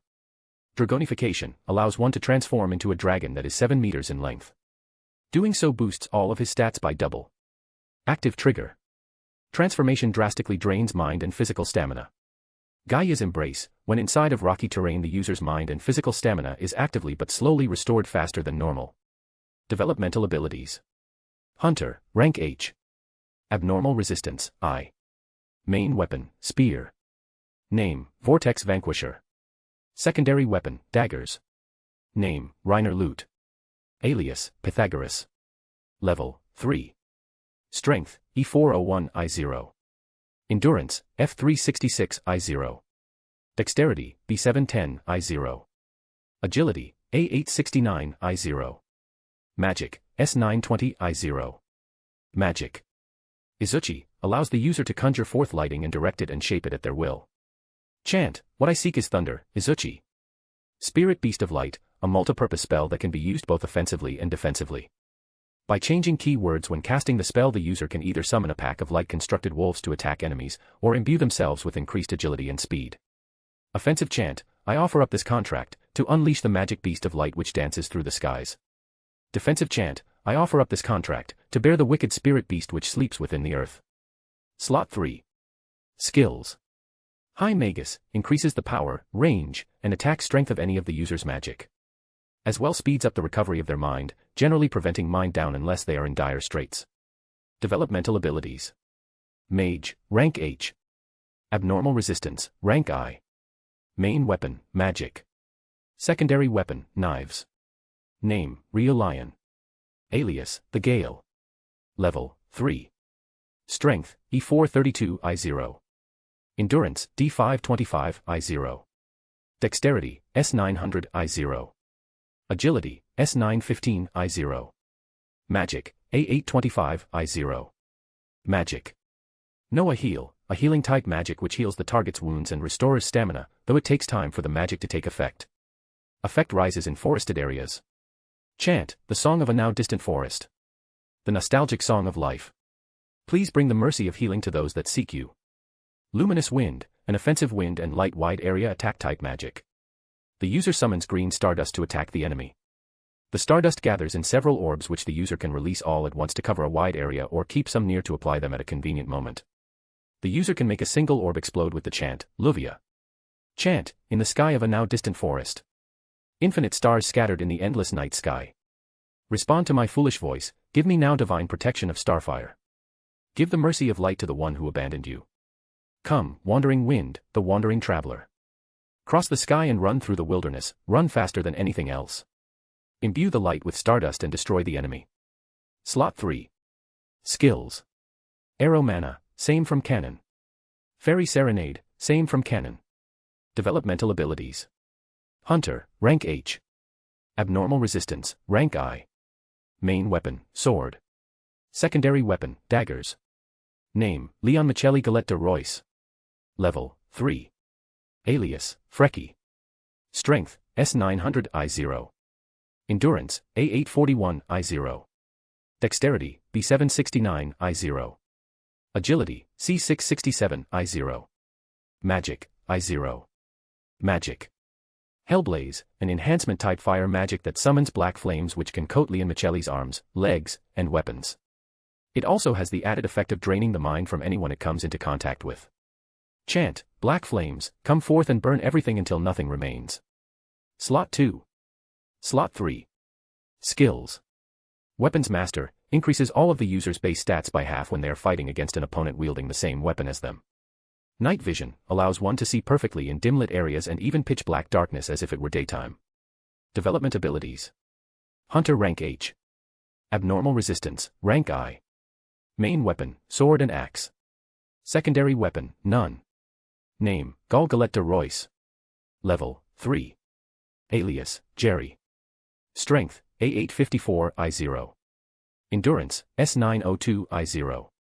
Dexterity, C613 I0. Agility, A899 I0. Magic, I0. Magic. Slot 1. Slot 2. Slot 3. Skills. Night Vision, allows one to see perfectly in dim-lit areas and even pitch-black darkness as if it were daytime. Developmental Abilities. Fist Strike, rank H. Abnormal Resistance, rank I. Main weapon, armored hands and feet. Secondary weapon, none. Name, Milhur Biscotti. Level, 3. Alias, Songstress. Strength, B799, I0. Endurance, A888, I0. Dexterity, A874, I0. Agility, D542, I0. Magic, C683, I0. Magic. Battle Cry, an attack-type magic which turns Milwire's voice into a sonic scream, able to disorient enemies and rupture their eardrums. As well kill them from the inside out in some cases. Chant, taste my screams of fury my enemies. Slot 2. Slot 3. Skills. Songstress, increases the effect of any magic Milwire performs if she sings the chant instead of just speaking it like others who use magic do. Developmental abilities. Lung capacity, rank I. Description, allows one to increase their lung capacity by using their voice for long periods of time such as with activities like singing and others. This in turn allows them to hold massive amounts of air in their lungs for long periods of time, disregarding the need to breathe in some cases. Abnormal resistance, rank I. Main weapon, broadsword. Secondary weapon, none. Name, Rogue Cheney. Level, 2. Alias, Shadow Lord. Strength, D545. Endurance, A895. Dexterity, B769. Agility, B788. Magic, I0. Magic. Slot 1. Slot 2. Slot 3. Skills. Warrior of the Night, when it is nighttime Rogue's agility, dexterity, and endurance stats all increase by double until sunrise. Developmental abilities. Abnormal resistance, rank I. Main weapon, Katana Blade. Secondary weapon, martial arts. Name, Echidna Dona. Level, 2. Alias, Avarice Witch. Strength, D501. Endurance, B700. A/N, I think we all know the reason her endurance is so high, smiley face. Dexterity, E469. Agility, C669. Magic, A890. Magic. Goa, a short chant attack type magic that summons flames which will incinerate almost anything in their path. Chant, Incinerate. Jewald, a precision attack type magic that allows Echidna to fire rays of intense heat from her fingertips or from weapons she wields and control their direction within a 25-meter radius of her person, allowing them to pierce through almost anything. Chant, Pierce, Destroy, and Rip Apart. Hunt them down no matter where they may run or hide. Obliterate. Slot 3. Skills. Greed, increases the effect and range of magic attacks, as well drains mine from any others nearby the Echidna perceives as enemies. Developmental abilities. Mage, rank G. Abnormal resistance, rank I. Main weapon, magical staff. Name, Gloom. Secondary weapon, none. Name, Dialek Ragnbinder. Level, 1. Strength, B788. Endurance, B767. Dexterity, B723. Agility, D566. Magic, I0. Magic. Slot 1. Slot 2. Slot 3. Skills. Developmental abilities. None. Main weapon, Claymore Sword. Secondary weapon, none. William, Massachusetts. Level, 1. Strength, E, 405. Endurance, D, 510. Dexterity, B795. Agility, A888. Magic, I0. Magic. Slot 1. Slot 2. Slot 3. Skills. Farsight, allows the user to see 100 meters in any direction. Developmental abilities. None. Main weapon, bow and arrows. Secondary weapons, daggers. And here is the next round of Athena Familia member status. I will again do these a few more times. As for all the abilities mentioned here, I will explain them in actual chapters. But I've decided not to show every single status update of every single Familia member since that would be too tedious. Instead, I will only do so periodically in some cases. Oh, and as to how the Athena Familia will get out of lying about their true strength, well, that will explained in future chapters. Just keep tuning in to find out. One more thing. Number of years left until Belle arrives in Orario, 8 years. Morex Lapis, 13 years old. Rio Lion, 13 years old. Gal Galette de Royce, 13 years old. Milhur Biscotti, 14 years old. Leon Michelli Galette de Royce, 16 years old. Rogue Cheney, 16 years old. Echidna Dona, 15 years old. Reiner Lute, 13 years old. William, Massachusetts, 20 years old. Dialek Ragbinder, 17 years old. Chapter 62, Chapter 55, Mission, Start. Yawning, I exited my tent and then went to take care of morning business. Once it was done, I returned, and saw the others sitting around the campfire, beginning to cook breakfast. 2 days have passed since we entered into the dungeon. It didn't take us long to make it back down here to the 18th floor. But after breakfast is over and we back up and set out, the real challenge begins. Large tree labyrinth, here we come. Breakfast came and went pretty fast. Once it was over, we all packed up. As soon as that was done, we set out, eventually arriving at the entrance to the 19th floor. Right after we did so, I stopped in my tracks and turned to face the others. All right then, from here on the mission from the guild begins, I said. Everyone nodded. This will be our first time visiting these floors. I'm not going to give a long speech since that's just not me. But I will say this. Watch each other's backs, and remember to stay alive no matter the cost, I said. I then looked at Leon Michelli. Leon, what are we supposed to be collecting on this quest again? Since I want everyone once again reminded on what our targets are. 10 bugbear nails. 10 lizardman nails. 5 mammoth full tusks, and 1 deadly hornet shell. Leon Michelli spoke. Along with several herbs used for making detoxification elixirs. She explained. Which is going to be the easy part. William grumbled. Well, he's not wrong. Collecting those monster drops isn't going to be easy. Especially where the mammoth fool and deity hornet are concerned. The former is as big as the Goliath. While not as strong, from the research I've done, its hide is thick. As for the latter, it's known for killing level 2 adventurers with ease and being the guardian beast that separates the middle and lower floors. This is definitely not going to be easy. But we've prepared and now we're here, so there's not turning back. Thank you, Leon, I told her. All right, move out, I said. We all then entered the tunnel and started towards the 19H floor. Officially beginning the quest. Seeing light at the end of the tunnel in front of us, we exited it and found ourselves in a forested area with wooden paths twisting and turning all around us. Along with giant mushrooms and flowers of various sizes along the ground and along the walls. This truly is a sight to behold. It really amazes me even now how beautiful the dungeon is, despite it literally being one giant death trap overall. Oh well. I guess things are just like that sometimes. Both beautiful and dangerous. We took a moment to take in the sight in front of us before we got moving. Taking the path ahead of us, we walked down and entered the giant forest. But 5 minutes after we did so, a welcome party appeared to greet us. Out of the ground 7 lizardmen appeared. Then out of the tree line 4 battle boar appeared. A look of rage on their faces. Lifting the tip of Vortex Vanquisher in their direction, I signaled for the others to begin attacking. I myself leading the charge. Rushing forward, I closed the distance with one of the lizardmen and slashed at its left arm, opening a deep gash in an instant. Kaijin really did an amazing job. Vanquisher is sharp and shows no signs of dulling or the blade chipping.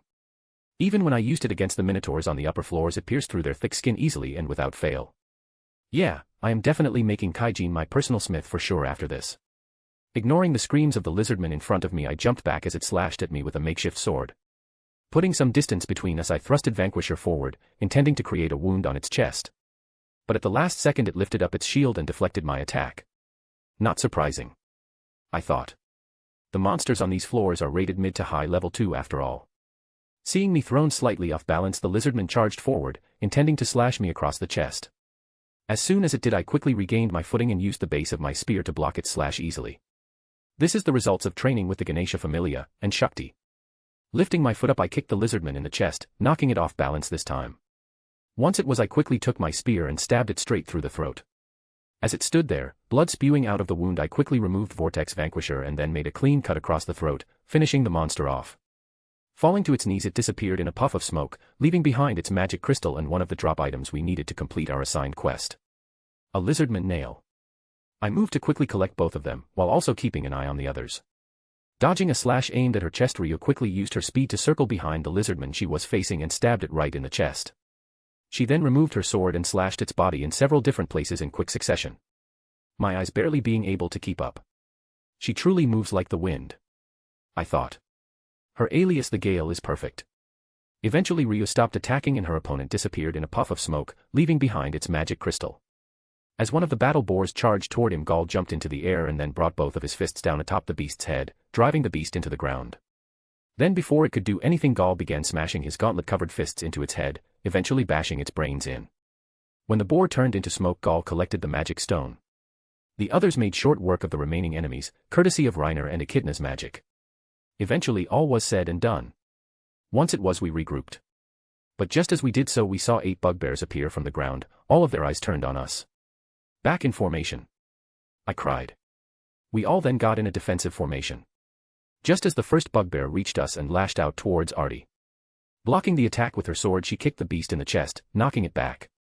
Though just as she did so, 6 more bugbears came out of the ground. "Seems the dungeon is sending a small army at us," Echidna said. "Then we'll respond in kind," I said. "Rio, please take this one," I told her. She nodded. Rio then began chanting. Since thanks to her recent level up she received her attack magic from Canon. Luminous wind. In the sky of a now distant forest. Infinite stars scattered in the endless night sky. Respond to my foolish voice, give me now divine protection of starfire. Give the mercy of light to the one who abandoned you. Come, wandering wind, the wandering traveler. Cross the sky and run through the wilderness, run faster than anything else. Imbue the light with stardust and destroy the enemy. Luminous wind.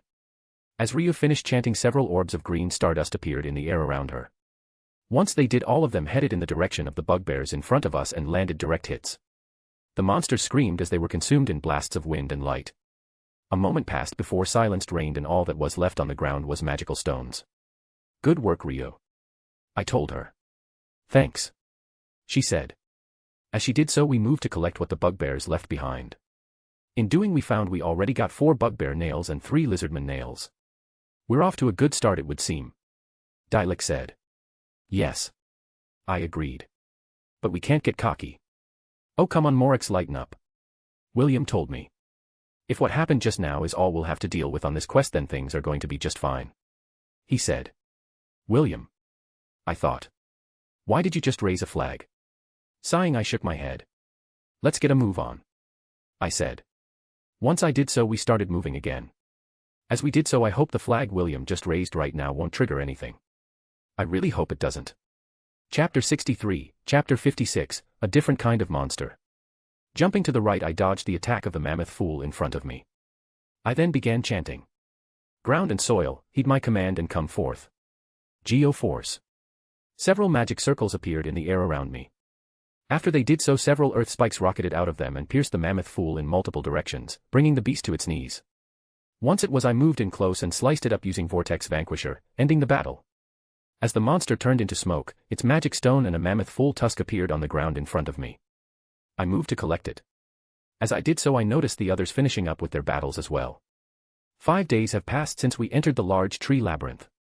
Factor in the 2 days it took us to reach this point, and a week has passed since we began our expedition, which we are making good progress on. We've already gathered up all the bugbear nails, lizardman nails, and medicinal herbs listed on the request form by the guild, and due to this battle we just finished, we now have secured the 5 mammoth fool tusks we need as well.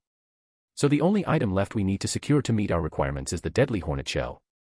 Things are going well. Even so, I can't shake this feeling something is going to happen. You can thank William for that, since he raised a flag during the start of this quest. But since there is nothing I can do about it, the only choice I have is to remain vigilant and keep my eyes and ears open. I just hope whatever might happen isn't too bad. Walking over to the others, I saw Artie, Dialek, and William drinking elixirs. Which makes sense since the enemy they just dealt with is a dark fungus. One of the most annoying monsters I've come across. Since those bastards release poisonous spores anytime they take damage. All of us have learned this firsthand during this past week. Let me tell you, getting poisoned does not feel good. But at least it's allowing those of us with abnormal resistance to train out developmental ability. As for those in our group who don't have the ability, I can only salute them and give them a pat on the back. Finishing his elixir, William threw the bottle on the ground. "Ah, I hate this," he groaned. "As soon as I level up, abnormal resistance is going to be the first developmental ability I get." "I second that," Dialek added. "Me 3. Artie spoke. "I don't know, the pain isn't so bad once you get used to it." Echidna spoke. "Actually it feels quite nice." "Okay, 10-minute rest and then we move out," I said. All of us choosing to ignore Echidna's masochistic comments as usual. Everyone nodded at my words. We then carved up a bit of the surrounding area so monsters wouldn't spawn and then started our break. As we did, I sat with Reiner, Leon Michelli, and Milhior to discuss our next move. So thanks to this battle we just finished, we now basically have all the required materials the guild asked us to retrieve on this request. The only thing we're missing is the deadly hornet shell. I explained. They nodded. This is great news. It means we're almost finished. Danmachi said, putting a soft smile on her face as she did so. Ah, just a little bit longer until I have a proper bath again. She mused. Right, but until the end we need to stay focused. I said. Of course I know that, Morex, I'm not an idiot. Danmachi retorted. I know. I mused. Anyway, I think we should call it a day. Opinions? Yeah, we definitely should. Reiner said. The deadly hornet is not an easy opponent to deal with, and we're all tired. Facing it as we are now could lead to casualties. He explained. I'm of the same opinion. Danmachi added. Besides, who's to say we'd encounter it today if we went any deeper than we already are? Currently we are on floor 21 of the dungeon. Besides, those bastards on the lower floors of the giant tree labyrinth are no joke. Danmachi said. She's right. Not only the deadly hornet, but also trolls, hobgoblins, and the strongest monsters of the labyrinth, the green dragon and the bloody hive, are waiting for us down below. Yes, I think we should rest and recover as well. Milhior said. In fact, I'll make a nice dinner tonight to help us do so. She happily said. All right then, we'll rest for the rest of the day and then set out again in the morning. I said. Since everyone is of the same opinion. I would be a fool of a leader to ignore the opinions of my comrades. Once the decision was made, I turned toward the others. Guys, we're not going any further today. We'll set up camp and then move out in the morning. I spoke. Ah, finally we can rest. Artie said. Thank the gods. As she did so, we all shared a laugh. But immediately after we did so, we heard movement nearby. Getting serious in an instant, we all grabbed our weapons and got into formation, preparing to face whatever was approaching us. 5 minutes passed, but eventually the source of those noises appeared in front of us. It belonged to Amazons. A group of 10 Amazons exited the tree line. But we didn't let our guards drop. For all we know, these ladies could be part of Evelis. Spotting us, one of the Amazons stepped forward. Hey now, no need to be hostile. We're from the Ishtar Familia. She spoke. As she did so, I took in her appearance more, and realized the Amazon in front of us is Samira from Canon. Only a few years younger. Just because you say that doesn't make it true. Danmachi spoke. Can you prove without a doubt you're from the Ishtar Familia? She asked. Yes, we can. Samira answered instantly. She then put a grimace on her face. A moment later I understood why. Coming out of the tree line, dragging mammoth full along by its neck, is none other than Fern Jamil. Even now people know who she is. A level 4 adventurer and captain of the Ishtar Familia. I guess is the proof Samira was talking about. Guys, lower your weapons. The Amazon is telling the truth. I spoke. That's Fern Jamil, captain of the Ishtar Familia. I spoke. As I did so, Fern looked directly at me and smiled. I got a shiver down my spine and did my best not to vomit. Since she looks even uglier in real life than she ever did in the anime. It's like all the ugliness of every single Amazon to ever exist got stuffed into her body. And this toad considers herself more beautiful than Ishtar. What kind of shit is she smoking? Ah, for such a handsome young man to know me. I'm honored. She said. Hey cutie, how about I show you a good time? No. Absolutely not. I'd rather watch Boku no Pico in 4K for an entire day straight than spend any time with Fern Jamil. I don't want to be abused, sucked dry, and then tossed out on the streets after all. Which Fern is doing even now. There are rumors circulating about her particular hobby of kidnapping and raping any man that catches her fancy. But because all of them are too scared to come forward, no charges have been brought against her. She might not be a dungeon monster, but she's still a dangerous monster nonetheless. And now it looks like she has me in her sights. Fuck. This is probably what I have been sensing since William raised that flag all those days ago. I mentally sighed. I then got ready to answer Fern, but before I could, Ryu of all people stepped up and then grabbed my hand. She then pulled me close, giving Fern a cold look as she did so. Sorry, but he's already got someone. She said. Well, this is unexpected. I thought. But not unwelcomed. At Ryu's words, Fern narrowed her eyes. She then began snickering. Okay, girly enough with the jokes. No way a prissy elf like you can be satisfying a strapping young boy like him. And even if you are, that doesn't compare to anything I could show him. So how about it, leave that stuffy elf and allow me to show you what a real woman is. Sorry. I'm good but thank you, miss. I said. I then pulled Ryu closer. And like this elf girl just said, I am already hers, so kindly back off. At my words, Fern showed some anger, but quickly covered it up with a smile. Seeing it set us all on edge. And not just us, but Fern's fellow Amazons as well. Looks like I got rejected. Oh well. Let's go, ladies. Fern said. She then started walking, her fellow Amazons following right behind her. Samira giving me a pitying look as she passed by. Well, I get why. Seems that Fat Toad has marked me as her next prey. Just my fucking luck. After the members of the Ishtar Familia left, Rio finally let go of my hand and I turned to her. Thanks for that, Rio. I said. No, don't mention it. She said. Not looking me in the eye as she did so. Right. I said. A soft smile appearing on my face as I did. I then looked at the others. Okay, let's move. Why? William asked. That person we encountered just now, Fern Jamil, has a particularly nasty hobby if the rumors are to be believed. Rogue said. And she's marked Morex as her next prey. He spoke. Rogue then explained the William, Dilek, and Echidna about Fern's disgusting habit. As he did so, their eyes went wide in shock. Yeah. Rogue said, after finishing. So again, we need to move. Also, be prepared. We might have to fight those Amazons we just encountered. Reiner added. Those three nodded. After they did so, we started moving to a different location. Keeping vigilant watch for the new monster on our tails. To say this expedition just got 10 times more dangerous in an understatement. But that doesn't mean we're going to give up. Not by a long shot. Chapter 64, Chapter 57, The Hornet and the Toad. Opening my eyes, I climbed out of my tent. Stifling a yawn as I did so. I didn't get much sleep last night after all. Not since the toad bitch Fern Jamil has marked me as her next target. And from how she was depicted in canon, I know she won't give up until she has her way with me. Which means I need to beat her was here and now to make it clear I'm not interested. After all, what happens in the dungeon stays in the dungeon. Most of the time anyway. Once my yawn came to an end, I grabbed Vortex Vanquisher and went to take care of morning business. Returning, I saw the others getting breakfast ready. As we ate, William spoke up. So, we're going to fight those Amazons we met yesterday, right?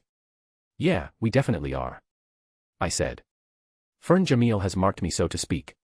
And even though I rejected her, from what I've heard, she's not the type to take no for an answer. So a conflict between our group and here is coming. Then when it does, we'll simply crush them. Ryu said. Yes, but to take care not to kill them. I said. Which caused everyone to look at me. They are part of the Ishtar Familia. We don't have enough strength to get into conflict with them. I stated. Besides, it's obvious all the other Amazons are scared shitless of Fern and are only following her orders out of fear. It's the simple truth.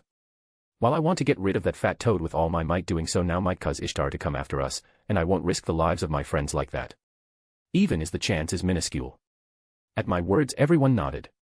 We then went back to eating breakfast. Finishing up, we packed up and then moved out. But as we did so, I felt eyes on me. Ones that didn't belong to monsters of the dungeon. Ignoring it for now, I led the others forward, preparing mentally for the conflict with Jamil and her Amazon subordinates ahead. Third person, POV. As Morex and his allies moved forward a few meters away, Fern and her Amazons were watching them. Well, mostly it was Fern watching Morex. Specifically his ass. As she did so, she licked her lips and started drooling slightly. The other Amazons surrounding her did their best to ignore it. Such a fine young piece of meat. I can't wait to enjoy it. Fern said, wiping the drool from her mouth as she did so. Hearing this, the other Amazons couldn't help but feel pity for Morex. All of them were quite familiar with Fern's tendencies after all. Any man that caught her fancy, whether claimed by another or not, was instantly devoured by her and broken. No matter how much they protested. It's why all the workers of the pleasure quarter, whether part of the Ishtar Familia or not, worked to keep their male clients away from Fern. Since they wanted them to keep returning. Okay ladies, get your SS in gear, we're moving out. Fern ordered the other Amazons around her. All of them complied. Because despite how much Fern disgusted them, she was strong, and their captain. And they knew going against her would lead them to death. No one would come and save them. Not even their goddess Ishtar. So they followed her orders out of fear. What is the plan, if I may ask? Samira spoke up. We'll beat those kids down, and then you all will restrain and guard the rest while I have some quality time with the spear user. Fern instructed. Also, teach that little elf bitch a lesson for touching what's mine. Samira and the other Amazons nodded. They then started following Fern, who began drooling even more. thinking of how much fun she was going to have with Morex's body. Little did she know that was never going to happen. Morex, POV. We arrived the entrance to the 22nd floor and made our way down. Then not 5 minutes after we did so, monsters spawned in front of us. And as luck would have it, it was exactly the monster we needed to meet to finish our quest from the guild. 3 deadly hornet appeared from the ground in front of us. As soon as they did so, they pointed their stingers in our group's direction and started flying towards us. We all dodged as they did so. Not slowing down, the deadly hornet trio maneuvered easily in the air. One coming for me, one went towards Dilek, and the last one headed towards Leon Michelli. Time to teach these overgrown bees who the boss is. Guys, you know what to do, I said. Everyone nodded. As they did so, I focused on my own opponent. While the deadly hornet got closer, I began chanting. Tear the earth asunder. Seismic burst. Using my new magic, I coated the tip of Vortex Vanquisher in compressed vibrational energy just like Newgate from One Piece. Immediately after I did so, I swung my spear forward, and it met the tip of the deadly hornet's stinger. The two clashed for a moment, before the hornet was overwhelmed. Its body exploding from the inside out as the vibrational waves decimated its insides. In an instant the battle was over. As the monster fell to the ground and turned into smoke, only its mana crystal remained. Picking it up, I looked towards the others. Seeing they had finished off their opponents as well. Leon Michelli holding a deadly horny shell in her grasp. And with this we've completed the guild-assigned quest. Leon Michelli said.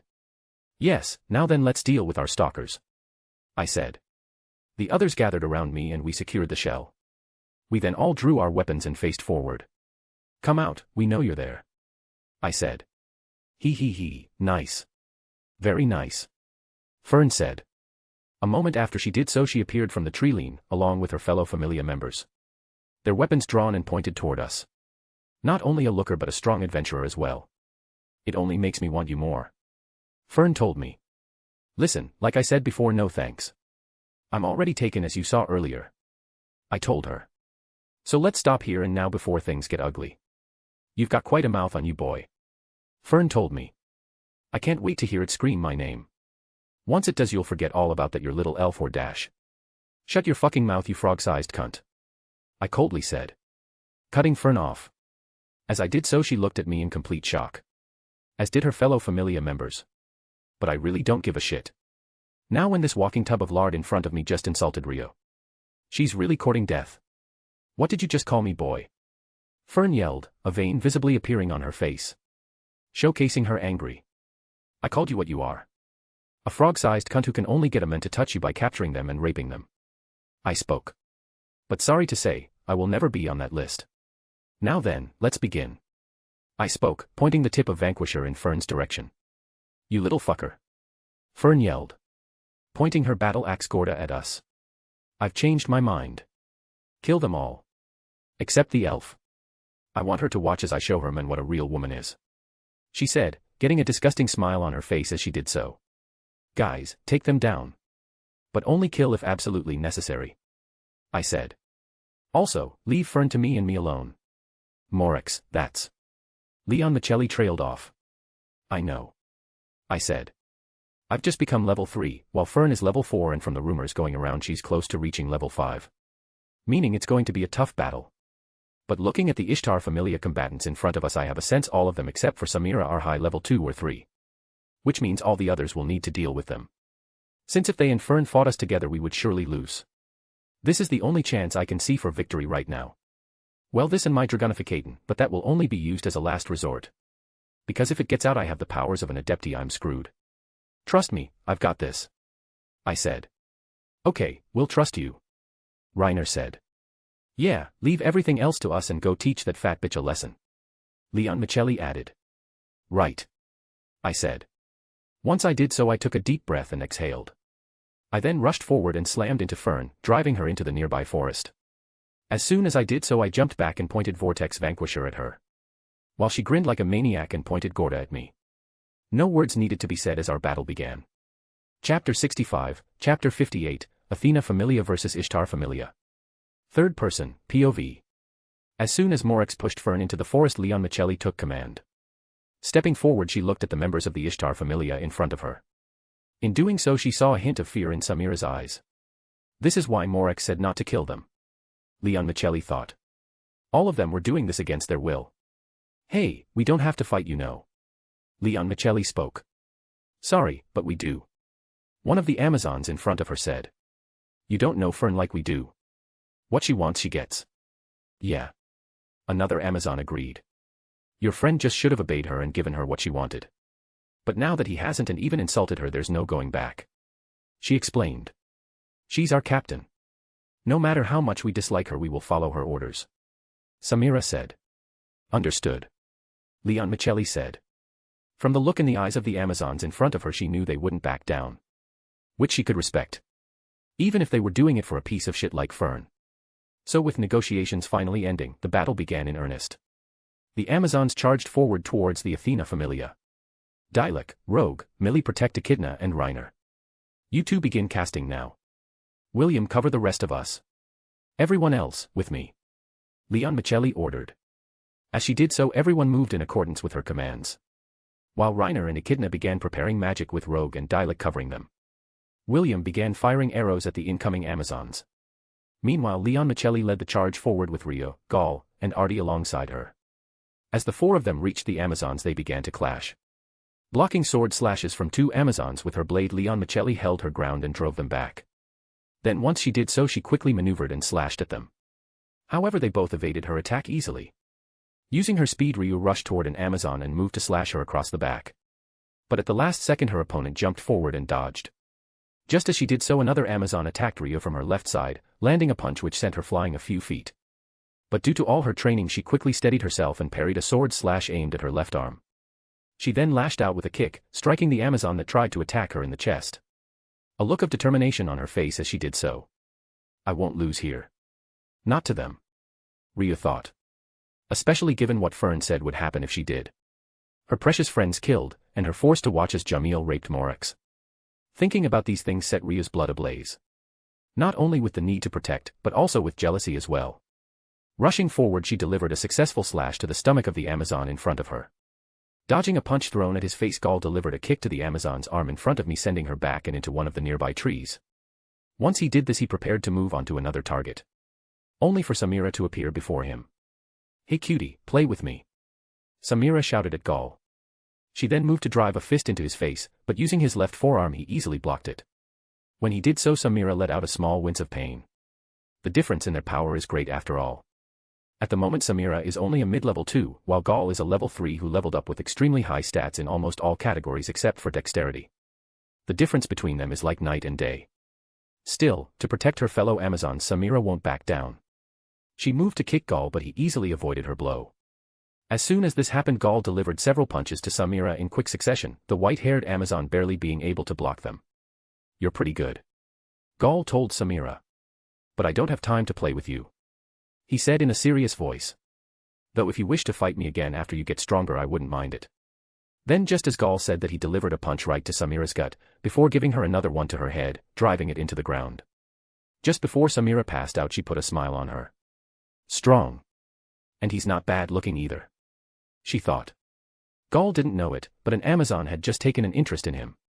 Which would make his future very interesting. But that is a matter for another time. Seeing Samira was knocked out, Gaul focused back on the other Amazon and clashed with her once more. As the vanguard dealt with 6 Amazons, the remaining 4 charged toward the others. Artie intercepted one, but the other 3 made a beeline straight for Reiner and Echidna. Big mistake. Pierce, destroy, and rip apart. Hunt them down no matter where they may run or hide. Obliterate. Jewald. Finishing her chant, Echidna fired off several heat rays from the tip of her staff gloom towards the Amazons approaching her. Seeing this, all of them dodged. But as they did so, Echidna simply smirked. Redirecting the heat rays, she struck them all. Which caused them to cry out in pain. But she ignored them. After all, they had been the ones to pick a fight with her and her familia, so she will show them no mercy. They will reap what they sowed. As the Amazons fell, the ground, Reiner hit them all with Izuchi, once again causing them to cry out in pain. But just like Echidna, he cared not. Seeing their companions in danger, one of the Amazons facing off against Leon Michelli took out a dagger and threw it in the direction of Echidna. But before it could reach her, Dialek knocked it towards the ground using his claymore sword. Shit. The Amazon who threw the dagger said. Hey, don't look away from me. Leon Michelli cried. She then slashed toward the Amazon who jumped back and dodged the attack. Landing, she gave a look at her fellow combatant. Honestly, both of them are surprised at the current situation. To think a group of children who are mostly lower level than them are holding their own in this battle. The two Amazons will give them respect for that. However, that is all they will give them. They will achieve victory, no matter what. Stopping their shared look, the two Amazons got up and rushed toward Leon Michelli with a new ferocity in their attacks. As she worked to parry and dodged, Leon Michelli found herself being overwhelmed. And she wasn't the only one. Against the two opponents in front of her, Ryu ended up getting several bruises in an instant. Same with Gaul. Artie, who is facing a scimitar user, is doing no better. Seeing their friends in trouble, the rear guard wanted to help. But they couldn't. Since the Amazons in front of them were also counterattacking with a new ferocity. Blocking a kick with his claymore, Dialek was thrown back. Using her sword, Milhir parried strikes from the axe-wielding Amazon in front of her. Though small cuts appeared on her body as she did so. Seeing the situation and how it was slowly turning in the enemy's favor, Reiner decided to try out his new spell gained from his level up. I offer up this contract, to unleash the magic beast of light which dances through the skies. Spirit Beast of Light. As Reiner finished his chant, several wolves constructed from light appeared around him. Once they did, he directed them towards the Amazons in front of them. As soon as they attacked, the Amazons moved to deal with them. But that gave the others a moment to recover and regroup. While this happened, Acidna once again cast Jawald. As she did so, several heat rays appeared and struck the Amazons once again, this time in vital areas. Seeing the enemy momentarily stunned, William placed several arrows in his quiver and fired in their direction. His attack stuck true, peppering the bodies of his targets. But just as this happened, Ryu received a kick to her gut from one of her enemies and was sent flying into a nearby tree. Then just as this happened, the ground near Ryu opened up and several trolls appeared. Seeing this, Reiner cast Spirit Beast of Light again, and his wolves moved to intercept the trolls, allowing Ryu to down a health potion and change his positions. Seeing that monsters had now joined the fray, Leon Michelli clicked her tongue. Okay, enough of this shit, she said. Time to end this. Jumping back from her enemies, Leon Michelli began chanting. Black flames, come forth and burn everything until nothing remains. Hellblaze. As Leon Michelli called out the name of her magic, black flames appeared on her arms and legs as well as her sword. This is the magic she gained from her most recent level up. A fire-type enhancement magic known as Hellblaze. Once her black flames appeared, Leon Michelli rushed forward and lashed out at the Amazons, delivering increased and powerful strikes to their bodies, while also leaving burns on them as well. Before the two Amazons in front of Leon Michelli realized they were being overwhelmed, their movements also started getting slower as well. Thanks to the other effect of Hellblaze. It drains mind from anyone it comes into contact with, even if the person cannot use magic. Which makes Leon Michelli's magic even more devastating. It also makes her the bane of mages, as Morex likes to say. A sentiment she agrees with. 5 minutes passed before the Amazons in front of Leon Michelli were down for the count. Once they were, she rushed over to the trolls and used her flame-cladded sword to cut them down, ignoring their screams as they burned to death. Dodging a punch aimed at his head, Gaul grabbed onto the arm of the Amazon attacking him and then flipped her over his shoulder, driving her into the ground. He decided to use throws since head-on attacks weren't working. As the Amazon attacking Gaul landed on her back, he drove his elbow into her gut, which made her eyes go wide before rolling into the back of her head, ending their battle. Regrouping with the vanguard, Ryu began chanting her magic. As she did so, the others covered her. In the sky of a now distant forest, infinite stars scattered in the endless night sky. Respond to my foolish voice, give me now divine protection of starfire. Give the mercy of light to the one who abandoned you. Come, wandering wind, the wandering traveler. Cross the sky and run through the wilderness, run faster than anything else. Imbue the light with stardust and destroy the enemy. Luminous wind. As Ryu finished her chant, multiple balls of stardust appeared around her. When they did so, she unleashed them on the remaining Amazons, striking most of them down before they could escape. Thus this ended the battle, giving the Athena Familia victory. As soon as all the Amazons were unconscious, the Athena Familia began rounding them up. But as they did so, they heard a scream. Fine scream, to be precise. Ack. Hearing this, all of them smiled, since they knew it meant Morex was doing just fine. Chapter 66, Chapter 59, Morex vs. Fern. Morex, POV. As we heard the sounds of weapons clashing in the distance, we knew our two groups had begun fighting. When they did so, I made the first move.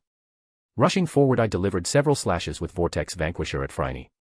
But she easily parried them all using Gorda. Once she did so, I jumped back. Just as I thought. She might be an ugly bitch, but her strength is the real deal. To win this, I need to think smarter, otherwise my chastity will be lost in the worst way imaginable. Which I do not want. Under any circumstances.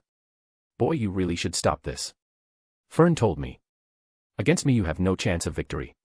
Now if you put down your weapon and submit, maybe I'll spare your friends. How about it? Fuck off, you toad-faced bitch. I told her.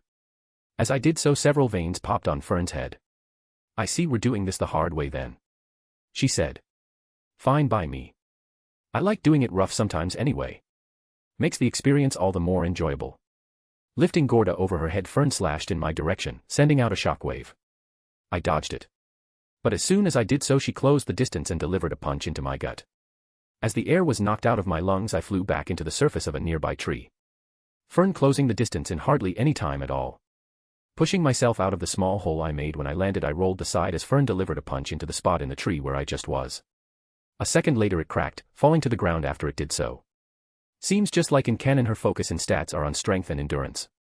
If I take too many of her attacks head on, I'm done for. Turning away from the tree, Fern rushed me again. Using Gorda, she delivered several slash attacks, which I managed to block. But each time I did, I felt the weight of the attacks all throughout my entire body. That's it, keep struggling, Fern yelled in glee. Continuing her assault. Ignoring her, I stayed focused and looked for an opening. When I saw it, I steadied myself and then thrust Vortex Vanquisher forward, right towards Fern's throat. She slapped my attack away, but the moment she did so, I let go of my spear and flipped over her, delivering a kick straight to her jaw as I did so. Ignoring the thudding pain in my foot, I landed and quickly retrieved my weapon, turning to see Fern holding her cheek, spitting a bit of blood out of her mouth as she did so. Yes, I thought. This means I can hurt her. Shaking off my attack, Fine charged in my direction, slashing with Gorda once again. But this time, instead of parrying her blows, I dodged them by a hair's breadth, until finally I saw another opening and slashed her Fern's left wrist, making a wound and causing blood to fly as I did so. Fighting her is just like fighting the Goliath. Going head to head as I am now would be crazy. So instead of doing that, I'll go for soft spots like her wrists and ankles and wear her down. Ack! Roaring in anger, Fern charged at me once again. Darting around, I dodged her attacks as best I could, keeping all my wounds to a minimum or as small as possible, while also getting in several cuts to her neck, wrist, and ankles as I did so. Eventually I became covered in cuts and bruises, but so did Fern. Bleeding from several points on her body, she is breathing raggedly, looking at me with bloodshot eyes. Deciding to egg her on, I smirked in her direction. What's wrong? I asked her. I thought you were going to put me in my place, or was that shit all just talk? Fuck. Fine shouted at the top of her lungs. She then charged at me, but without any form at all. All according to plan. While she got closer to me, I began chanting. Tear the earth asunder. Seismic burst. Just like earlier, I coated the tip of Vortex Vanquisher with vibrational energy. Then just as I finished doing so, Fern reached me, throwing a punch towards my side. Getting in close, I dodged it, but got hit by another punch on my opposite side. Ignoring the pain, I thrust Vanquisher forward towards Fern's face, the spear tip making contact with her right eye. As it did so, a burst of blood happened, and the toad's right eye exploded. Ack! Screaming louder than before, Fern backed off me and moved her hands up to her now destroyed right eye. As she did so, I coughed up a bit of blood, but otherwise stayed on my feet, though I'm certain her punch just broke 2 of my ribs just now. Still, when comparing our injuries, I'm definitely in the better position. Now then, time to finish this. Ground and soil, heed my command and come forth. Geo Force. As I cast my spell, a magic circle appeared on the ground in front of them. Then right after it did so, an earth dragon appeared and then raced towards Fern, biting straight into her body as it did so. She screamed in even more pain, but I ignored her. My earth dragon continued to bite into her, and eventually pinned her into a nearby tree. As it did so, I walked up to her and looked her in her one good eye. Listen well, bitch. Keep away from me. And keep away from my friends and familia. Otherwise, next time your pathetic life is forfeit, I told her in a cold manner. I then walked away, leaving her pinned to the tree, ignoring her shouts at me as I did so. Honestly, I could have killed her, but given the shit Evelys is going to cause in the future, I'll keep her around for now. She's almost a first-class adventurer after all. No need to diminish Aurario's fighting strength at this critical time. However, if she attacks me after the shit with Evelys is done for, then her ass is grass. That's a promise. Exiting the battlefield, I saw the others all safe and sound, having secured Fern's Amazonian companions. As I approached, my friends smiled, while the Amazons had looks of shocks on their faces. No way, that kid beat Fern. Impossible. There's no way. Ah, to beat her he must be strong. Actually, now that I get a good look at him, he sure is quite handsome. Ignoring the comments of the Amazons, I moved to stand in front of them. Just to be clear, your captain isn't dead. But I did take her right eye for the trouble she caused us. I explained. I know you were only acting on her orders out of fear, so because of that you get a one-time free pass. However, know this. Should you or that now one-eyed toad you call a captain ever fuck with us again, I will show you no mercy. Am I clear? I said in an ice-cold tone. The Ishtar Familia members in front of me nodded. Great. I told them, my voice returning to normal. So give us 30 minutes to leave the area before you collect your captain. I instructed them. As I did so, they nodded. Well then, I would say it was a pleasure, ladies, but then I'd be lying. I told them. I then looked to the others. Okay, let's head out. They all nodded. But as they did so, Ryu came to stand in front of me. Her eyes looking towards the ground. What's up, Ryu? I asked her. But she said nothing. Instead, Ryu slowly reached up and pulled down her mask. She then looked up at me. Then before I knew what was happening, Ryu placed her arms around my neck and leaned up, moving our faces close until... Chew. She planted a kiss on my lips. The moment this happened, my mind was filled with the blue EXE screen. Since I have no idea how to process what is happening right now. Oh, to think Ryu would be so bold. Leon Michelli said. Nice one, Ryu. Milhior said. Giving her a thumbs up. I second that. Artie added. Also giving a thumbs up. To show such passion in the dungeon. Oh, you are so wonderful, Ryu. Ehidna said. None of the guys said anything, but the knowing smiles on their faces said everything and more. As for me, I still tried to process everything. But before I knew it, the kiss was over, and Ryu pulled her mask back up, a massive blush on her face that it couldn't even hide. Taking my hand, she looked at the Amazons. As I said before, he is taken. So back off. Ryu declared. Let's go. She spoke. Ryu then started walking, my hand still in hers. The others following behind us. All the while I still didn't have an answer to my question. What the fuck happened just now? Chapter 67, Chapter 60, the start of something new. Stepping out of Babel, I felt the sun on my face as usual. But it feels much hotter at the moment. The air also smells better. It's as if the entire world is now different in every single way. All of which began after Ryu kissed me. 5 days have passed since then. After leaving the Amazons of the Ishtar Familia, we began making our way out of the dungeon, reaching floor 18 without any trouble at all in just a day and a half. Once we did, we decided to rest up and resupply for 2 days before making our way back up to the surface. During that time I processed Ryu's action. Going over it in my head again and again. Until finally I came to terms with it. A kiss. We shared a kiss. As soon as I realized what this meant, I put a stupid grin on my face. Which I am wearing even at this moment. As we made our way towards the owl house, I glanced over at Ryu. But when I did, she avoided looking me in the eye. That's fine. After all, the situation is still a bit awkward for the both of us. Seeing as how we haven't really talked about it. Ryu didn't bring it up and I chose not to either. Since that is definitely not a conversation I wanted to have in the dungeon. But now that we are out of there, we are most certainly going to address the situation. Since for better or worse, mine and Ryu's relationship has been changed forever. Arriving home, we were greeted by Athena and Reyna as usual. Once we were Leon Michelli and I gave a full report to our goddess, detailing all that happened on the expedition. Including our encounter with the Ishtar Familia. The moment we were finished, I saw a burning rage in the eyes of Athena I had never seen before. Fufu, my that bitch Ishtar really has raised a disgusting piece of shit as a captain, hasn't she? Athena said. Getting a dark look in her eyes as she did so.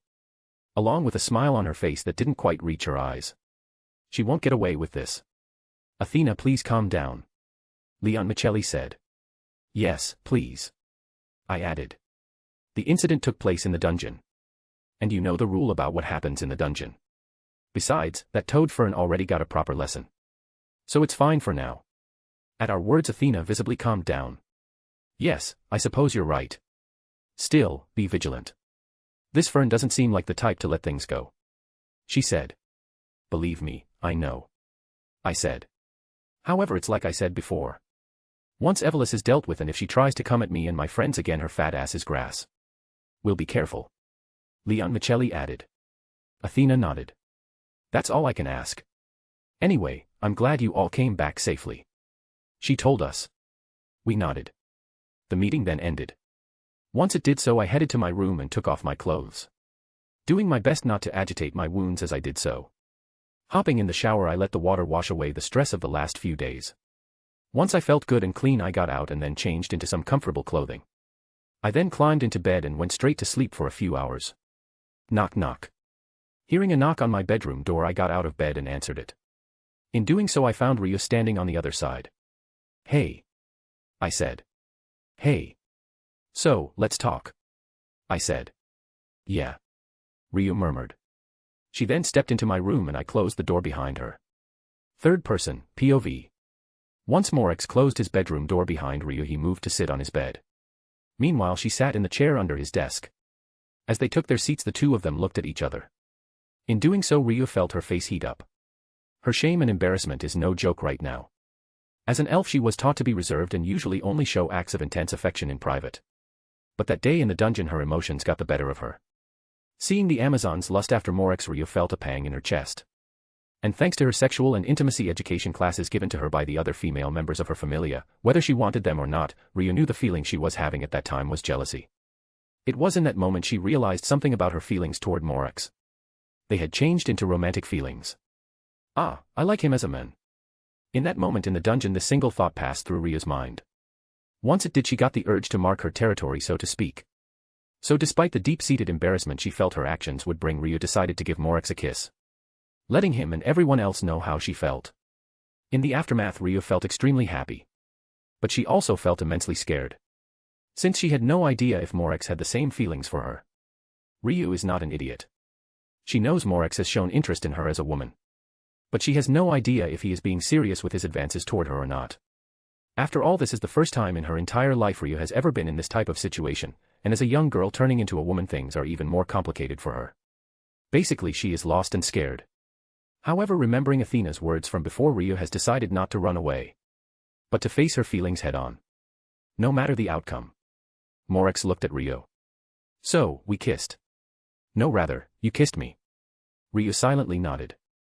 "And I assume that means you like me as more than a friend." "Yes," Ryu quickly said, nodding again as she did so. "Well, guess what, I like you as well, Ryu," Morex told her. When he did so, Ryu looked him right in the eyes. "You do?" Morex nodded.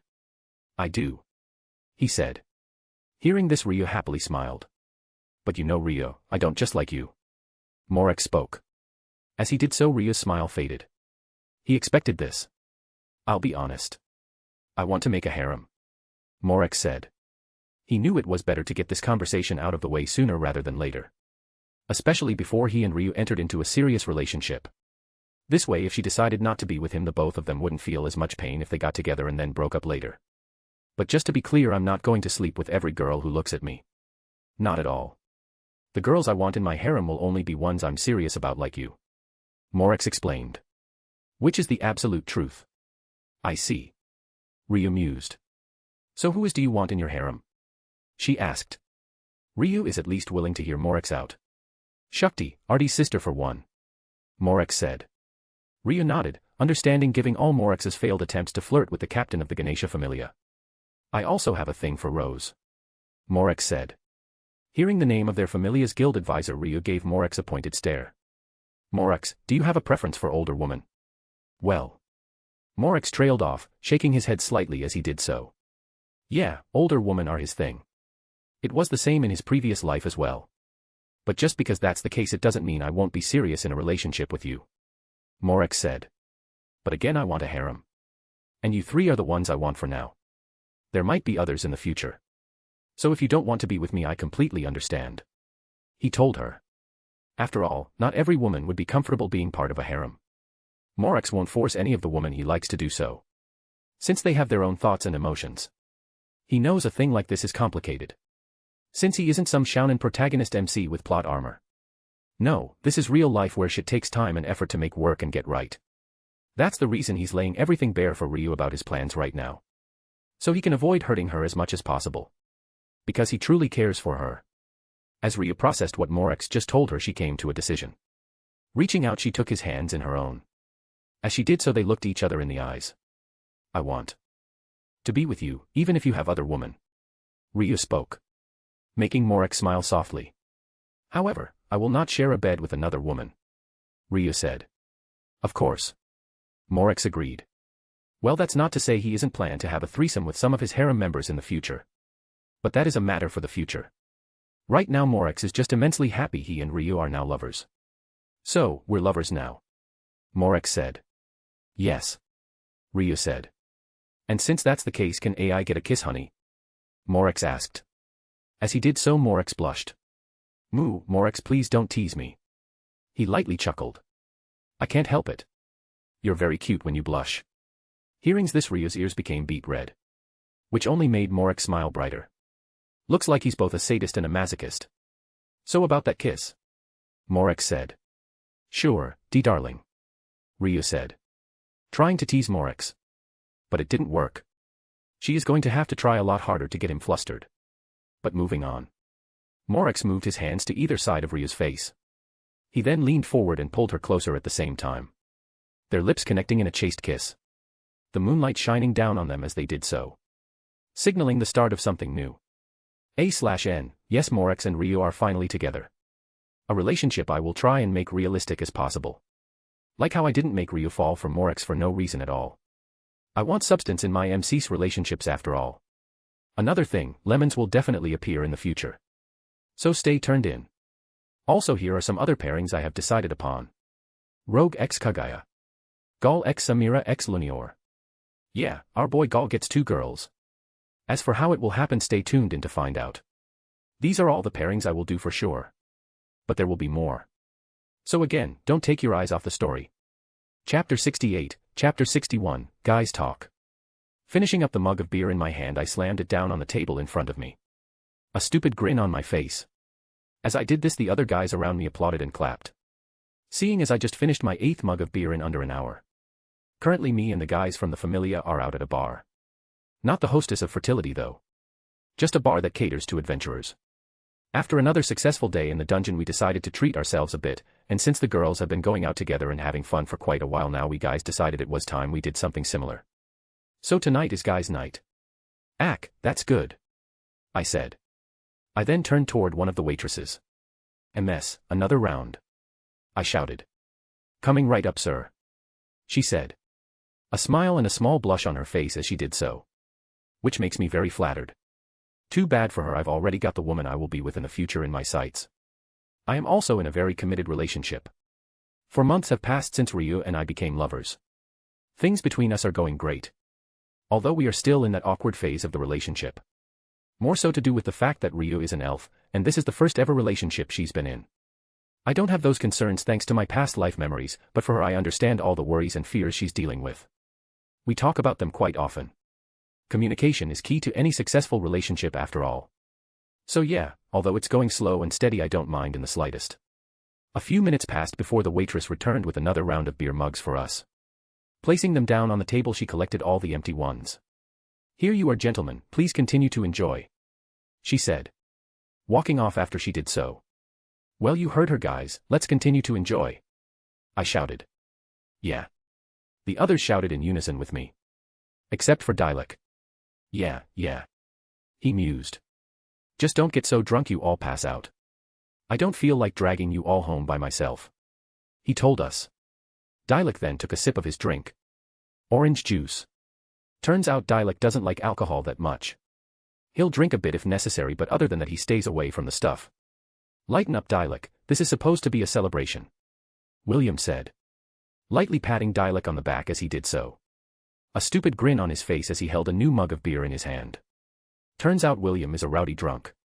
I am enjoying myself, thank you. Dialek said. Ignoring William's loud laughter right in his ear as he did so. Seeing this I smiled, glad that those two get along so well. The night continued on. As it did so we drank even more, and ate some food as well. Downing mug after mug of beer. It seems although alcohol isn't filtered out if you have the abnormal resistance developmental ability, your tolerance for the stuff is greatly increased the higher level you are. I base this on the fact that I've had 20 mugs of beer so far and haven't passed out. Not have any of the others who are drinking alcohol. Being an adventurer sure has many advantages. Slamming his mug on the table, Reiner looked at me, a grin on his face. Hey, so Morex, how far have you and Ryu gone? He asked me. As he did so I did a small spit take onto the table. Cough cough. A minute passed before I stopped coughing and looked my best friend directly in the eye. What the hell? Why are you asking me that? Because I want to. Reiner simply retorted. So, how far have you two gone? Did you taste a slice of heaven yet? Climb the stairs to adulthood? He questioned. Reiner, are you drunk? Rogue asked. No. He shouted. I'm being serious here. I mean, aren't you guys curious as well? No matter how many times we ask these two about their relationship, they hardly ever give any details. Doesn't that piss you off a bit? Yeah, it does. Gaul agreed. He then grinned. So Captain, have you made the little elf cry out in pleasure yet? When Gaul asked me this, I gave him a deadpan stare. Come on, you would probably know if I had. I said. Since beast people noses are highly sensitive. They can smell sex literally. Not necessarily, there are methods that can be used to fool beast people senses where those kinds of matter are concerned. Reiner said. He then leaned in closer to me, as did Gaul. Come on, stop being so stingy and tell us about your and Rya's intimate moments. Reiner said. Yeah, just a few details won't hurt, right? Gaul added. Tell us, tell us, tell us. The two of them started chanting unison. William joining in soon after. Damn it. I thought. Now I know these guys aren't going to drop the matter until I give them something.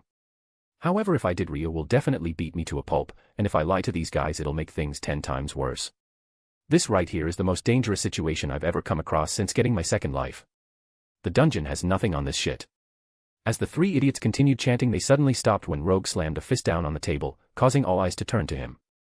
Hey, leave Morex alone. He shouted. If he doesn't want to talk about his relationship, don't force him to. What happens between him and Ryu is just that. Between them. It's for no one else to know unless they want them to. So shut up, before I beat you all down into the ground. Ah. I said, a smile on my face. Rogue, thanks for the save, my friend. You truly are wonderful. Besides, hearing just about him and Ryu will be satisfying now but boring in the long run. Rogue said. Let's wait until Morex adds more members to his harem. Then we can ask him about the intimate details of his relationship. Wouldn't that be more fun? Rogue asked, grinning like a devil as he did so. I changed my mind. Rogue is a betraying bastard. So for this, he will pay. As Rogue's grin fell, I put a devilish grin on my own face. Hey Rogue, how are things going between you and Kagaya? I asked him. Huh. He slurred. Like I keep telling you guys, there's nothing going on between me and her. After all, even though she looks cute, her personality is horrible. She's uppity, crass, and just plain rude with her words at time. I mean, sure, she cares for her friends, and is a strong warrior, and has beautiful eyes, along with cute lips. But just because she has all those things doesn't mean she's my type. Rogue explained to us. Oh, so Kagaya isn't the reason you've been smiling with a stupid grin on your face these last few months? I asked him. For the past few months, Rogue sometimes comes back to the owl house with a stupid grin on his face, and a certain glow. We've all noticed it, but every time we ask him about it, he changes the subject. However, this time he won't escape. No, she's not. Rogue said. Really, even though I saw you two together the other day. Dialek revealed. As he did so, the entire table became deathly silent. All our eyes turning to Rogue, who looks like he just swallowed a grape whole. What are you talking about, Dialek? I asked him. The other day I went by a park and saw Kagaya and Rogue there. Dialek explained to us. Since they looked busy, I didn't want to disturb them. Oh, and what did they look busy doing? William asked. They were on the ground grappling with each other. Kagaya had Rogue in a hold with his face pressed into her breasts. Dialek told us. As he did so, Rogue slowly got up and tried to sneak away. But before he could, Reiner placed a hand on his shoulder and forced him back into his seat. Where you going, Rogue? Don't you have some explaining to do? Reiner asked. It's training. Rogue shouted. Turning to us as he did so. We're just training is all. I asked Kagaya a while ago to help me with hand-to-hand combat and swordplay with my katana, and she agreed. But we decided to train away from all you guys since we knew this is exactly what would happen. He quickly explained. What, we're just talking is all. I said. Then wipe those stupid grins off your faces, you bastards. Rogue yelled at all of us. Even Dialek. Listen, we're not in a relationship. I swear, I really swear. I mean, sure, we've had sex, but that was only dash. As soon as Rogue realized what he said, all the color drained from his face. He then just stared at us and we stared back at him. So, not in a relationship but having sex, huh? I mused. That sounds like you're in some kind of relationship to me. Wouldn't you agree, guys? I asked the others. Yes. Reiner said. Definitely. Gall added. Absolutely. William added. Even if they are just sex friends, it's still a relationship. Dialek spoke, taking a sip of his orange juice as he did so. Hearing our comments, Rogue's head slammed onto the table, his mug falling over and spilling the rest of his drink on the floor. Well, looks like he's out cold. Dialek told us. The rest of us simply nodded at that. We then placed Rogue in a comfortable position on his chair and went back to drinking. The night is still young after all. But man, did it get off to a good start with the juicy detail we just learned. I can't wait to tease the burgeoning couple with it later on. It will definitely be glorious. Glorious, I tell you. Chapter 69, Omake, a pair of Tsundere lovers. Third person, POV. Lying in a hotel room bed, Rogue looked up at the ceiling above him. His thoughts focused on one thing in particular. The partner currently lying next to him in the bed. Kaguya. Glancing at her, he saw Kaguya had a satisfied smile on her face, which filled Rogue with a bit of pride. It means he had once again satisfied her. Like he had done the other times they had ended up like this. Which he honestly still couldn't believe. One day after training, he and Kaguya got into another one of their usual arguments. This time it was about a woman who came up to Rogue and flirted with him right before training that day. Apparently Kaguya took issue with that. Then one thing led to another and they found themselves at a hotel room having some sort of weird angry sex. When it was all over, Rogue had to admit he liked it. He liked it a lot. Kaguya did as well. Despite neither of them saying it openly. However, since the two of them have been continuing to have sex for the past few months, it's obvious what their true feelings probably are. They both just don't want to admit it to the other. Tsundere's the pair of them. Eventually Rogue got tired and fell asleep as well. But a while later he was awakened by a pleasant sensation in his nether regions. Slowly opening his eyes, he pulled the covers off and found Kaguya, gobbling up his cock without reservation. Slurp slurp.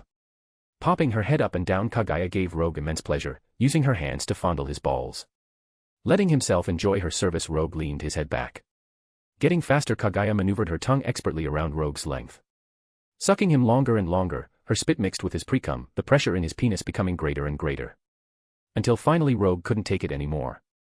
He released his entire load, which Kaguya expertly swallowed.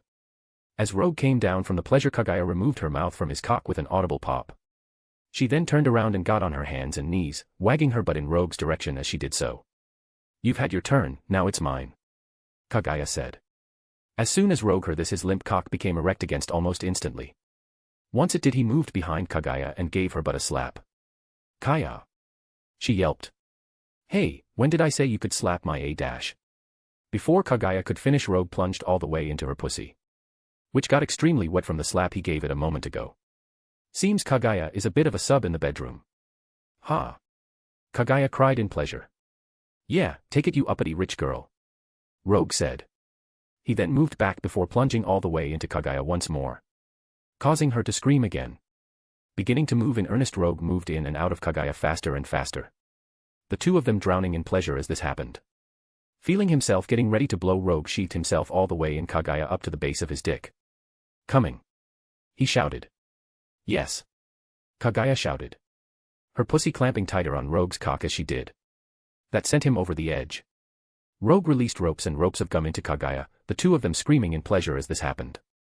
5 minutes later, Rogue was finally able to free his dick from Kaguya's pussy.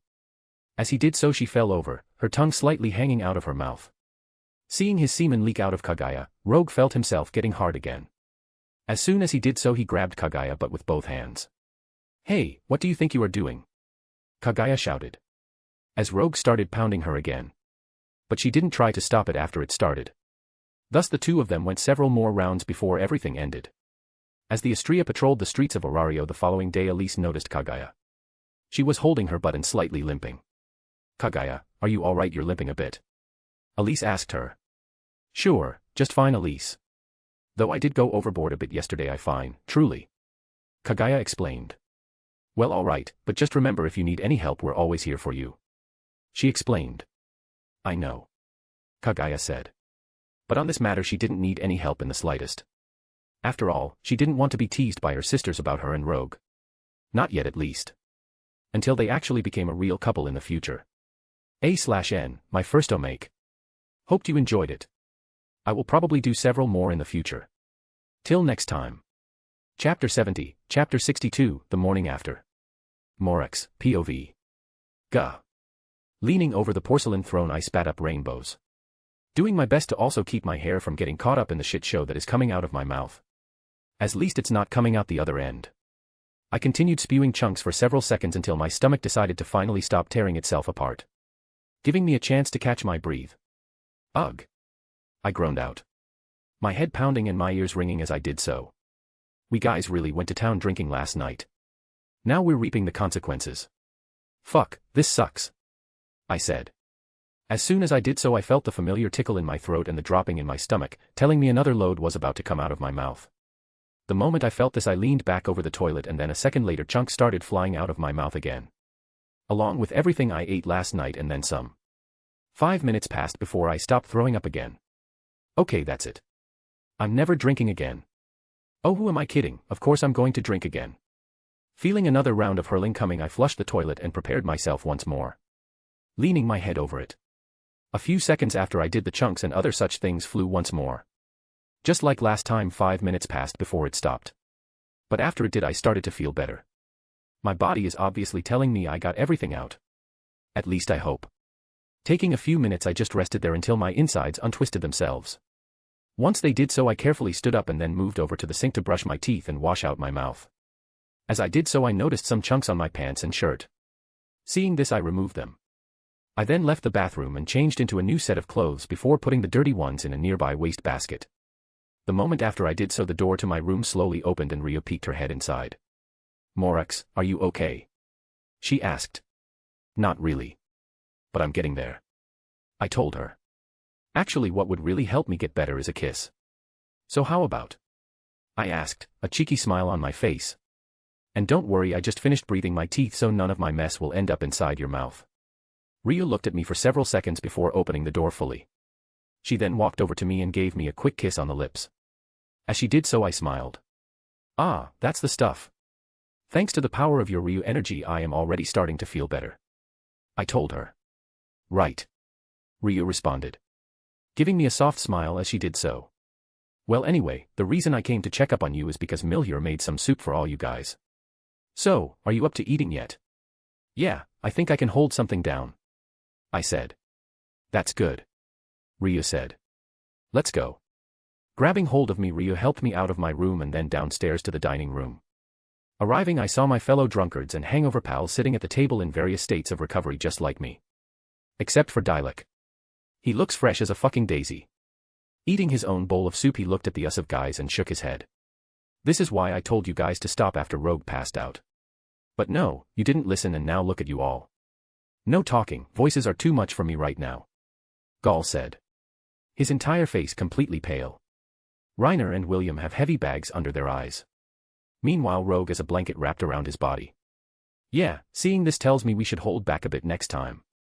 Oh, who am I kidding? We're definitely not going to do that. Getting into my seat with the help of Ryu, I slowly but surely started to eat my soup. It's good.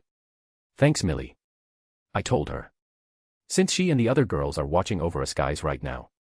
No problem, Morex, Milhier said. Honestly, you guys. Leon Michelli spoke.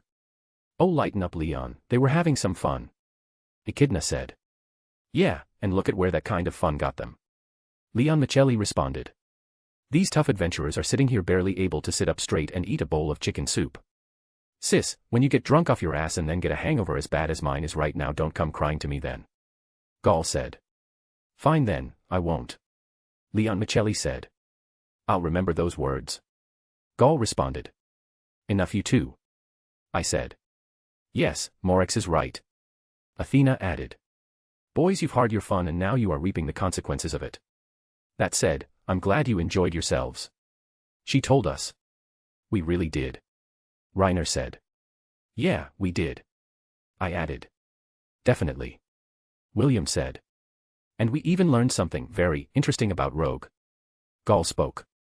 As he did so, Rogue looked right at him, trying to glare him to death. Shut up, Gall. What was spoken about last night shall remain between us guys only. Otherwise you violate the sanctity of guys' night.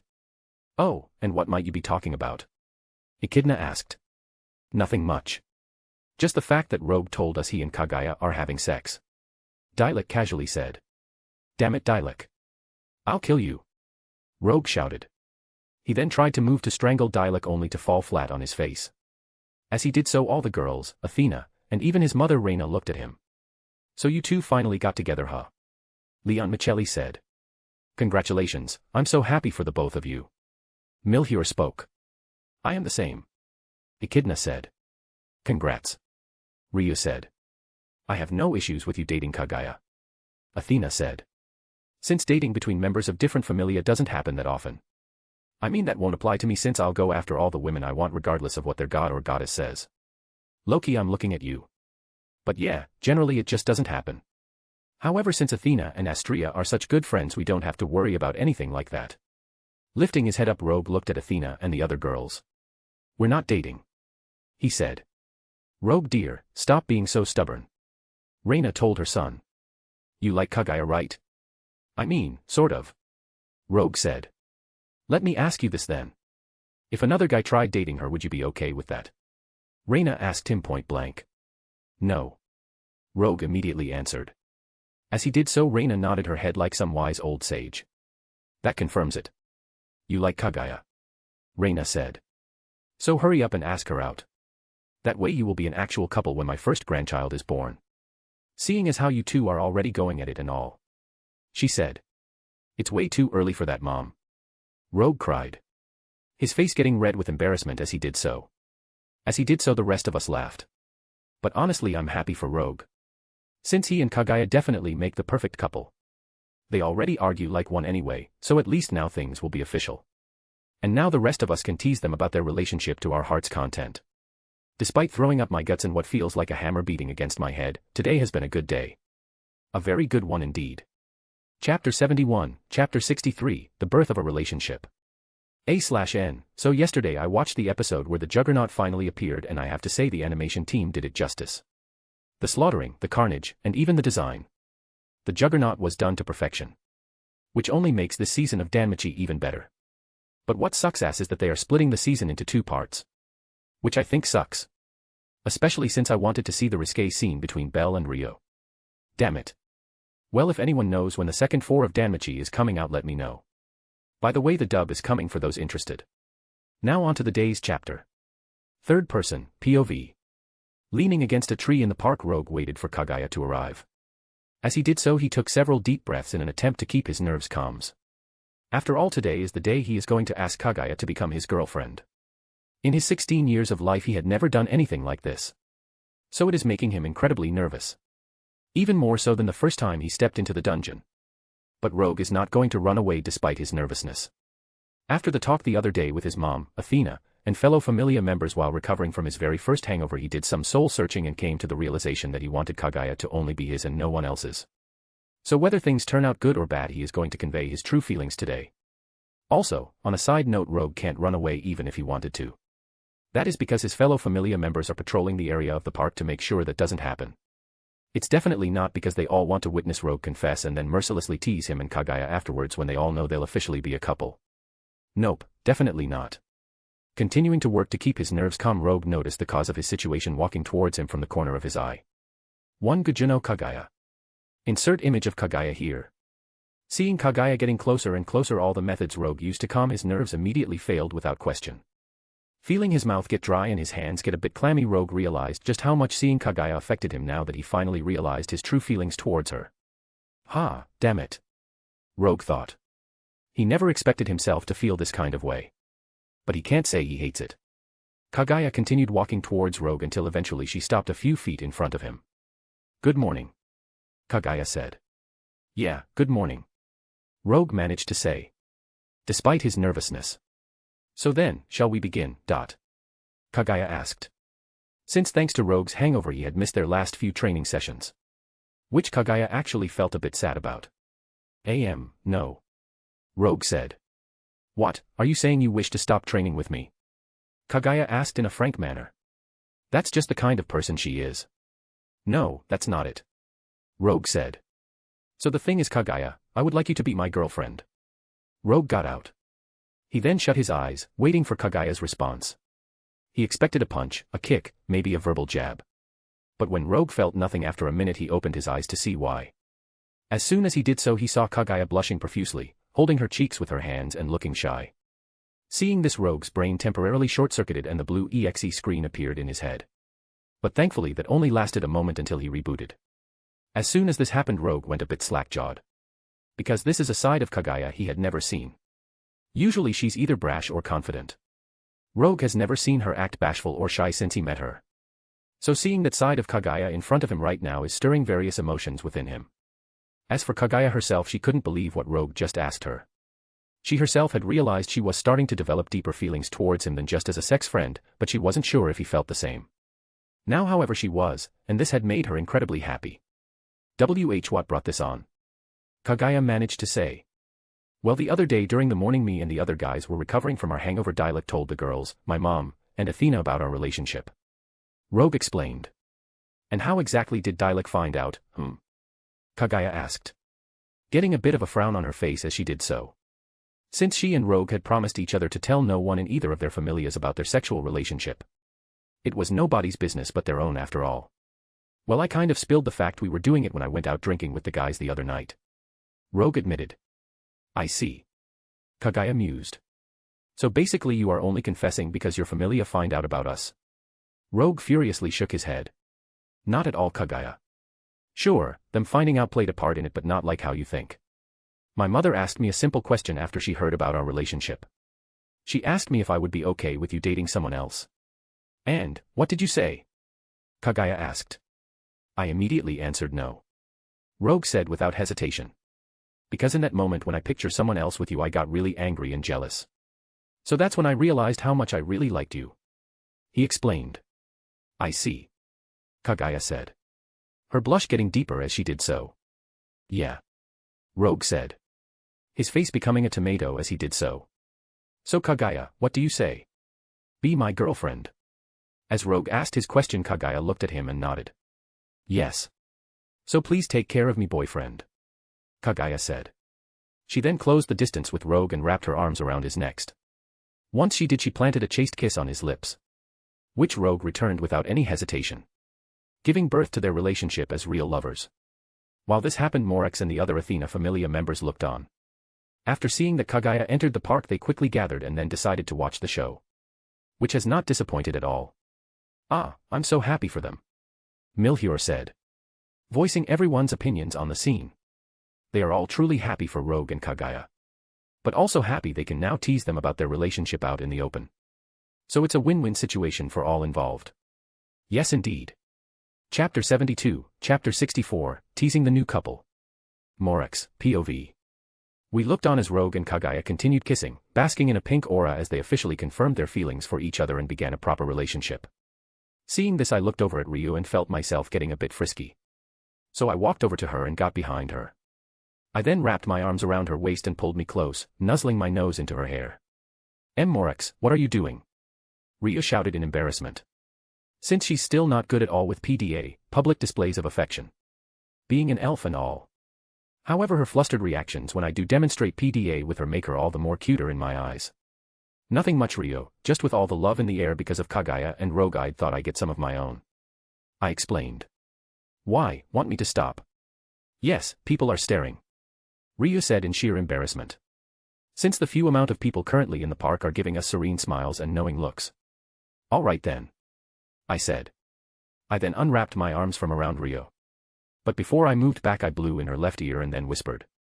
Since I can't have my fill now, I'll just have it later when we return home. So you better be prepared. Because I won't let you rest when that time comes. I said. I then backed off. As I did so, Ryo's entire face became red like a tomato and steam started flowing out of the top of her head. Making me smile as it did. Teasing Ryo really brings a smile to my face. I guess I am a sadist after all. Oh well. Turning away from my lovely elf girlfriend, I looked in the direction of Kagaya and Rogue. The two of them are now walking towards our group, holding hands. Reaching us, Kagaya looked at the rest of us. Thank you. She said. It's no trouble. I said. Really, it was none at all. Leon Michelli added. That's why I spilled the details from Guy's night in first place. Dialect spoke up. Because otherwise you two probably wouldn't have gotten together until you were old and gray. He explained. Which caused Kagaya and Rogue to blush and nod their heads. Meanwhile the rest of us just laughed. I knew Dialek had his reasons for revealing what Rogue said that night. Since he didn't mention any of the other things we guys talked about. Although he has this whole knight in shining armor thing going for him, it looks like Dialek can be extremely cunning when he wants to. Makes me respect him all the more. Eventually the laughter died down and Rogue and Kagaya stopped blushing. Once they did so I moved up to them and wrapped my arms around their shoulders, a grin plastered on my face as I did so. "Hey Morex, what's with that smile?" Rogue asked me. "Oh, no reason," I said. But my grin got wider as I did so. "I just thought that since you two are official now we should head over to Stardust Manor and tell Goddess Astria and the girls, don't you think?" Let's hold off on that for a while," Kagaya said. Why?" I questioned. "I mean everyone in our familia already knows, and since we're friends and allies I wouldn't feel right keeping such a thing from them." "Yeah, what's the matter Kagaya?" Leon Michelli asked with a shit-eating grin on her face. "You aren't embarrassed of them finding out you're with our little Rogue, are you? And Rogue, shouldn't you as the men want to properly tell Kagaya's goddess you are in a relationship with her?" William asked with a cheeky grin on his face. The others added in comments as well, even Dialek. As we did so the faces of the new couple became so red I thought they might pass out. But they didn't. Instead they gave us an answer. "Okay, let's go to Stardust Manor," Rogue said. "Yes, let's," Kagaya added.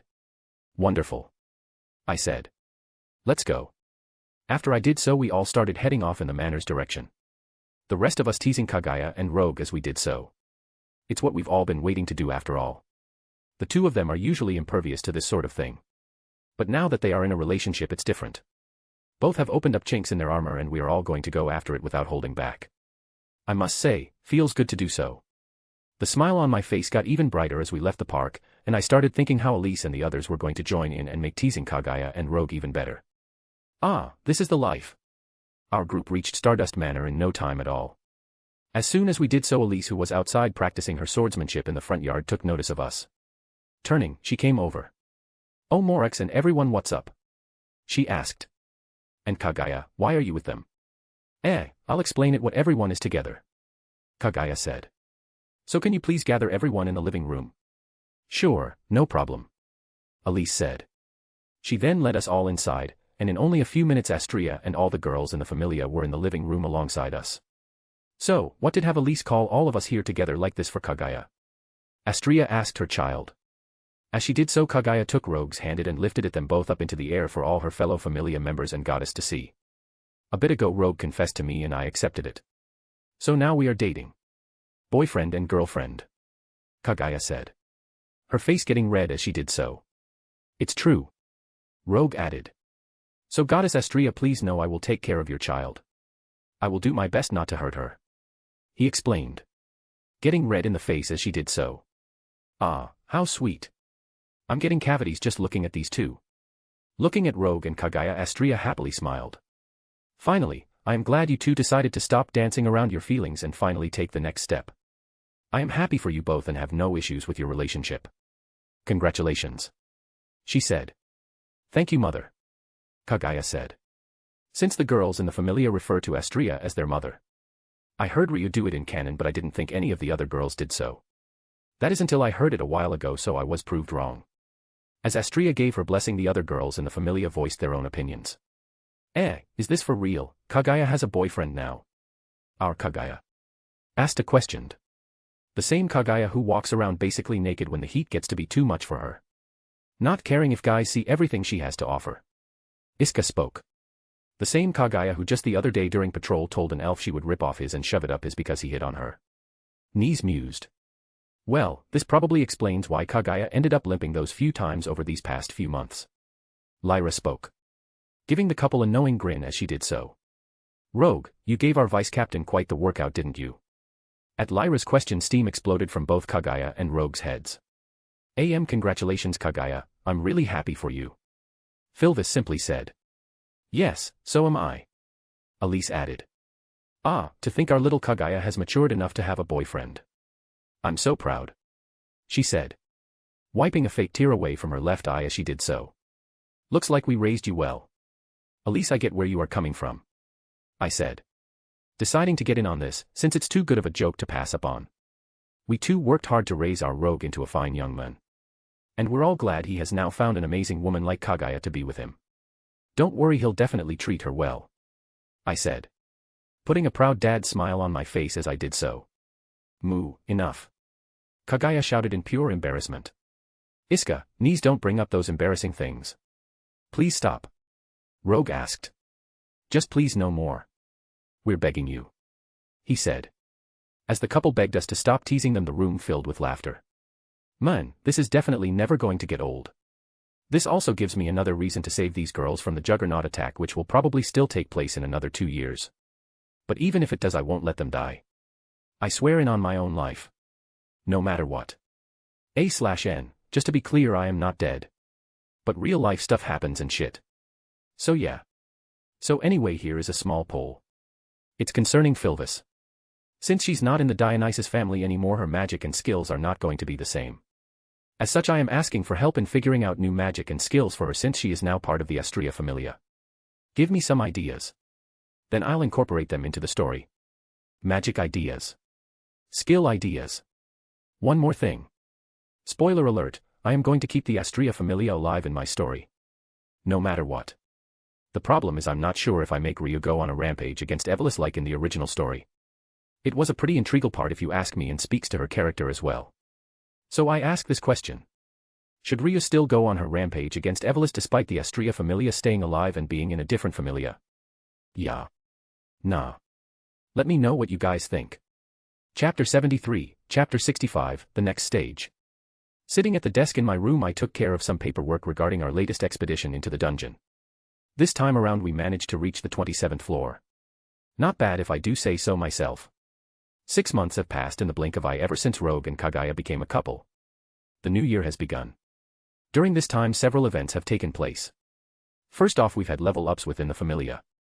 Rogue and that perverted masochistic witch Echidna have both reached level 3. While William and Dialek have both achieved level 2. Rogue, Dialek, and William each also gained magic from leveling up, which led to Gaul's soul leaving his body and almost flying off. But thankfully it returned. Though his depression did last quite a while then longer. Since he is now the only member of the familia who doesn't have magic at his disposal. Actually makes me think the world itself is fucking with him a bit. But I'm sure that's not the case. Probably. Hopefully. Moving on, Gaul is doing much better. Although his depression over not having magic lasted a little longer this time, he's gotten out of his funk. Especially after he lost his V card. He. It happened shortly after his 14th birthday. Wanting to climb the stairs to adulthood, he accompanied William and Dialek to the pleasure quarter, where the two of them go frequently.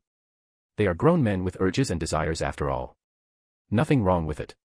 Anyway, the following morning when the three returned, Gaul looked sucked dry but had a satisfied smile on his face. Explaining the story to us, he met a familiar face in the carnal city of night. Samira of the Ishtar Familia. Who apparently took liking to him and then devoured him all night long, not allowing him a chance to rest for a second. I mean, Gaul didn't go into detail or anything like that, but he does sneak off to the pleasure quarter frequently. We all know it's to spend time with a certain white-haired Amazon. So yeah, he's great. Might have even found himself a potential girlfriend. Everyone else is doing good as well. As for me, I'm going great. Better than great actually. Finishing up the last bit of paperwork in front of me, I neatly stacked it in a pile and then stretched my arms into the air. I then back in my chair and took a moment. As I did so, I noticed a pillow fall off my bed and into the floor. Turning around, I cause of it sleeping soundly. A smile on her face. Rio. That's right, we finally did the deed. It was the night of my 14th birthday and I will never forget it. Flashback. Lemon. Sitting on my bed, I have a blindfold covering my eyes. Courtesy of Rio. Today is my birthday. So in familia fashion we celebrated just like when one of the others have their birthday. We had food, drink, and laughs. Then after all was said and done, Rio brought me to my room and left me like this. Asking me not to remove the blindfold until she returns. Which I am complying with. 10 minutes have passed since this happened. I wonder what Rio has in store for me. I thought. Since she hasn't given me a birthday gift yet today. As I pondered this, I heard my bedroom door gently open and close. Morix. It's me. Rio said. You can remove the blindfold now. Given the signal by Ryu, I ripped off the blindfold. As soon as I did so, my jaw opened wide. Because in front of me is Ryu in a dark green negligee that doesn't leave anything to the imagination. Swallowing a lump in my throat, I gazed at her body, feeling my entire body heat up as I did so. Especially the area between my legs. Rio, if you wear something like that I won't be able to hold myself back from ravaging your body. I told her. And it's the absolute fucking truth. Rio and I haven't had sex yet. All we've done is intense kissing and her sleeping in my bed once in a while. But we haven't gone all the way. Partially because Rio is an elf and doing so is a huge deal for most of them. While partially it's because of me. Rather, it's due to my old mentality from my previous life. I didn't feel comfortable having sex at 13 years old. 14 or higher is the minimum age for me to engage in that sort of thing. So that's why we have been waiting, but now that I have reached the minimum age in my own mind, I don't feel the need to hold back any longer. Of course I was going to bring this up with Rio, but it looks like she beat me to the punch. Morax, it's okay. Rio said. A light blush coming over her face, she looked anywhere but at me, fidgeting slightly. You're present. It's me. Please enjoy. Hearing this, the beast inside of me broke free from any remaining shackles. I hope you don't come to regret those words, Rio. Since I'm not going to let you rest all night. I told her. Putting a grin on my face. Then before Rio could respond, I leapt up from my bed and closed the distance to her. Locking us in a deep kiss. Placing my arms around her, I moved us over to the bed, never breaking our kiss. Sticking my tongue out, I entered Rio's mouth, which caused her to moan in pleasure. Ah. Squirming under me, Rio let out more moans, which only me harder quicker. After a minute passed, I broke the kiss, a trail of saliva connecting our lips as I did so. Both of us breathed heavily with flushed faces. Morax, what? Rio questioned in between breaths. Didn't I just say it? I am not holding back and I won't let you rest. I told her. Releasing Rio for a moment, I stood up and quickly discarded my shirt and then my pants. Finally allowing my 8-inch cock to fully stand at attention. Seeing my member, Rio's eyes widened for a moment, but she didn't say anything. Instead, she reached out with her left hand and gently brushed it. The stimulation felt wonderful. Although we are adventurers who do tough work, Rio's hands aren't rough at all. But rather soft. It's so big. I know. And it's going to go inside you. I said. But first we need to pave the way. Closing the distance to Rio once more, I removed the negligee and gently placed it on the desk next to my bed. It's expensive and I don't want it ruined after all, since Rio obviously spent a lot of money on it. Besides, I want to see her wear it again in the future. The two of us now fully naked, I licked my fingers on my right hand and then moved it down to Rio's pussy. She is clean of any hair down there, by the way. Just the way I like it. Brushing my hand gently against Rio's entrance, she bucked her hips. But when she did so, I used my free hand to hold her down. Someone sensitive. I teased. I gently rubbed Rio's pussy again, enjoying the lewd moans coming out of her mouth as I did so. Naya. Morax, wait. Gah, wait a moment. Rio said in between moans. But I ignored her cries and continued onward. As I did so, I felt her juices starting to leak. Once I did, I knew it was time to move on to the next stage. Taking one of my fingers, I gently inserted it inside of Rio's folds. No. Rio cried, moaning in pleasure. Fufufu, your mouth says no but your body says yes. I spoke. You sadist. Rogue is right. Rio said. Small tears forming at the corner of her eyes as she did so.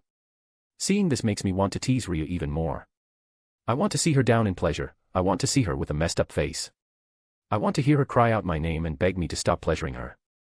Yep, I am definitely a sadist. But I don't care. Yes, Rio, I am a sadist. Now then, let's continue. I said. Ignoring Rio's protests, I inserted another finger and then started moving the two of them back and forth. As I did so, my other hand went to work on Rio's upper body. First I pinched her nipples and squeezed her breasts. While I did so, I placed kisses along her neck. Slightly biting into her skin as I did so. Marking her with hickeys. I want everyone to know she is mine. Don't stop. Rio cried. I won't. I said. Leaving Rio's breasts, I continued playing with her pussy. As I did so, I noticed her ears twitching. Seeing this, I put a devilish grin on my face. Taking my free hand, I took a hold of Rio's left ear and started rubbing it. No, not my ears. Rio cried. As she did so, her entire body convulsed. Her walls clamped down on my fingers and her juices sprayed all over my right hand, telling me she just had her first orgasm. Damn, I guess Rio's ears are her weak spot. I thought. No wonder she never let me touch them before. Good to know. As Rio calmed down from her orgasm, a massive blush appeared on her face, making me want to bully her even more.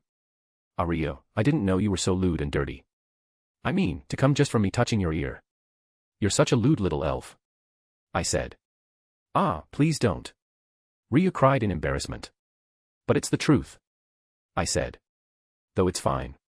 Since you're my lewd little elf. I spoke. I then gently patted Ryu's head like a master would its pet. Okay, that should be enough. Time for the main event. I spoke.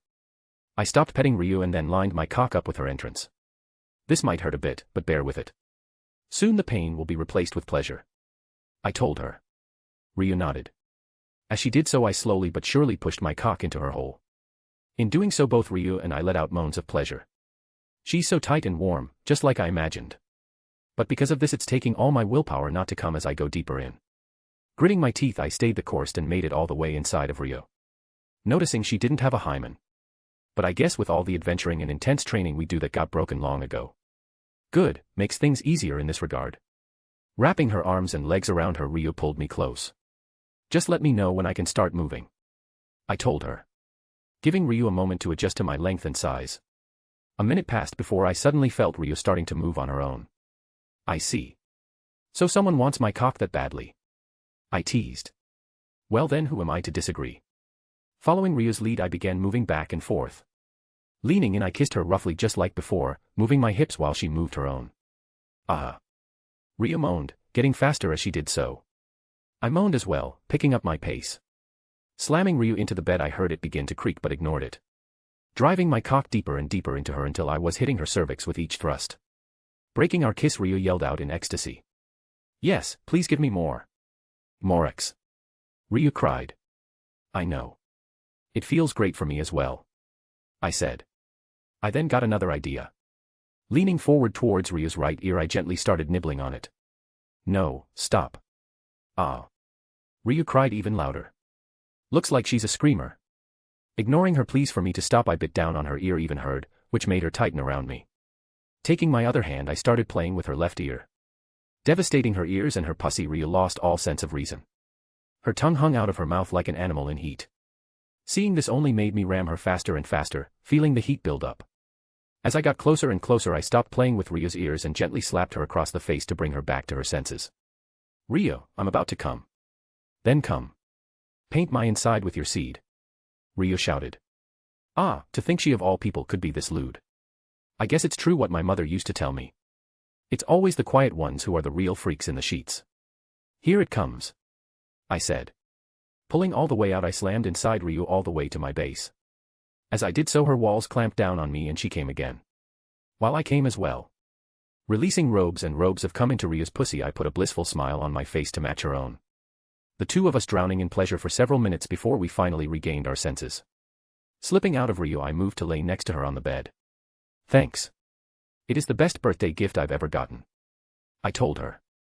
Having no idea at the time I would receive an even greater birthday gift of a similar nature in the future.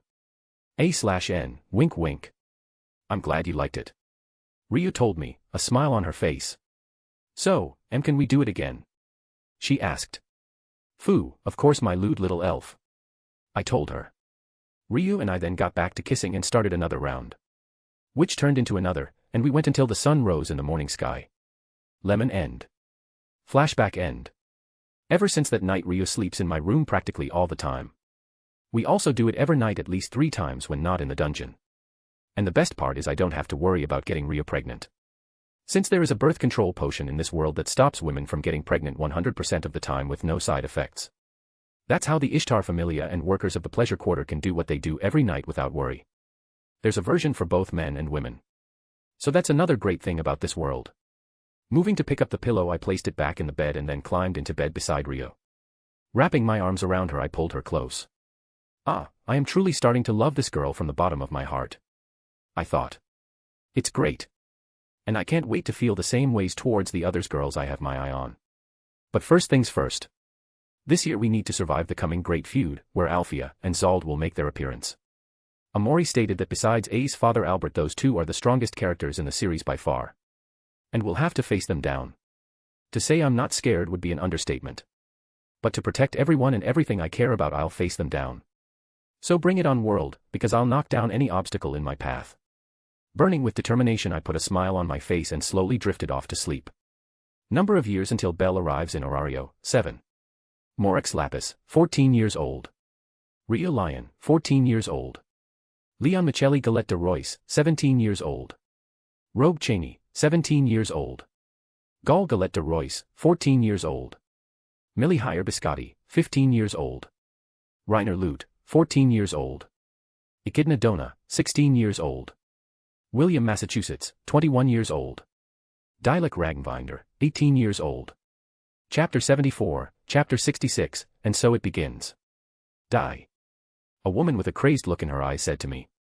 A gleeful smile on her face as she rushed at me, a sword aimed at my chest.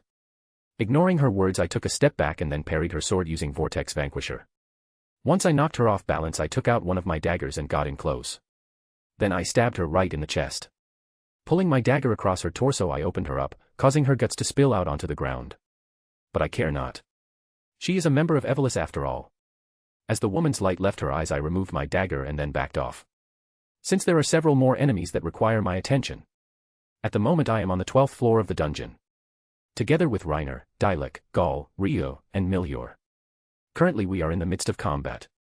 On our way back from handling a request on the 19th floor we accepted from the guild, these guys ambushed us. Too bad for them, they picked the wrong people to fuck with.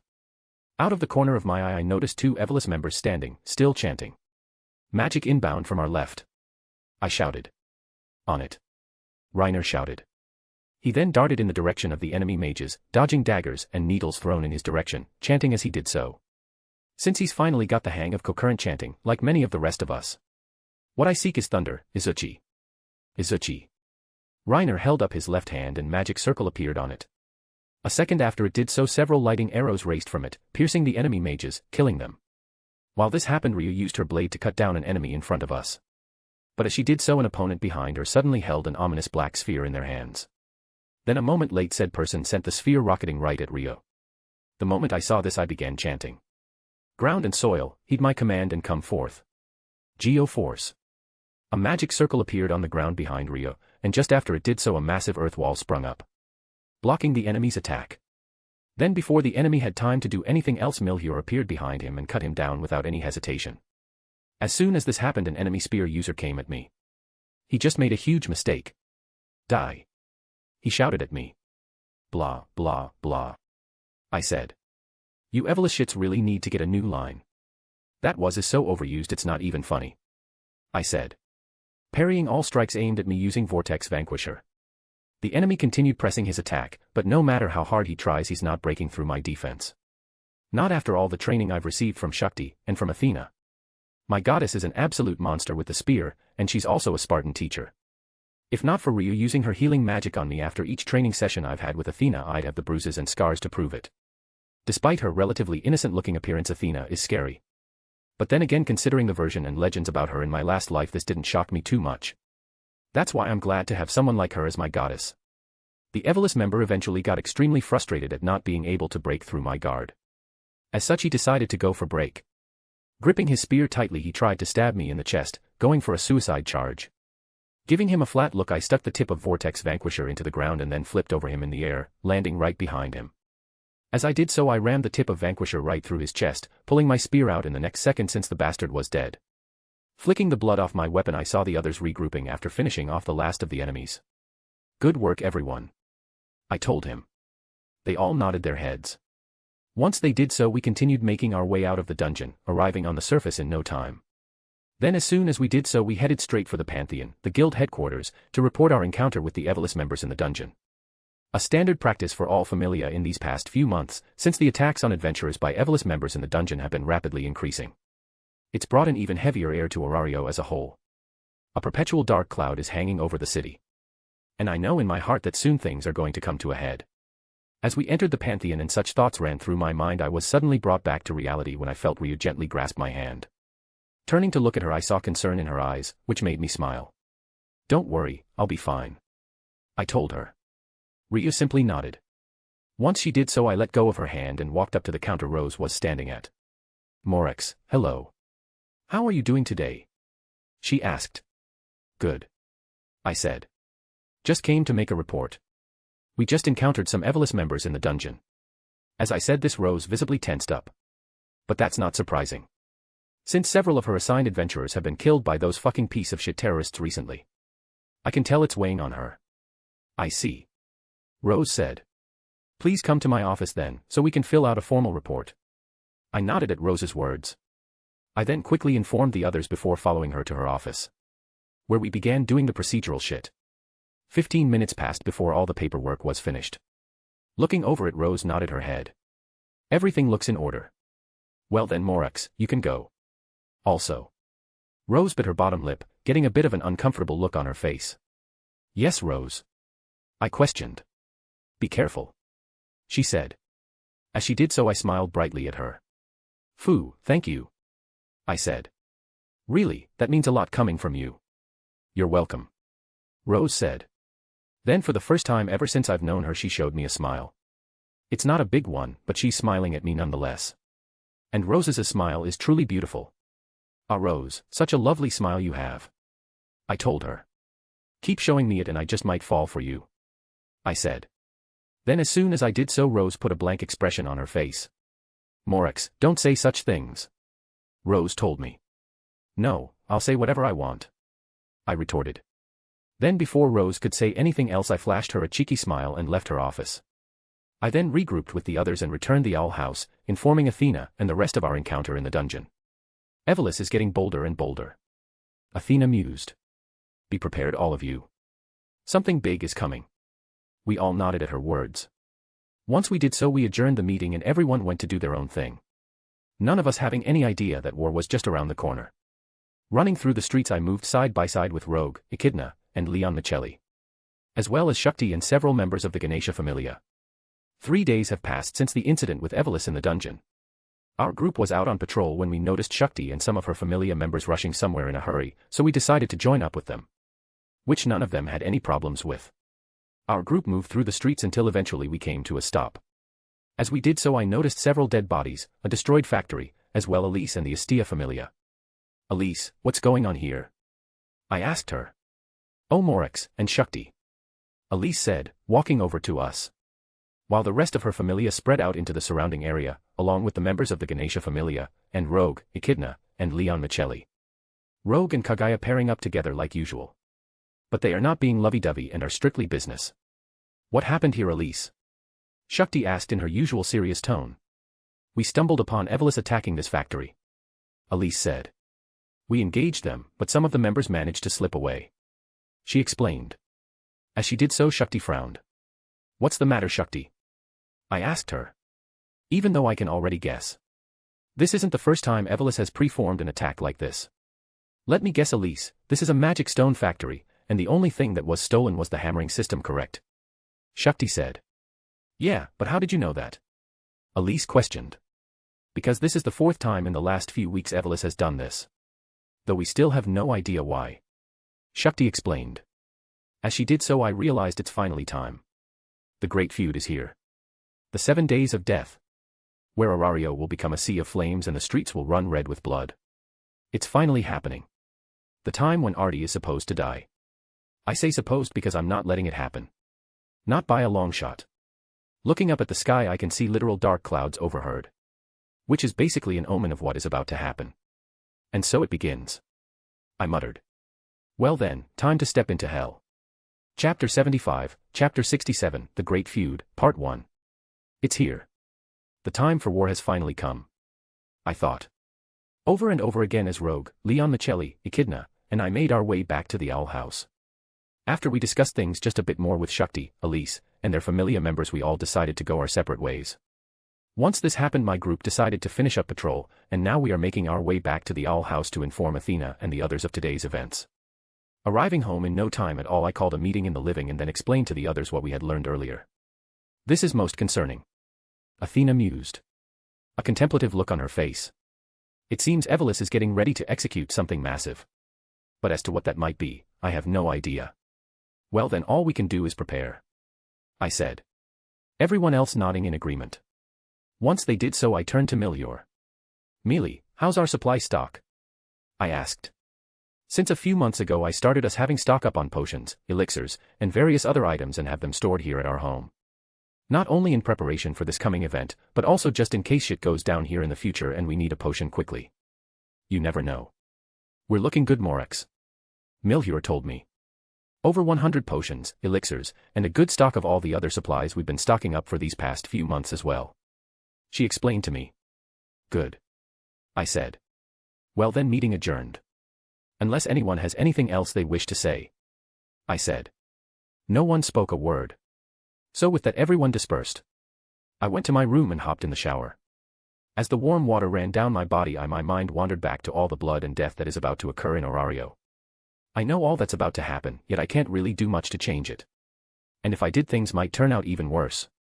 This is one of those rare moments where foreknowledge is more of a curse than a blessing. Sighing, I placed my head against the front shower wall and just let the water run over me. That is until I heard someone enter my bathroom. Who is it? I asked. But I didn't get a response. Instead, the curtain was pulled back and Ryu entered the shower. She then came behind and wrapped her arms around my waist, pressing her boobs into my back. Taking her hands in my own, I gently leaned into her. Hey. I said. Hello. Ryu said. We then just stood there in silence, neither of us needing to say anything more. In this moment, all the thoughts swirling around in my head completely vanished and I felt at peace. Ryu always makes me feel this way. As do the rest of my familia and friends. That's why I'm going to protect them all. No matter what. As I resolved myself to protect what was precious to me, I suddenly felt Ryu's left hand grab my semi-erect cock and start to slowly pump it. Fu Ryu, you're insatiable, you know that. I said. What? No. Ryu quickly denied. I am simply helping you relieve some stress since it looks like you need it. Nothing more. Ryu spoke, embarrassment clear in her voice. Even after all the times we've done it, Ryu still acts so innocent where sexual matters are concerned. But that's just part of her charm. I see. I said.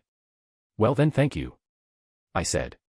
I then quickly turned around and pushed Ryu up against the back wall. Once I did so, I began nibbling on her right ear and I felt her entire body shudder as she came instantly. Her ears really are her weakest spot. Morex. Ryu cried, her face going red.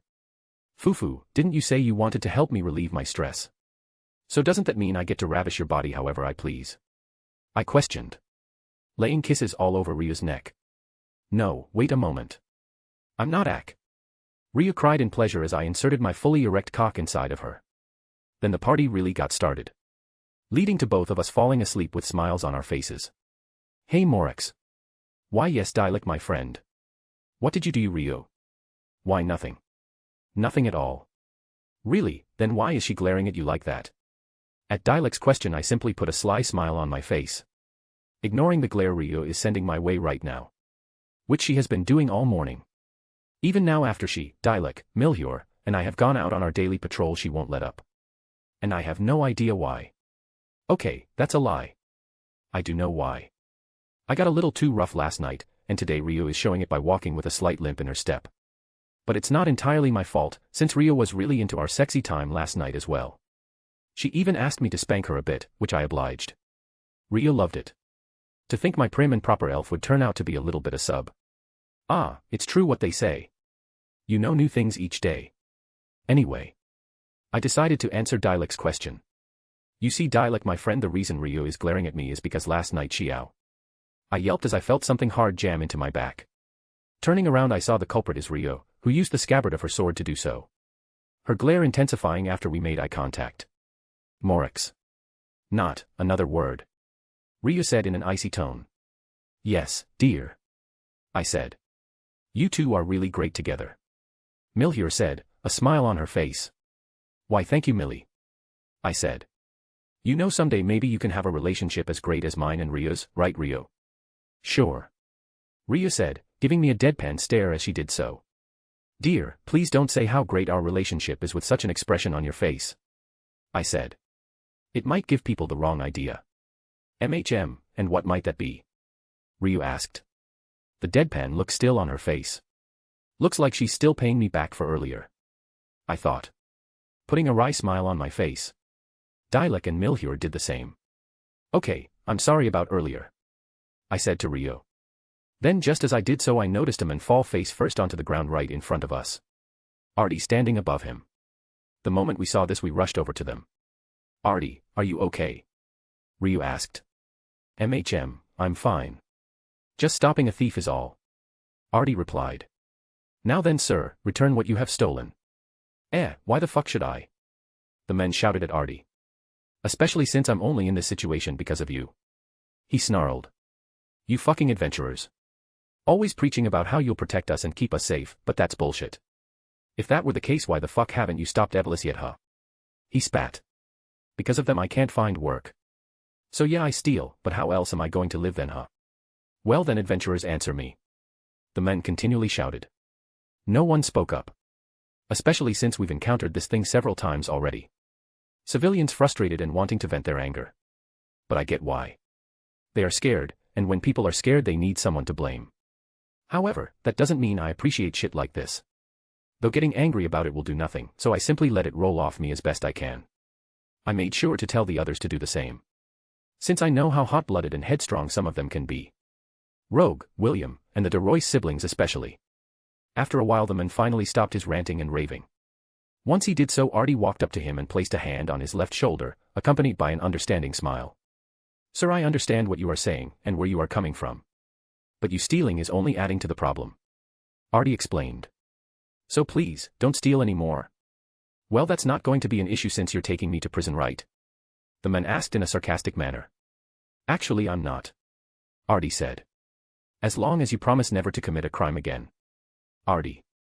Ryu suddenly spoke up. You just can't allow Dash. Ryu. I interrupted. She turned to look at me and I shook my head. It's Artie's decision. Even if we don't agree with it. I spoke. Well said, Morex. Elise spoke. As she walked up to us, accompanied by Philvis. Who is currently level 2. The men looked at Artie. Are you serious, little girl? He asked her. Of course I am. Artie said, a smile on her face. So long as you returned what you've stolen and keep your promise. The men gained a look of disbelief on his face.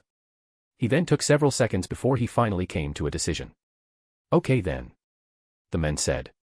He then returned the stolen belongings to Artie and went on his way. After he was gone, Ryu spoke up. Artie, you just let a criminal go, how could you? Ryu asked her. Ryu, don't you know? Forgiveness is a form of justice as well. Artie happily told her. While I agree with you there, Artie, please remember that sometimes reaching out a helping hand is not option. I spoke. I'm serious. One day it might come back to bite you. I know, Morex, I'm not an idiot. Artie replied. I know that, Artie, I do. But that kind nature of yours is a double-edged sword. I thought. Just after I did so I noticed a man approaching us. No, not a man but a god. Thank you for getting my stuff back from that thief. The god spoke to Artie. I really appreciate it. He said. No problem. Artie said. She then returned the things to the god. Thank you. He said. Oh, but where are my manners? Allow me to introduce myself. The name is Aaron. He said. Lying through his fucking teeth. Since I know the guy in front of us is one of the sickest gods currently in the mortal world and a top member of Evelis. Erebus. So now I'm debating.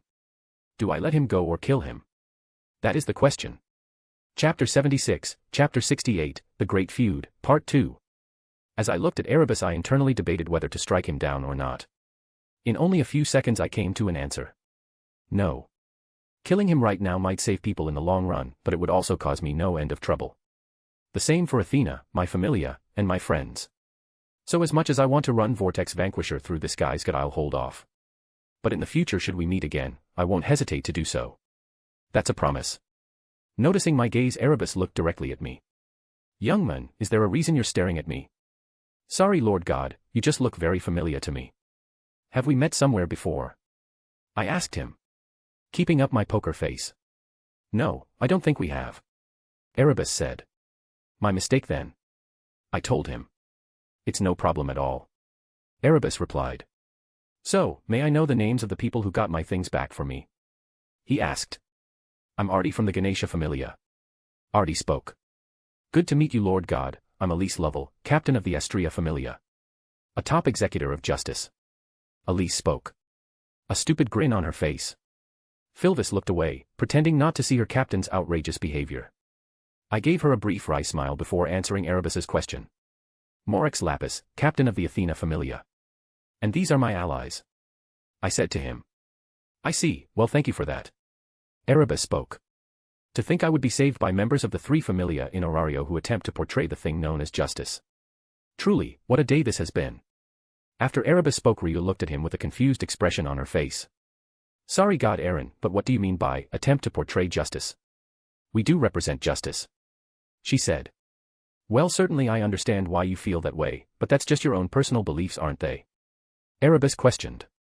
When he did so, Ryu was left speechless. Even if that is the case, God Aaron, isn't everyone else the same way? Dialek questioned. People develop beliefs and stick to them. Justice is no different. You have a point, Erebus said. We then chatted for a bit longer before Erebus excused himself and walked off. Once he did so, Artie slammed a fist into her palm. Oh, that's right, before I forget, Ryu, there is something you should know.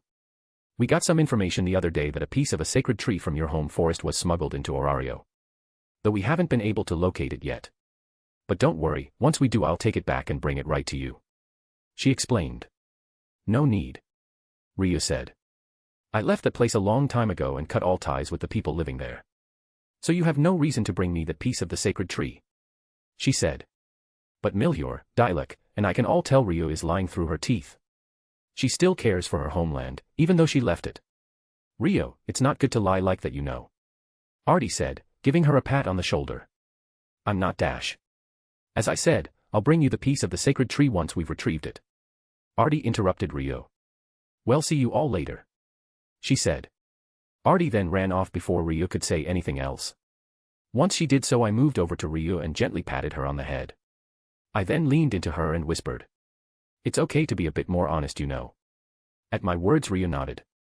Once she did so, I stopped patting her head. But just as I did, Lyra arrived on the scene. Elise, we've just received orders from Finn, she said. As she did so, Elise put a serious expression on her face. What's happening? Adventurers are currently under attack by Evolus members on the 18th floor. We've been ordered to move out and assist them, Lyra quickly explained. Understood, Elise said. Hey, you guys mind if we tag along? I questioned. Not at all. The more the merrier, Elise said. Great, I said. Once we did so, we all started getting a move on. Third person, POV. Arriving back at Stardust Manor, Morix's group picked up Kagaya. Since they needed more firepower to deal with the Evolus members running amok on the 18th floor. Once they collected her, they quickly worked together and cleared the dungeon floors to arrive at their destination. As soon as they did so, they spotted multiple fires, and heard the sounds of countless people screaming. Morix, how do you want to divide things up? Elise quickly asked.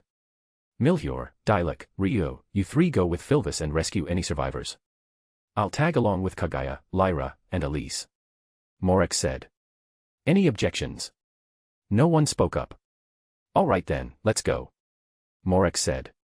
The two groups then moved out and split up. Die, you ungrateful swine, an Evolus member shouted with glee, as he moved to cut down another adventurer fleeing from him.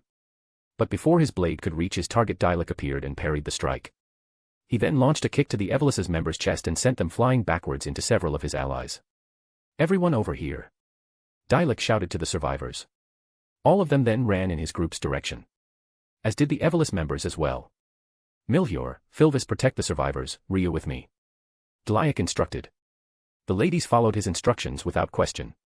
Even if he is lower level than Milhior and Ryu, he has good decision-making skills and can instantly analyze a situation. It's why in the Athena Familia Dialek is considered third in command behind Morix and Leon Michelli. Drawing her blade, Ryu came to stand beside Dialek as they started to engage the Evolus members in battle. Seeing a spearman come from his left, Dialek evaded the strike, and then slashed the enemy across the chest. He then leapt backward to avoid a sword thrust and then got into the enemy's personal space to deliver a slash across their chest. Shit, that red-haired bastard is annoying. Take him out, one of the Evolus leaders shouted. After he did so, several Evolus members converged on Dialek without hesitation. But he wasn't thrown off in the slightest. He kept his cool and fought off all the enemies surrounding him easily. Seeing this, some of the Evolus members didn't understand what was happening. There were 10 of them and only one of Dialek. Yet he was pushing them back without trouble. All of this is thanks to the skill Dialek obtained upon reaching level 2. Chevalier. A skill which increases all stats by a third and resistance to physical attacks when fighting in a group or party, or defending a territory or party. This skill allows Dialek to become stronger when defending his allies and those he chooses to protect. The skill, Chevalier, is also the reason for Dialec's alias he received upon achieving level 2. Crimson Chevalier. A name which his friends teased him about to no end, but one he didn't mind in the slightest. Swinging his blade with precision, Dialec cut down the Evolus members in front of him, while Ryu dealt with any magic users who attempted to attack. Milhur and Filvis did their job, guarding any surviving adventurers who grouped up with them. Seeing that they were on the losing end, the remaining Evolus members decided to flee. Dialec and the others let them go, because tending to the survivors was more important at the moment. So they got right to it. Moving through the forest of the 18th floor, Morix's group stepped out into one of the clearings only for blood to splatter across the ground right in front of them. A head landing on the ground just a moment later. Seeing the decapitated body in front of them, Elise couldn't hold back and threw up. As did Lyra. While Kaguya and Morix did all they could to hold down the bile in their throats. "Oh my, more guests." A male voice spoke up. When it did so, the group directed their gaze in its direction. In doing so, they saw a man with red hair, his foot atop the back of a female adventurer, her body littered with cuts. Morix immediately recognized the man as Vito from the Erebus Familia. Looking at Morix's group, the female adventurer slowly reached her left hand out in their direction. "Help me," she pleaded. Only for Vito to decapitate her with his sword the moment after she did. "No, no, no, we're having none of that," Vito spoke. He then directed his full attention to Morix's group. "Looks like interesting prey has appeared. I'll hope you'll do better than the trash I've been playing with up till now." "Bastard!" Elise shouted, drawing her rapier sword from her scabbard. Morix, Kaguya, and Lyra drew their weapons as well. When they did so, Vito put a smile on his face. The signal for the battle to begin. Chapter 77, Chapter 69, The Great Feud, Part 3. Third person, POV. As Vito stared down Morix's group, Elise made the first move. She lunged in Vito's direction and thrust her rapier toward his chest, but he easily used his sword to parry her attack. This threw Elise off balance for a second. Just enough time for Vito to close the distance and deliver a kick to her, knocking her on her ass. The moment this happened, Vito swung his blade down toward Elise. But before it could reach her, Morix jumped into the fray and used the shaft of Vortex Vanquisher to stop the attack. Wincing for a second from the recoil as he did so. "Damn. He's definitely a high level 4. Morix thought. The instant he blocked Vito's attack. "Oh nice, very nice," Vito said to Morix, who ignored him. Getting a good foothold, Morix tossed Vito's blade up into the air and aimed a kick for his chest, only for his attack to be blocked by Vito's free arm. But just as it was, Lyra tossed a dagger in Vito's direction, forcing the men to jump back. While this happened, Elise got back up to her feet. "Elise, what are you doing? Stopping acting like a newbie before you get yourself killed," Kaguya told her captain and friend. "Right," Elise simply said. She knew that if Morix hadn't covered her just now, she might have ended up gravely wounded or dead. "Good. So long as you understand," Kaguya spoke. "Now enough talk, time to take this bastard down," she spoke. Kaguya then joined Morix in attacking Vito, Elise doing so as well. While Lyra supported the three of them by throwing several daggers at Vito. Metal clashed with metal as Elise, Kaguya, and Morix moved to deliver attack after attack to Taio. But he blocked, dodged, or parried anything they threw at him. Not only that, but he was also pushing them back as well. Elise and Morix were tempted to try magic to turn things around, but decided against it. Something inside the both of them told them it would not be a good idea in their current situation. Thus they stuck to using weapons and other tactics. Which was not going well. "Yes, you all are doing much better than the trash I've been going up against recently." Vito spoke casually, like fighting against Morix and the Astria Familia girls wasn't even a challenge. It pissed the four of them off, dealing with such a condescending bastard. But they didn't let their anger get the better of them, since they knew it would mean instant death. "Especially you ladies. But I guess I should accept nothing less from the Astria Familia." Vito spoke, looking at Kaguya, Lyra, and Elise as he did so. "You know, the female adventurers I've fought up until now were all so pathetic. Always crying. Like that one from earlier. Oh, you should have heard her screams, just because I cut her up a bit. I couldn't get excited at all. But I don't think I'll have that problem with you ladies." Vito spoke, licking his lips in a sadistic manner as he did so. "Wow, you really deserve a first-class trip to the afterlife. Allow me to assist you in that regard, you piece of filth," Kaguya coldly said. She then closed the distance to Vito and aimed a katana strike straight at his neck. At the same time, Kaguya also took one of her Kodachi Futaba from their sheath located on her waist and threw the blade straight at Vito's throat, going for a double attack as one of his vital points. But it didn't work. Leaning his head backwards, Vito avoided the Kodachi Futaba thrown at him and then parried Kagaya's katana strike with his sword, giving her a smile as he did so. Feisty. Hey, why don't we go somewhere private to continue this? I'm sure you and I can have some real fun alone. Vito spoke. Fuck off. Kagaya coldly replied. Besides, I've already got a boyfriend. One I like very much. Oh, then maybe I should pay him a visit and dash. Before Vito could finish his words, Kagaya began releasing an immense amount of killing intent in his direction. Even dare to finish that sentence and your death won't be quick. Kagaya spoke in an icy tone. Since if you ever threaten the people she cares about, her inner darkness will come out and swallow you whole. Seeing Kagaya get angry, Vito's smile only brightened. Fucking creep. Morex thought. He remembers Vito's from the Danmachi Memoria Freeze game and what he learned about him in the wiki during his last life. But now after meeting him in the flesh, he can honestly say the guy is so much worse in person it's not even funny. That's why he's going to do his best to wipe this bastard off the face of the earth. Morex got ready to cast magic, but before he could do so he heard Ryu call out to him. Morex. Briefly looking out of the corner of his eye, Morex saw Ryu, Dilek, and the other members of the Astria Familia coming towards their location. Vito also noticed this. So he broke his blade clash with Kagaya and made his retreat. Until next time. Vito spoke, as he left the area. Wait. Elise shouted. She then tried to go after Vito, but Kagaya grabbed a hold of her before she could. Don't, it's a trap. Kagaya said. She could tell Vito was just baiting them into following after him, and as much as Kagaya wanted that red-haired bastard to die, she wasn't about to throw her life away, nor the life of her allies. Taking a moment, Elise realized it was a trap as well and backed down. Just as she did so, Ryu, Dilek, and the rest of the Astria Familia arrived at the location. Are you all okay? Iska asked. Morex and the others nodded. We are. How about the adventurers who were under attack? Morex asked. All taken care of. Dilek answered. Milhur and the others are watching over them right now. Dilek explained. Since the rest of the Athena Familia came down to the 18th floor with the Astria Familia to provide backup for their comrades. Great. Morex said. After they did so, the two Familia began cleanup operations on the 18th floor. They not only collected the bodies of the dead adventurers but also the Evolus members. As well coordinated with other adventurers to secure protection. Then once everything was all said and done, both groups returned to the surface. Morex, POV. Lemon. Lying in bed after a long hot shower, I went over today's events in my mind. The meeting with Erebus, and our encounter with his subordinate Vito on the 18th floor. Thump thump. At least I tried to do so. But I can't. Because for the last 2 hours Kagaya and Rogue have been humping like rabbits.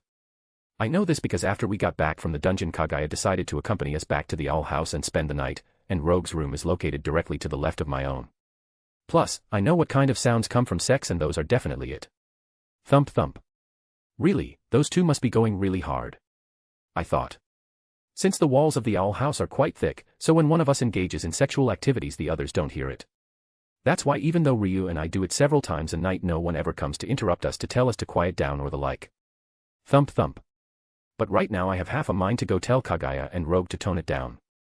Well, it could be worse, I could be hearing their voices. That would make things 100 times more awkward. While my thoughts were on this, Ryu came out of the bathroom and moved over to the bed. A flushed look on her face. Right. Demi-human hearing is more sensitive than human hearing. I thought. Especially for demi-humans who become adventurers. So right now Ryu must be hearing a lot more than I am. Hey, I can go tell them to quiet down if you want. I said. No, it's fine. Ryu said. They are just expressing their love. Nothing wrong with that. She spoke. Okay then. I said. Ryu nodded. She then climbed into bed with me and her left hand started trailing down my thigh. So, you want us to express our love as well? I questioned. Yes. Ryu answered. And also. And also. Getting redder in the face, Ryu leaned up to my ear and whispered. When she did so, my eyes went wide and then I looked at her. Are you sure, Ryu?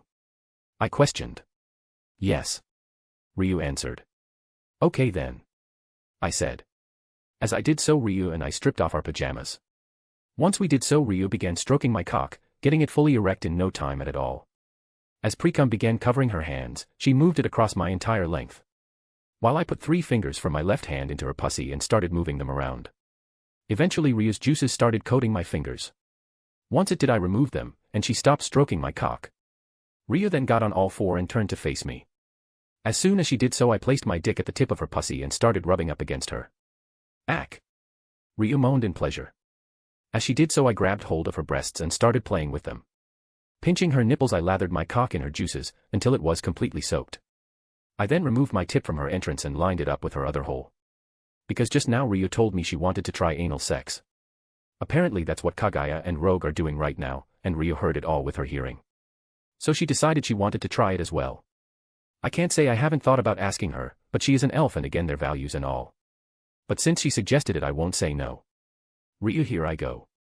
I said. Right. Ryu said. As she did so I placed my tip at her asshole and then began inserting my length into it. Kaya! Ryu cried in pleasure. Ack! I grunted. Doing my best not to come, since Ryu's asshole is incredibly tight. Gritting my teeth I inserted my full length into her and then began pumping. It hurts. Ryu cried. Just give it a few minutes and it'll feel amazing. I said. Continuing to pump my dick in and out of Ryu's ass. 5 minutes passed, and eventually Ryu started crying out in pleasure. Yes. She cried. See, I told you. I said. Yes, Morex. Keep going. Punish my butt. I'm a dirty elf that needs to be punished. Ryu cried. Her tongue hanging out of her mouth as she did so. This only made me harder. Picking up the pace I slammed into Ryu over and over again, until finally I reached my limit. Coming. I shouted. I then came in Ryu's tight ass.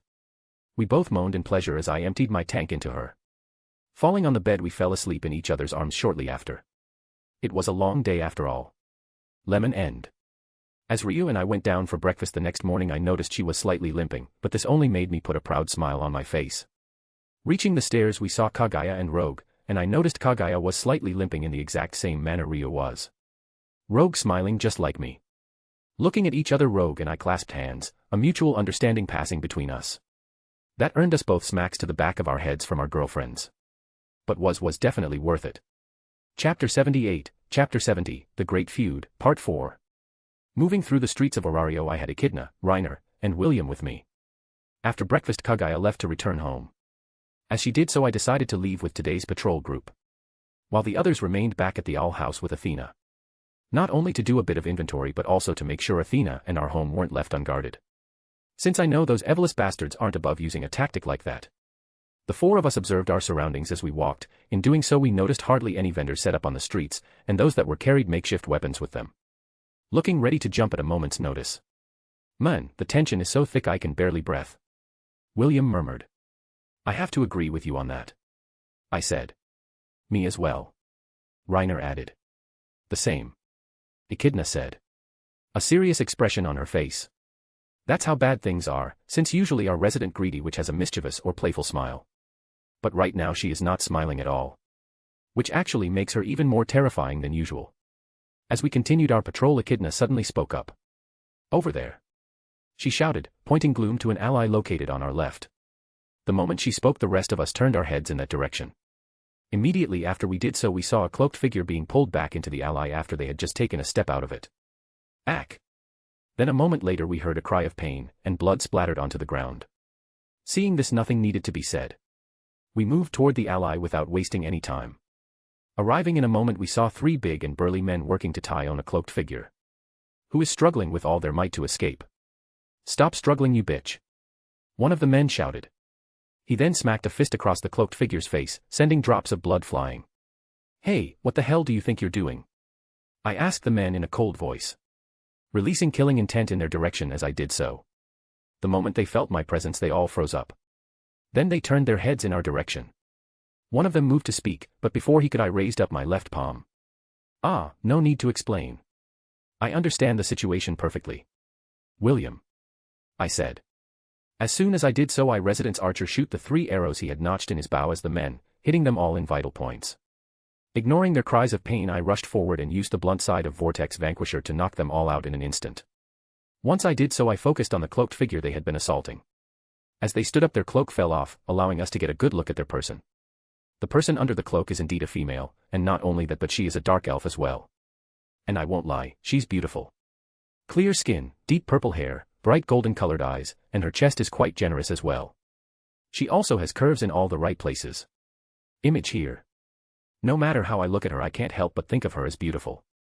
And I'm not the only one entranced by her beautiful appearance.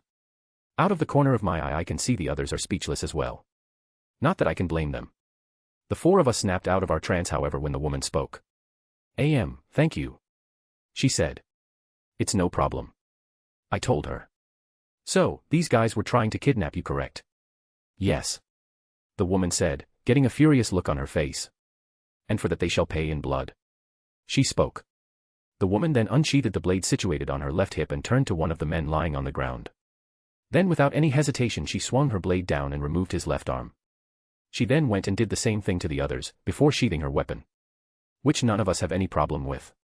She didn't kill them after all, and she deserved a pound of flesh after what they attempted to do to her. So as far as we're concerned, this is just part of the assailant's punishment. After their limbs were removed, the three of them woke up and started crying out in pain. But not wanting to hear it, I used the butt of Vortex Vanquisher to once again knock them all out. Just after I did so, the dark elf woman bowed in our direction. Once again, thank you. Now then, I'll be on my way. She said. The woman then turned and tried to walk away. Key word being tried, because she didn't even get 10 steps before we all heard a popping sound. Which I'm pretty sure originated from the woman's left leg. Falling to the ground, she grit her teeth and tried to stand back up. But that only caused her to cry out in pain every time she did so. Stop. I told her. Moving closer. You're obviously not going anywhere on your own. So please stop causing your body even more damage than necessary. I said. When I did so, the dark elf turned to look at me. She then nodded her head. Thank you. I said. So, do you mind if I take a look at your leg? I asked. If you don't want to, that's fine as well. Since I want to respect the elven custom of not touching without permission. Even in this situation. The only reason I will violate that rule is if an elf's life is in danger or certain other circumstances take place. But this is not one of them. Sure, go ahead. The woman spoke. Nodding, I moved my hands to her leg and stared, examining it. Meanwhile, the others rounded up the attackers as well as their limbs. Yep, it's definitely broken. I said after a few moments of touching the woman's leg. You aren't going to be able to go anywhere on your own with your leg in its current state. Then what am I supposed to do? The woman asked. Well, you could come back to our home and we could treat you there. Echidna suggested. Yes, I think that's for the best. I said. I don't know. The woman mused. It's understandable. We are just strangers after all. So if you want us to take you to the local hospital, we will. I said. The woman didn't speak for several seconds. A contemplative look on her face. Actually, I've decided to go with you. She said. All right then. William. I said. Right. He said. William then came over and allowed the woman to lean on her. I figure she'd be more comfortable with physical contact since he is part elf. Echidna, head back to the owl house with William and, sorry, do you mind if we have your name? Arian Maple. The woman stated. Thank you. I said. So as I was saying, William and Echidna, please take Arian back to the owl house and get her immediate treatment. Reiner and I will transport the assailants to the proper authorities. The others nodded at my instructions, and then we went about our ways. Dragging the assailants behind us, Reiner and I arrived at the Ganesha Familia home. Once we did so, we were met by guards, who took the scum off our hands and took a detailed report of their crimes and how we apprehended them. Leaving out the part about Arian cutting off their arms. We simply said we did that when they threatened to harm Ariane. There's no reason to get her in trouble over something like this after all. Overall, everything took 20 minutes. Then once it was over, Reiner and I prepared to leave. Only for Artie and Shakti to appear. Reiner, Morix, wait a moment. Shakti said. There is something I would like to ask of you too. Yes, Shakti, what is it? I questioned.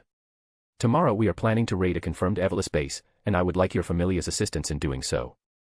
I don't have any issue with that, and I'm sure Athena won't either. I explained. So you can count us in. Thank you. Shakti said. If you really want to thank me, then how about a kiss? I said, giving her a grin. When I did so, Shakti simply gave me a flat look. See you tomorrow, Morix. She spoke.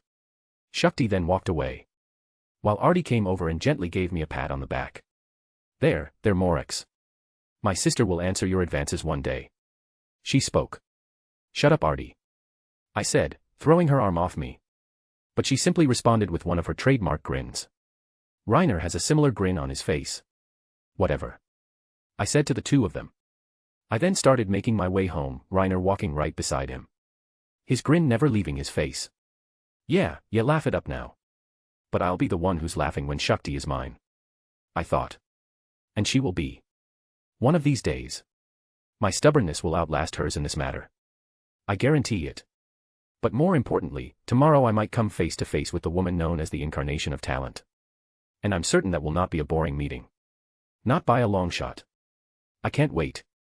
Chapter 79, Chapter 71, The Great Feud, Part 5.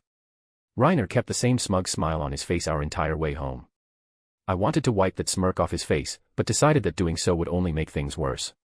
So I grumbled and just let him have fun at my expense. But I will get revenge later. Arriving, we entered through the front door and went straight to the living room, where Athena, Rio, Leoncelli, Rogue, Gaul, and Dilik were all gathered. Welcome back, Athena said. The others filled us in on the situation. But I would still like a report from you later, Morex. I nodded. Of course, goddess. So, how is our guest? She will make a full recovery, Athena told me. Rio used her healing magic to repair most of the damage. Ariane will still need a few days of natural healing for her leg to function at full capacity. Then there were other minor wounds which Milhior and William are attending to now. Thank you for that, I said. I then put a serious expression on my face. So while Reiner and I were dropping off the criminals at the Ganesha Familia home, Shakti and Artie approached us. They are raiding an Evolus base tomorrow and requested our assistance. I said yes, but if anyone has any objections, please let me know now. Not at all. Stomping out that scum is necessary after all, Athena said, a perfect smile on her face. I'm glad we're thinking alike, Athena, I said, showing a feral smile on my own face. You too, calm down. Your sadistic sides are showing. Leon Michelli spoke. But Athena and I ignored her, and just continued to smile like we were. We're sharing a heartfelt moment after all. No need to rush to its ending. Checking my small cache of supplies for today's raid, I waited for the others to join me outside of the owl house. After making sure everything was in order, I watched as the sun rose over the horizon.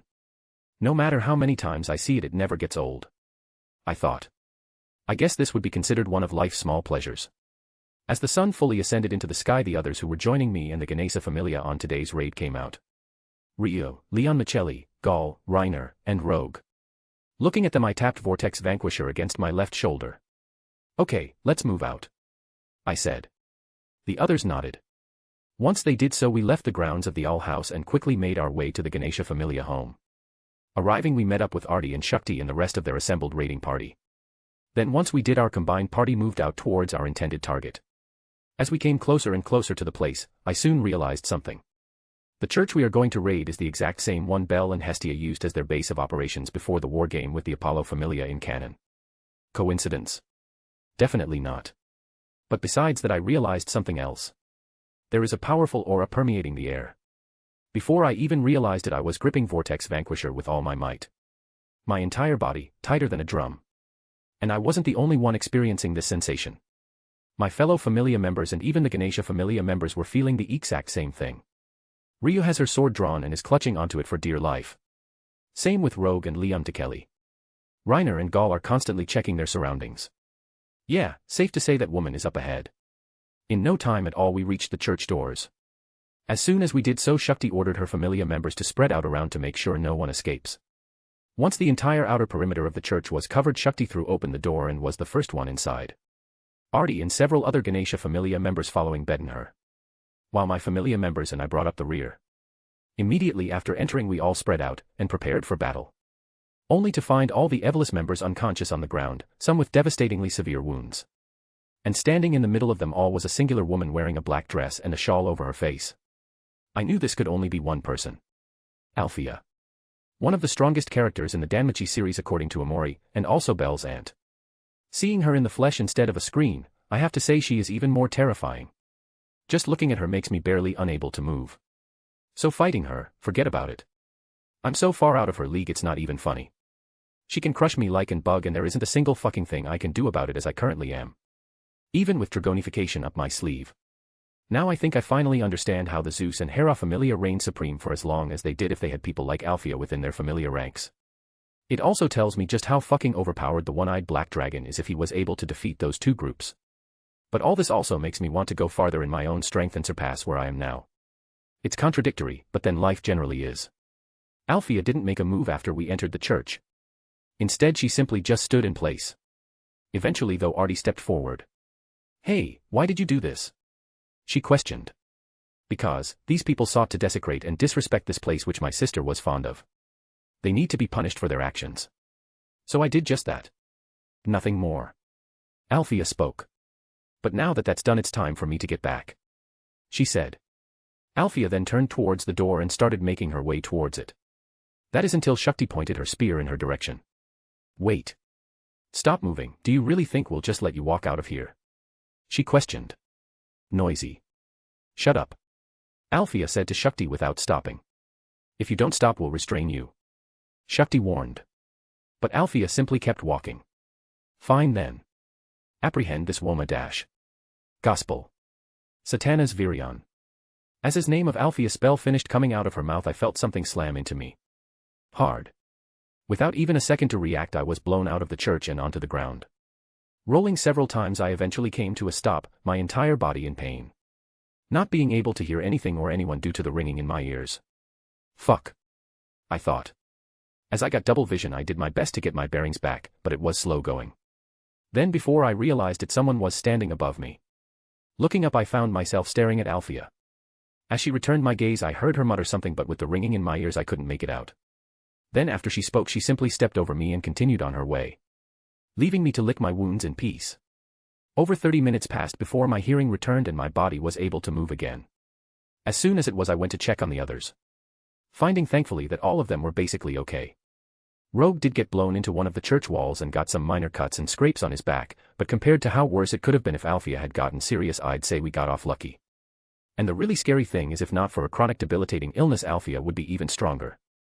Just thinking about that sends a shiver across my entire body. As I thought about this Gaul spoke up. "So I'll say it. Who the fuck was that woman?" he questioned. Because that was some serious power she was backing. "I know." Ryu agreed. "She wasn't even trying. For her to take down all of us, she is definitely a high-level adventurer." "Yeah." Rogue added. "But I've never heard of anyone like her amongst the ranks of Evolus, and she just attacked Evolus members as well. But she also attacked us. What a strange person she was. Bottom line is she's dangerous," I said. "So unless absolutely necessary let's avoid her at all costs." Everyone nodded. Just as we did so Shakti came over to us. "Are you all right?" she questioned. We nodded. "That's good," she said, clenching her fists. Seeing this I shook my head. "Shakti, no need to beat yourself up. We had no idea anyone that powerful would be here. So it's fine. Everyone made it out alive and that's all that matters," I said. "I second that sis," Artie said, walking up. "We all made it out alive. So don't get down on yourself." "Right, I understand," Shakti said. "Thank you both." "It's no problem," I said. "Right, no problem at all," Artie spoke. She then moved over to Ryu and unwrapped the object in her arms. "Right Ryu, this is what I told you I'd find. The branch of the holy tree from your home forest, Ryumilua. This place was a storehouse for illegal items Evolus acquired." "I see," Ryu said, staring at the branch from the holy tree from her homeland. Despite wearing her mask her eyes are showing a mix of various emotions right now. "Hey Shakti, can I give Ryu this?" Artie asked. "Well normally I would say no. We need to turn these items over to the guild. We can't decide what to do with them. But since that branch belongs to the forest Ryu calls home I see no reason to not let her have it," Shakti explained. "No, that's quite all right. I do need special treatment. Simply take it to the guild," Ryu said. "Ryu, what did I say about lying?" Artie questioned, handing Ryu the branch of the holy tree. This is," Ryu stammered. It's one of the rare times she is at a loss for words. Makes her even cuter if you ask me. "Ryu, just be quiet and accept the tree branch." Leon Michelli spoke up. "You can decide what to do with it later." "Right," Ryu said. "Thank you Artie." "No problem," she happily said. "Well then if there's nothing else we'll be going," I spoke. "Sure," Shakti said. As soon as she did so we started making our way home. Ryu clutching onto the branch of the sacred tree. which will become her signature weapon, Alf's Lumina. And I can't wait to see it. Chapter 80, Chapter 72, The Great Feud, Part 6. Once we left the abandoned church, we arrived back at the owl house in no time. As soon as we did so, I called a meeting with the others and explained our encounter with Althea, leaving out none of the details. This is most troubling. Athena spoke. A serious look on her face after I finished giving my report. For Evelys to have gained such a powerful member, all of you be prepared. Something big is going to happen very soon. She said. Oh Athena, you have no idea. I thought. Even so, I'll make sure all of us weather through the coming onslaught. I won't let any of my friends, no, any of my family die. I swear it. We discussed a few more things before the meeting was adjourned. Once it was so, I headed towards my room. Ending up doing so besides Rio, who has a dazed look on her face. She also hasn't put down the branch of the holy tree from her home forest Ryumilua since Artie gave it to her. Rio, hey Rio, I said to her. But she ignored me. Seeing this, I walked up behind her and squeezed her butt. Hi. Rio squealed. I then saw a faint blush appear on her cheeks before she whipped around to face me. Morax, what was that for? She asked. Well, you were ignoring, and I knew that would get your attention for sure. I said. Oh, was I? Sorry. It's just Dash. Before Rio could continue, I raised up my hand to silence her. Listen, you don't have to say anything. I understand you must have complicated feelings right now. I spoke. My eyes going to the branch of the holy tree she is cradling in her arms like a newborn baby. Listen, I won't force you to talk about it, but just know that I'm here for you. Same with everyone else. Don't bottle things up or try to handle everything alone. Familias exist for such reasons after all. Hearing me, Rio simply nodded, putting a small smile on her face. Yes, I understand. Thank you. It's what I'm here for. As a captain and a lover. I said. I then gave Rio a quick kiss before heading off on my own. Since we both need some time for ourselves every once in a while. Third person, POV. Entering her room, Rio gently closed the door behind her. She then went to place the branch of the holy tree from her homeland on her desk, and then moved to her bed. Once she did so, Rio took off her armor and got comfortable. She then lied down and began to think. Mostly about her homeland, Ryumilua. Although she had left it behind due to how her own people discriminated against outsiders, she couldn't say she hated the place. It was the place she was born after all. But despite not hating Ryumilua, Rio couldn't say she loved it either. That's why receiving a piece of her homeland was stirring up complicated emotions inside of her. Putting a small frown on her face, Rio released a short sigh from her lips. She then thought about the words Morax spoke to her only a short while ago. Don't take everything on alone or bottle things up inside. Remembering that, Rio put a faint smile on her face. I really do have a good boyfriend and a good familia. Rio muttered to herself. Then before she knew it, she drifted off to sleep. A bit of the turmoil in her heart resolved. Morax, POV. Moving quickly through the streets of Orario, I soon found myself at my destination. The guild headquarters, the Pantheon. Athena and Leon Michelli right beside me. A day has passed since the operation we preformed with the Ganesha Familia took place. This morning we received an urgent summons to appear here at the guild headquarters. Of course I know what it's about. But I never thought my familia would be summoned. Just goes to show how much impact we are making on the timeline as a whole. Honestly, it feels good. A few minutes after arrival we entered the Pantheon, and then a guild employee came up to our group and then escorted us through the building to a door. Upon arrival we entered inside and found ourselves in a large meeting room with a circular table right in the center. We were also not alone. On our left I immediately noticed Astria, Elise and Kagaya standing alongside her. There is also Ganesha and Shakti in the room as well. Oh Athena, long time no see. Ganesha happily shouted, striking a pose after he did so. Shakti simply sighed at her god's actions, while I put a wry smile on my face. I've met Ganesha a few times before, and while he is eccentric, he is one of the better gods in Orario. After all, no one ordered him to turn his familia into the city's unofficial police force and law keepers. He did that all on his own. So that makes him all right in my book. Ganesha, always a pleasure. Athena said. Good to see you as well, Astria. Yes, the same. Astria answered back. As soon as she did so, the door to the meeting room opened once again, and then came in our last participants. First to enter was the flat-chested trickster goddess herself. Loki. Her Palom captain, Finn Dame right beside her. Who honestly is one of the most dangerous characters in the series in my opinion. Not because of his strength. Well, that is a factor. But the real reason I rate Finn so highly on the danger scale is because of his mind. He's basically the Sherlock Holmes of the Danmachi universe. Give him a few clues in regards to a mystery and he'll piece the whole thing together and unravel it in no time at all. It's one of the reasons I'm glad he's on our side. Actually, Finn's fighting style is how I want mine to be one day. A super powerful individual who can lead from the front, but also be a strategist who can direct his allies from the rear.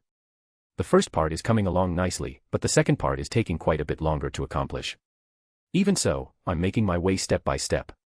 Moving on. Following Loki was the childish semi-Yandere goddess herself, Freya. Looking at her up close and personal for the first time, I can't deny she's beautiful. But there's also this aura around her that says she's separate from everyone. She's also sporting a bit of a sad look in her eyes. Probably because Freya has no one she is truly close to. Not the other gods and goddesses, and no one is her super simp familia. I find it highly ironic that the goddess who can basically get anything and everything can't ever claim the one thing she wants. True companionship. Now I can see why she was so obsessed with Bel in canon. Even so, the way she went about getting close to him make my stomach turn. Also, if she even thinks of coming near Ryu or gets any ideas regarding her, I don't care if she's a goddess or not, I'll bitch slap her so hard all the beauty will come right off her face. Same goes for the rest of my familia members and friends. At Freya's side is her ever-faithful captain, Otter.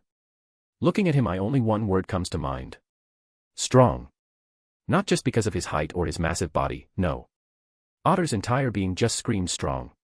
All the way from his very core. I can see it and feel it. So now I can see how he is able to become level 7. Though this time he's not going to be the only one in that category. Lastly, the person to close to the door to the room is the head of the guild. Royman Mardiel. Looking at him, I'm doing my best to keep a frown off my face. To be honest, Royman reminds me of Cornelius Fudge from the Harry Potter series. A fat and lazy fuck who doesn't do anything but try and hold onto his power. Why Auranas keeps him around is beyond me. Going to the head of the table, Royman took his seat there. The gods in the room then took seats at the table as well. While us, their children, stood behind them. Thank you all for coming here today. Let this meeting begin. Royman spoke up. Things then proceeded like I remember from the original work. Loki and Finn explained how the stolen factory devices were being used to make explosives. Otter spoke about the mysterious high-level adventurer who attacked the factories, which I know is Zald. Then Shakti explained how the raid party of the church encountered Alfea, with Leon Michelli and I adding in our own accounts since we were present. Once everything was said and done, Finn nodded. Okay, now that that's out of the way, let's get down to the main business of today's meeting. He spoke. We've received intel from the Hermes Familia on 3 new Evolus bases. I proposed we launch a simultaneous attack and stomp them all out at once. No one objected. Good. So Loki Familia will take 1 base. I will ask Freya Familia to handle one of the others on their own. Finn spoke. That is fine. Otter spoke. As for the last base, Ganesha and Astrea and Athena Familia will handle it. That is acceptable. Athena spoke up. Astrea and Ganesha also nodded their heads in agreement. Our Familia and Royman then hashed out the details. Until everything was said and done. Well, that's it. Royman spoke up. Now all of you can leave. Watch your mouth, Royman. Athena told him. Also, make sure to keep that mouth of yours zipped shut. She told him. As Athena did this, Royman looked like she just slapped him across the face. While Loki and Freya chuckled at this. Astrea simply sighed. While Ganesha laughed out loud. As did I. How dare you talk to me like that? Royman shouted. And why shouldn't I? She questioned. After all, since gods aren't allowed to interfere in guild affairs, besides Auranas, yours is the most likely organization with traitors working for Evolus amongst it. That's. Royman got red in the face with anger but couldn't deny Athena's claims. Yes, that's what I thought. Athena said. Now then, good day. She said. Athena then stood up and walked out of the room. Leon Michelli and I following behind her. Proud smiles on our faces. Our goddess really is amazing. A/N, another chapter as promised. Also, Danmachi Season 4 Part 2 has begun. AKA the Ryu arc, who is the best girl? Tune in and watch it. I've already seen the first episode and I just know it's going to be amazing.